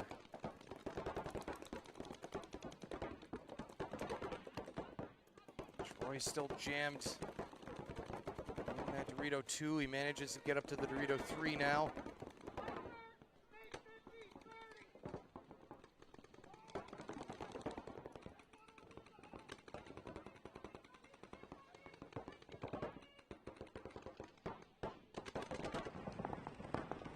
Rant and Cruz going toe-to-toe, and it's going to be Cruz who wins it, and Rant is going to take a player with him as the refs feel that he was snapping a little bit too extra after taking that hit.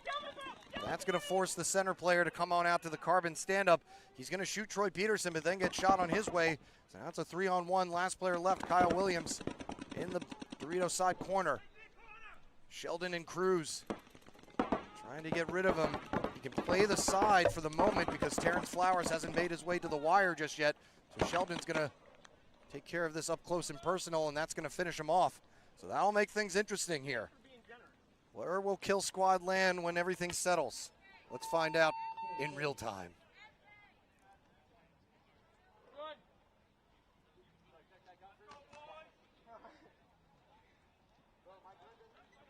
Point approved. Game finished.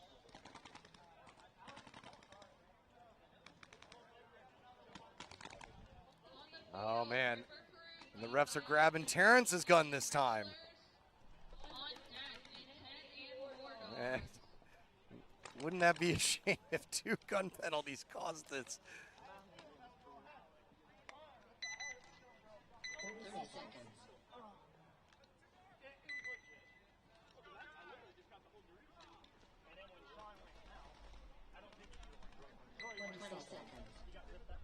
They're testing Terrence's gun. And it looks like this one is all good, so they're giving him the gun back. Some clinched cheeks over there in the Kill Squad camp, but they are good to go.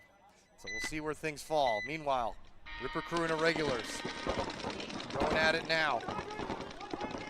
Don't know if either one of them can pass secrecy or not, but we'll find out as well.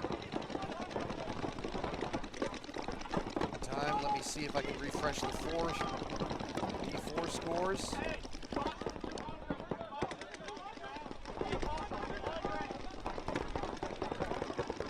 Kill Squad are going to make it in, so they'll be going in 4th. Hired Guns squeaks in past Squeaky Clean to make it in 6th. So Squeaky Clean. Now what's really going to make this interesting is if War Dogs are able to beat Intent. As Intent haven't played in a while. So we'll have to see. They'll be the last one, War Dogs versus Intent. Right now though, these two teams both trying to go 2-2 and see where their chips fall. See if they can take over East Side or Nova Secrecy's spot. Nova Nightfall also went 2-2, so the whole thing could shift depending on how this one shakes out. 4-on-4 at the moment. Make that a 4-on-3. Ripper Crew drop York off on the Dorito side. Actually 5-on-3, never mind. A Regulars Dorito player was hiding on me. So 2-body advantage now for Irregulars. Make that a 3-body. Another player trying to break out to the Dorito side. They're also going to lose their carbon stand-up player.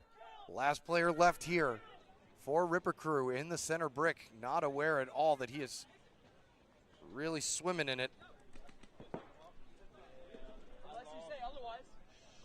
the Irregulars quietly finish things off. Some nice sportsmanship there from the Irregulars.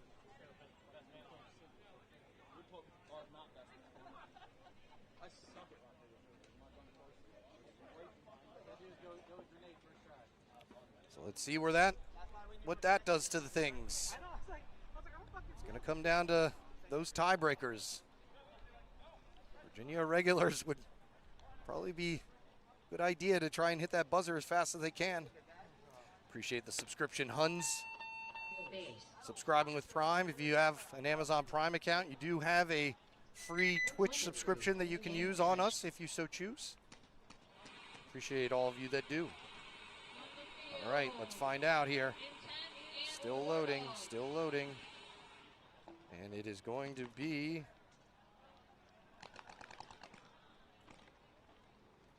Oh, and Virginia Irregulars just nudged out by Nova Secrecy there. So that is going to do it. So the top 6 making it in D5, X-Zone Prodigy, DC Matrix 2, VA Outlaws Deuce, Nova Nightfall, Eastside, and Nova Secrecy D5. So tough break there for Virginia Irregulars who battled back, but were not able to make it into the final 6. This is our last game here.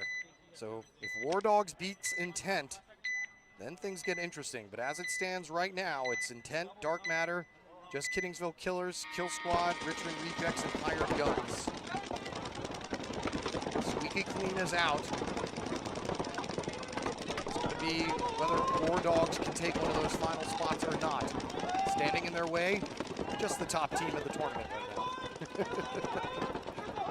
And they also get the first kill. They get a 5-on-4. War Dogs gave Intent their only lost point of the prelims. So they're certainly capable of doing it. Stands right now, they got a one-body disadvantage.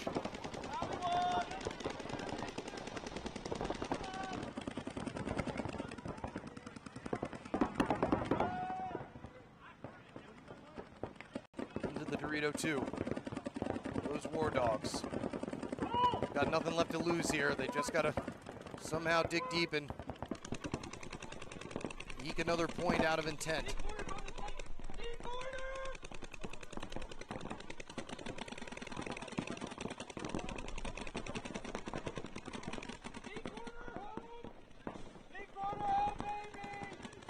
Dorito 3 player for War Dogs, the furthest up the field of anybody. As Bianco tried making a trip out to the snake corner, did not survive it. So Cordell is forced to fill into the carbon stand-up. Good lane set there by Casey Cuff.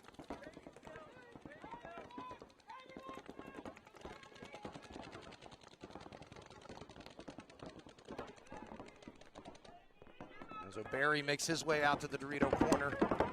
Keep an eye on really the only source of any offense that War Dogs have at the moment.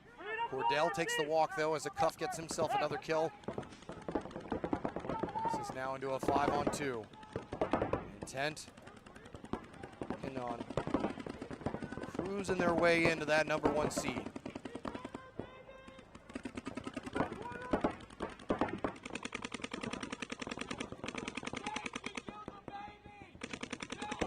Dark Matter probably holding out hope that they could maybe lock in that number 1 seed, but they'll take number 2 and the bye anyway.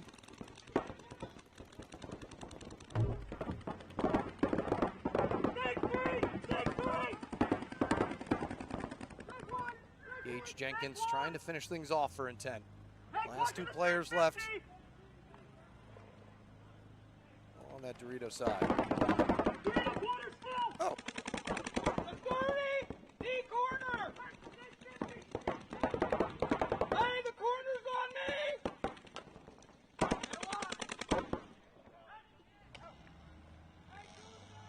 Oh, we just had some very nice young gentlemen come on by to give us some free lemonade and cookies. There's a lemonade stand here today at the front of the NR Paintball building. So if you make your way down to the field, please go ahead and stop on by and grab some lemonade and cookies. Boy, the perks you get up here, Alex. This is great. Huh? Never had that before. That was what's in it? What's in this lemonade? Diabetes. All right, so Intent was able to mop up the last 2 remaining War Dogs players. That will conclude our prelims.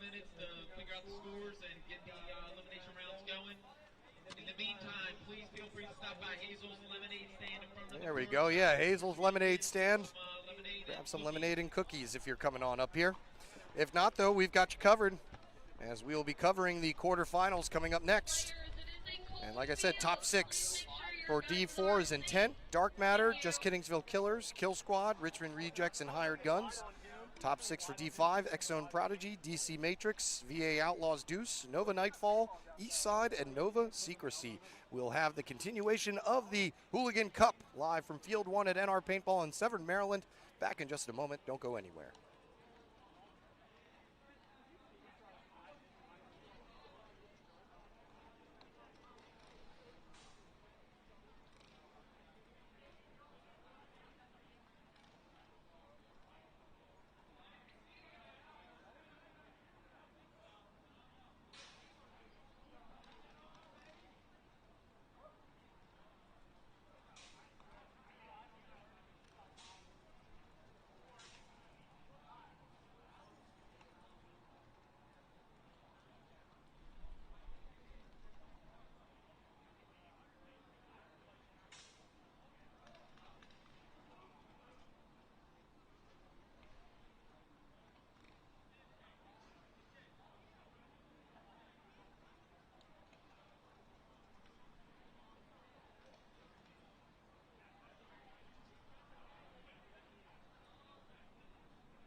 Congratulations to the teams that have made it on.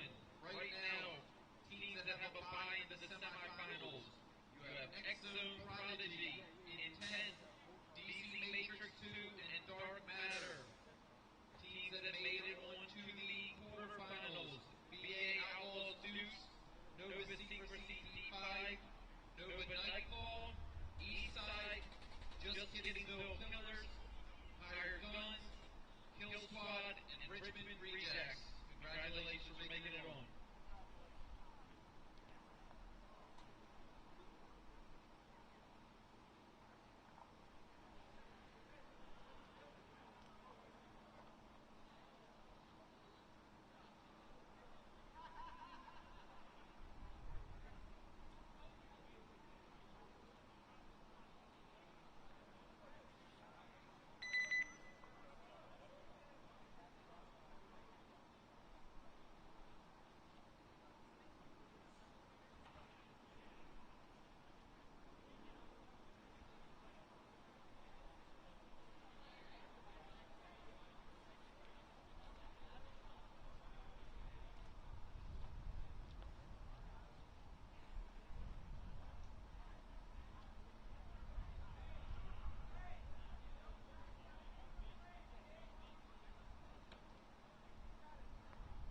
Live field goggles on.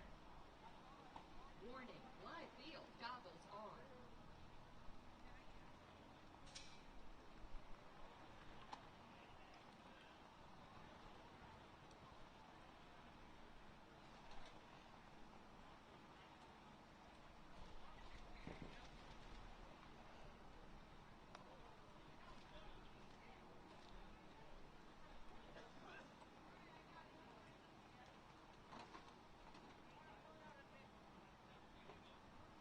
All right, refs, you should be on the field.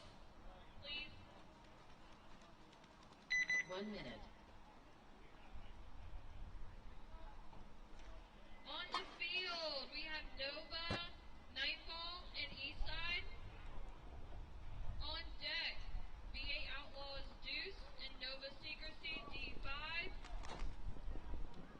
In the hole, Kill Squad and Richmond Rejects.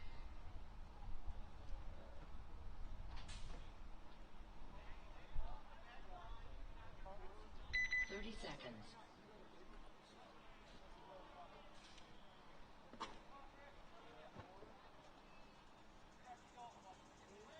20 seconds.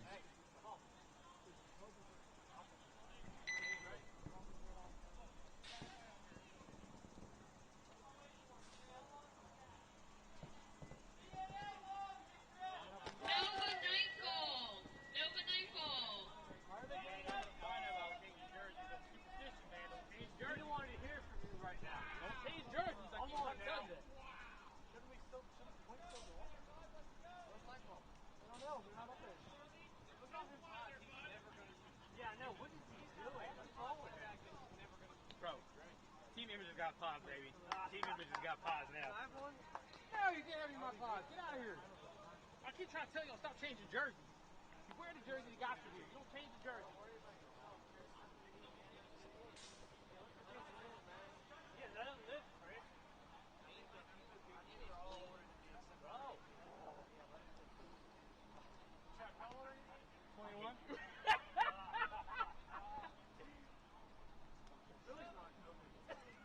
Louis almost 30.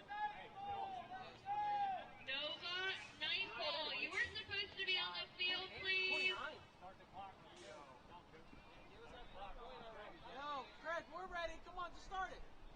Get us that free point already. Y'all do. You had 11 minutes. Just start it. I mean, they had it long enough, Greg. Come on. Don't rush me over here for nothing. They rushed you over here. They were right next to Dalton. Dalton be playing, dude.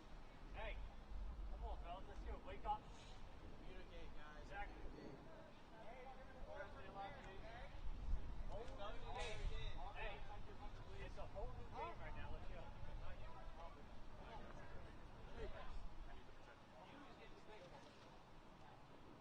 Not stand on that, baby. What? Hey, Louis, throw that fucking snake out, man. You want me to go home? How much fog are you running? What? How many fog are you running? 30 seconds.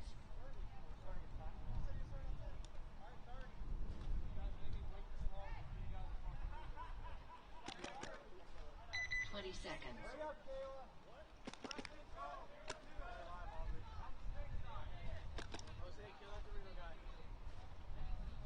10 seconds.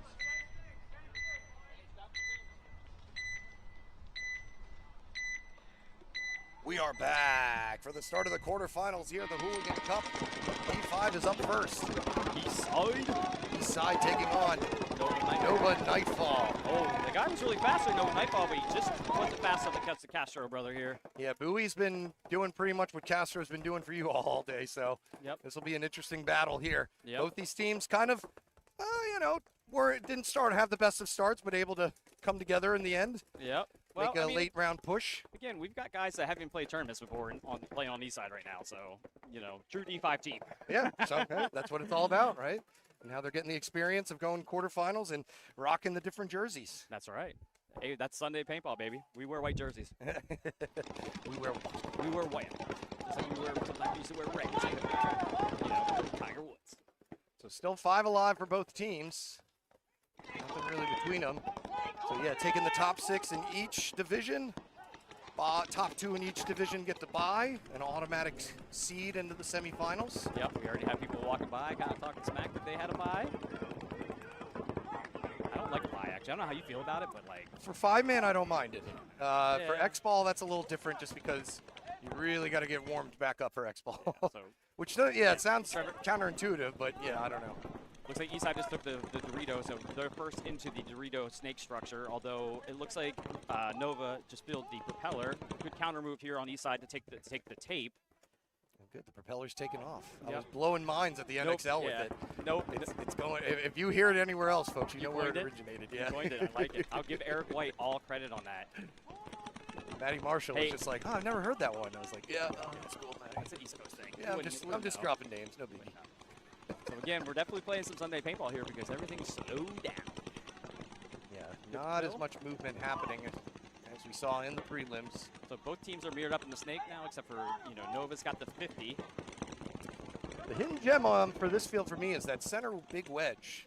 I feel like that's been underutilized, and the teams that have done it right have been able to really neutralize the snake, and also you have a nice springboard to try and start a closing when you have it. Those centers cut the field down, They absolutely cut the field down. Like that, the way you can look left and right, you can stop the Dorito move. You can drop shots in on the Dorito, I mean, it's a good bunker, but you have to know how to play it. And maybe that's part of the reason this is D5. They don't quite understand the benefit of having that center presence, But well, it's jarring. It's a little, it is. It's not as straightforward. You're kind of, you got to improvise up there. Only people like named Eric White can play the center really well. Oh, please, now.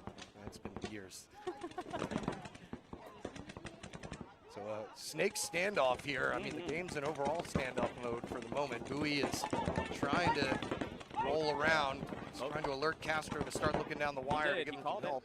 Castro switched over here looking. He called the Viper call, so he's looking. The snake player's out of paint, actually. So that's going to be a problem, a big problem, because he's the one who's up the field. He's the one to get the kills. If he has no paint, he's not going to be killing. So just interesting because I guess he only brought 4 with him.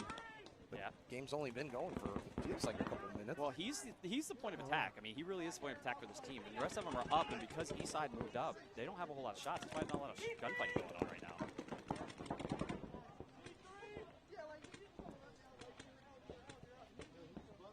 Looking for that 5th body of Nova. Eastside's going to lose the body in the back of the snake, so snake support player is going to go on. Good pickup there with Castro on the move, although he... Fleming refills it right away. That was a really good move from Fleming, Bowie. yeah, but this is the thing, Castro needs to know that too. He needs to know that there's a body that filled in, so I'm wondering if they're going to make the call here. Fleming should have asked Bowie to drop that pot on his way out for him. Yeah, no shit, huh? He's down to 1 pot himself. Yeah, well, I mean, this is one of those things. Paint management's a thing, I mean... 60 seconds. With the 60-second call, good move on what Castro. looks to be a 3-on-3. Fleming. Oh, that was late. That tank hit was late. It was after he got shot. Pretty bang though. So from up here, gets it a little bit easier. Yeah. You see the angles a little better. I may be biased too. So that's going to make it, I believe, into a 3-on-2 in favor of Eastside. Yep, they got to get moving though because this game is going to run past them if they don't. Jose's looking over here trying to see if he can make it to the propeller. Jose's working on a bum ankle and a messed up knee too, so he can't move that fast. He's actually got a torn meniscus. and you're saying you can't play. This poor guy's out there with half a limb. For the record, before hip surgery, it was me and Jose closing games out. So just for, But yes, you're right on that. But I also am under doctor's orders not to do those things now. Yeah, I'm sure the doctor was cool with him. Well, no, I didn't have the surgery yet. No, with him. Yeah. Oh yeah, I don't know what his doctor says. So. Game. The game's going to end, so yeah, we're going to head into a tie for our first point. Yeah, Jazz hands right off the jump, so. Game finished.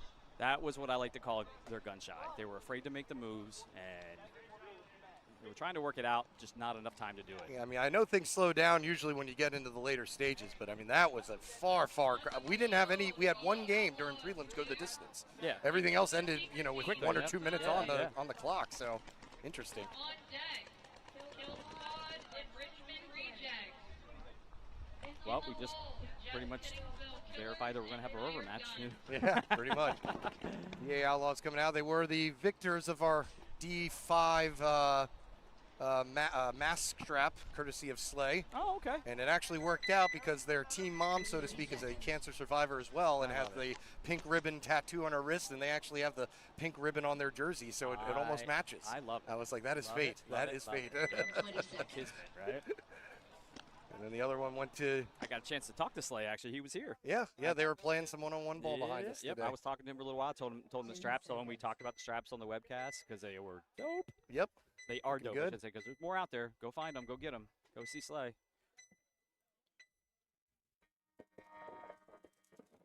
So they'll be on your left, and they're going to be taking on Nova Secrecy on your right. These were the two teams that were going toe-to-toe for the mask strap. Secrecy lost our first player heading toward the Dorito side there, so down one already. Secrecy came battling back, had a tough start in the first round, but were able to fight and claw their way back into that 6th seed to make it into this next round. VA Outlaws were pretty much cruising all prelims. This will be a test for them because now every game importance gets amplified. Yep, it all matters now. Every little mistake gets magnified. Menzies in the snake propeller again, trying to hide as best he can. He reminds me, remember when Anthony was out there and he was living in that propeller in that one game? That's what he looks like. He's tucked into that little V shape. Yeah, we were that's watching where the Ant last Taylor. stand has been happening, Yeah, and I saw it at the NXL as well. Those bunkers are made for being able to come out of different places and pop the top and do all sorts of stuff. Well, I think we talked about during the X-Ball event, or maybe the X-Ball event, because I wasn't here for the race too. That bunker really changed the dynamic of paintball, because even trying to go bunker guy out of there, you really got to reach back sometimes because of the way it's shaped and how people can get into the crease of it. So. All right, same thing here. Game's kind of slowed down. Secrecy's going to make them move to the snake, actually. Snake 1, or VA Outlaws is going to counter that too and take the snake 1 as well. So both teams speared up. Craig going to check the player from Nova Secrecy. He's saying play on. Guess he didn't know what the symbol for play on meant when Craig gave the symbol because he asked, "How you play?" Yeah, you can play. Kirk, this is Kirk here in the for Outlaws. He's just getting blasted. I was gonna say he's trying to live, but they were just pounding him. So 4-on-4 now. I'd say advantage for Nova Secrecy because they do have the snake, although he's blending paint, big time blending paint. The snake player. So the first one I've seen today. I've seen a lot of I bounces. was gonna say I have not heard a lot of complaints about. Yeah, you would be the one. Yeah, the first one to hear my gun's dirty as hell. No, it's been good. I haven't heard anything. You know, it's maybe a far cry from other places I've been where everyone's complaining about paint. Cruz was blaming the Eclipse Tech, and the Eclipse Tech was defending himself on the whether or not who turned Cruz's gun into PSP mode or not. Oh, is that what happened? Yes, That's it was funny. in PSP mode, and he swore it was the Tech. The Tech was like, no, it was his friend. Listen. I tend to believe, I'm going to believe the latter. There's a lot of things that happen. There's some things like that we as techs know that, like, yeah, it's one of those. I don't know enough. I don't know enough to. I don't even know how to change the mode on my gun. I had it set once, and I was like, please just leave it as it is. Yes, sir. Doc is a great man, so. We are friends in real life, so. Not just paintball life.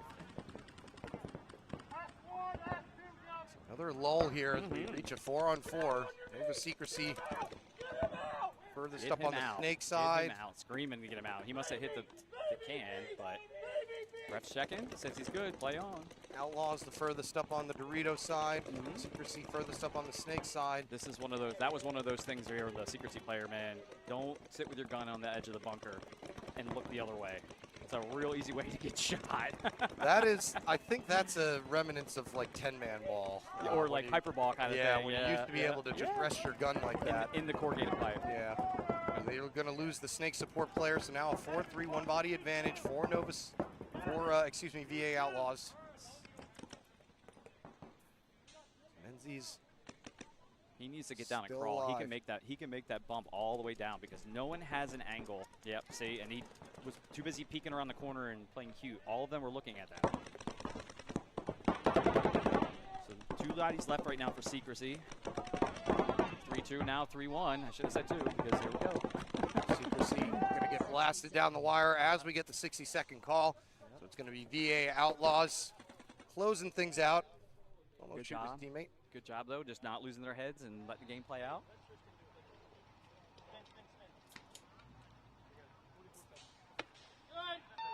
thumbs up. Sorry about that. I didn't mean So first point's going to the Outlaws. So 1 point Very advantage. loud. I know how bad people can get. I'm one of you. All right, so now we'll get the D4 quarterfinals underway. Kill Squad, despite their flouting of the rules, they are able to make it into Speaking the of Cruz, quarterfinals. he's marching right now. There he is, Cruzy Cruz, you know. I let Troy Check know that man. Check that man's gun. it all works out, Troy. Oh man. Be a good matchup, though.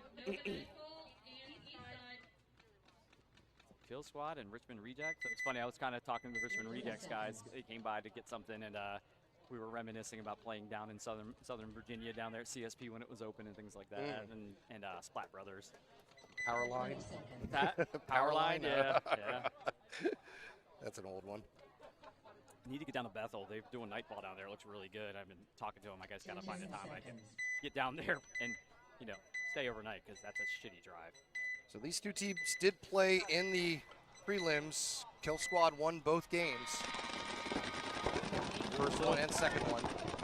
Kill Squad. A little deep in the box early, but he tagged up, so he's okay. But yeah, he left it way early.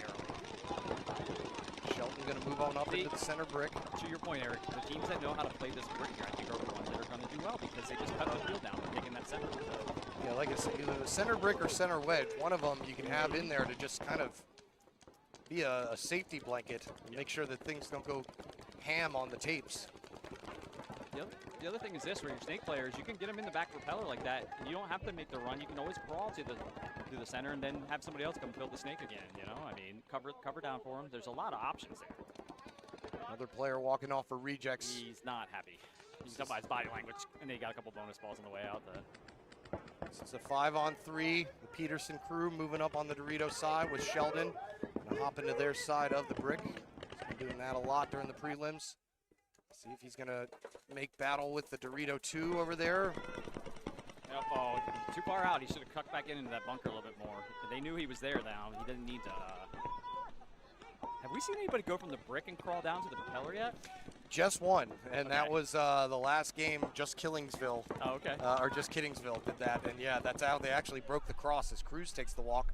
So now it's a 3-on-3. Yeah, there was the Dorito 3 that was stopping the snake from moving down any further, so he used the brick to crawl down to their propeller and shoot the Dorito 3. Love it. I just saw when he made that, when Sheldon made the bump into that other Dorito, I'm like, that, or the other brick, I'm like, that's a really easy move. Yeah, like, just people should be all on through there. Exploiting that.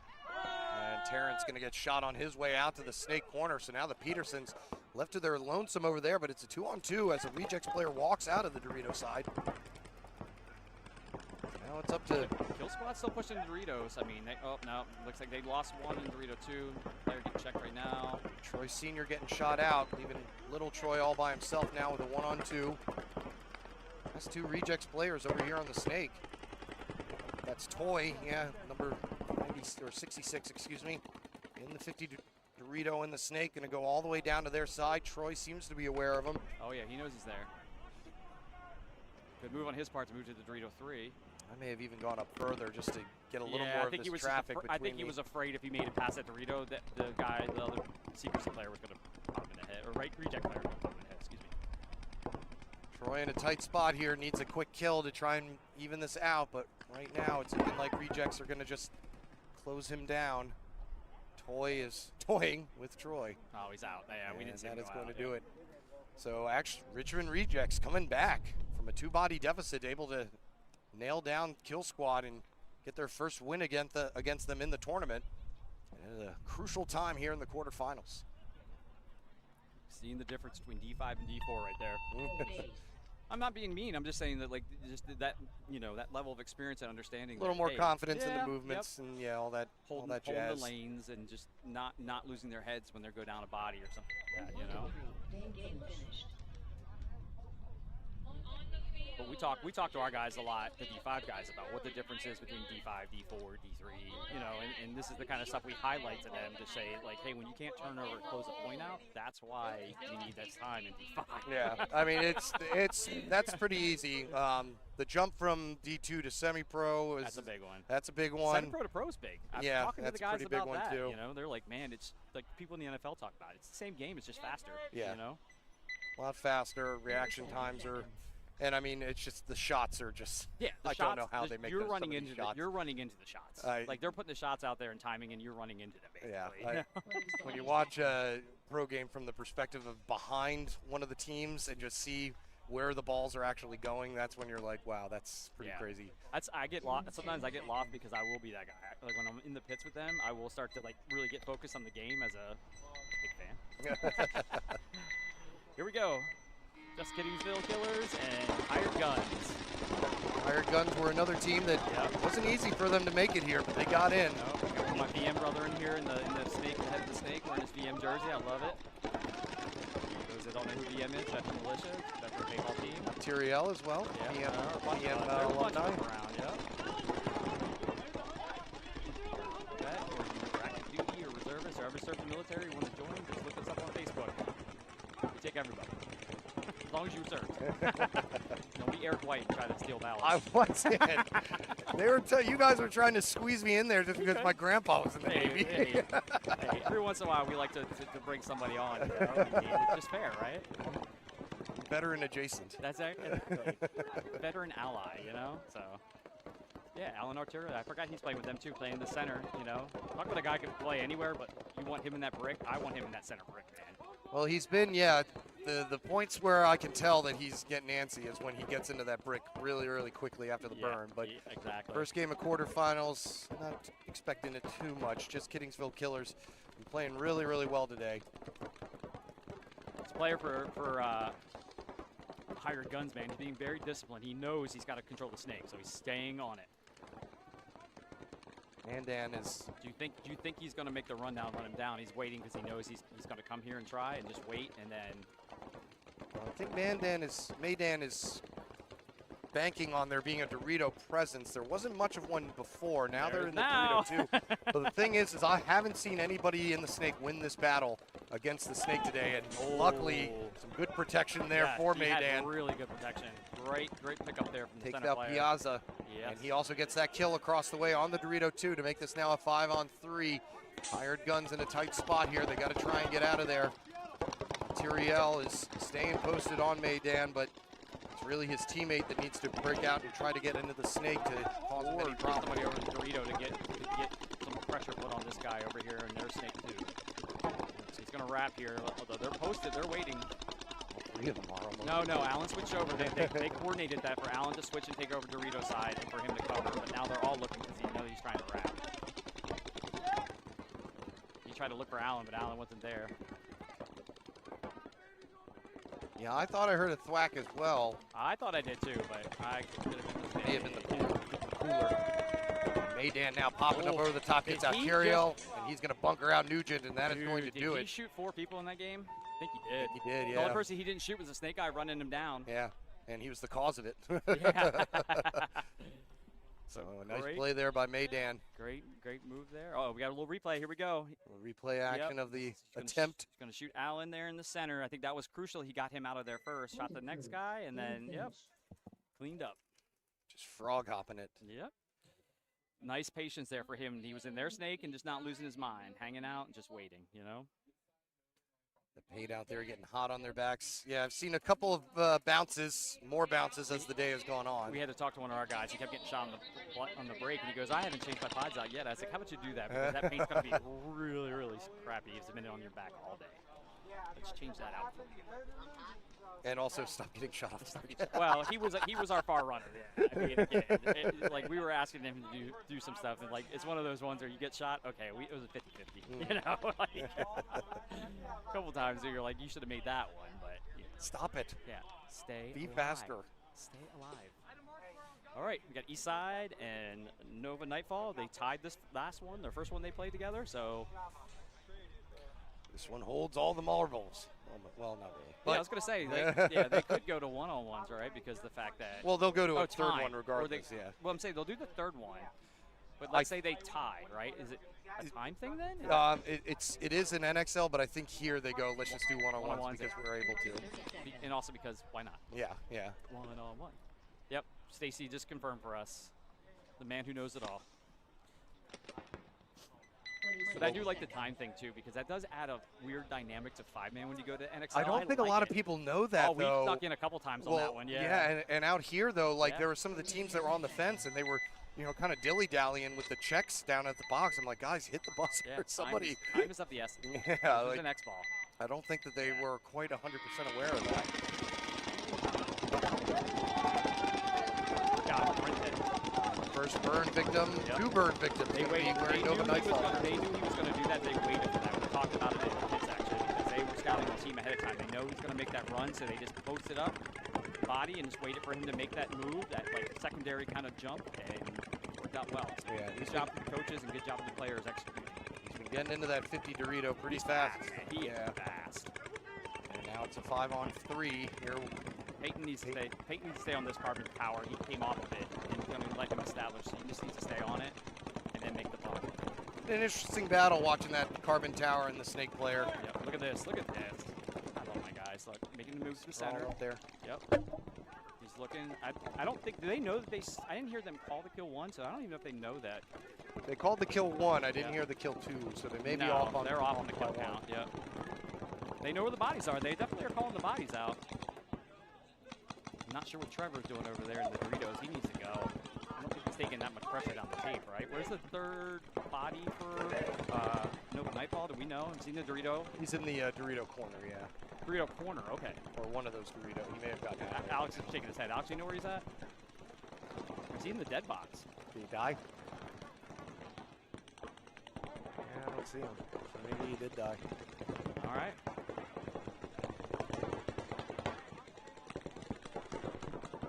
There it is. Oh, they found it. Derek found him for us as he was at. Oh no, that was from across the field over here. So maybe there is just one player left then.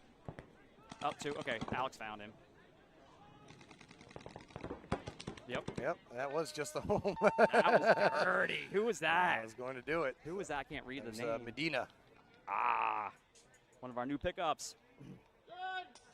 Great move on his part. So East Side come roaring back here to get the 1-win advantage right now. Going to have a third body overall. And we've got a gun being checked here. Now they do have the bodies to cover if there is any malfeasance. That sounded a little fast.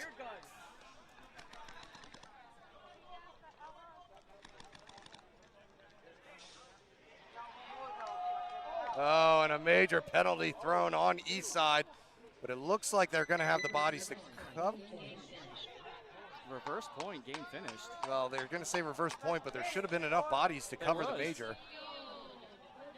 Well, we'll see what Craig says when he comes on over.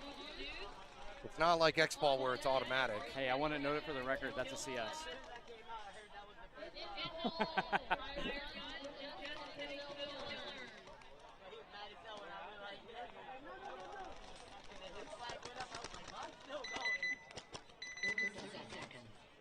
We're going to see what they have to say here. They're going to have to consult the rule book. Which Josh? Are you looking for me? Hold on. He's up here.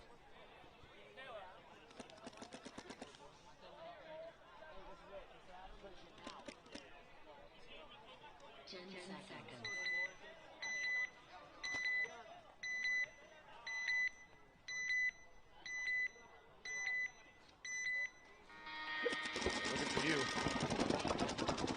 She's looking for me. I'm not coaching. I'm here, just to be a tech and to trying to insert yourself into the story. I'm a tech and a troll. Okay. All right, so we'll see what they have to say. Stacy was pretty convinced that 5-man, if just you pull the bodies for the So tournament. this is an interesting thing, though. That's the second PE gun now that's kind of been up now. Yeah, they're enjoying themselves too much. Mendes gets shot out. His fill player gets shot out as well. So now it's a 5-on-3 advantage here for VA Outlaws. A pretty good spread across the field. Secrecy trying to do what they can to keep themselves pretty far apart. And they do manage to shoot out the first snake player. 12-5.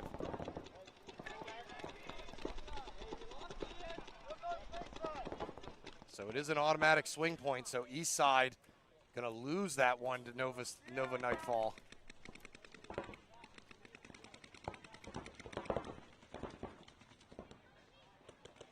Another body comes off for VA Outlaws, so we're back even here at 3-on-3. We can hear it. We can hear it from like across the field. Yeah, I'm not usually the best at that, but that one I was like, okay, yeah, that's a little bad. Yeah. As soon as I heard it run, the thing I was looking at is Trevor had been using my custom air earlier, and I'm like, man, is that thing all of a sudden decide to like become a machine gun like the old Timmy's did? I came back when I came back after not playing for like several years. I didn't know that everybody now switched to just 10.5 ramping. Yeah. And so I had my G6R up at PAP, and I was just shooting in semi. Semi on caps. Yeah. 14, 15 balls per second. And everybody was looking at me like I had 3 heads on. Yep, cheater. I was like, I don't know how to change it. You guys change it. So to let everybody know, because Stacy did tell us, because the gun was at 12.5, it is a swing point. So Nightfall's going to take that point. Interesting thing though, that game's not over because of the tie in the beginning. So Eastside can come back again and try to win a point, and then we're in a true tie. And then it will go to one-on-one. Yeah, exactly. So now that's all they can really hope for. Well, and I hope they're thinking about who they're going to put in for one-on-ones, because they need to think about that. So. As another gun point or a gun penalty plays a role in who is going to be moving on and who won't be. Nice kill there by Machamp. Makes this now a 3-on-2 as he's got free reign to wrap. He wrapped, but he may have taken a bounce too. And he did get a piece of the Dorito Dorito 2, which makes the last player left. Oh, he caught himself out. Oh, okay. And actually the ref ref called him. I thought he took a hit. It was one of those things that like. So a 2-on-1 now, and that's not going to last very long as Nova Secrecy taking a shot to the top of the head. And it'll be VA Outlaws moving on into the semifinals with a 2-0 win over Nova Secrecy. To your point about playing well, they're still playing well. So, got a running ref. Is anyone grabbing a gun? Are we testing? We are heavily testing guns here today.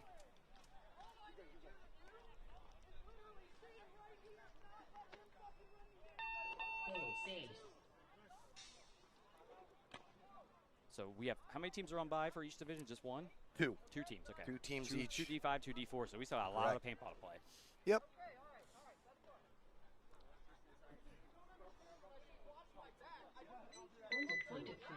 Game finished. All right, so VA Outlaws moving on. Yeah, my guy. So I'm not coaching, and I'm being very upfront about that because my guys told me just the D5 guys have to stay away from me. They want to coach them. They don't get to come talk to me yet. Oh. There's a lot of hierarchy in Eastside. If you didn't know. You got to do your time as a newbie on nothing Eastside. against you, but I mean, it's not like, now I get paintball. I talked to Josh Wan. Now I understand all aspects you talk of the to game. Josh Wan. You probably like. I'm really confused about this game now. You know, this game is. He really likes touching your shoulders. Yeah, I do actually. I do. Hey, listen, you don't get mad about the shoulder rubs up here, okay? That's how he got the job, people. Exactly. We just left a mic on one time accidentally. Yeah, exactly. You're very tight. Carry all your stress. So Kill Squad had the early advantage in that first point, but ended up dropping the ball. And Richard Rejects came screaming back. Now they've got the ball in their court. Is going to lose 2 off the break, though. That's not going to set them up. That was a high snake run. I did not care for that run. Should have gotten a lot lower a lot sooner. And now they're going to keep on forcing the effort, though. They're up in the Dorito and the Snake 1 at least, so giving Kill Squad, like I said, they came back from a 5-on-3 in the first point. Why can't they do it again? Cruz making the bounce here to Snake 2, although he was savvy enough to realize that they did take the center to not make the break there to get shot. So good move on Cruz's part. Good job calling it out too. And now Shelton wants to. Yep. If Shelton wants to, he can go and just get his mirror real quick because nobody is looking that way on him. I think is the mirror. No, Near and the Snake are the ones you left. They lost another body there for Reject. So, did we take a camera hit? Oh no, we got a camera hit. Calling Dan. We haven't had that many of those today either. Yeah. I think that one bounced off the Dorito. Actually, I think it's. And Richmond Rejects still do have a Dorito 3 player that was hiding over there. So now it's a 5-on-3 still. Kill Squad trying to figure out how to not drop it this time.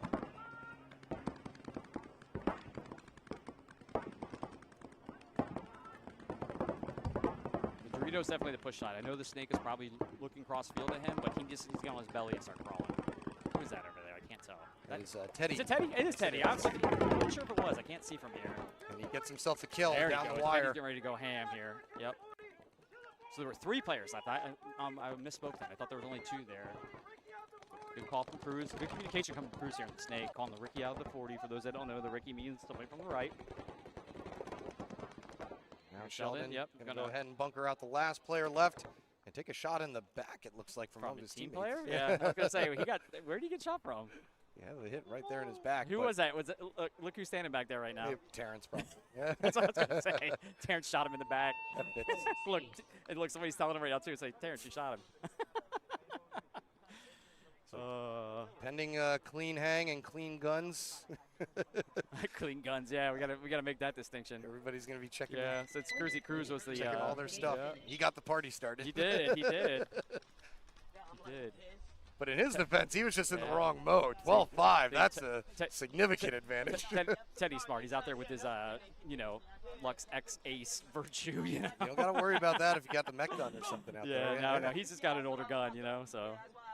Oh, yeah. I would, like I said, I don't know how any of them work, so.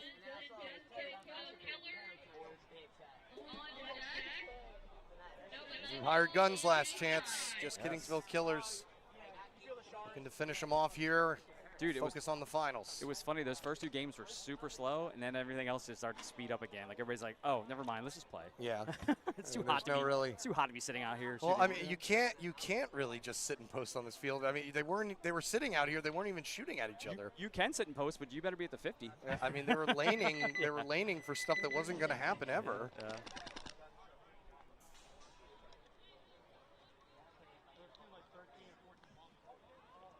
They just yelled down there. We only have one rubber right now, and somebody's like, "Don't jinx it. It's coming." Could be here. Hired Guns trying to make that a reality. Kind of getting at. All right.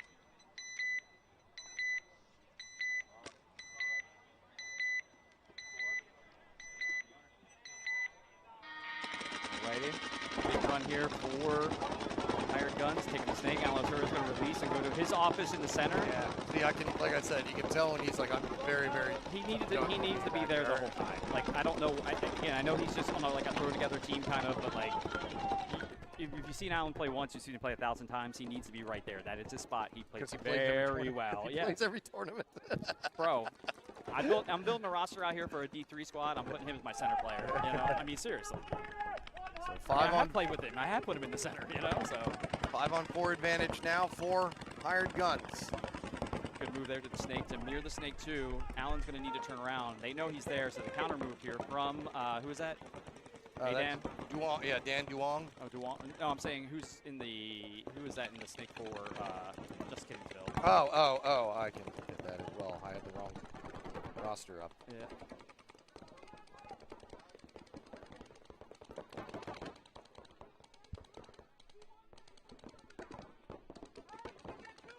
Still a 5-on-4 here in Hired Guns' favor. Just Kiddingsville losing one of the support players off of the snake side. Allen's back posted over here on that snake side, so he knows he's there. He's telling the snake player where that player is. Oh, but just the can on the Dorito side is going to go out for Hired Guns. So 4-on-4. Dorito player for Hired Guns into the snake on that side, but all by himself over there. Snake too, but he's got the he stopped. And he's putting pressure here on the snake. So great move on his part and way to push him out to the tape. Get the pressure off of Allen.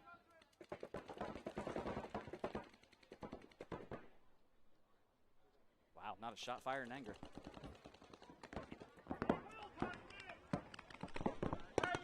He's trying to figure out. I think. Just Kiddingsville knows that player Dorito moved. They just don't know where he's at right now. That's kind of, I think it's making the snake player a little gun shy. Hired Guns know that this could be their last point if they lose it, so they're not giving them an inch. Yep. Just Kiddingsville's going to have to dig them out the hard way. Move here from Just Kiddingsville to the snake tape. Oh, Allen, you can't shoot your own dude. Is that what happened? I don't think so. It was or wasn't? No, he was shooting that. He's shooting at the Dorito 3. You sure about that? I'm pretty sure I just watched him shoot him. I did, actually. I'm pretty darn sure Allen shot his own guy. He thought it was somebody else who crawled up. Find out. I didn't. I'm going to ask him. He's a Marine. He's got integrity, so he's going to tell me the truth. He did drop a ceasefire earlier. Yeah, I'm pretty sure he thought somebody was crawling to their Dorito, and he shot him. Yeah, that is very unfortunate. Yeah. Oh, when you only see pack bouncing up, you take the shot. I don't. So now a 4-on-3 one-body advantage here for Just Kiddingsville Killers. Hired guns, backs against the wall. Need the next kill, and they get it down in that snake corner. Yep. So now it's a 3-on-3. Went up the center, though. Just Kiddingsville try and take out Allen. And he's going to get him, and he thinks he got 2. It looks like he did. Meanwhile, a rundown on the snake side takes out Duong, and that is going to Jazz leave hands? one body left. Oh, Only wait, one body left for Just Kiddingsville, and that is going to send Hired Guns packing. They will not be making it back into the top 4 this go around. I feel like if you're a hired gun, you're always packing. Just Kiddingsville will. You're always packing if you're a hired gun, all right? So that is going to move it on into the finals for Just Kiddingsville Killers. We've got one more rubber match coming up here, and that's going to be the East Side v.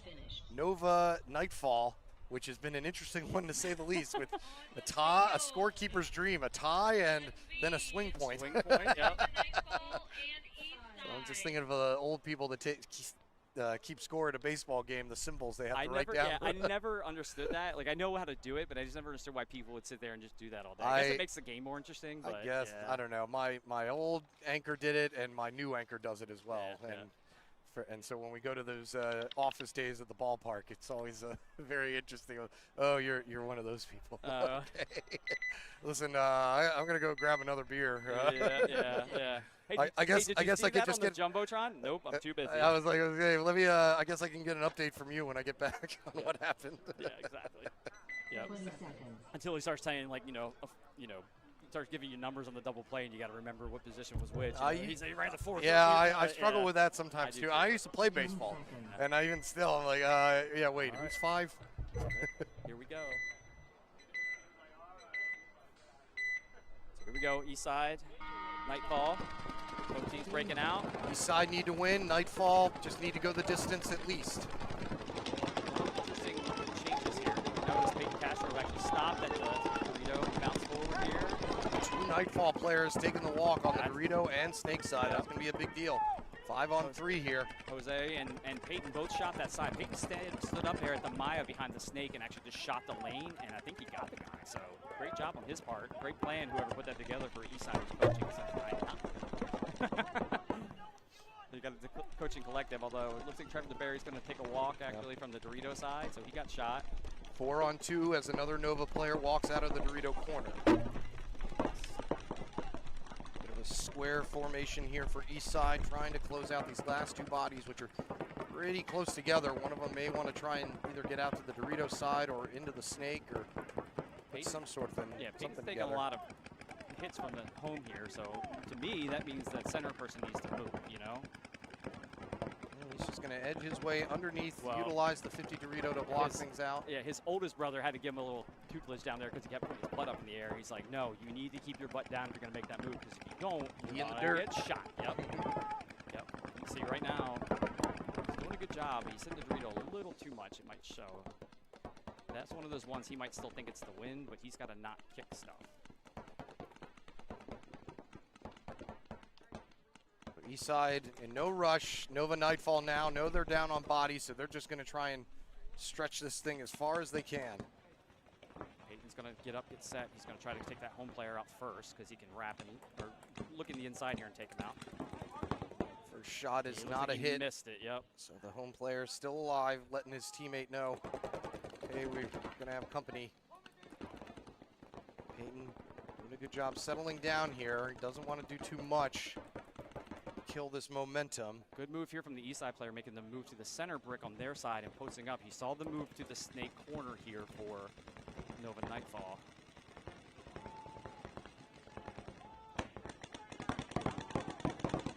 Peyton's calling across there to the center player, telling him, hey, it's Snake corner, so he knows in the home. They know where the bodies are right now. Oh, there we go. There we go. Took the shot, got the home player. Snake corner player, last player left now for Nova Nightfall. Looks like we're going to be forced into a one-on-one here. I'm wondering who they're going to pick. That's what I'm wondering. This is interesting because they don't want to get a penalty here. Peyton gets shot down But the he takes wire, him but with it's him, though. going to Yeah. take him with him. So That's good. East side able to hold on tight. And we're going to be going into a one-on-one to determine who will be having the final spot in the semifinals for the D5 division. I want to go down and talk to them about who's going to play one-on-one, but I've been Get some told not to insight. coach. So yeah. Well, who would you pick then? Oh, I think I might go with players. I might go with Jose actually, because believe it or not, Jose's probably the best gun. The problem is he's just not mobile because of the torn knee and stuff like that, right? Yeah. So Well, on this field though, is that really that big a deal? Because if that's you why can I'm- make it to the 20s or 30s, Yeah. then everyone can just kind of go with it. I don't know. We'll have to see what so happens. we've got some new guys on the team that came on while I was on vacation and stuff. I don't know them all, but one of them may be the better person to grab.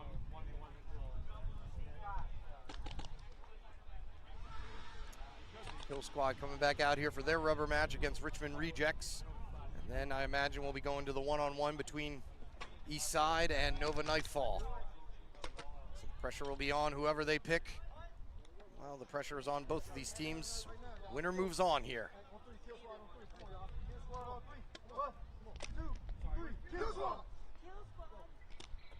Sorry, I was fixing a loader for one of the Eastside guys as well.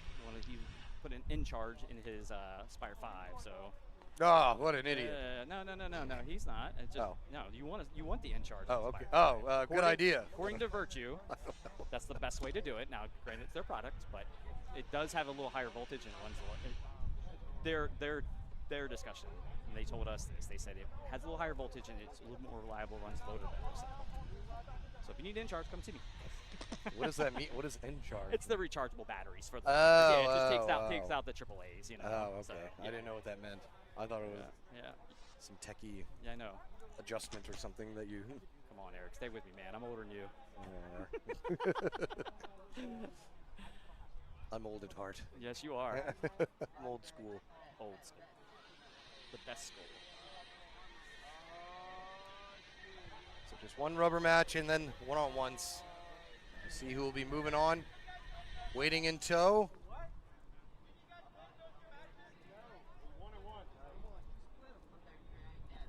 They're trying to determine. Pandemonium downstairs. No, Rejects won the first one. Kill Squad won the second one.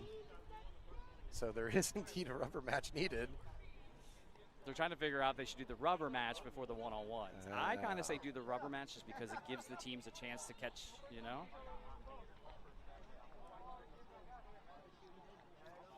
Nobody today. It's too hot. The question from the ref was, who wants to play paintball? It's too hot.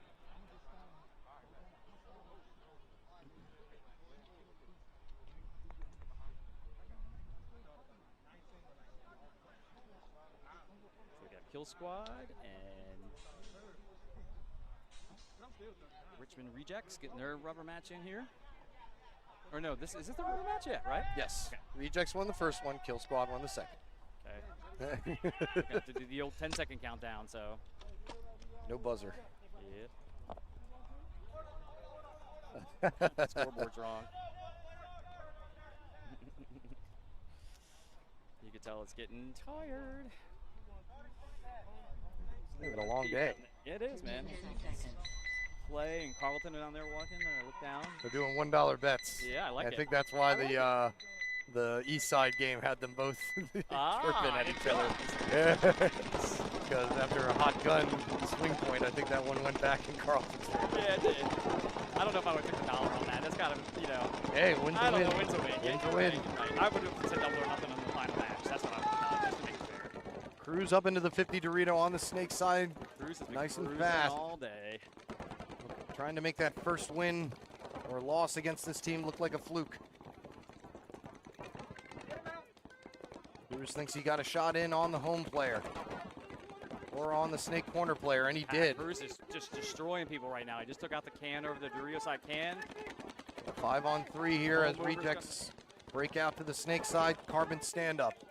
Trying to contain Cruz. Yep. Grab the next kill to give his team some momentum or at least some time to move up on the Dorito side, which they do into the D3.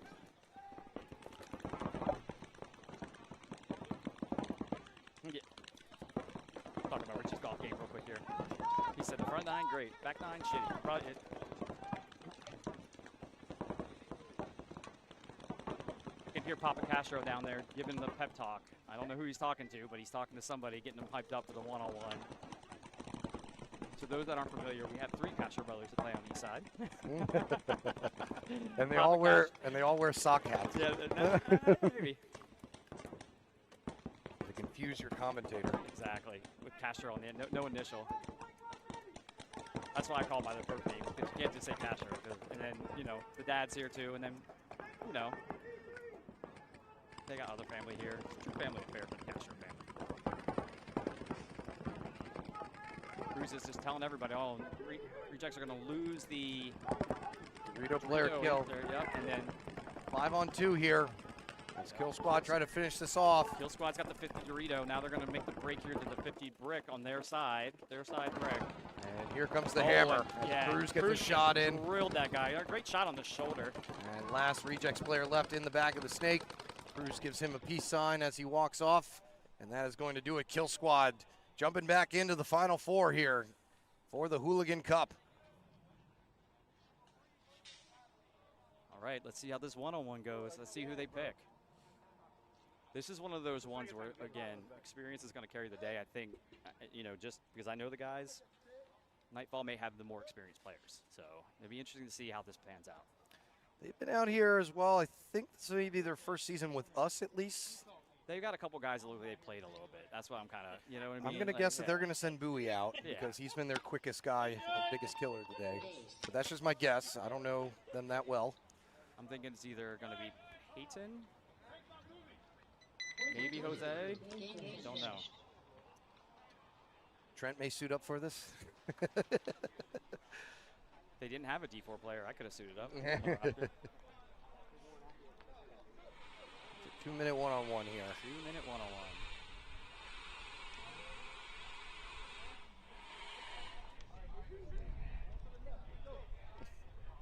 Man, there's side action going on down there, man. There's money flying. I love this. Everybody loves it. Everybody loves a one-on-one with Dick. Loves it.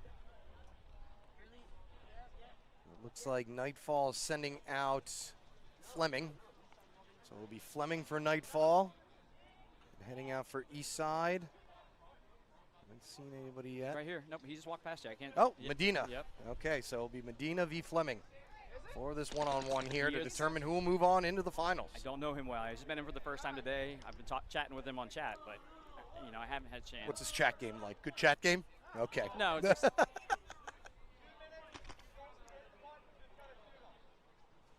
Carlton's down. I got a stack of ones in his hand, looking like a stripper, man.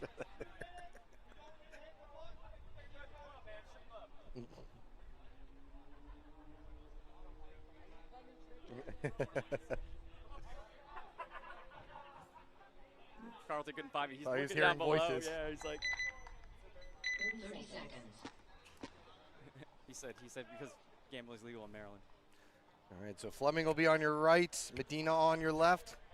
Winner pulls his team into the semifinals. Man, for I don't the know. D5 edition of the Hooligan Cup. I don't think in my early days of playing I ever played a one-on-one to move on. Like that came way later in my career. So. I did, and it was an erroneous one. It shouldn't have gone to it. Okay. But yeah, I've told the story a million times on here. Yeah, I know. Losing to the 14-year-old. Yeah. Home-to-home snap battle to start things off. Nobody shooting going on. Nobody taking the initiative just yet. Fleming hopping out into the Dorito side can. He didn't see him move though. Can't tell if he's shooting the can or not, is he? Yeah, he is now. Okay, he's got him. I don't suggest the mini Aztec for those you youngins out there. He's just at that right height though. Where Maybe, yeah, and he's pretty skinny too. He but doesn't know he's in the Doritos. Even still, those mini Aztecs just do not provide enough cover for my sake. Got him. Got him. Did he get him the pack? He got a piece of Fleming on his way out to the Dorito, and he did. So Medina rescuing his team and saving them to move them on into the semifinals of the D5 division. So good job, though, to Nova Nightfall making it this far. But it is going to be Eastside who last longer.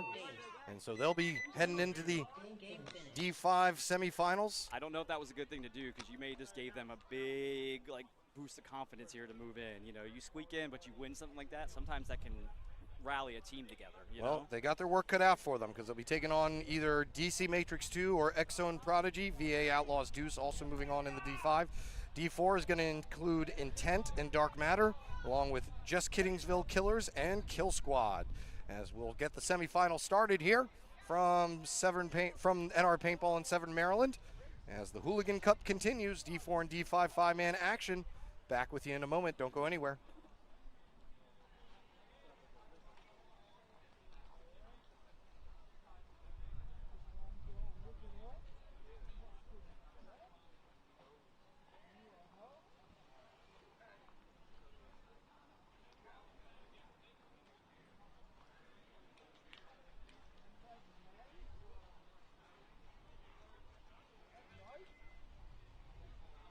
It is a cold field. We are taking 10 minutes. Cold field, 10 minutes.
Dude, that fucking person. Oh, I was playing with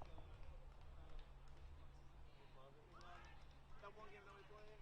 Yeah. I was playing Malga, and I was top damage, fucking top eliminations, all that kind of shit. And the Reaper on our team was like, "You need to turn around and deal with the back of me." I'm like, "You want me to turn my back to 3/4 of the fucking team?" How about the rest of you backline, and I'll fucking stay here. Just a big fucking windshield machine. I didn't get enough points to get the weapons points. And like what we have, like The mythic one? yeah, the mythic one. How did you get more? That weekend yeah, Oh, they give you more? like the milestones they give you, like one gives you like 1,000, the other one gives you 1,500 on that weekend. It gives you the mythic points? Yeah, the little red icon. Oh, the red ones are just the common ones. Sure, it gives you those, but that's what you buy the fucking mythic weapons. The skins. Yeah. Like the cosmic and all the red ones or whatever. So I did the purple Reinhardt. The Galaxy purple. Yeah, I was debating on whether I wanted the red one or I like the black and white. I think it's cool.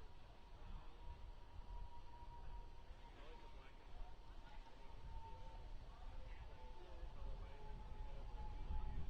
So I was like that with the regular one. Yeah.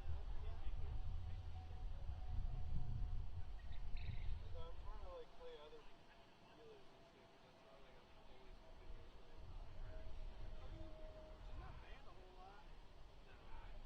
She's But it's great. also because like not a shitload of people use her. Rank 1 players do. It's a girl too. Yep. I'm like, God, they do this. Fire! Great call. 100%. Players economics. Fuck my life right now. Boost. Oh. God, these women are so hungry. Get paid. Paintball. Cry. Yeah, I'm sad starving hour and a half.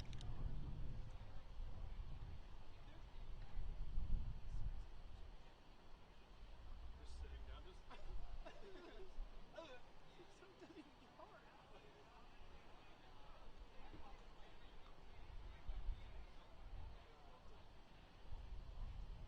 It's Modelo time.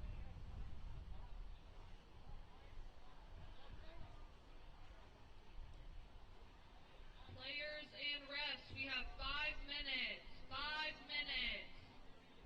You're sitting in a fucking amazing game. Which actually looks very beautiful. I didn't sit in it, but it looks very nice.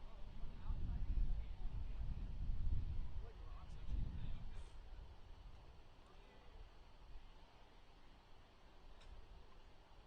How many games are there left? Egg. Fucking sexy bitch.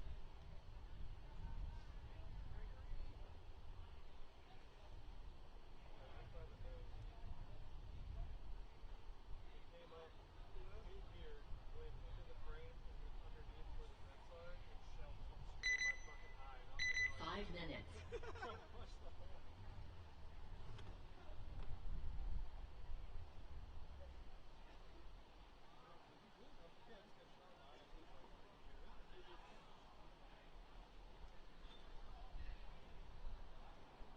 Tom, how many do we have?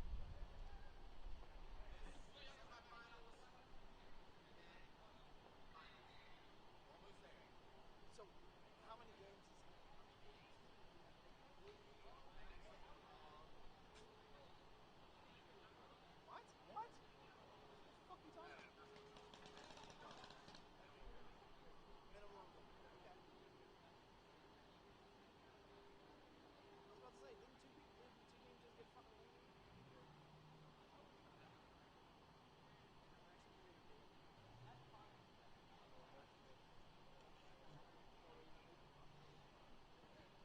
4 minutes.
All right, teams, it is time to start chronoing.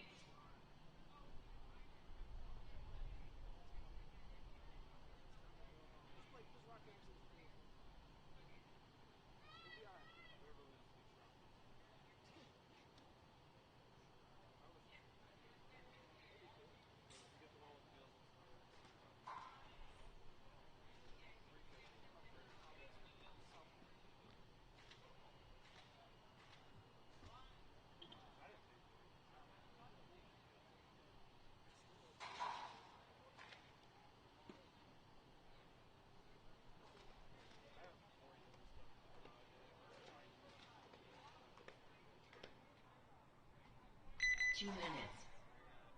All right, I need all the refs and players to chrono. Oh, rest of the field. Rest of the field. First match on the field is going to be XM Prodigy and Eastside. On deck is DC Matrix 2 and Outlaw Deuce. In the hole is Intent and Kill Squad. Reminder, if I call your name first, you are on the home side.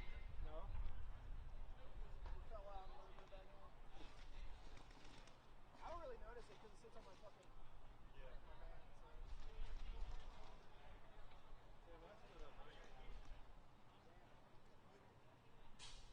What if we just don't rep it? Everybody else is taking forever. I'm gonna take it. 1 minute.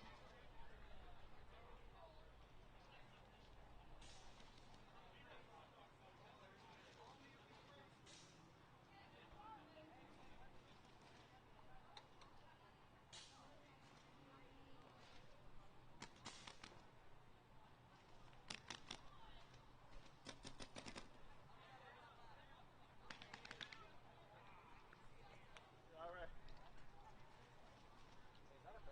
30 seconds. Yeah. Run, Forrest. Hope.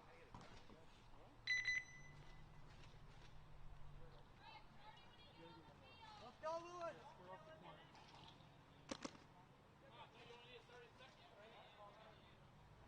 Step over the mac and cheese.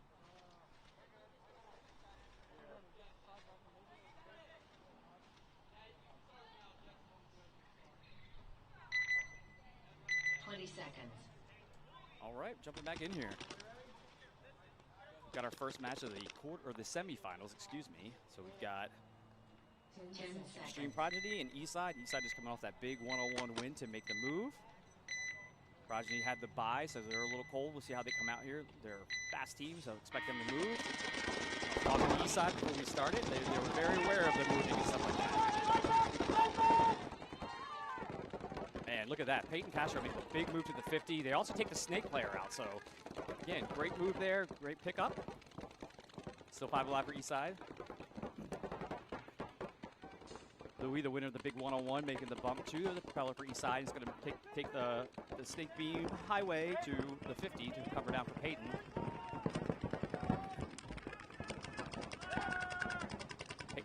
Peyton's going to take another body, so two dead. Killed the Joker. Joker. Kill 2. Good job, Peyton Castro giving the commands back. Oh, look at this, and they're just picking bodies off. They're making kind of Prodigy teams making just kind of bumps to try to survive, but they're just getting shot on those moves. So they did a good job to try to get to the corner, but that's going to do it. It's going to look like it's going to be 5-on-1 here with 1 player left.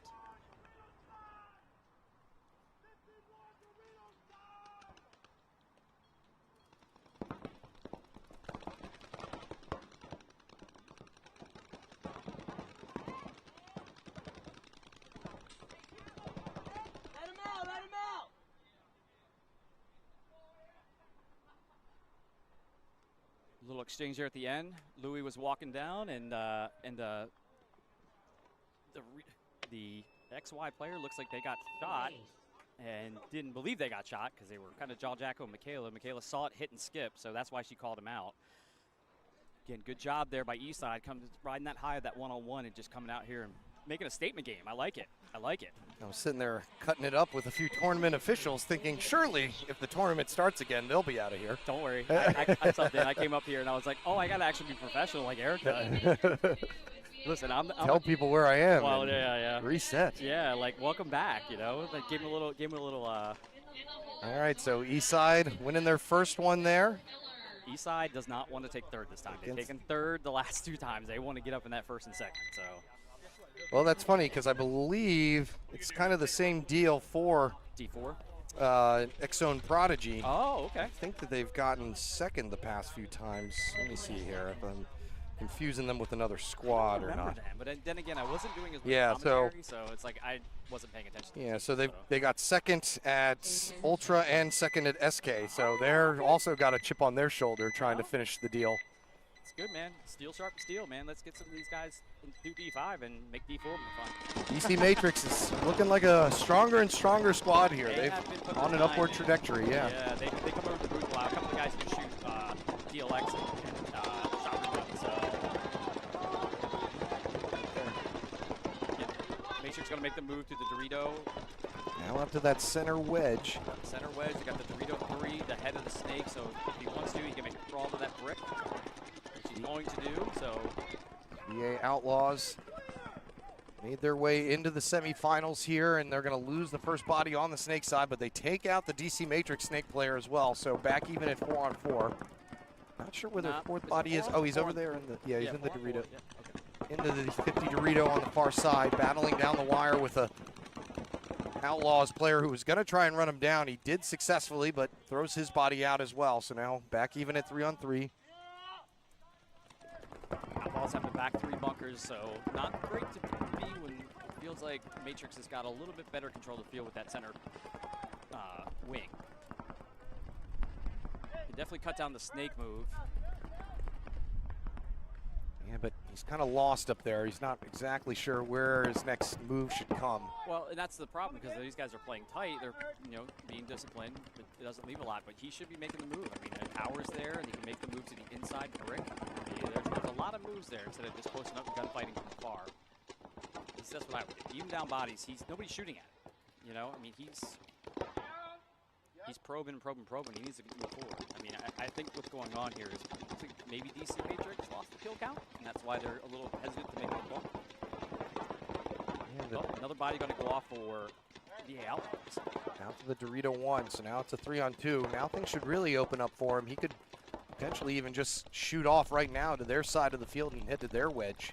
The Dorito play, is it, no, who's the Carmen stand up here for Outlaws is taking some heat from across the field, but I don't know where it's coming from. I don't know if there's a bounce shot there or something or what, but very weird when he's looking to his left. Yeah, could be him wrapping in the center, which is what he's doing now from the death stick. Yeah. Don't know if I like that idea, especially when there's a full-size can right next to you. Ooh, now it's going to be 2-on-2, but they're going to miss the move from the Matrix Actually, player. the 2-on-1, and the Matrix snake player moves down the way to save the day. This way. And he's calling out to nobody because both of his teammates got shot in the same stream almost, so it's lucky that he was down there where he was. This is heartbreaking. Yeah, it's this is heartbreaking. Like this is like that scene in that Alien movie where he was the baby was calling out for his mom. Oh, I was going the other way. I was going Wilson. Wilson! No, I'm sorry.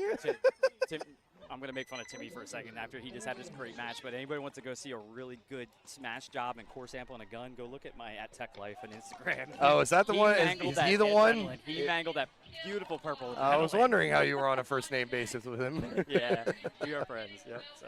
Oh, thank you, sir. Thank you, sir. Yeah, I did say that. He did.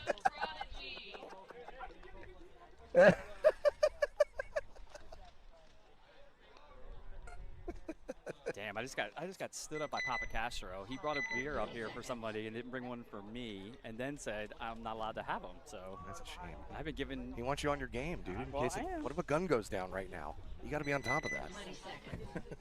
Unfortunately, I can tech guns in my sleep. Can't have you doing that. You're a doctor. Doctor.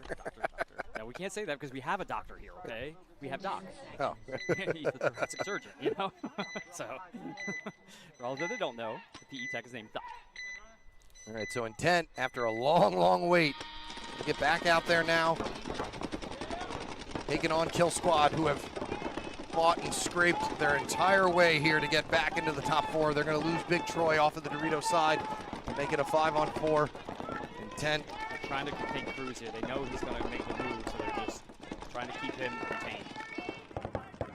Good move out on the Kill Squad to take the corner. They're going to lose their Dorito player. So again, three bodies left here for Kill Squad. I believe it was these two teams who went toe-to-toe in our last tournament. I'll have to double check on that, but I think that was the case. Big move there on the Kill Squad side to take the Dorito 3. So he's in the Snake Dorito. Counter move from Intent as they make the move over to the Dorito, or the Dorito corner, yes. They're still 5 alive. They're just working the problems out, but they got to be careful because Kill Squad's still moving, so you can get caught in these back bunkers and get pinched out if you're not playing heads up. You know? SK Classic was fought between Intent and Kill Squad, and it was Kill Squad winning it in 3. So Intent out for a little revenge here. And they took second in Cincinnati. I know they weren't happy about that either. Trying to make a name for themselves here. They've got 5 alive here, facing down 3 remaining. Kill Squad might only be 2, actually. I think. There's only 2 left. Yeah, I think it's Shelton and Cruz are the only ones left here.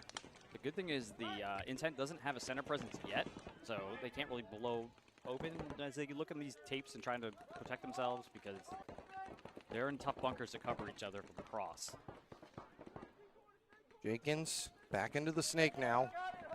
And I mean, yeah, Intent hasn't really had to take a lot of real estate all day to get their kills. They've been kind of shooting folks out of their bunker and then finishing up by making the moves. That was a really smooth move there to the Snake 50. Oh, but did he get shot? No. Actually, I think this is John Jenkins rather than Gage Jenkins as he makes the move all the way down. Going to eventually get shot by Shelton, but he takes out Cruz. Turns this now into a 4-on-1. At this point, what's the difference? Yeah, keep going until they tell you to stop. I was looking. It looked like he had. I can't tell if it's a patch or it's a logo on top of his leg, but it looked like there was just one that kind of dropped. And running him down is the last player. You knew it was coming. And that is going to do it. So Intent picking up where they left off, and like I said, a little bit of a revenge game here. Dropping the hammer on Kill Squad for the first game.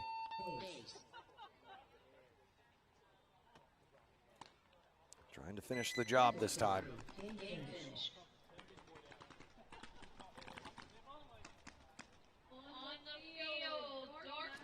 I was bummed I didn't get to see any. I think that they had the 5-man finals matches in Cincinnati on the premier field. Yeah, they usually do that every once in a while. Every once in a while, they put it on the pro field. I wasn't over there yet, so I didn't get a chance to watch.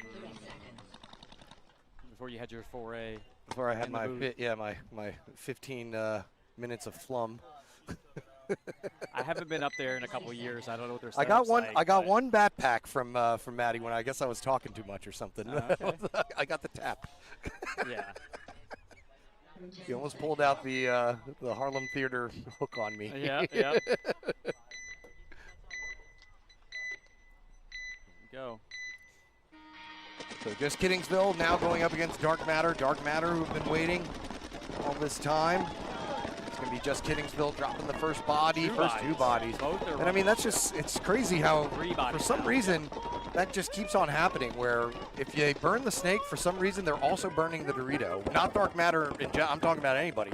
Anybody that has a good burn, they're burning the snake and Dorito. So I think what I saw, and I heard some teams talking about it, is that if you hold up and shoot the lanes, you can get the kills. But if you don't get the kill, you're hanging out in the open. So, you know, it's like it's one of those things, it's a risk reward, but it seems like some teams are taking that risk and definitely getting the rewards out of it. So another body going to leave here for Just Kiddingville, leaving one body left there in the stand-up tower. Yeah, dark matter has some shooters, man. Yeah, they do. They have it. not missed a shot. So. And the player for Just Kiddingville just looked over and had that feeling that we all talk about. I wish I was playing. Shit, I'm all alone. It's a 5-on-1. I wish I was playing X-Ball. Yeah, talent. And that's going to do it.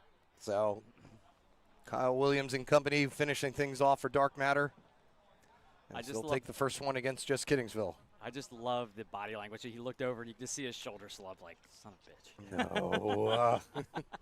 Why?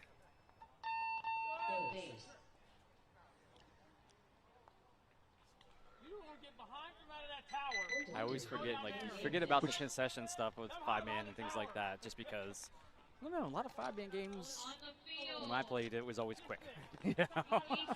5-man in Orlando a couple years ago, we were playing Destiny, and I remember that one. Or we weren't playing against them; they were playing, and one of their players forgot that they weren't playing X-Ball and actually toweled it from the starting box, and everybody was like, "Why'd you do? You can't do that. Yeah. You can't do that." So the towel buttons do work even when you're not playing X-Ball. So if you really want to mess with somebody, folks. I got yelled at NXL this time, speaking of towel buttons, because one of them wasn't working, and when we had to call timeout in Dover, I think it was, they were saying yell because the buttons aren't always working. So I went to a different field, and we had to call timeout, and I went to yell at the guy, and they had a different head ref. He's like, "You don't have to yell," and I'm like, "They told us to." Here we go, Eastside and X Zone Prodigy. Eastside's 1-0 on them. Looks like they're going to try to make a big run for the Doritos this time. Prodigy. Take the wing. Trevor's going to go to the wing for Eastside. We're going to lose a snake player because he went to that well a little too many times. They knew he was going to maybe stop there.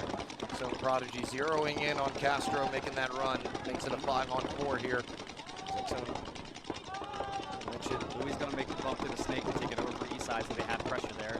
Trying to get back to the final so they can get that elusive first place. Here comes Get him out. Medina as he gets a shot in. Yep. Oh, going a little bit ham, though. He got a little too aggressive. Yeah, he was feeling it from the one-on-one. He got another one there out of the carbon stand-up, so it is back even at 3-on-3 at least. But, yeah, I don't know what he injected himself with before getting into that 50 Dorito. As another X-Zone Prodigy player walks off, though, on the Dorito side. That's a big help for Eastside right now because that was probably their biggest threat. Oh, and they got another player going to be gone here for the Snake, so Eastside is going to win this. Man, they're just shooting everybody. Well, barring, 3-on-1. I thought the other guy was walking off. I saw the Dorito player walking. I thought that was the last guy in. So. Can't count him out here. No. Eastside. X-Zone Prodigy, definitely the stronger team from the prelims, but that all is thrown out the window now, and it's all about who can win now, and so right now that's Eastside. Well, right now, Eastside doesn't know the count, so I'm not sure who made that bump. I can't tell who that is on the Dorito. They need to go count that box, and they need to see what's going on. I'm waiting for Trevor to yell at him. This is reminiscent of me yelling at Trevor during the first 5 minutes. They tell him count the box when he was in the Doritos. Well, and in his defense, that box is a little more awkward than usual. It was his first tournament. I'm yelling at him just because he didn't know, and I needed him to tell me how many bodies there were so I could release. You know? Because you're seeing it from the side, which everybody's usually standing in a line. The net's covering it. When it was 7-man and it was a box like facing you, that was a little different. Yep. They don't know where they're looking. So they don't know the Snake player went out. That's the problem because I don't know if the Snake player got pulled on a penalty or got shot and kind of went out quietly. But they're very focused on the Snake propeller. And you never know where they could be in there. Oh yeah. Or having to dig them out. It's the illusion of the player in the propeller. So Eastside's going to take the Dorito 50. Going to take some heat. He gets a shot down the wire, so now it's a 2-on-1. Player, made the move to the corner, good move, I'm gonna blame you if this goes the distance here, Josh. Oh, yeah, it's going to because I said something. You count your chickens. Yep. Oh, well. D corner, Jose just called it out.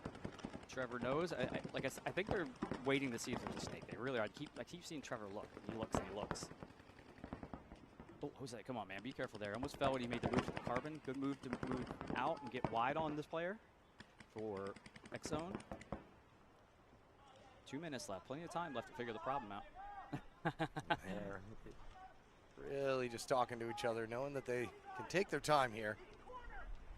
It's the only one that they can confirm, but he gets shot over the top. Josh, it's a one-on-one now. I know. What did you do?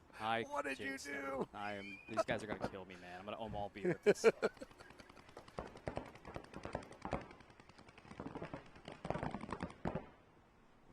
They don't see each other. They're basically running and like they're shadowing the bunkers. Is he gonna make it first? He gets to their carbon stand-up. He should just let him keep on shooting and wait until he has to reload or something. He's gonna go for the buzzer. He hit it. When did he? And no, Mewborn saying no, he did not get it. And so they drop a 4-on-1. That was not what you want to see, and it is going to be X Zone Prodigy who outlasts them. And wow, oh wow. The booth is silent. Well, it's because, again, this is what happens. This is inexperience showing itself, you know? So I don't know what to say about that, you know? But that's going to be one they think about in the shower later. Jose, it's going to haunt Jose. So Jose is a really good player. He's learning. He texts me all the time about, hey, should I have done this? Should I have done that? I guarantee you there's going to be a text in my phone. Might be texting, yeah, as he's taking his What mask should I off have right done? now. Yeah, what should I have done? All right, we've all done it. Yeah, We've all done it. That was some silly ones happen to us. To your point, you know, like just let him run and dry, or make him make the run. The other thing is you're also up a point right now. So well, at least with 5-man, when you mess up, you messed up one part of the game. Yeah, an X-ball when you're like up 4 and you drop it, you're like, you go through like a million different mistakes that happen.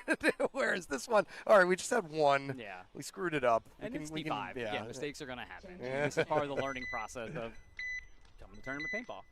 So here we go, DC Matrix versus Outlaws. Matrix came out last time swinging. Let's see if they do it again.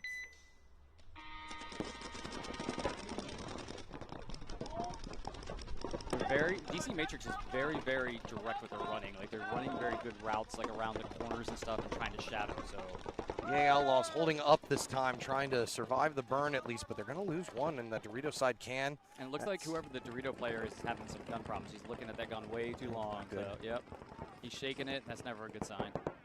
So this is semi two-body advantage here for DC Matrix, unless he got his gun up and running. Looks like he did. He's snapping out, so we'll see if he's actually shooting or just trying to draw fire. And I think he's getting ready to yell to say maybe my gun's not working because he's snapping, but I don't think he's shooting. Yep, they're trying to find the bodies right now for Matrix. So Matrix drop another player off of the Dorito side. And Outlaw's going to make the run to the Dorito, insert on the snake on the Dorito side. So I don't know what to call it with the snake attached to the Dorito, you know? I mean, it's kind of like, that's very 7-man-ish. Oh, they're going to lose, yeah. So Outlaw's going to lose that player in the Dorito.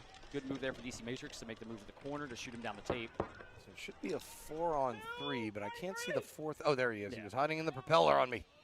Track. Rogue sneeze just caught me. You're allergic to incompetence. Not really. I'd have been dead. I don't know what happens when you're allergic to yourself. Called alcohol. So, good job here on DC Matrix to cross from the wing, knowing that the snake player's there to try to keep him contained and let the other players make the moves. Once they drop that first body, they're kind of just like, all right, you know what? Let's let them come to us. It's on them. Yeah. Well, the Dorito corner, I think, is kind of the clutch, or the kind of got the ball here. He can make the move up. He's got coverage there with the wing that could shoot across. So he could be in the Doritos, or he could be in the Dorito snake if he wanted to. But I think it's one of those things that they're missing a body right now. I think that's why they're probing a lot. I heard them say something about, I see this person, where's the other one? I don't know why. That it's been a thorn in DC Matrix's side. They seem to just they lack that one or two persons, you know, that can sit in the back center and know exactly what's going on without, you know, having to see necessarily everything. Everybody wants to make fun of back guys until you need them. Well, it's yeah, it's a valuable asset just there we because go. Corner move for DC Matrix up to the Dorito. Yeah, it is because again, you have somebody who can see the field, call the ball. You know, like tell somebody when it's their time to like, hey, you got to move, man. You are the person that's got to make the move. So good job there. The Dorito players working it out now. Kill 2 for sure. So they got the kill count right. I don't think they know where the snake body is. I think that's a problem. Again, the repeller strikes again because he's buried in there, and he hasn't popped out. So.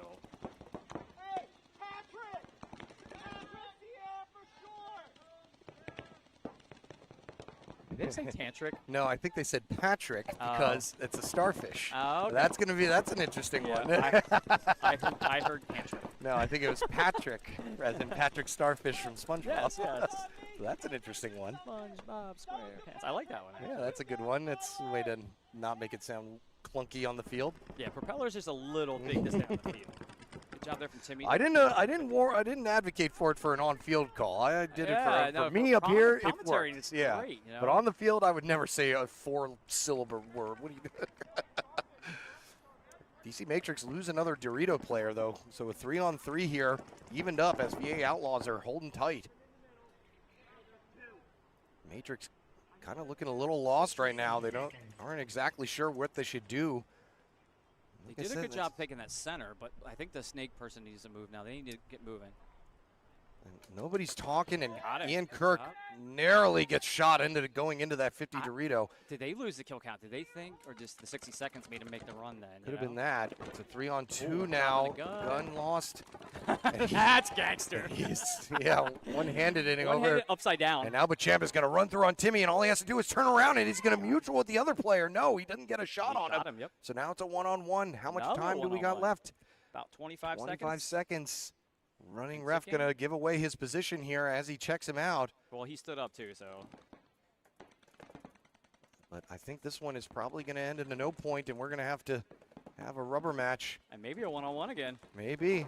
Depending how it goes. Oh, we got him. Oh, they shot each other. Oh, and it's a mutual, and we've got jazz hands. Jazz hands. You know this is going to be our catchphrase. Jazz hands.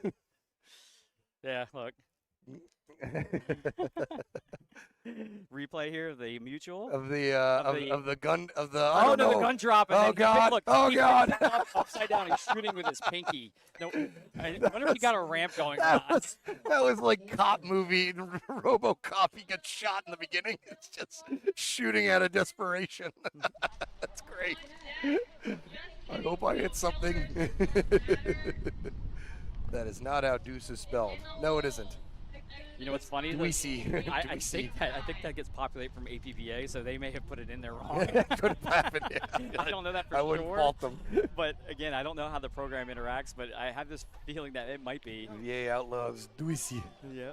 Douce. Yeah, it's very French. Well, they got a couple long names out. They got a couple long names on the back of the Beauchamp. That's probably French. Yeah. Beauchamp. Bobby Boucher. I gotta say, yeah, being in the pro pits, French pump-up talk with the Tauntauns Arsenal guys. French pump-up talk sounds pretty cool, actually. We actually got into a little bit of a row with them. I'll tell you about it later. During that pump-up talk, when you were in the booth, and I'll explain what happened. It's very direct and it's very loud. Look at this. Uzi's going to sneak over to the Dorito side. All right, so right last minute, switching it up. They know they got to try something here against Intent, but he's going to get shot on his way in there. So 5-4 early advantage for Intent again. Kill Squad changing it up. Big move there for Intent, making the move to the 50 Dorito. Big jump. So they're not sitting back. They're going to try and just win this one outright. Like I said, get a little bit of revenge here on Kill Squad, who got the best of them at the last event in the finals. Terrence is having to play super duper tight right now. Yeah, he just screamed at the guys at the 50. I don't know if they made it all the way over here to the snake player for Kill Squad. So Shelton's pack just a smidge too high. Kill Squad's going to get now back in these back three bunkers. It's a tough one as Troy gets shot out now. Especially when Intent has that 50 Dorito. He's just rapping and shooting everybody. Nobody's checking him at all. So. Teddy, the last one left, makes it to the Snake 1. Terrence tried following him, but he did not.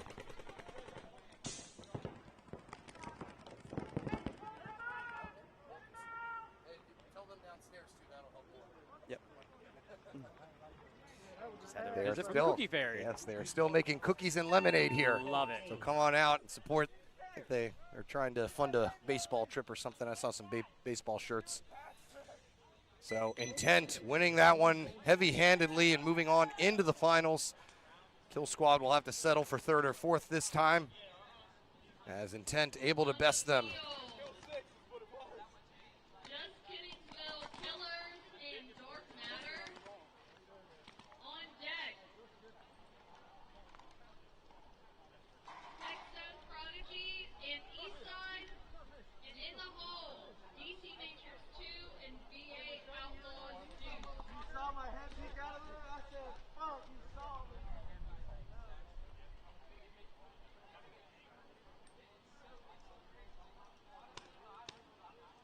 Eastside guy.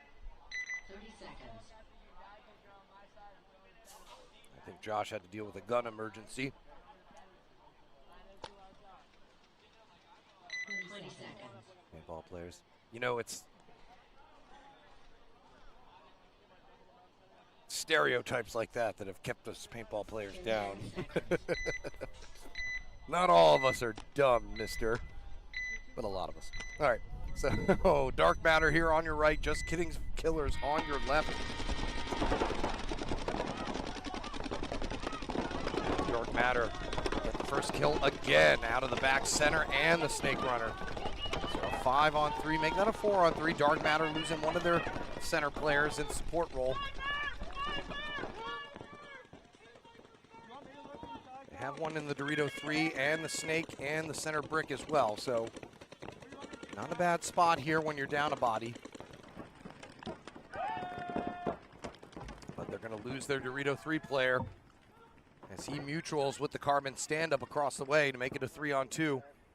Just Kiddingsville trying to get into the finals this time. Took third at the last event. Wanted to improve upon that. Right now, 3 Dark Matter players stand in their way. Grant and Kyle Williams talking it up. Can't quite see where the third player is. He comes out of the Dorito corner into the Dorito 2. Crenshaw and another Just Kiddingsville killer.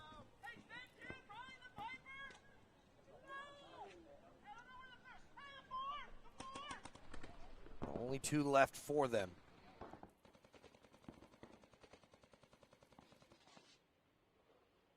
Dark Matter just taking their time here to get an assessment after all the chaos that ensued in those first 30 to 40 seconds.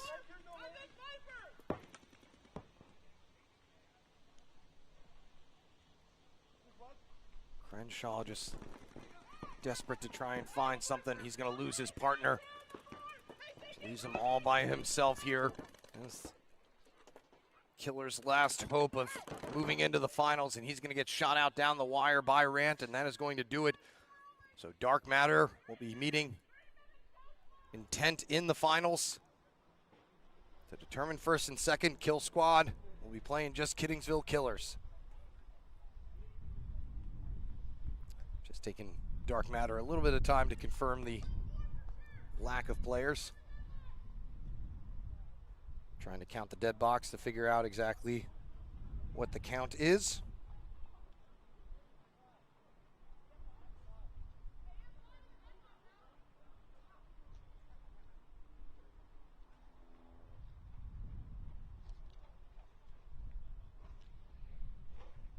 I was going for you, bro. Hey, Chuck! We're still playing!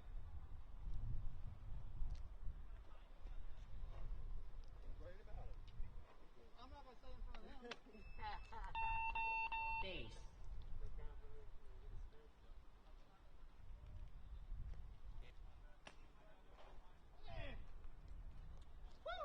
Point approved. Game finished.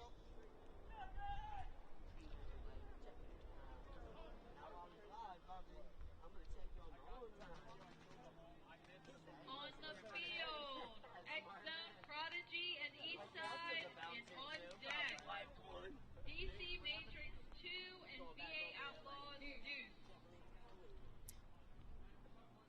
So East Side forced into this rubber match after dropping that 4-on-1 against X-Zone Prodigy. 30 seconds. Where I fully blame the coach and Josh for jinxing him. That was a 100% jinx job. Josh said, looks like Eastside's gonna win this. 10 seconds. Hot dog, we're gonna win this thing. I will not let him live that down. That was the word. I've had some bad curses, but that was a rough one. So Eastside will be on your right, and they're gonna lose Castro off the break. X-Zone Prodigy still fighting here. Try and get into the finals to take on DC Matrix.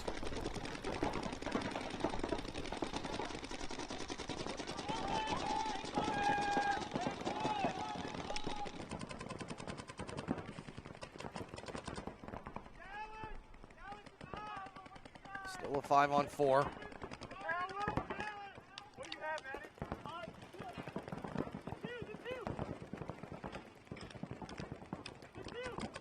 Zone settling in.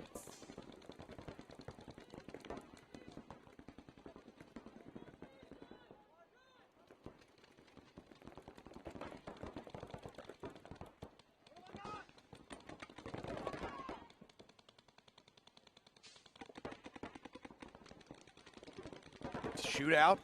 2 players on the Snake side for X-Zone Prodigy. So Medina trying to save things again here for East Side.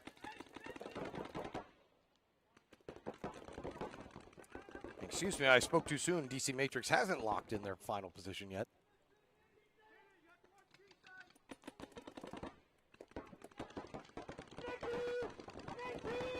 What do they have? I don't remember. I don't like this new format. Oh, that's right. They haven't because it was a no point. So DC Matrix haven't locked in it yet. I thought for some reason that they had. So top 2 spots for D5 still in play here. As Eastside had it within their grasp. Medina, though, backtracking, ends up getting shot out, so now it's a 3-on-3 again. X-Zone Prodigy, player up the center who gets himself 2 kills right in a row. As a team kill happens to X-Zone as he runs up the center to try and bunker out the last player. But Eastside center player tries to wrap around on the inside and ends up getting taken out, and it's going to be X-Zone Prodigy heading into the finals. Eastside are going to be left thinking what could have been.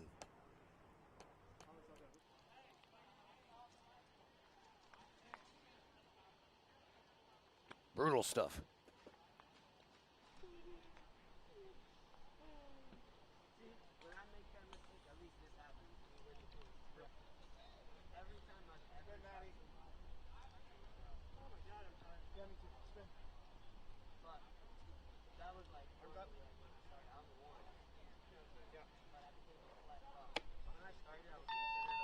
Days.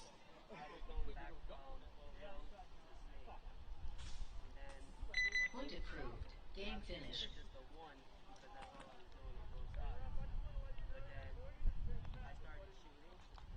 Field. DC Matrix 2. And VA Outlaws Dues.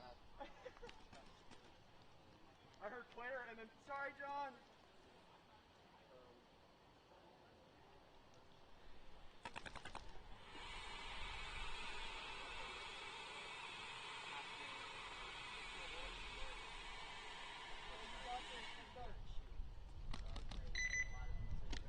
Seconds.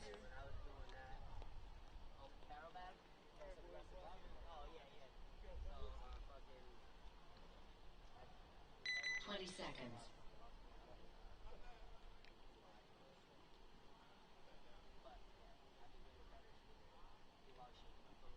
10 seconds.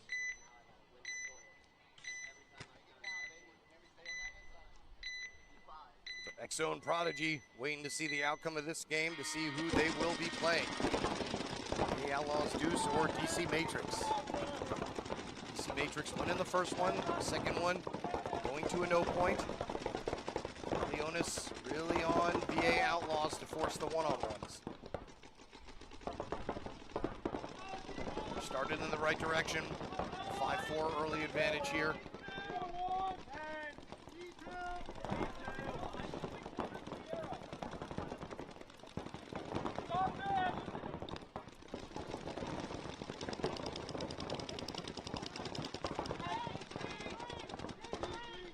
See Matrix in the snake as well as VA Outlaws. Stuck around here. Just when you thought that they were down, they roaring back.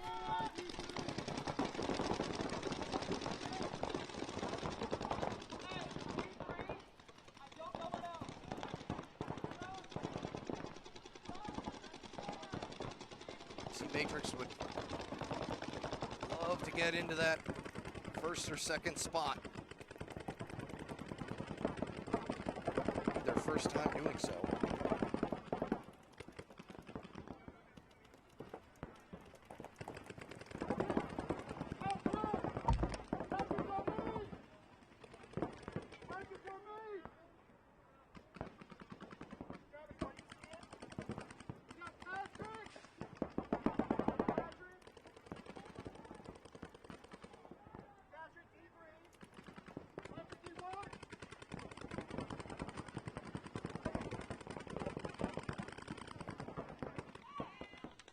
Lose the carbon stand-up side player. So VA Outlaws, as if they want to force this thing to go into one-on-ones. 5-on-3 advantage now. Occupying both the Snake 1 and the Snake Brick over on the Dorito side.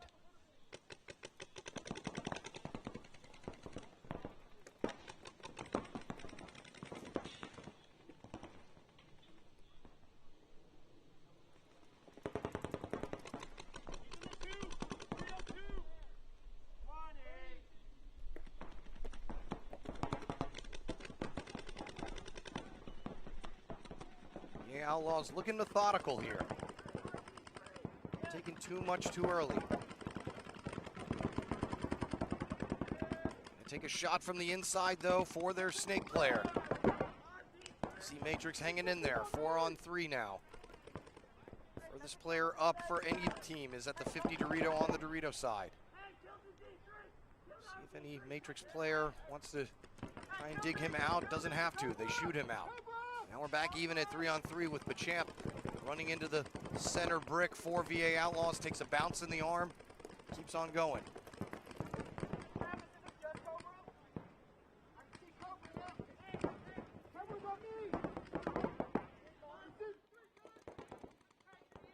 VA Outlaws back players trying to use some lack of attention to try to get on over into the Snake side. DC Matrix player, Snake player comes to life on this outer portion. He'd been posted on the inside for most of the game. He wraps and gets a shot in on the carbon stand-up player to turn this now into a 3-on-2. DC Matrix want to finish this here and now. 75 seconds left to go.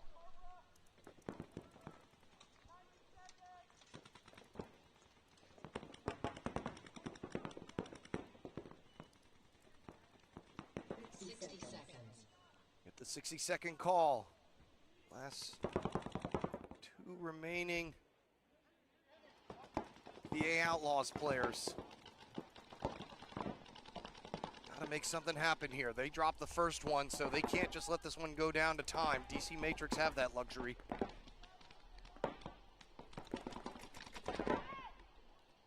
And DC Matrix gonna lose their Snake player. So now an even 2-on-2.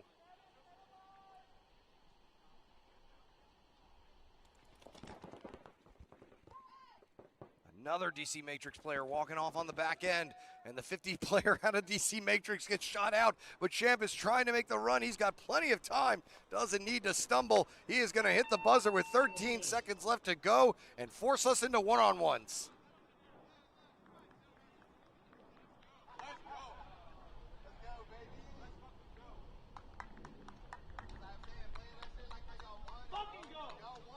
So we are going to have one-on-ones here to determine who moves on into the finals 4D5 to meet X-Zone Prodigy.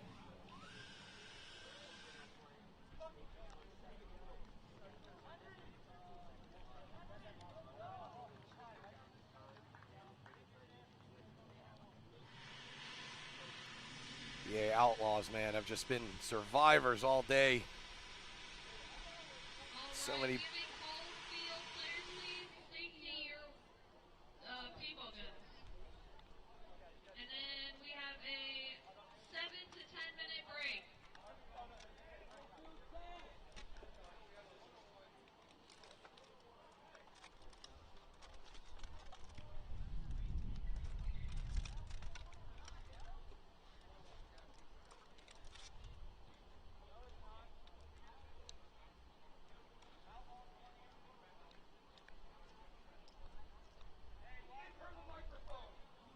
Okay, JK, LOL.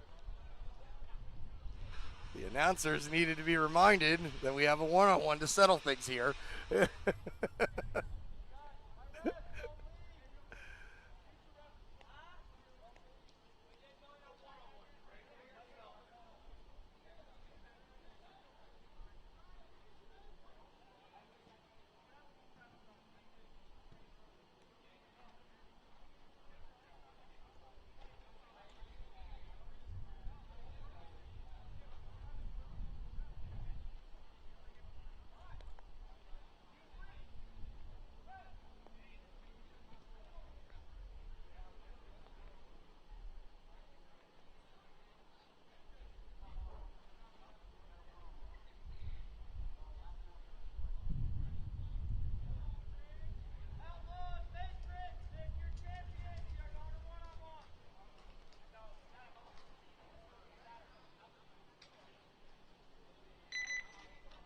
One minute.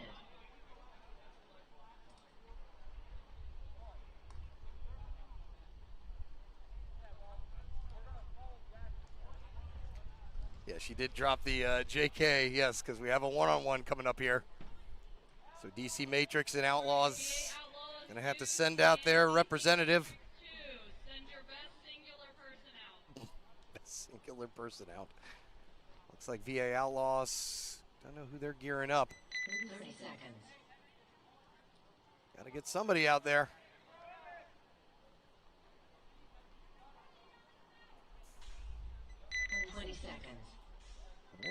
Right now, neither team has anyone out there, so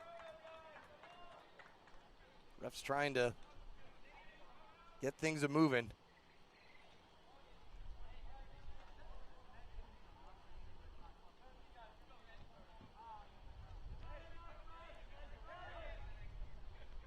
Looks like they were separated.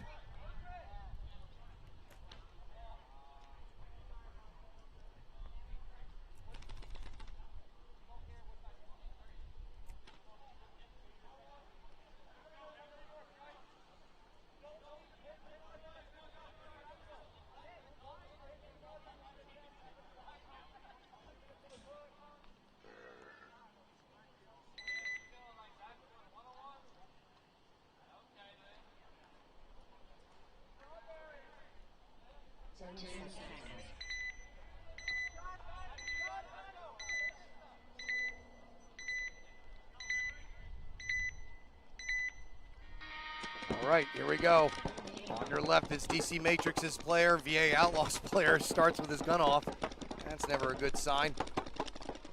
Bring back Trent the announcer. Trent, that was you who commented that.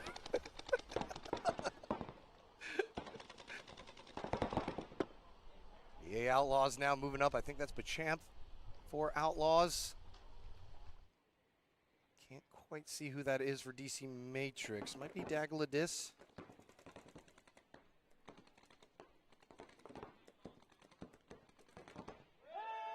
And it is going to be a trade?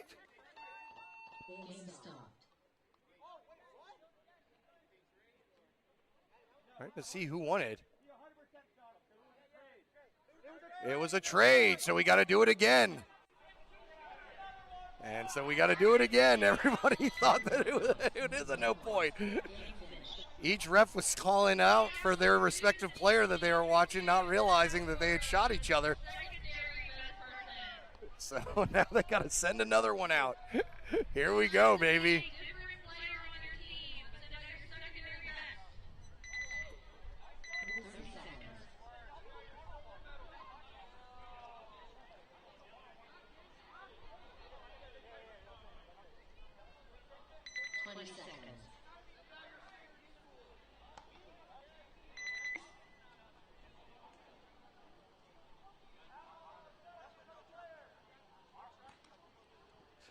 So now they got to pick two different players to go on out there.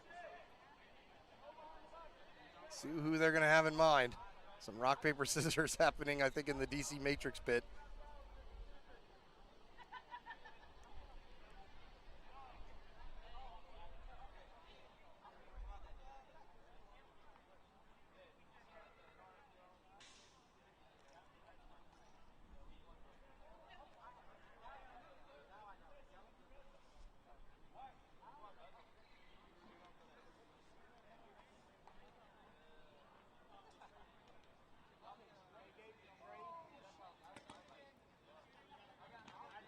It's a VA Outlaws.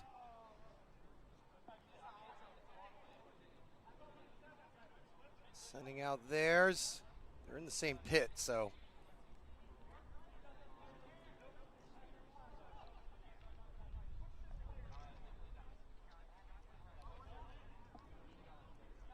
So Lance Forshee heading out for DC Matrix.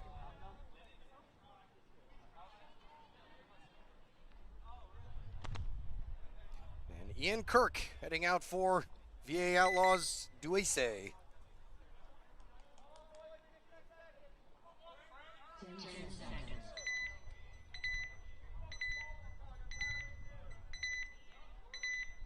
Our second one-on-one here.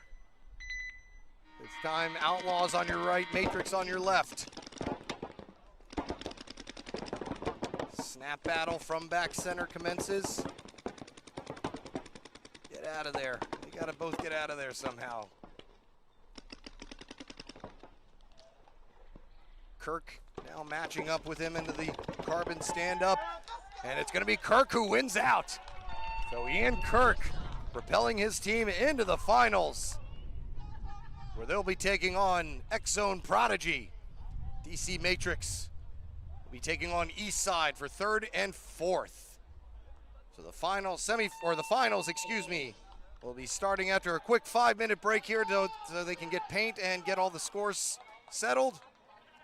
We'll be back here for the conclusion of the Hooligan Cup, live from NR Paintball in Severn, Maryland. Back in just a moment, folks. Don't go anywhere.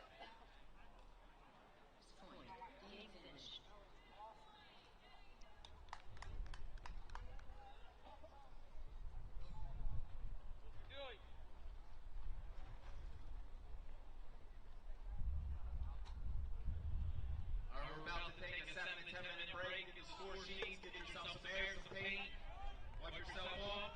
Also, if you want, grab some lemonade from the lemonade stand in front of the pro shop.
minutes.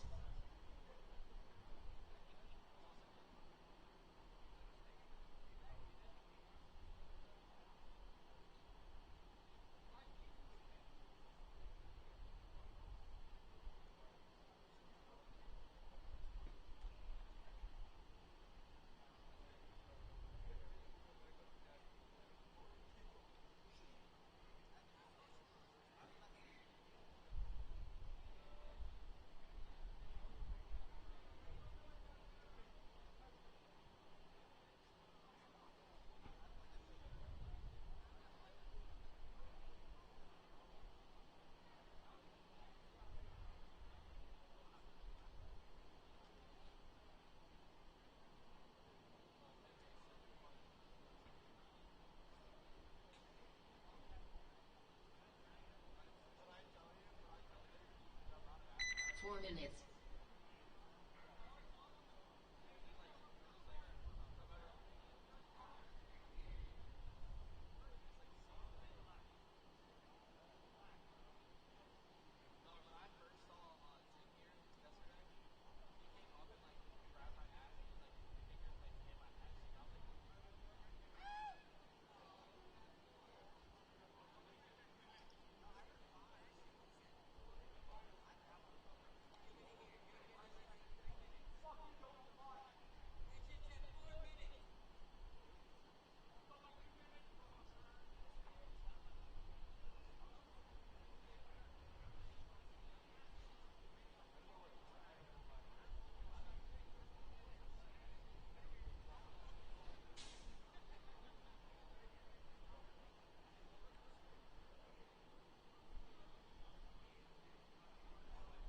Three minutes.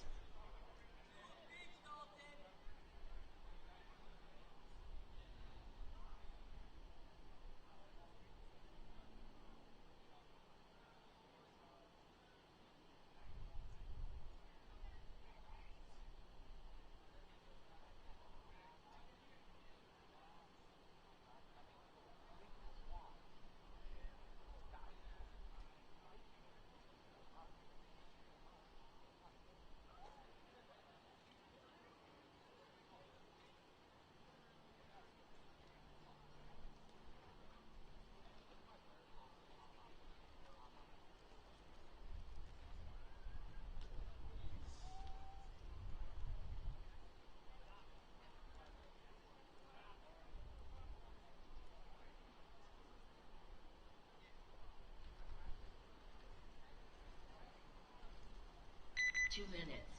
Warning, live field goggles on. All right, up first we have Eastside and DC Matrix 2. On deck, X Zone Prodigy, BA Outlaws Deuce. In the hole, Kill Squad and Just Kiddingsville Killers.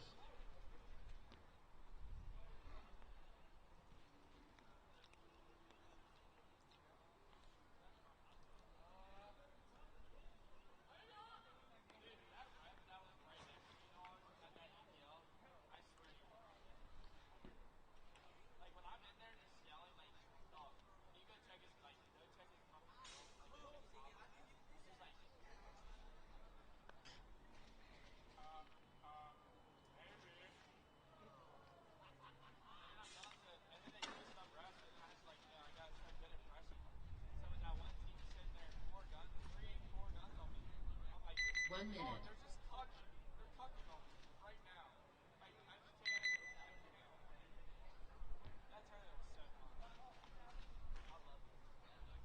Refs to the field, refs to the field. Hopefully not.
Seconds. Go.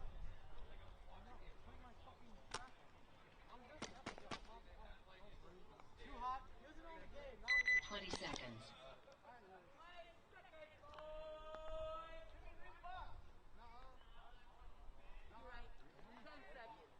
10 seconds.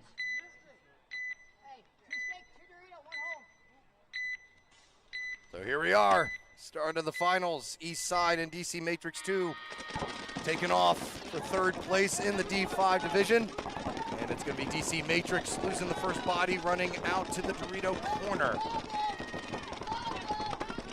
But East Side going to drop 2 out of the center and the Snake side. So now it is a 4-on-3 advantage for DC Matrix, who have doubled up the carbon stand-up. Haven't seen that much today. He gets out of there as soon as possible into the Snake corner. Meanwhile, Peyton Castro back up into the Snake 2. DC Matrix match going into the propeller in the Snake 1. DC Matrix and Eastside both feeling like they left something on the table. So maybe utilizing that frustration into a third place achievement. Peyton Castro gets himself a kill on the carbon stand-up player to make it now an even 3-on-3.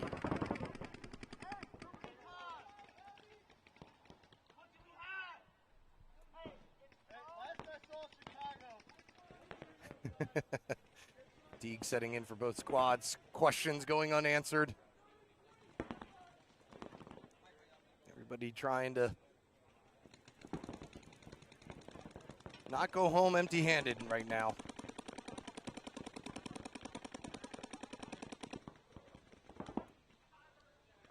The sun has started to shift a little bit, so seeing some different lenses from different people.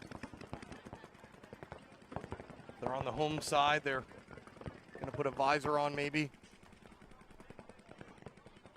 Get them a little bit more visibility. Not too big of a deal right now, though. Not too late.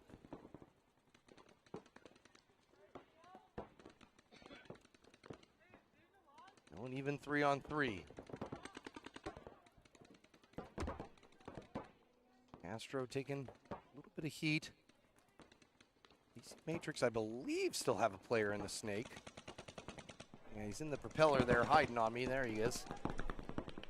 Pop off a couple down the way of Castro. Castro's just doing his own thing here. Gonna head to their side of the Snake.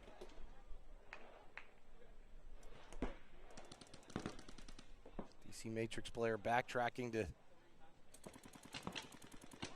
try and grab a pod. Castro put a few balls towards the Dorito corner. Don't think they went anywhere, though. As Castro pops out just a wee bit too far and is going to get shot down the line. So it'll be a 3-on-2 here.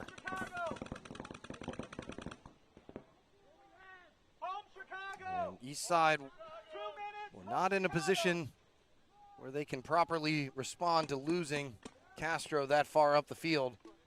So now it's a 3-on-2, and they're at a huge disadvantage, stuck in the back center and the center wedge.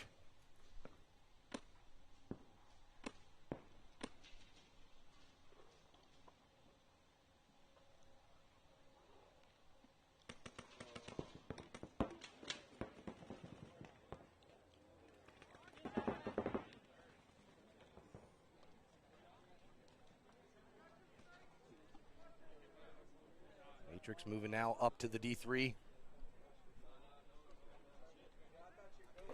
Trying to make the final kill shots here. Eastside player finally gets out of that center wedge. I was wondering when he was going to try and do that, because I don't think he would have lived too long. DC Matrix Snake player still posting down the wire. Don't know if he thinks there was 2 in there, or, like I said, Matrix is to diagnose a problem. Its field awareness is Been an issue for them. He still is calling the Snake 50, even though he's not in there anymore. So that's what's been holding him up, is a ghost player for Eastside. Got the 60-second call. Eastside may be okay with just letting this one die down. A tie is better than a loss.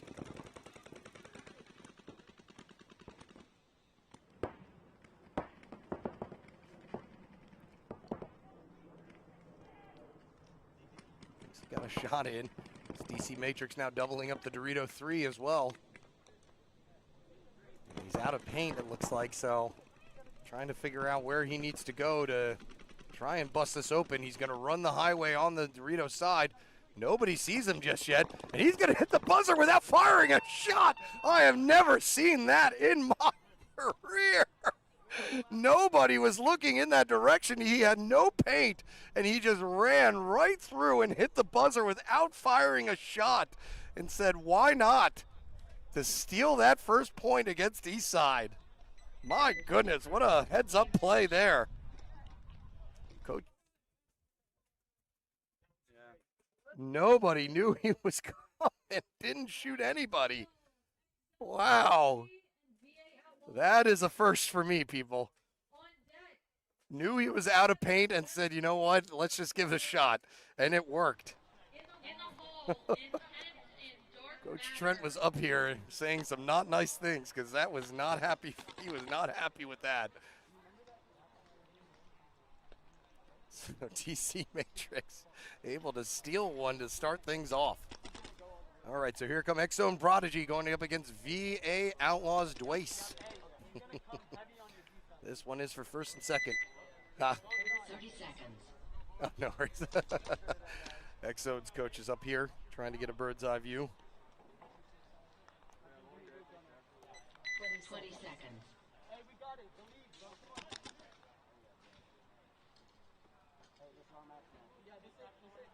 X-Zone trying to break through here. Second the past two events. Trying to get first for the first time this season. And he gives me a heads up. Yes, that is the key. Yay, Outlaws taking it further than I've seen them so far. Let's see who wants it more. X-Zone going to lose their Snake Crawler on his way up to that 50 Dorito. They do manage to burn one in the Dorito side stand-up, though. So back even at 4-on-4. Make that a 4-on-3. X-Zone going to lose a player off of that Dorito side. So now they occupy both mini wings in the center and the carbon stand-up. One of them manages to get out to the Dorito 2.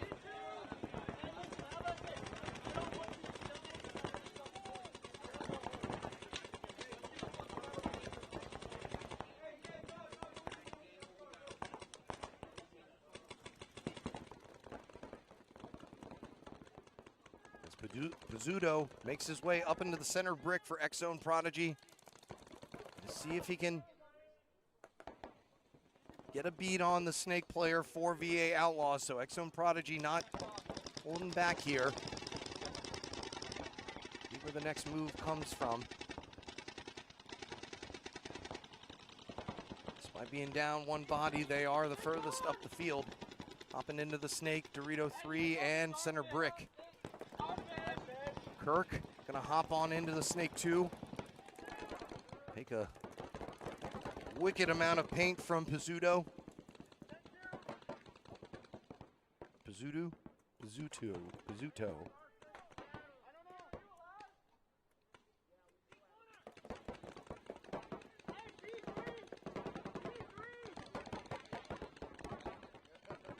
That's easier to say. Tyler Ashley actually in the center. I'll gladly say that name. It's easier than Pizzuto. They're still wheeling and dealing here, so they're trying to see if they can get the next kill. If they get one more here, they'll have the positional advantage for sure.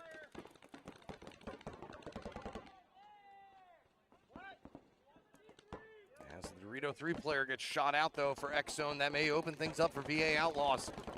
Spring now into action on the Dorito side, up into that second Snake Knuckle. Actually going to head on up into that can, but he is stuck in no man's land, not realizing that they had made it that far up on the Dorito side. Turns this now into a 4-on-1, where Kirk is going to head straight for him.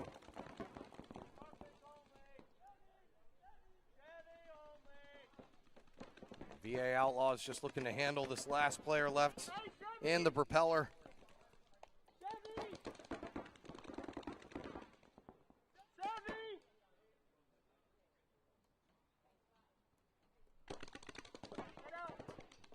And Kirk is able to snap him out down the line, and that is going to do it.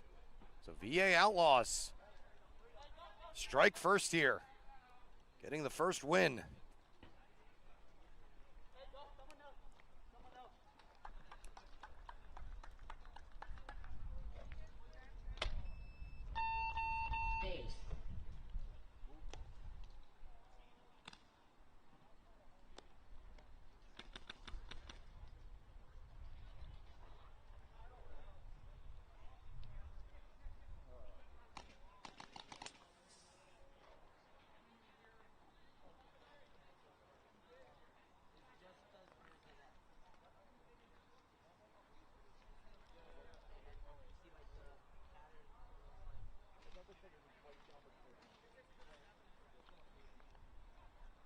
Point approved. Game finished.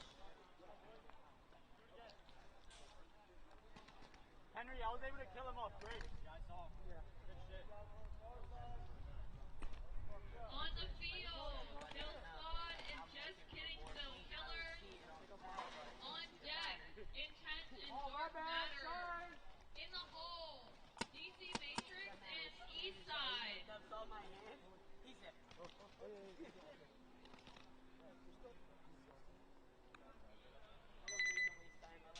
30 seconds.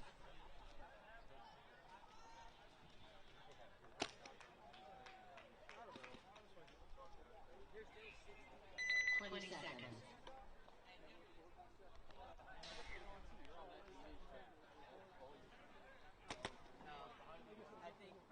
10 seconds.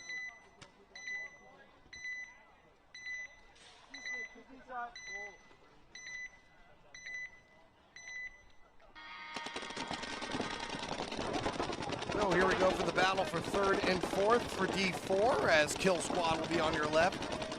Just Kidding, Phil Killers on your right. Nobody taking the walk just yet. Further breakouts here for Kill Squad. The sun is blaring down on the home side of the field. May start to become a factor. The shadows creeping ever so closely towards that away side. Teddy McLaughlin going to take the walk on the Dorito side. 5-4 advantage right now for the Killers.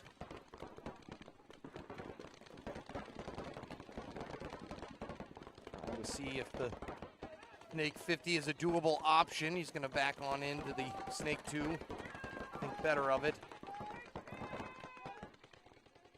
So from that center wing, he can shoot a little bit more level. So even though he's not standing up, you always think about somebody shooting down on a Snake player, but shooting level with them can sometimes be just as dangerous because you're shooting directly over the beam, especially if you're as close as this one is.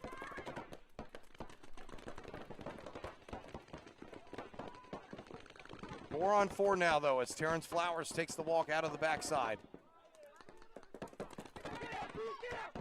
The Killers player does make it to the 50 Dorito, gets a shot in on Cruz and on Shelton. Last player left now in the Dorito 2 for Killers.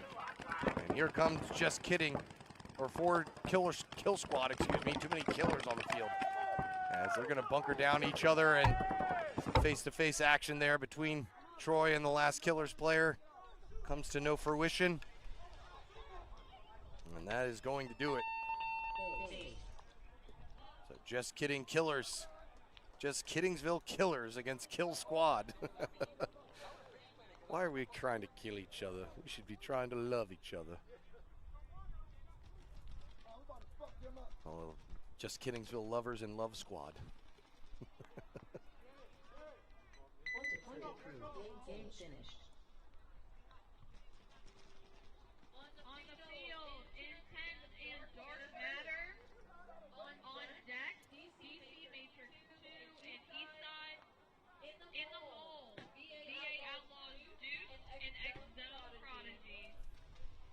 Intent and Dark Matter taking the field.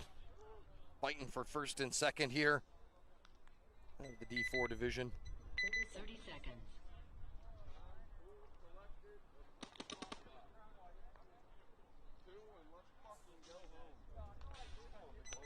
20 seconds.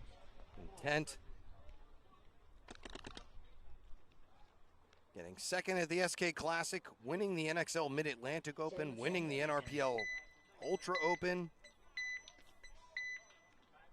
Getting second at the NXL Midwest Open, and here fighting for first against Dark Matter.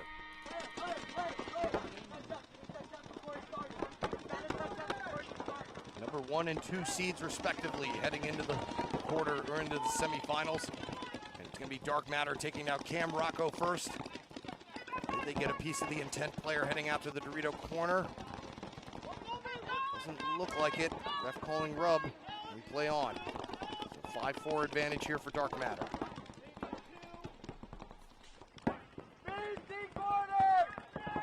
Dark Matter joining us this year at the NRPL. Got 3rd and 4th in their first events.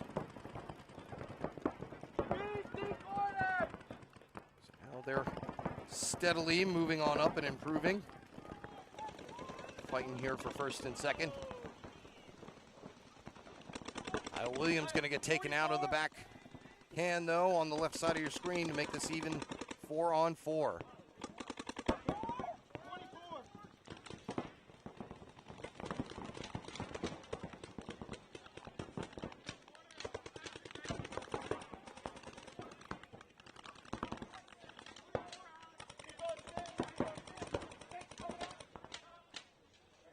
These points are going to be long ones more than likely, people. Teams that rely a lot on their gun skills and communications. Not going to see a whole ton of big moves, I don't think. Just going to try to outlast each other.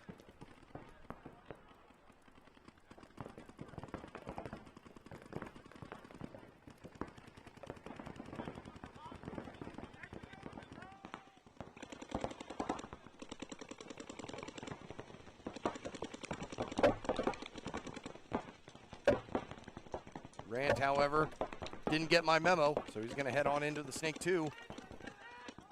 He can shoot straight across as the ref runs in to check out the Snake 1 propeller of Intent. And it turns out he did have a hit on him. Jenkins going to take the walk for Intent, make this now a 5-on-3, or 4-on-3, excuse me. Can't see the 4th player for Dark Matter at the moment. I don't know if he's hiding over there on the Dorito side somewhere. Grant almost gets a shot on the inside.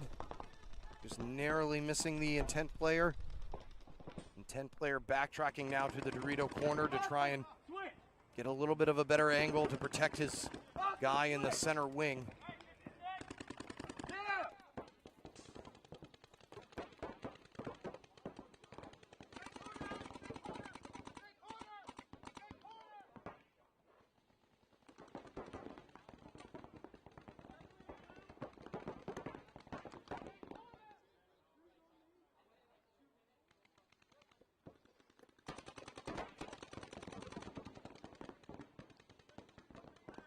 Tough now in the Snake corner for Intent. Getting a shot across the way on the Dark Matter Dorito player. And I don't see another Dark Matter player, so I think it is a 3-on-2. I think it's just Rant in his Snake corner. As Rant is on their side of the Snake. Gonna see what he can make happen. Almost gets a piece of the Intent Dorito player. He does indeed. So that's gonna even it back up at 2-on-2. Both corners occupied now by Intent. Coming out of the Dorito corner is the Intent player. Moving on up into the Dorito 3. Tries to get a shot in on Rant. Not able to do so. A cuff. Stuck here in the Snake corner. Trying to keep an eye on the player behind Rant. We get the 60-second call. Who's going to blink first here is Rant. Now posting down the wire to try and get a piece of a cuff who just narrowly misses it, and Rant gets shot from across the way. Makes this now a 2-on-1. Last player left for Dark Matter on the right side of your screen in the carbon stand-up bunker. He's going to mosey on over into the back center to be able to shift to both sides a little more freely, but a little bit too freely as he gets taken out. And it's going to be Intent who win that first one. Base. Point approved. Game finished.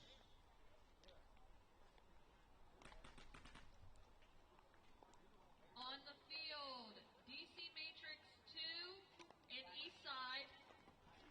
On deck, VA Outlaws Deuce and X Zone Prodigy.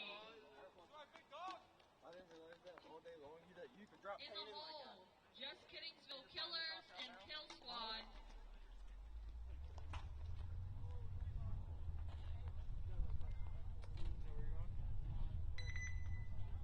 30 seconds.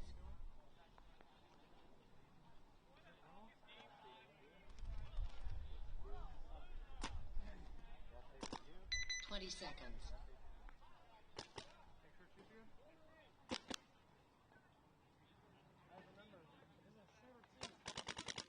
10 seconds.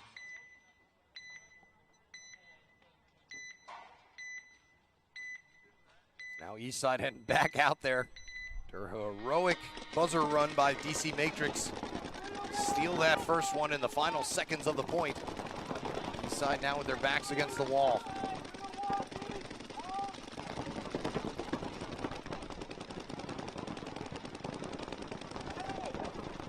Eastside wing player trying to decide which lane he wants to try to shoot.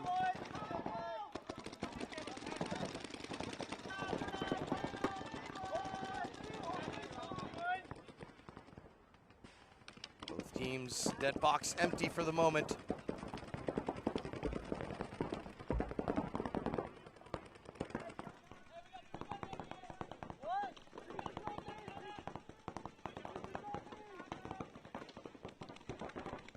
Eastside looking to coordinate. Moving up on the Dorito 3 now. DC Matrix may want to get into gear here, and they may find themselves on the back foot.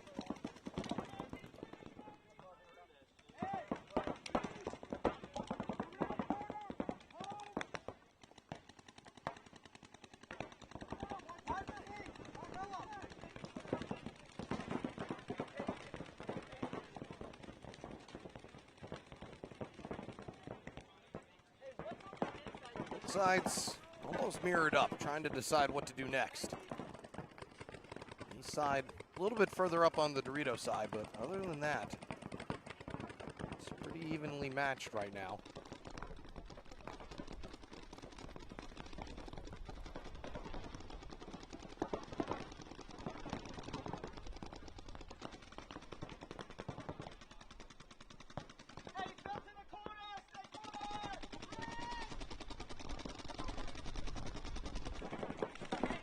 Everybody seems content on shooting 4 or 5 pods before any big moves happen.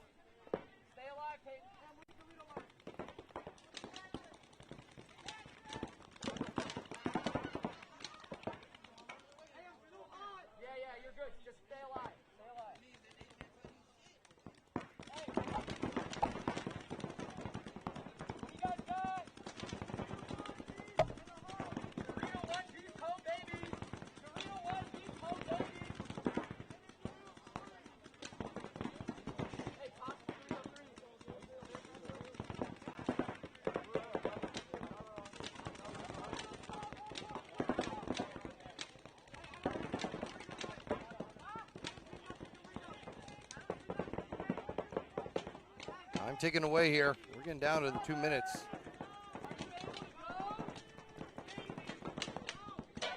Still no ref announcements here.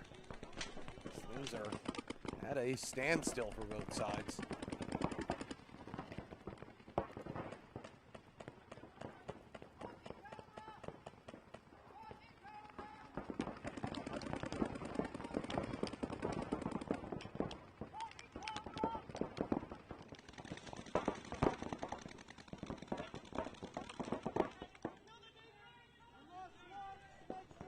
First kill finally walking off wearing an Eastside jersey heading out of the Dorito 3. There's a one-body advantage to DC Matrix. Seem to be keen on capitalizing on that by just locking things down even further, but Castro does make his way into the Snake 2.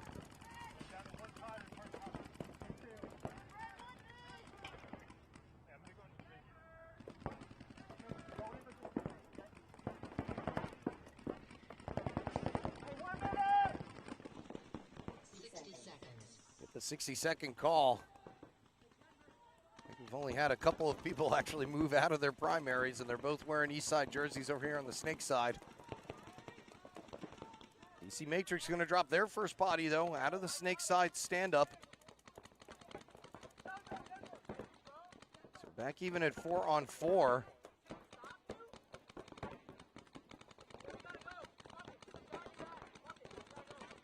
Medina trying to let Castro know that it is make or break time here.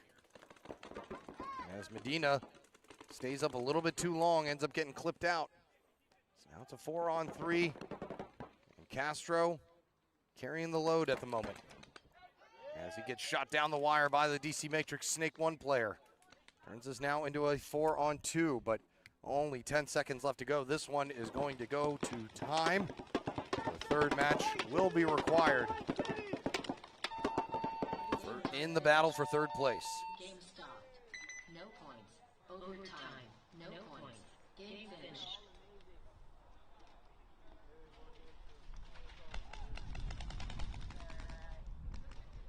On the field, VA Outlaws Duke and Exxon Prodigy. On deck, just hitting the Killer and Kill Squad. In the hole, Dark Matter and Intent.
On we go here with the battle for first and second.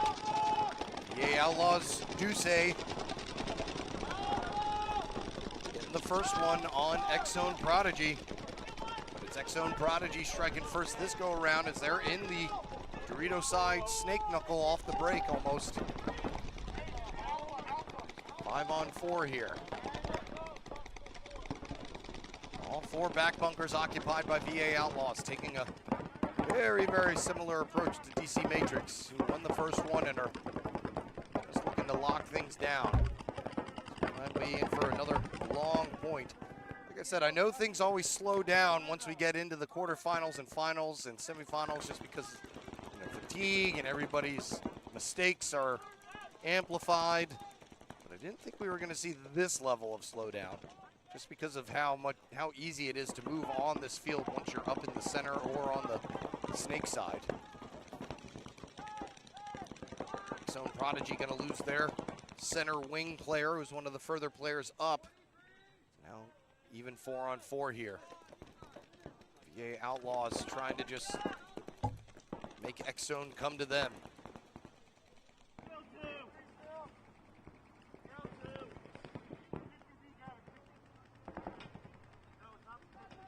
They are trying.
Prodigy trying to figure out a way to break this four-man cross that VA Outlaws have going in the back line. Just over 2 minutes to go. They're gonna lose their home player now to make it a 5-on-3, 4-on-3, excuse me. Make that a 4-on-2. So here come X-Zone Prodigy. Still got 2 more bodies to go. Main difference maker has been the X-Zone Prodigy Dorito side player who's on their side of the field. Tyler Ashley moving up in the center as well.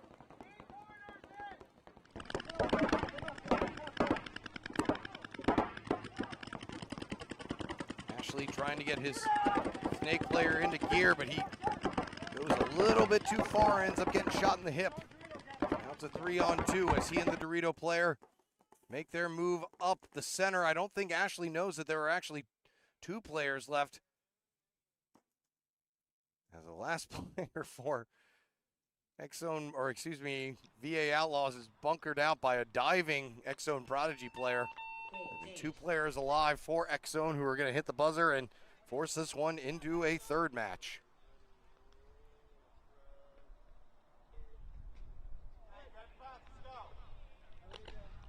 Point approved. Game finished. On the field. Grab the puck, let's go!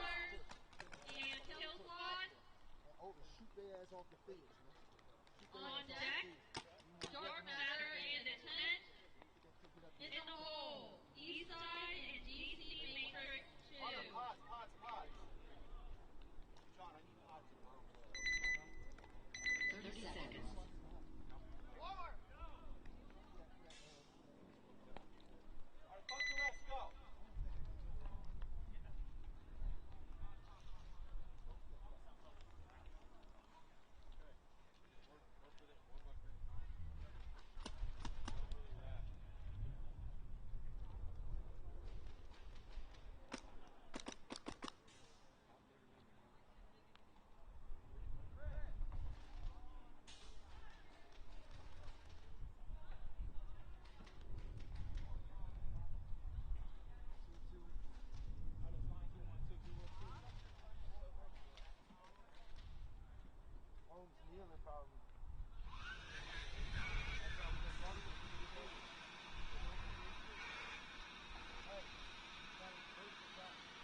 30 seconds.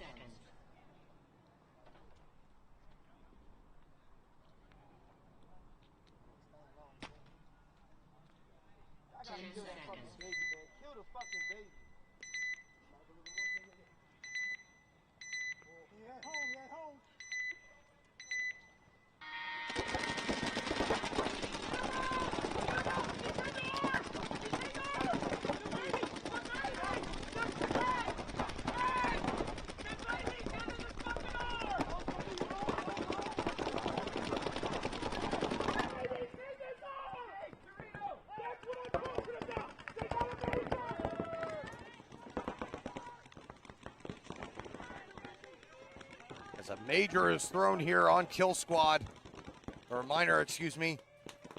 Turns this now into a 4-on-3 scenario. Make that a 3-on-3? Nope, player still alive for Just Kiddingsville Killers. Troy Peterson shot out of the center. It's now a 4-on-2. This is Kill Squad's last hope here as Cruz is able to get a shot in on the Just Kiddingsville Killer snake player.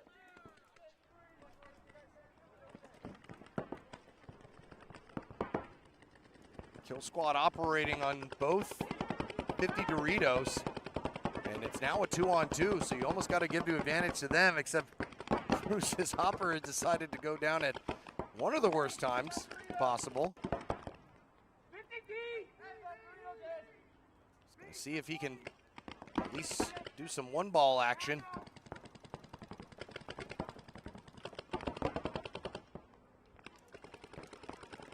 It turns out it's not his Hopper. It looks like it is actually his gun.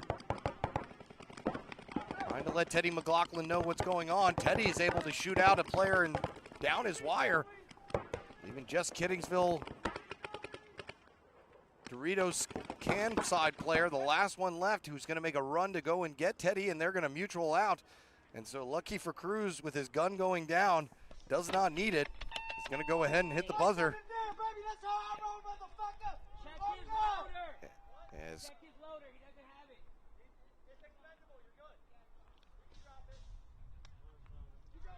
As Cruz has some fine words to say to the Just Kittingsville Killers.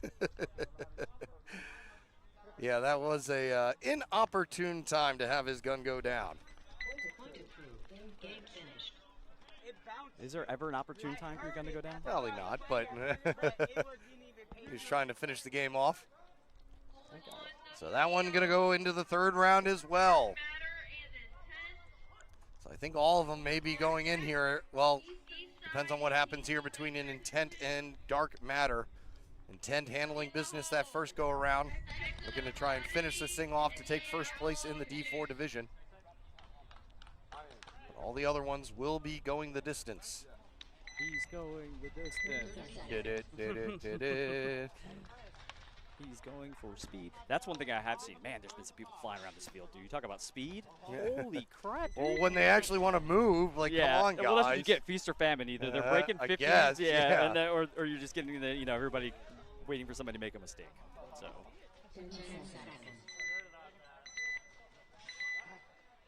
All right, here we go.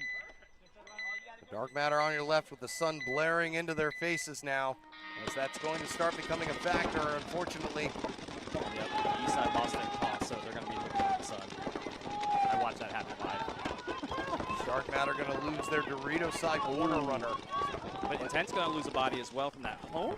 Yeah, Cam Rocco getting shot out of the back center. Big run to the Doritos there for Intent, going out to the Dorito 2, the juice box of Doritos, I guess we'll call it. I don't know. So now a 4-on-4 here. Things even back up. Intent trying to finish off Dark Matter. Secure first place for them again.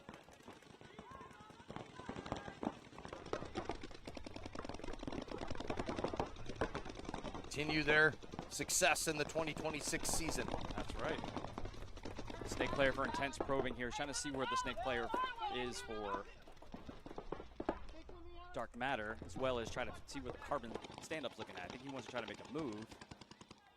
Well, the Snake player is going to have it the worst with the sun. Yeah, I would say that if I was the Dorito guy in the juice box, he probably can make the bump to the 50. He doesn't have anybody really looking that way. I mean, he's got people looking that way. He's got nobody who could shoot him on the crawl and the beam under the beams. So I haven't been over there yet, so I don't know what it looks like over the top from that Carbon stand-up if they can get a few balls in, but it looks like, yeah, that wedge may be in the way, so may be correct. And you go, like you said, D to D. You're D in the dirt. Rant now moving up into the second knuckle. He took a bounce, though. He took a bounce to the shoulder on that one. Kyle Williams makes his way into the Dorito. Good counter move here. Intent to cut off the angle here for the Snake.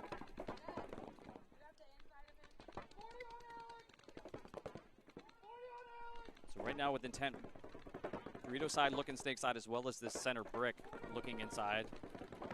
Trying to see if the Snake player is going to make a move, try to clip him out. Yeah, Cuff just waiting for Rant to try and make a move up the center or all the way around, but Rant seems to be settling in. I'm just going to try and stop any big moves up the center.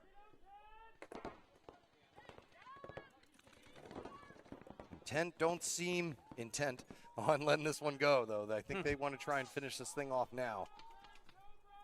Would you say they have ill intent? Yes. Bad intent? That's not a word. Bad intention.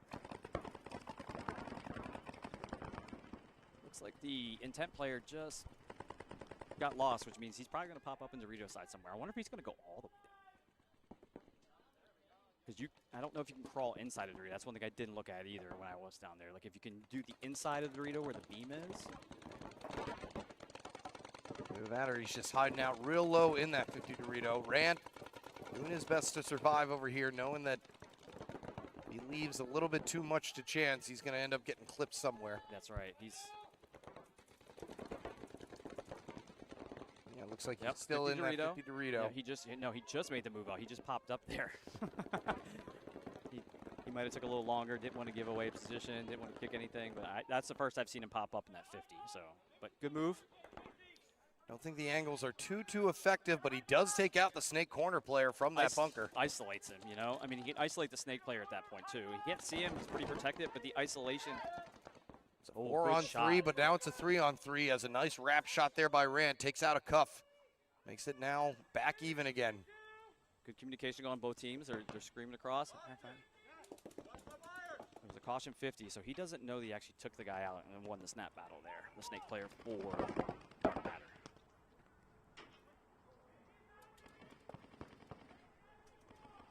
Big move there for Intent to move from that W to the Dorito 1. Better position. He can stand up. He can see what's going on and cover his 50 Dorito player. As we head for the 60-second call again. That was a fast one. Of course. Oh, just got dotted up on the way center through. there, yeah. Gets clipped out there by Jenkins, who's going to try and make his way around the snake, but going to get taken out by Rand. Rand also looking now to the Dorito side as Kyle Williams walks off. Might be a one-on-one and Rand. Two-on-one and Rand trying to make a run, and it looks like he's going to get there first before. Yeah. So a smart heads-up play there by Rand. Has him running down and hitting the buzzer. Intent, not even aware of it. Looked like they were walking towards the buzzer, thinking the game was over. Nope. What did John Rambo say? It's never over. It's over, John. All right, so that one going to have to go a little bit longer as well. Yep, another rubber match. Imagine that. Why not? This is the NRPL after all. Yeah, we can't get out of here in time, right? At least you only have a 10-minute drive home. Isn't that what everybody does? Yeah. Everybody lives right down the street, right? An hour and 20 minutes for yours truly. So, yeah, it'd be great. Well, at least it's Saturday, right? It's not Saturday. I wish it was Saturday, but who cares? I don't work tomorrow. I don't work any day. Right now. I do start classes tomorrow, though. So I do have to actually be present and log on and introduce myself to my online compatriots. All right, Eastside and DC Matrix 2.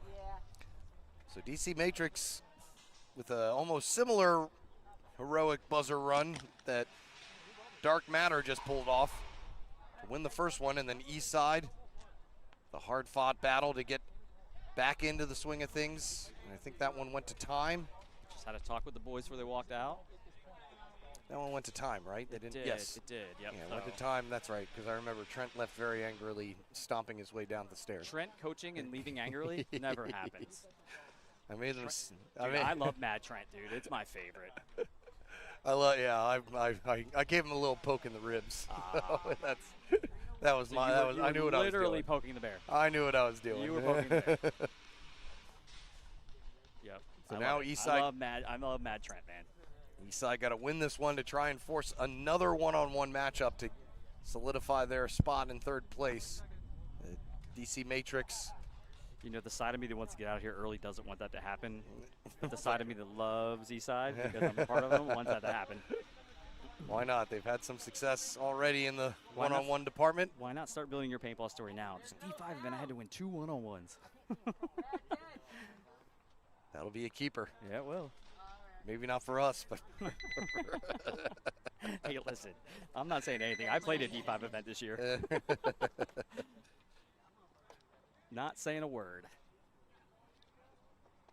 Come on, boys. Hey, we got this. 10 seconds. Jose, come on. Here we go.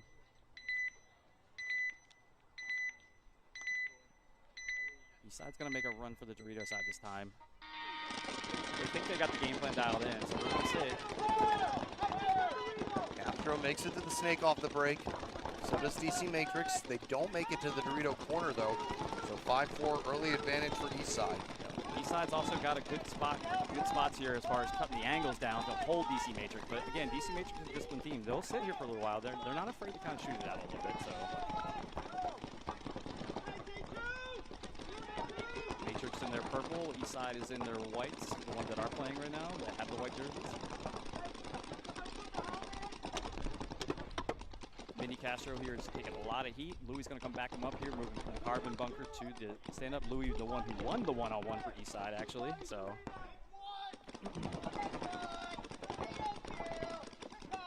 Matrix is trying to find the bodies. They're singing the song of "Where is everyone?" I think they don't know where the wing is in the center. I think that's where they're kind of missing the body.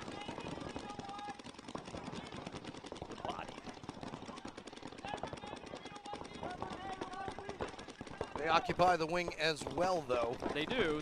I just don't know if he knows he has a mirror. That's a funny one, too. You haven't played in a long time. If you say, hey, someone's in my mirror, people don't know what that means. They don't know what that means. It's a lost art. It is a lost art. Lost art 7-man. My father, who speaks Russian and came to a tournament where there was a Russian team, was wondering why they were yelling out the word mirror all the time. So what does that mean? Oh, I was going to say, you do know the gestures, then, huh? Oh, that was that was fun. Anton and Cozy. That was fun. Those guys. I love them. They are my favorite. I thought they were going to punch each other's brains out on the field. I love them, too. Big shout out to the Jesters. I don't know if anyone watching. They might be. There might be a practice. I don't know what's going on right now, but much love to them. Wow, there's a hawk flying across the other side of the field right there. See it? Eastside dropped their first body off of the Dorito or Snake side. And we've got a 4-on-4, I believe, even though I can't quite see. I guess DC has a player in the propeller in the back of the Snake. The Castro is going to hop up into their side of the Snake and have an easy kill out of that wedge. Might take two, get two. He got two. Good job. He does get two, so now it's a 4-on-2. So Peyton Castro looking to try and force the one-on-ones. They're going to lose a player on the Dorito side. Yep. Eastside's going to lose the Dorito player. Trevor DeBerry's going to get shot. Now it's a 3-on-2. Last player left. Mello's trying to figure this out. What's going on that side? He just saw Trevor walking off, so he knows he's got to take over the Dorito side. So good move on his part. Jose's going to move over to the carbon tower to give some support to Peyton. Gotta be quiet. Peyton's looking at you, my boys.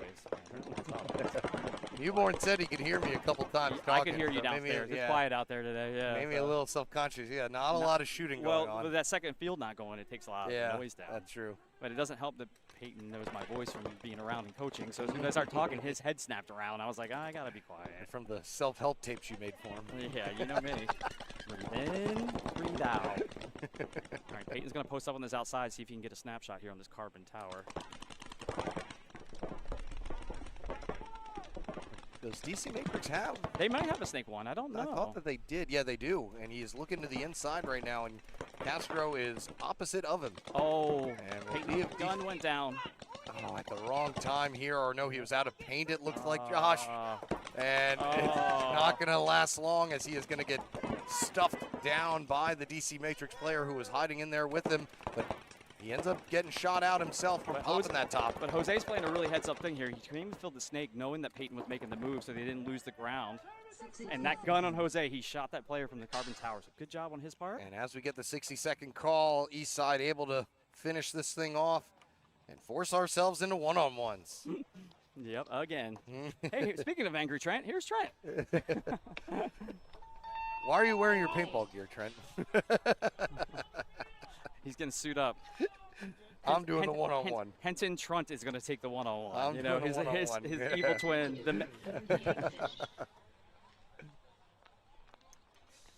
So I don't think they're going to do the one-on-ones right away. That's good. Give everybody a breather. Make it more entertaining for us. Build the suspense. We've got other games to watch anyway, so.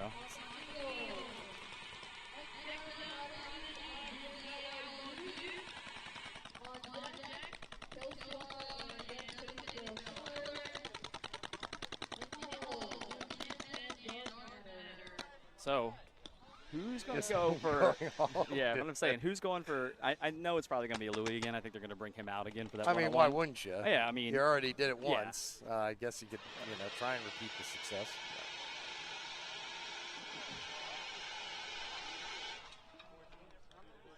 I'm just trying for DC Matrix. Who do you send out? That's an interesting one. They had a one-on-one win earlier as well. Do you remember who played that one? I think that was the one that went to first. Oh yeah, remember there was a no hands. So Timmy was on there. Timmy He got was shot. the first Yep. one, and they mutual. Yep. And then the second guy, I believe. Let me see here. Check my notes.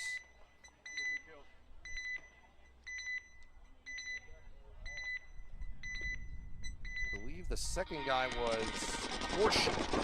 So we'll see what they do this time around. I know that because he came out of the booth. I haven't seen anything. All right, so third matchup here. Why do you have a screwdriver, by the way? I was You just shank Alex using up it. here I or was, something, or what? I've been Yeah. using it to Keep yourself occupied? Yeah, steps. Keep my hands occupied. Yeah. Don't know what to do with my hands. Still 5 alive for both sides. EA Outlaws winning the first one, and then Zone Prodigy came back in the second one. First place in the D5 division at stake for this match. Looks like Outlaws are kind of content just to sit back here in the pocket and just shoot some bodies, maybe wait for them to run into the guns. I mean, they're not making any runs. Maybe they're just realizing that being in facing the sun, let's just hold the zones and see if we can get some kills. And The issue is that that's what they tried the last time. it didn't work. And, well, it almost did. X Zone, though, was able to just get the right kills at the right time. But Yeah, they're very disciplined. When we watched them play against the Eastside, I noticed that as well. So see if anybody wants to take a risk. Big- X Zone big Prodigy jump there. Yeah, making Yep. a big move on the Dorito side into their knuckle. Going to try and get a beat on these VA Outlaws players who are still in their primaries. he's making the move too. I saw him go around the edge, so he's going to pop up at the 3-50 here in a second. See if he starts getting some passes and backs going. Oh, but he got shot as soon as he came up over the edge. Oh man, what a waste of a great move. The issue, yeah, with that 50 Dorito over there, it seems as if the only shot you really have on anybody is the snake corner. Oh, and Exxon's going to lose another big body out of the center there, that one that was holding down everything. So they've got the head of the snake, but snake corner, or it's going to be a Dorito corner as well as the carbon stand-up. So VA Outlaws with a 5-3 advantage right now and just kind of just hanging out, trying to see where they can get the next kill from.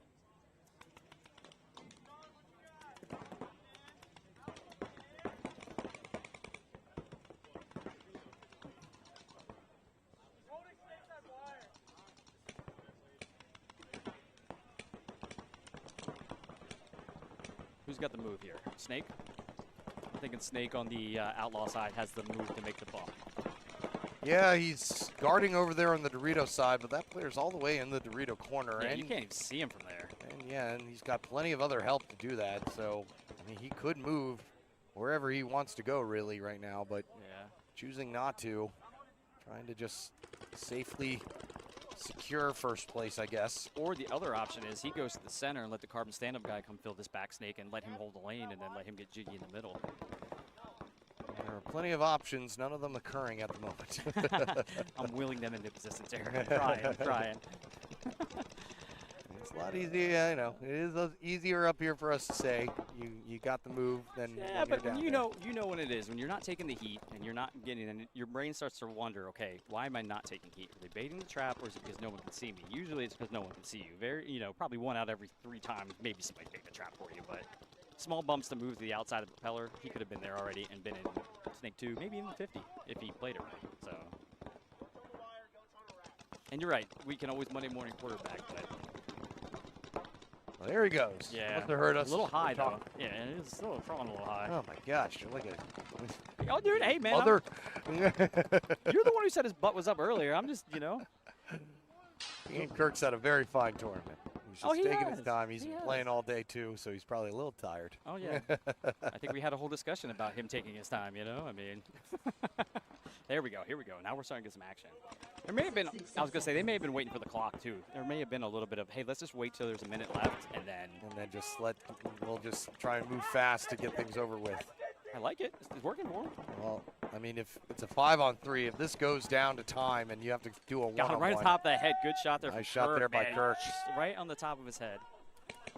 Yeah, looks like Kirk is telling Beauchamp, hey, let's try and finish Push this on the now, D side. guys. Yep, he's saying push on the D side. I mean, even he got ooh, clipped, gonna got get clipped shot in the down the shoulder, wire.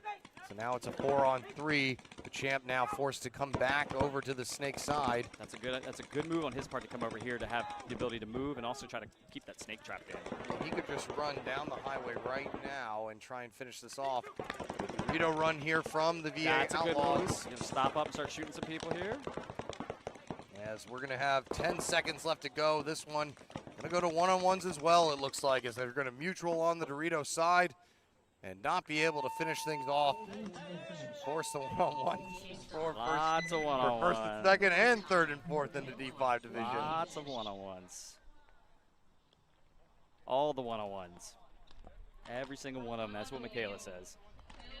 What if we did a we did a one-on-one? Yeah, no, I'm saying we do a one-on-one-on-one. We set them all 4 corners of the field. Or yeah, put like winner put takes all. put the 2 together and just make them play a point together. Like yeah, that would be kind of like fun. a 2-on-2 instead of a 4 1-on-1. It's kind of what they did for the All-Star game in Dover. You know, they put the VM lines out there and smashed them with the pros. You know, it Yeah, kind of works. that's what I'm saying. Just instead of 4 1-on-1s, just do 1 2-on-2, and just end it there. No, we won't do that. There's this thing called a rule book, Eric. Or no, I guess not 4. Yeah, 4 1 instead of 4 1-on-1s, 1 4-on-4 game, and then whoever wins that, winner takes all. Winner Both takes all checks, for both both. Yeah, checks. both divisions. That'd be a way to do it. I bet if we pitched that to them, they would buy off on it. I think so. I think that'd be way more, because then you got, you know, all mix and match. Yeah. Be like an all-star game. I really want to do a mixed format tournament. Like, I really do. When you had, like, 7-man mech, 10-man. or one that you like change up halfway and they don't know which way. Yeah, you don't know which way. Why not? Or be blind Like, coming all right, in. yeah, like all right, everybody, now it's into 7. Like, be ready for everything. If you had like I keep talking about a beer league. If you had a beer league, then like winner from the week before gets to pick the format next week, and you don't announce it until you can announce it right away, or you can tell people day of. You know. I'm talking about like halfway through the tournament. But that's what I'm saying. Like, I mean, again, if you had somebody you get there and you're like, okay, we're going to start with mech, you better get your mech ready, and and then we're going to change it to X-ball now. Yeah, and then, or like, oh wait, 7-man, let's do it. it's almost like Ryder Cup style golf, So. Yeah, or just have like a wheel in every chrono box, and be like, this match is going to be. Yeah. Winner gets to spin the wheel. Yeah. You could even put we could do real Wheel of Fortune, put like little squares in there to have an extra player on the field or something. No format change, but you get an extra player. Oh, we could have fun with this. We get silly. I want a beer league and bring back old school PSP vibes.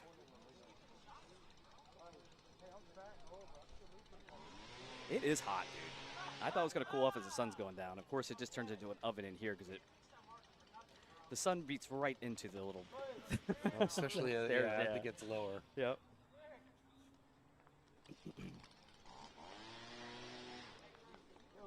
That's the other problem. Half the field is shaded, half the bunkers are deflating, not the other half.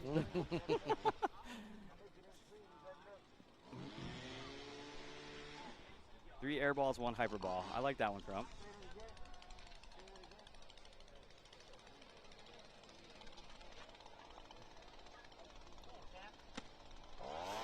Crump also said he liked kind of the style we used to play back in 7-man back in the day, where it's like every field was a different layout, so you had to walk it. Oh God! Well, that made it so much less fun of a trip, because the first day you were there, you had to be in the field for all day, walking around for 5 hours. That's the part of Huntington Beach I don't like. Walking around out there trying to walk fields while you're. Or how about 1 gun format, where 5 players but 1 gun for each team? Ooh. I remember the Blowfish guys used to play 7-man, like 4 pumps, 3 semis. Yeah, yeah.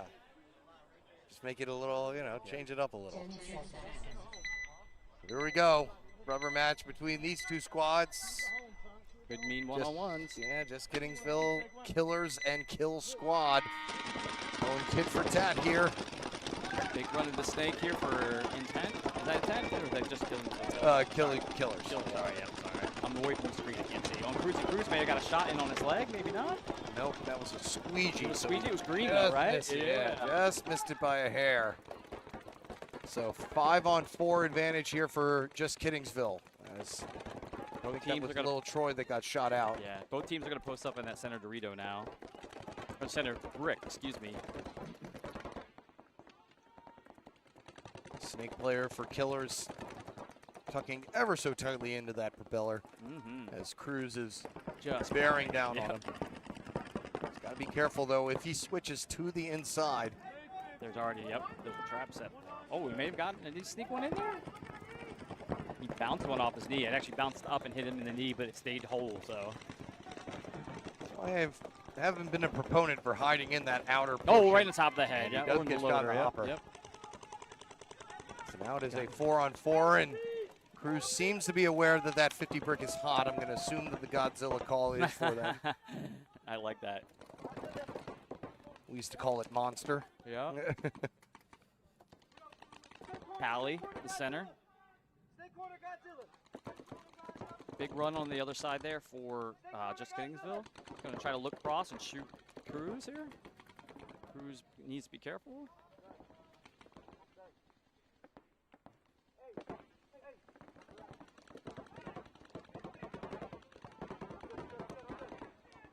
Cruz just gave the motion. He said he's done. I don't know what that means. He's out of air, out of paint. Gun's not working. Looks like his gun is not working again. Yeah, well. So very unfortunate for Cruz once again, as he is stuck in the 50 Dorito with his gun going down. Maybe he was just out of paint. Who knows? The good news is, like, all the guns are on him, so. He's praying to the paintball gods right now to try and see if he can get this thing up and running. It is a 4-on-3. Okay, now it's shooting at least. Now he's got to get paint into the gun. That's a loader issue. He's trying to load the stack here, see if he can get a snapshot on somebody. Don't see a 4th kill squad player, so I think it is a 4-on-3. Yes, it is. And Cruz put out of his misery as he's going to take the walk. Make it now a 4-on-2. Just Kiddingsville Killers looking to finish off these final 2 in Flowers and Shelton.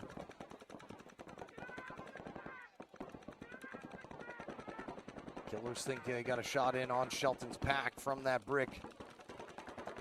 Flowers going to take the walk, and it's not going to matter as Shelton is going to get a few to the front side as well. And put an end to that, and one match not going to rubbers. It's going to be a little sporty as there's a little stare down going on there. So one match not going to rubbers is going to be between Kill Squad and Just Kiddingsville Killers. So Just Kiddingsville Killers going to take 3rd.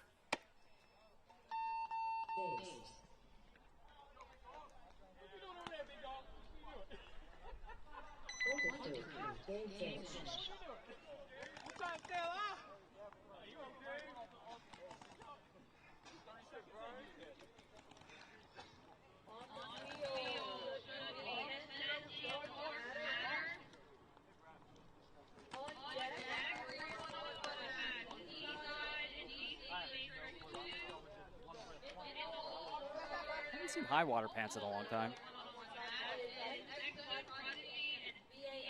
Especially no socks covering. That's going to be a rough one. That's a fashion. So, yeah, especially here, if this one finishes, I think, yeah, instead of 2 1-on-1s, let's do 1 2-on-2 game.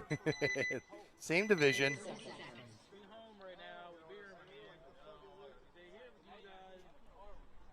Craig is dressing Cruz down right now about something. Loader. Maybe make sure it's working next time you come out. Yeah, kind of important. All right, so for first place here with D4, Intent going up against Dark Matter. Sun's still a factor here. Gonna be intense, yep. Keep playing with it, but Dark Matter in the shade with those dark jerseys. Be hiding. shadows are just starting to get long enough now to see. Like the snake players definitely can see him moving around. But the rest of the players are still kind of shadowed a little bit, just looking into the sun.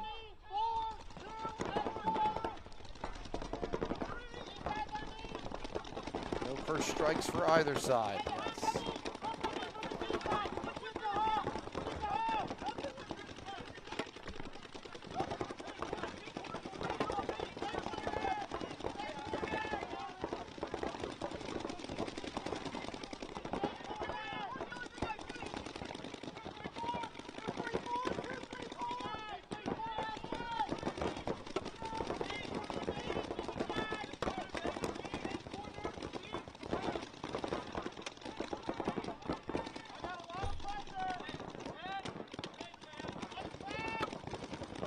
Still 10 guns firing. Nobody taking the walk. Team's pretty much mirrored up at this point. Dark Matter saw a move over there, giving the call, trying to tell him when somebody got shot. No, I don't think so.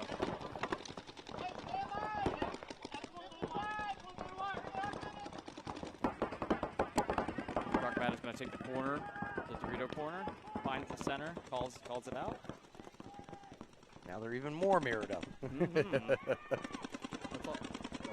kill one. Where's kill one from?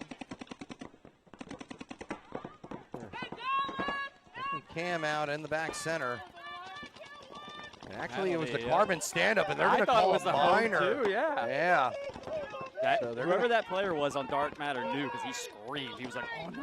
And now Cam gets shot out of the back center, so things open wide now for Dark Matter. This Dark Matter snake player just needs to go all the way down to their propeller. Just get on their belly and go all the way down and shoot everybody. The 5-on-2, they can smell first place here in their grasp. They finish it off. Can Intent pull off another low body miracle, as they did during the prelims? Dark Matter starting to swarm now, knowing they have the bodies and knowing where they are, knowing where their bodies are, and being up on bodies. So, and hanging out on the outside portion of the 50 Dorito in the snake. A nice move over to the Carbon stand-up. I still like the move. Yeah, he didn't make it, but he had to do something. Yeah, he almost made it too. I mean, he got smacked at the last second or so.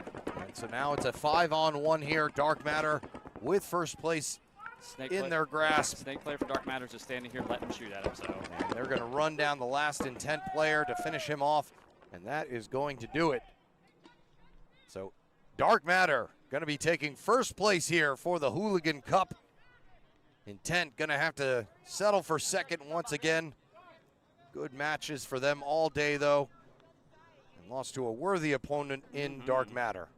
So it will be Dark Matter in first, Intent in second, Just Kidding'sville Killers in third, and Kill Squad in fourth for D4. D5 still to be settled, with two one-on-ones to finish off our day. That's right. Not a bad way to end the day. Appreciate Return of Epic, your subscription via Prime. If you are an Amazon Prime member, you do have a free Twitch subscription. As the refs angrily are remembering that there are two one-on-ones coming up. There was a lot of elation thinking they were done, and then when somebody said, we have one-on-ones, there was a collective F-bomb that went off, you know, so.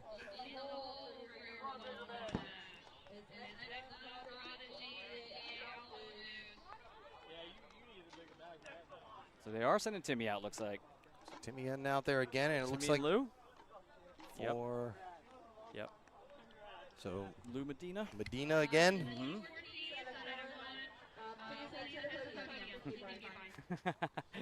Come get your check. So D4 over, D5 still to settle. This first one here for third and fourth between Eastside and DC Matrix. All right, Eric, we haven't had a bet today.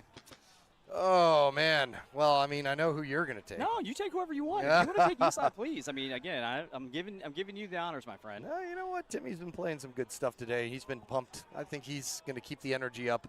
All right. And I think he's going to sneak one in on Medina. Sneak it in there. Okay. He was talking about how he loves those center Aztecs. Let's see if he's got one in made. I know. I didn't get a chance to talk to him about staying there. Like, hey, this time don't, because they watched you play a one-on-one. Just because it worked doesn't mean it'll work again. Exactly. Well, we'll see how it goes. Timmy's another short player, too. He's another guy who can play that Dorito standing up, you know. So we'll probably have another stand up or center, back center to back center snap battle to start things. Timmy scares me a little bit because he can be reckless. We've seen it. Guns destroyed. They're gonna go right at one another from home to home like we thought. Timmy with a little early advantage here, putting Medina in. He's just trying to hold him in there. I don't know what his plan is. It's fine if you just want to hold him there, but like. I mean, one-on-ones I get put in, I'm moving. Yeah, and that's what they're both doing now as Timmy is gonna shoot on up into the center wedge. Medina hanging out over the top. I think he still has eyeballs on him. He knows where he's at, yeah. Generally knows where he's at. Back on up.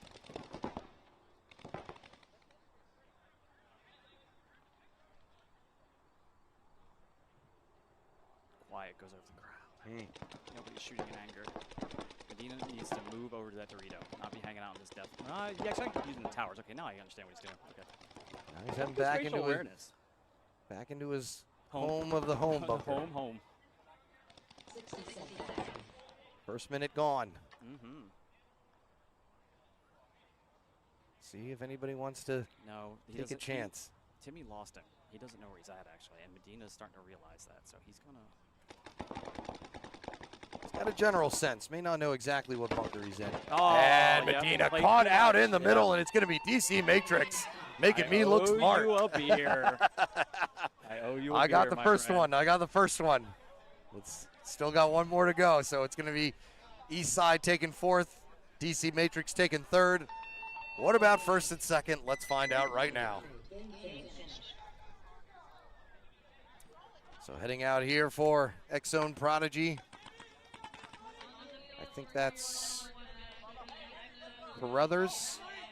Oh, nope, never mind. That was a different team. Who was that? I can't read the name. You'd be like, damn, that ball would have caught that bitch.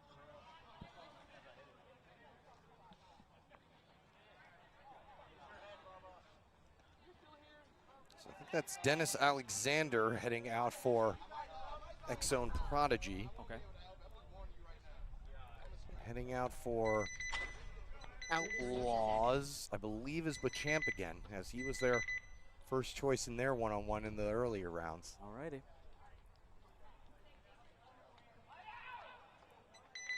This one I got nothing.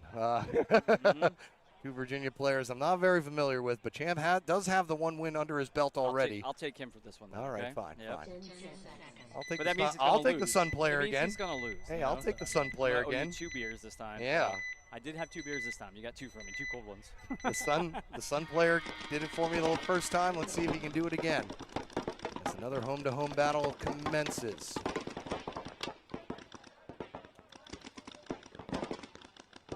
Alexander and Bachamp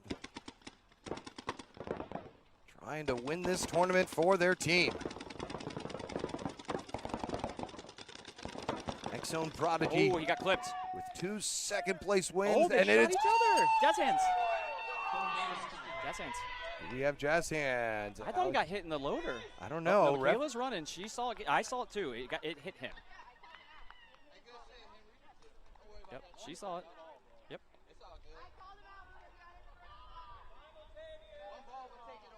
All right, no point. All right, let's do it again. More one-on-ones. Yay. Yay. You know, every ref just went, and they just looked at Michaela and said, Michaela, can't you just let this one slide? He had a hit on his hopper, so we got to do it again here. So for first place in the D5 division, still hanging in the balance. One more got to head out here.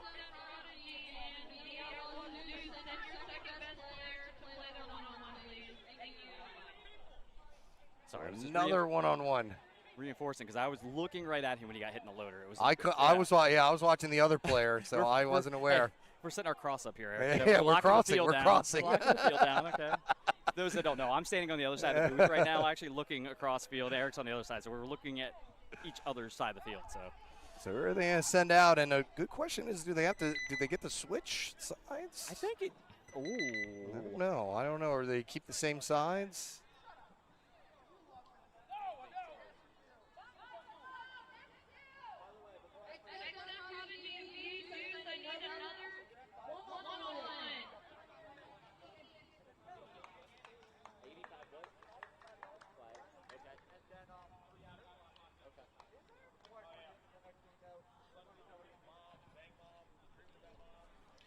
Got to hop back out there. That's right. Doesn't seem like there's any volunteers at the moment. Well, I mean, it was one of those things. I put that bug in the coach's ears downstairs for Eastside. I said, hey, you may want to have a backup plan because if this goes to time or a no point or something crazy, we need to have somebody ready to go. Do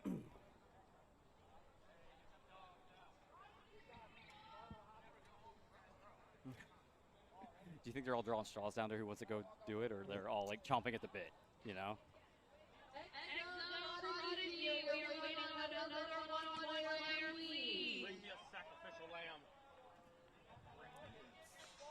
I think they have to change players. They can't do the same place. And Yeah, they have to change players. Yeah. And so Ian Kirk is heading back out there again, which is what VA Outlaws did the first time. They sent the champ out first and then Kirk out again. And in theory, they wouldn't need to change sides because there's no point. No point. Yeah, yeah. I guess you're right. Yeah. I mean, that's the way I would look at the rules. That's the way it is. But yeah, with I'm the sure the rule book says they got to thing. still shoot fingers for the side or something goofy like that. Or pick a hand. I remember that game with the refs. Pick a hand, and they had a paintball in one hand. Do you remember like putting different color paintballs in a hat and everybody choose for teams? Like, I never had that one. Oh, yeah, we used to do that one.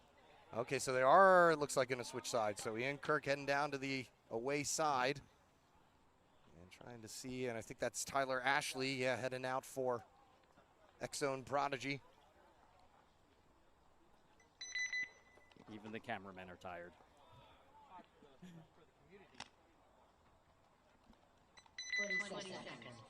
All right. Again, for all the marbles. So here we go. It'll be X-Zone Prodigy on your right this time. VA Outlaws on your left. We are going to switch sides. Ian Kirk versus Tyler Ashley. I wonder if they pick sides before the one-on-one. They just did the pick sides again to make it fair. That would, you know. Maybe you flip a coin for the first time, and then after that, you just kind of go switch for switch. Maybe.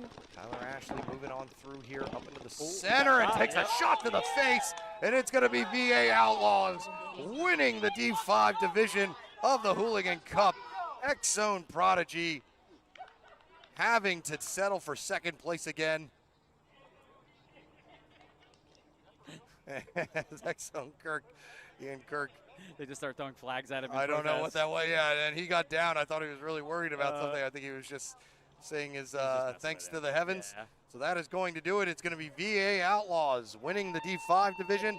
Second place will be X-Zone Prodigy. Third place will be Eastside. No, fourth place. Or fourth place, Eastside. Yeah, third place will be DC Matrix 2. DC Matrix 2, sorry. I messed that up.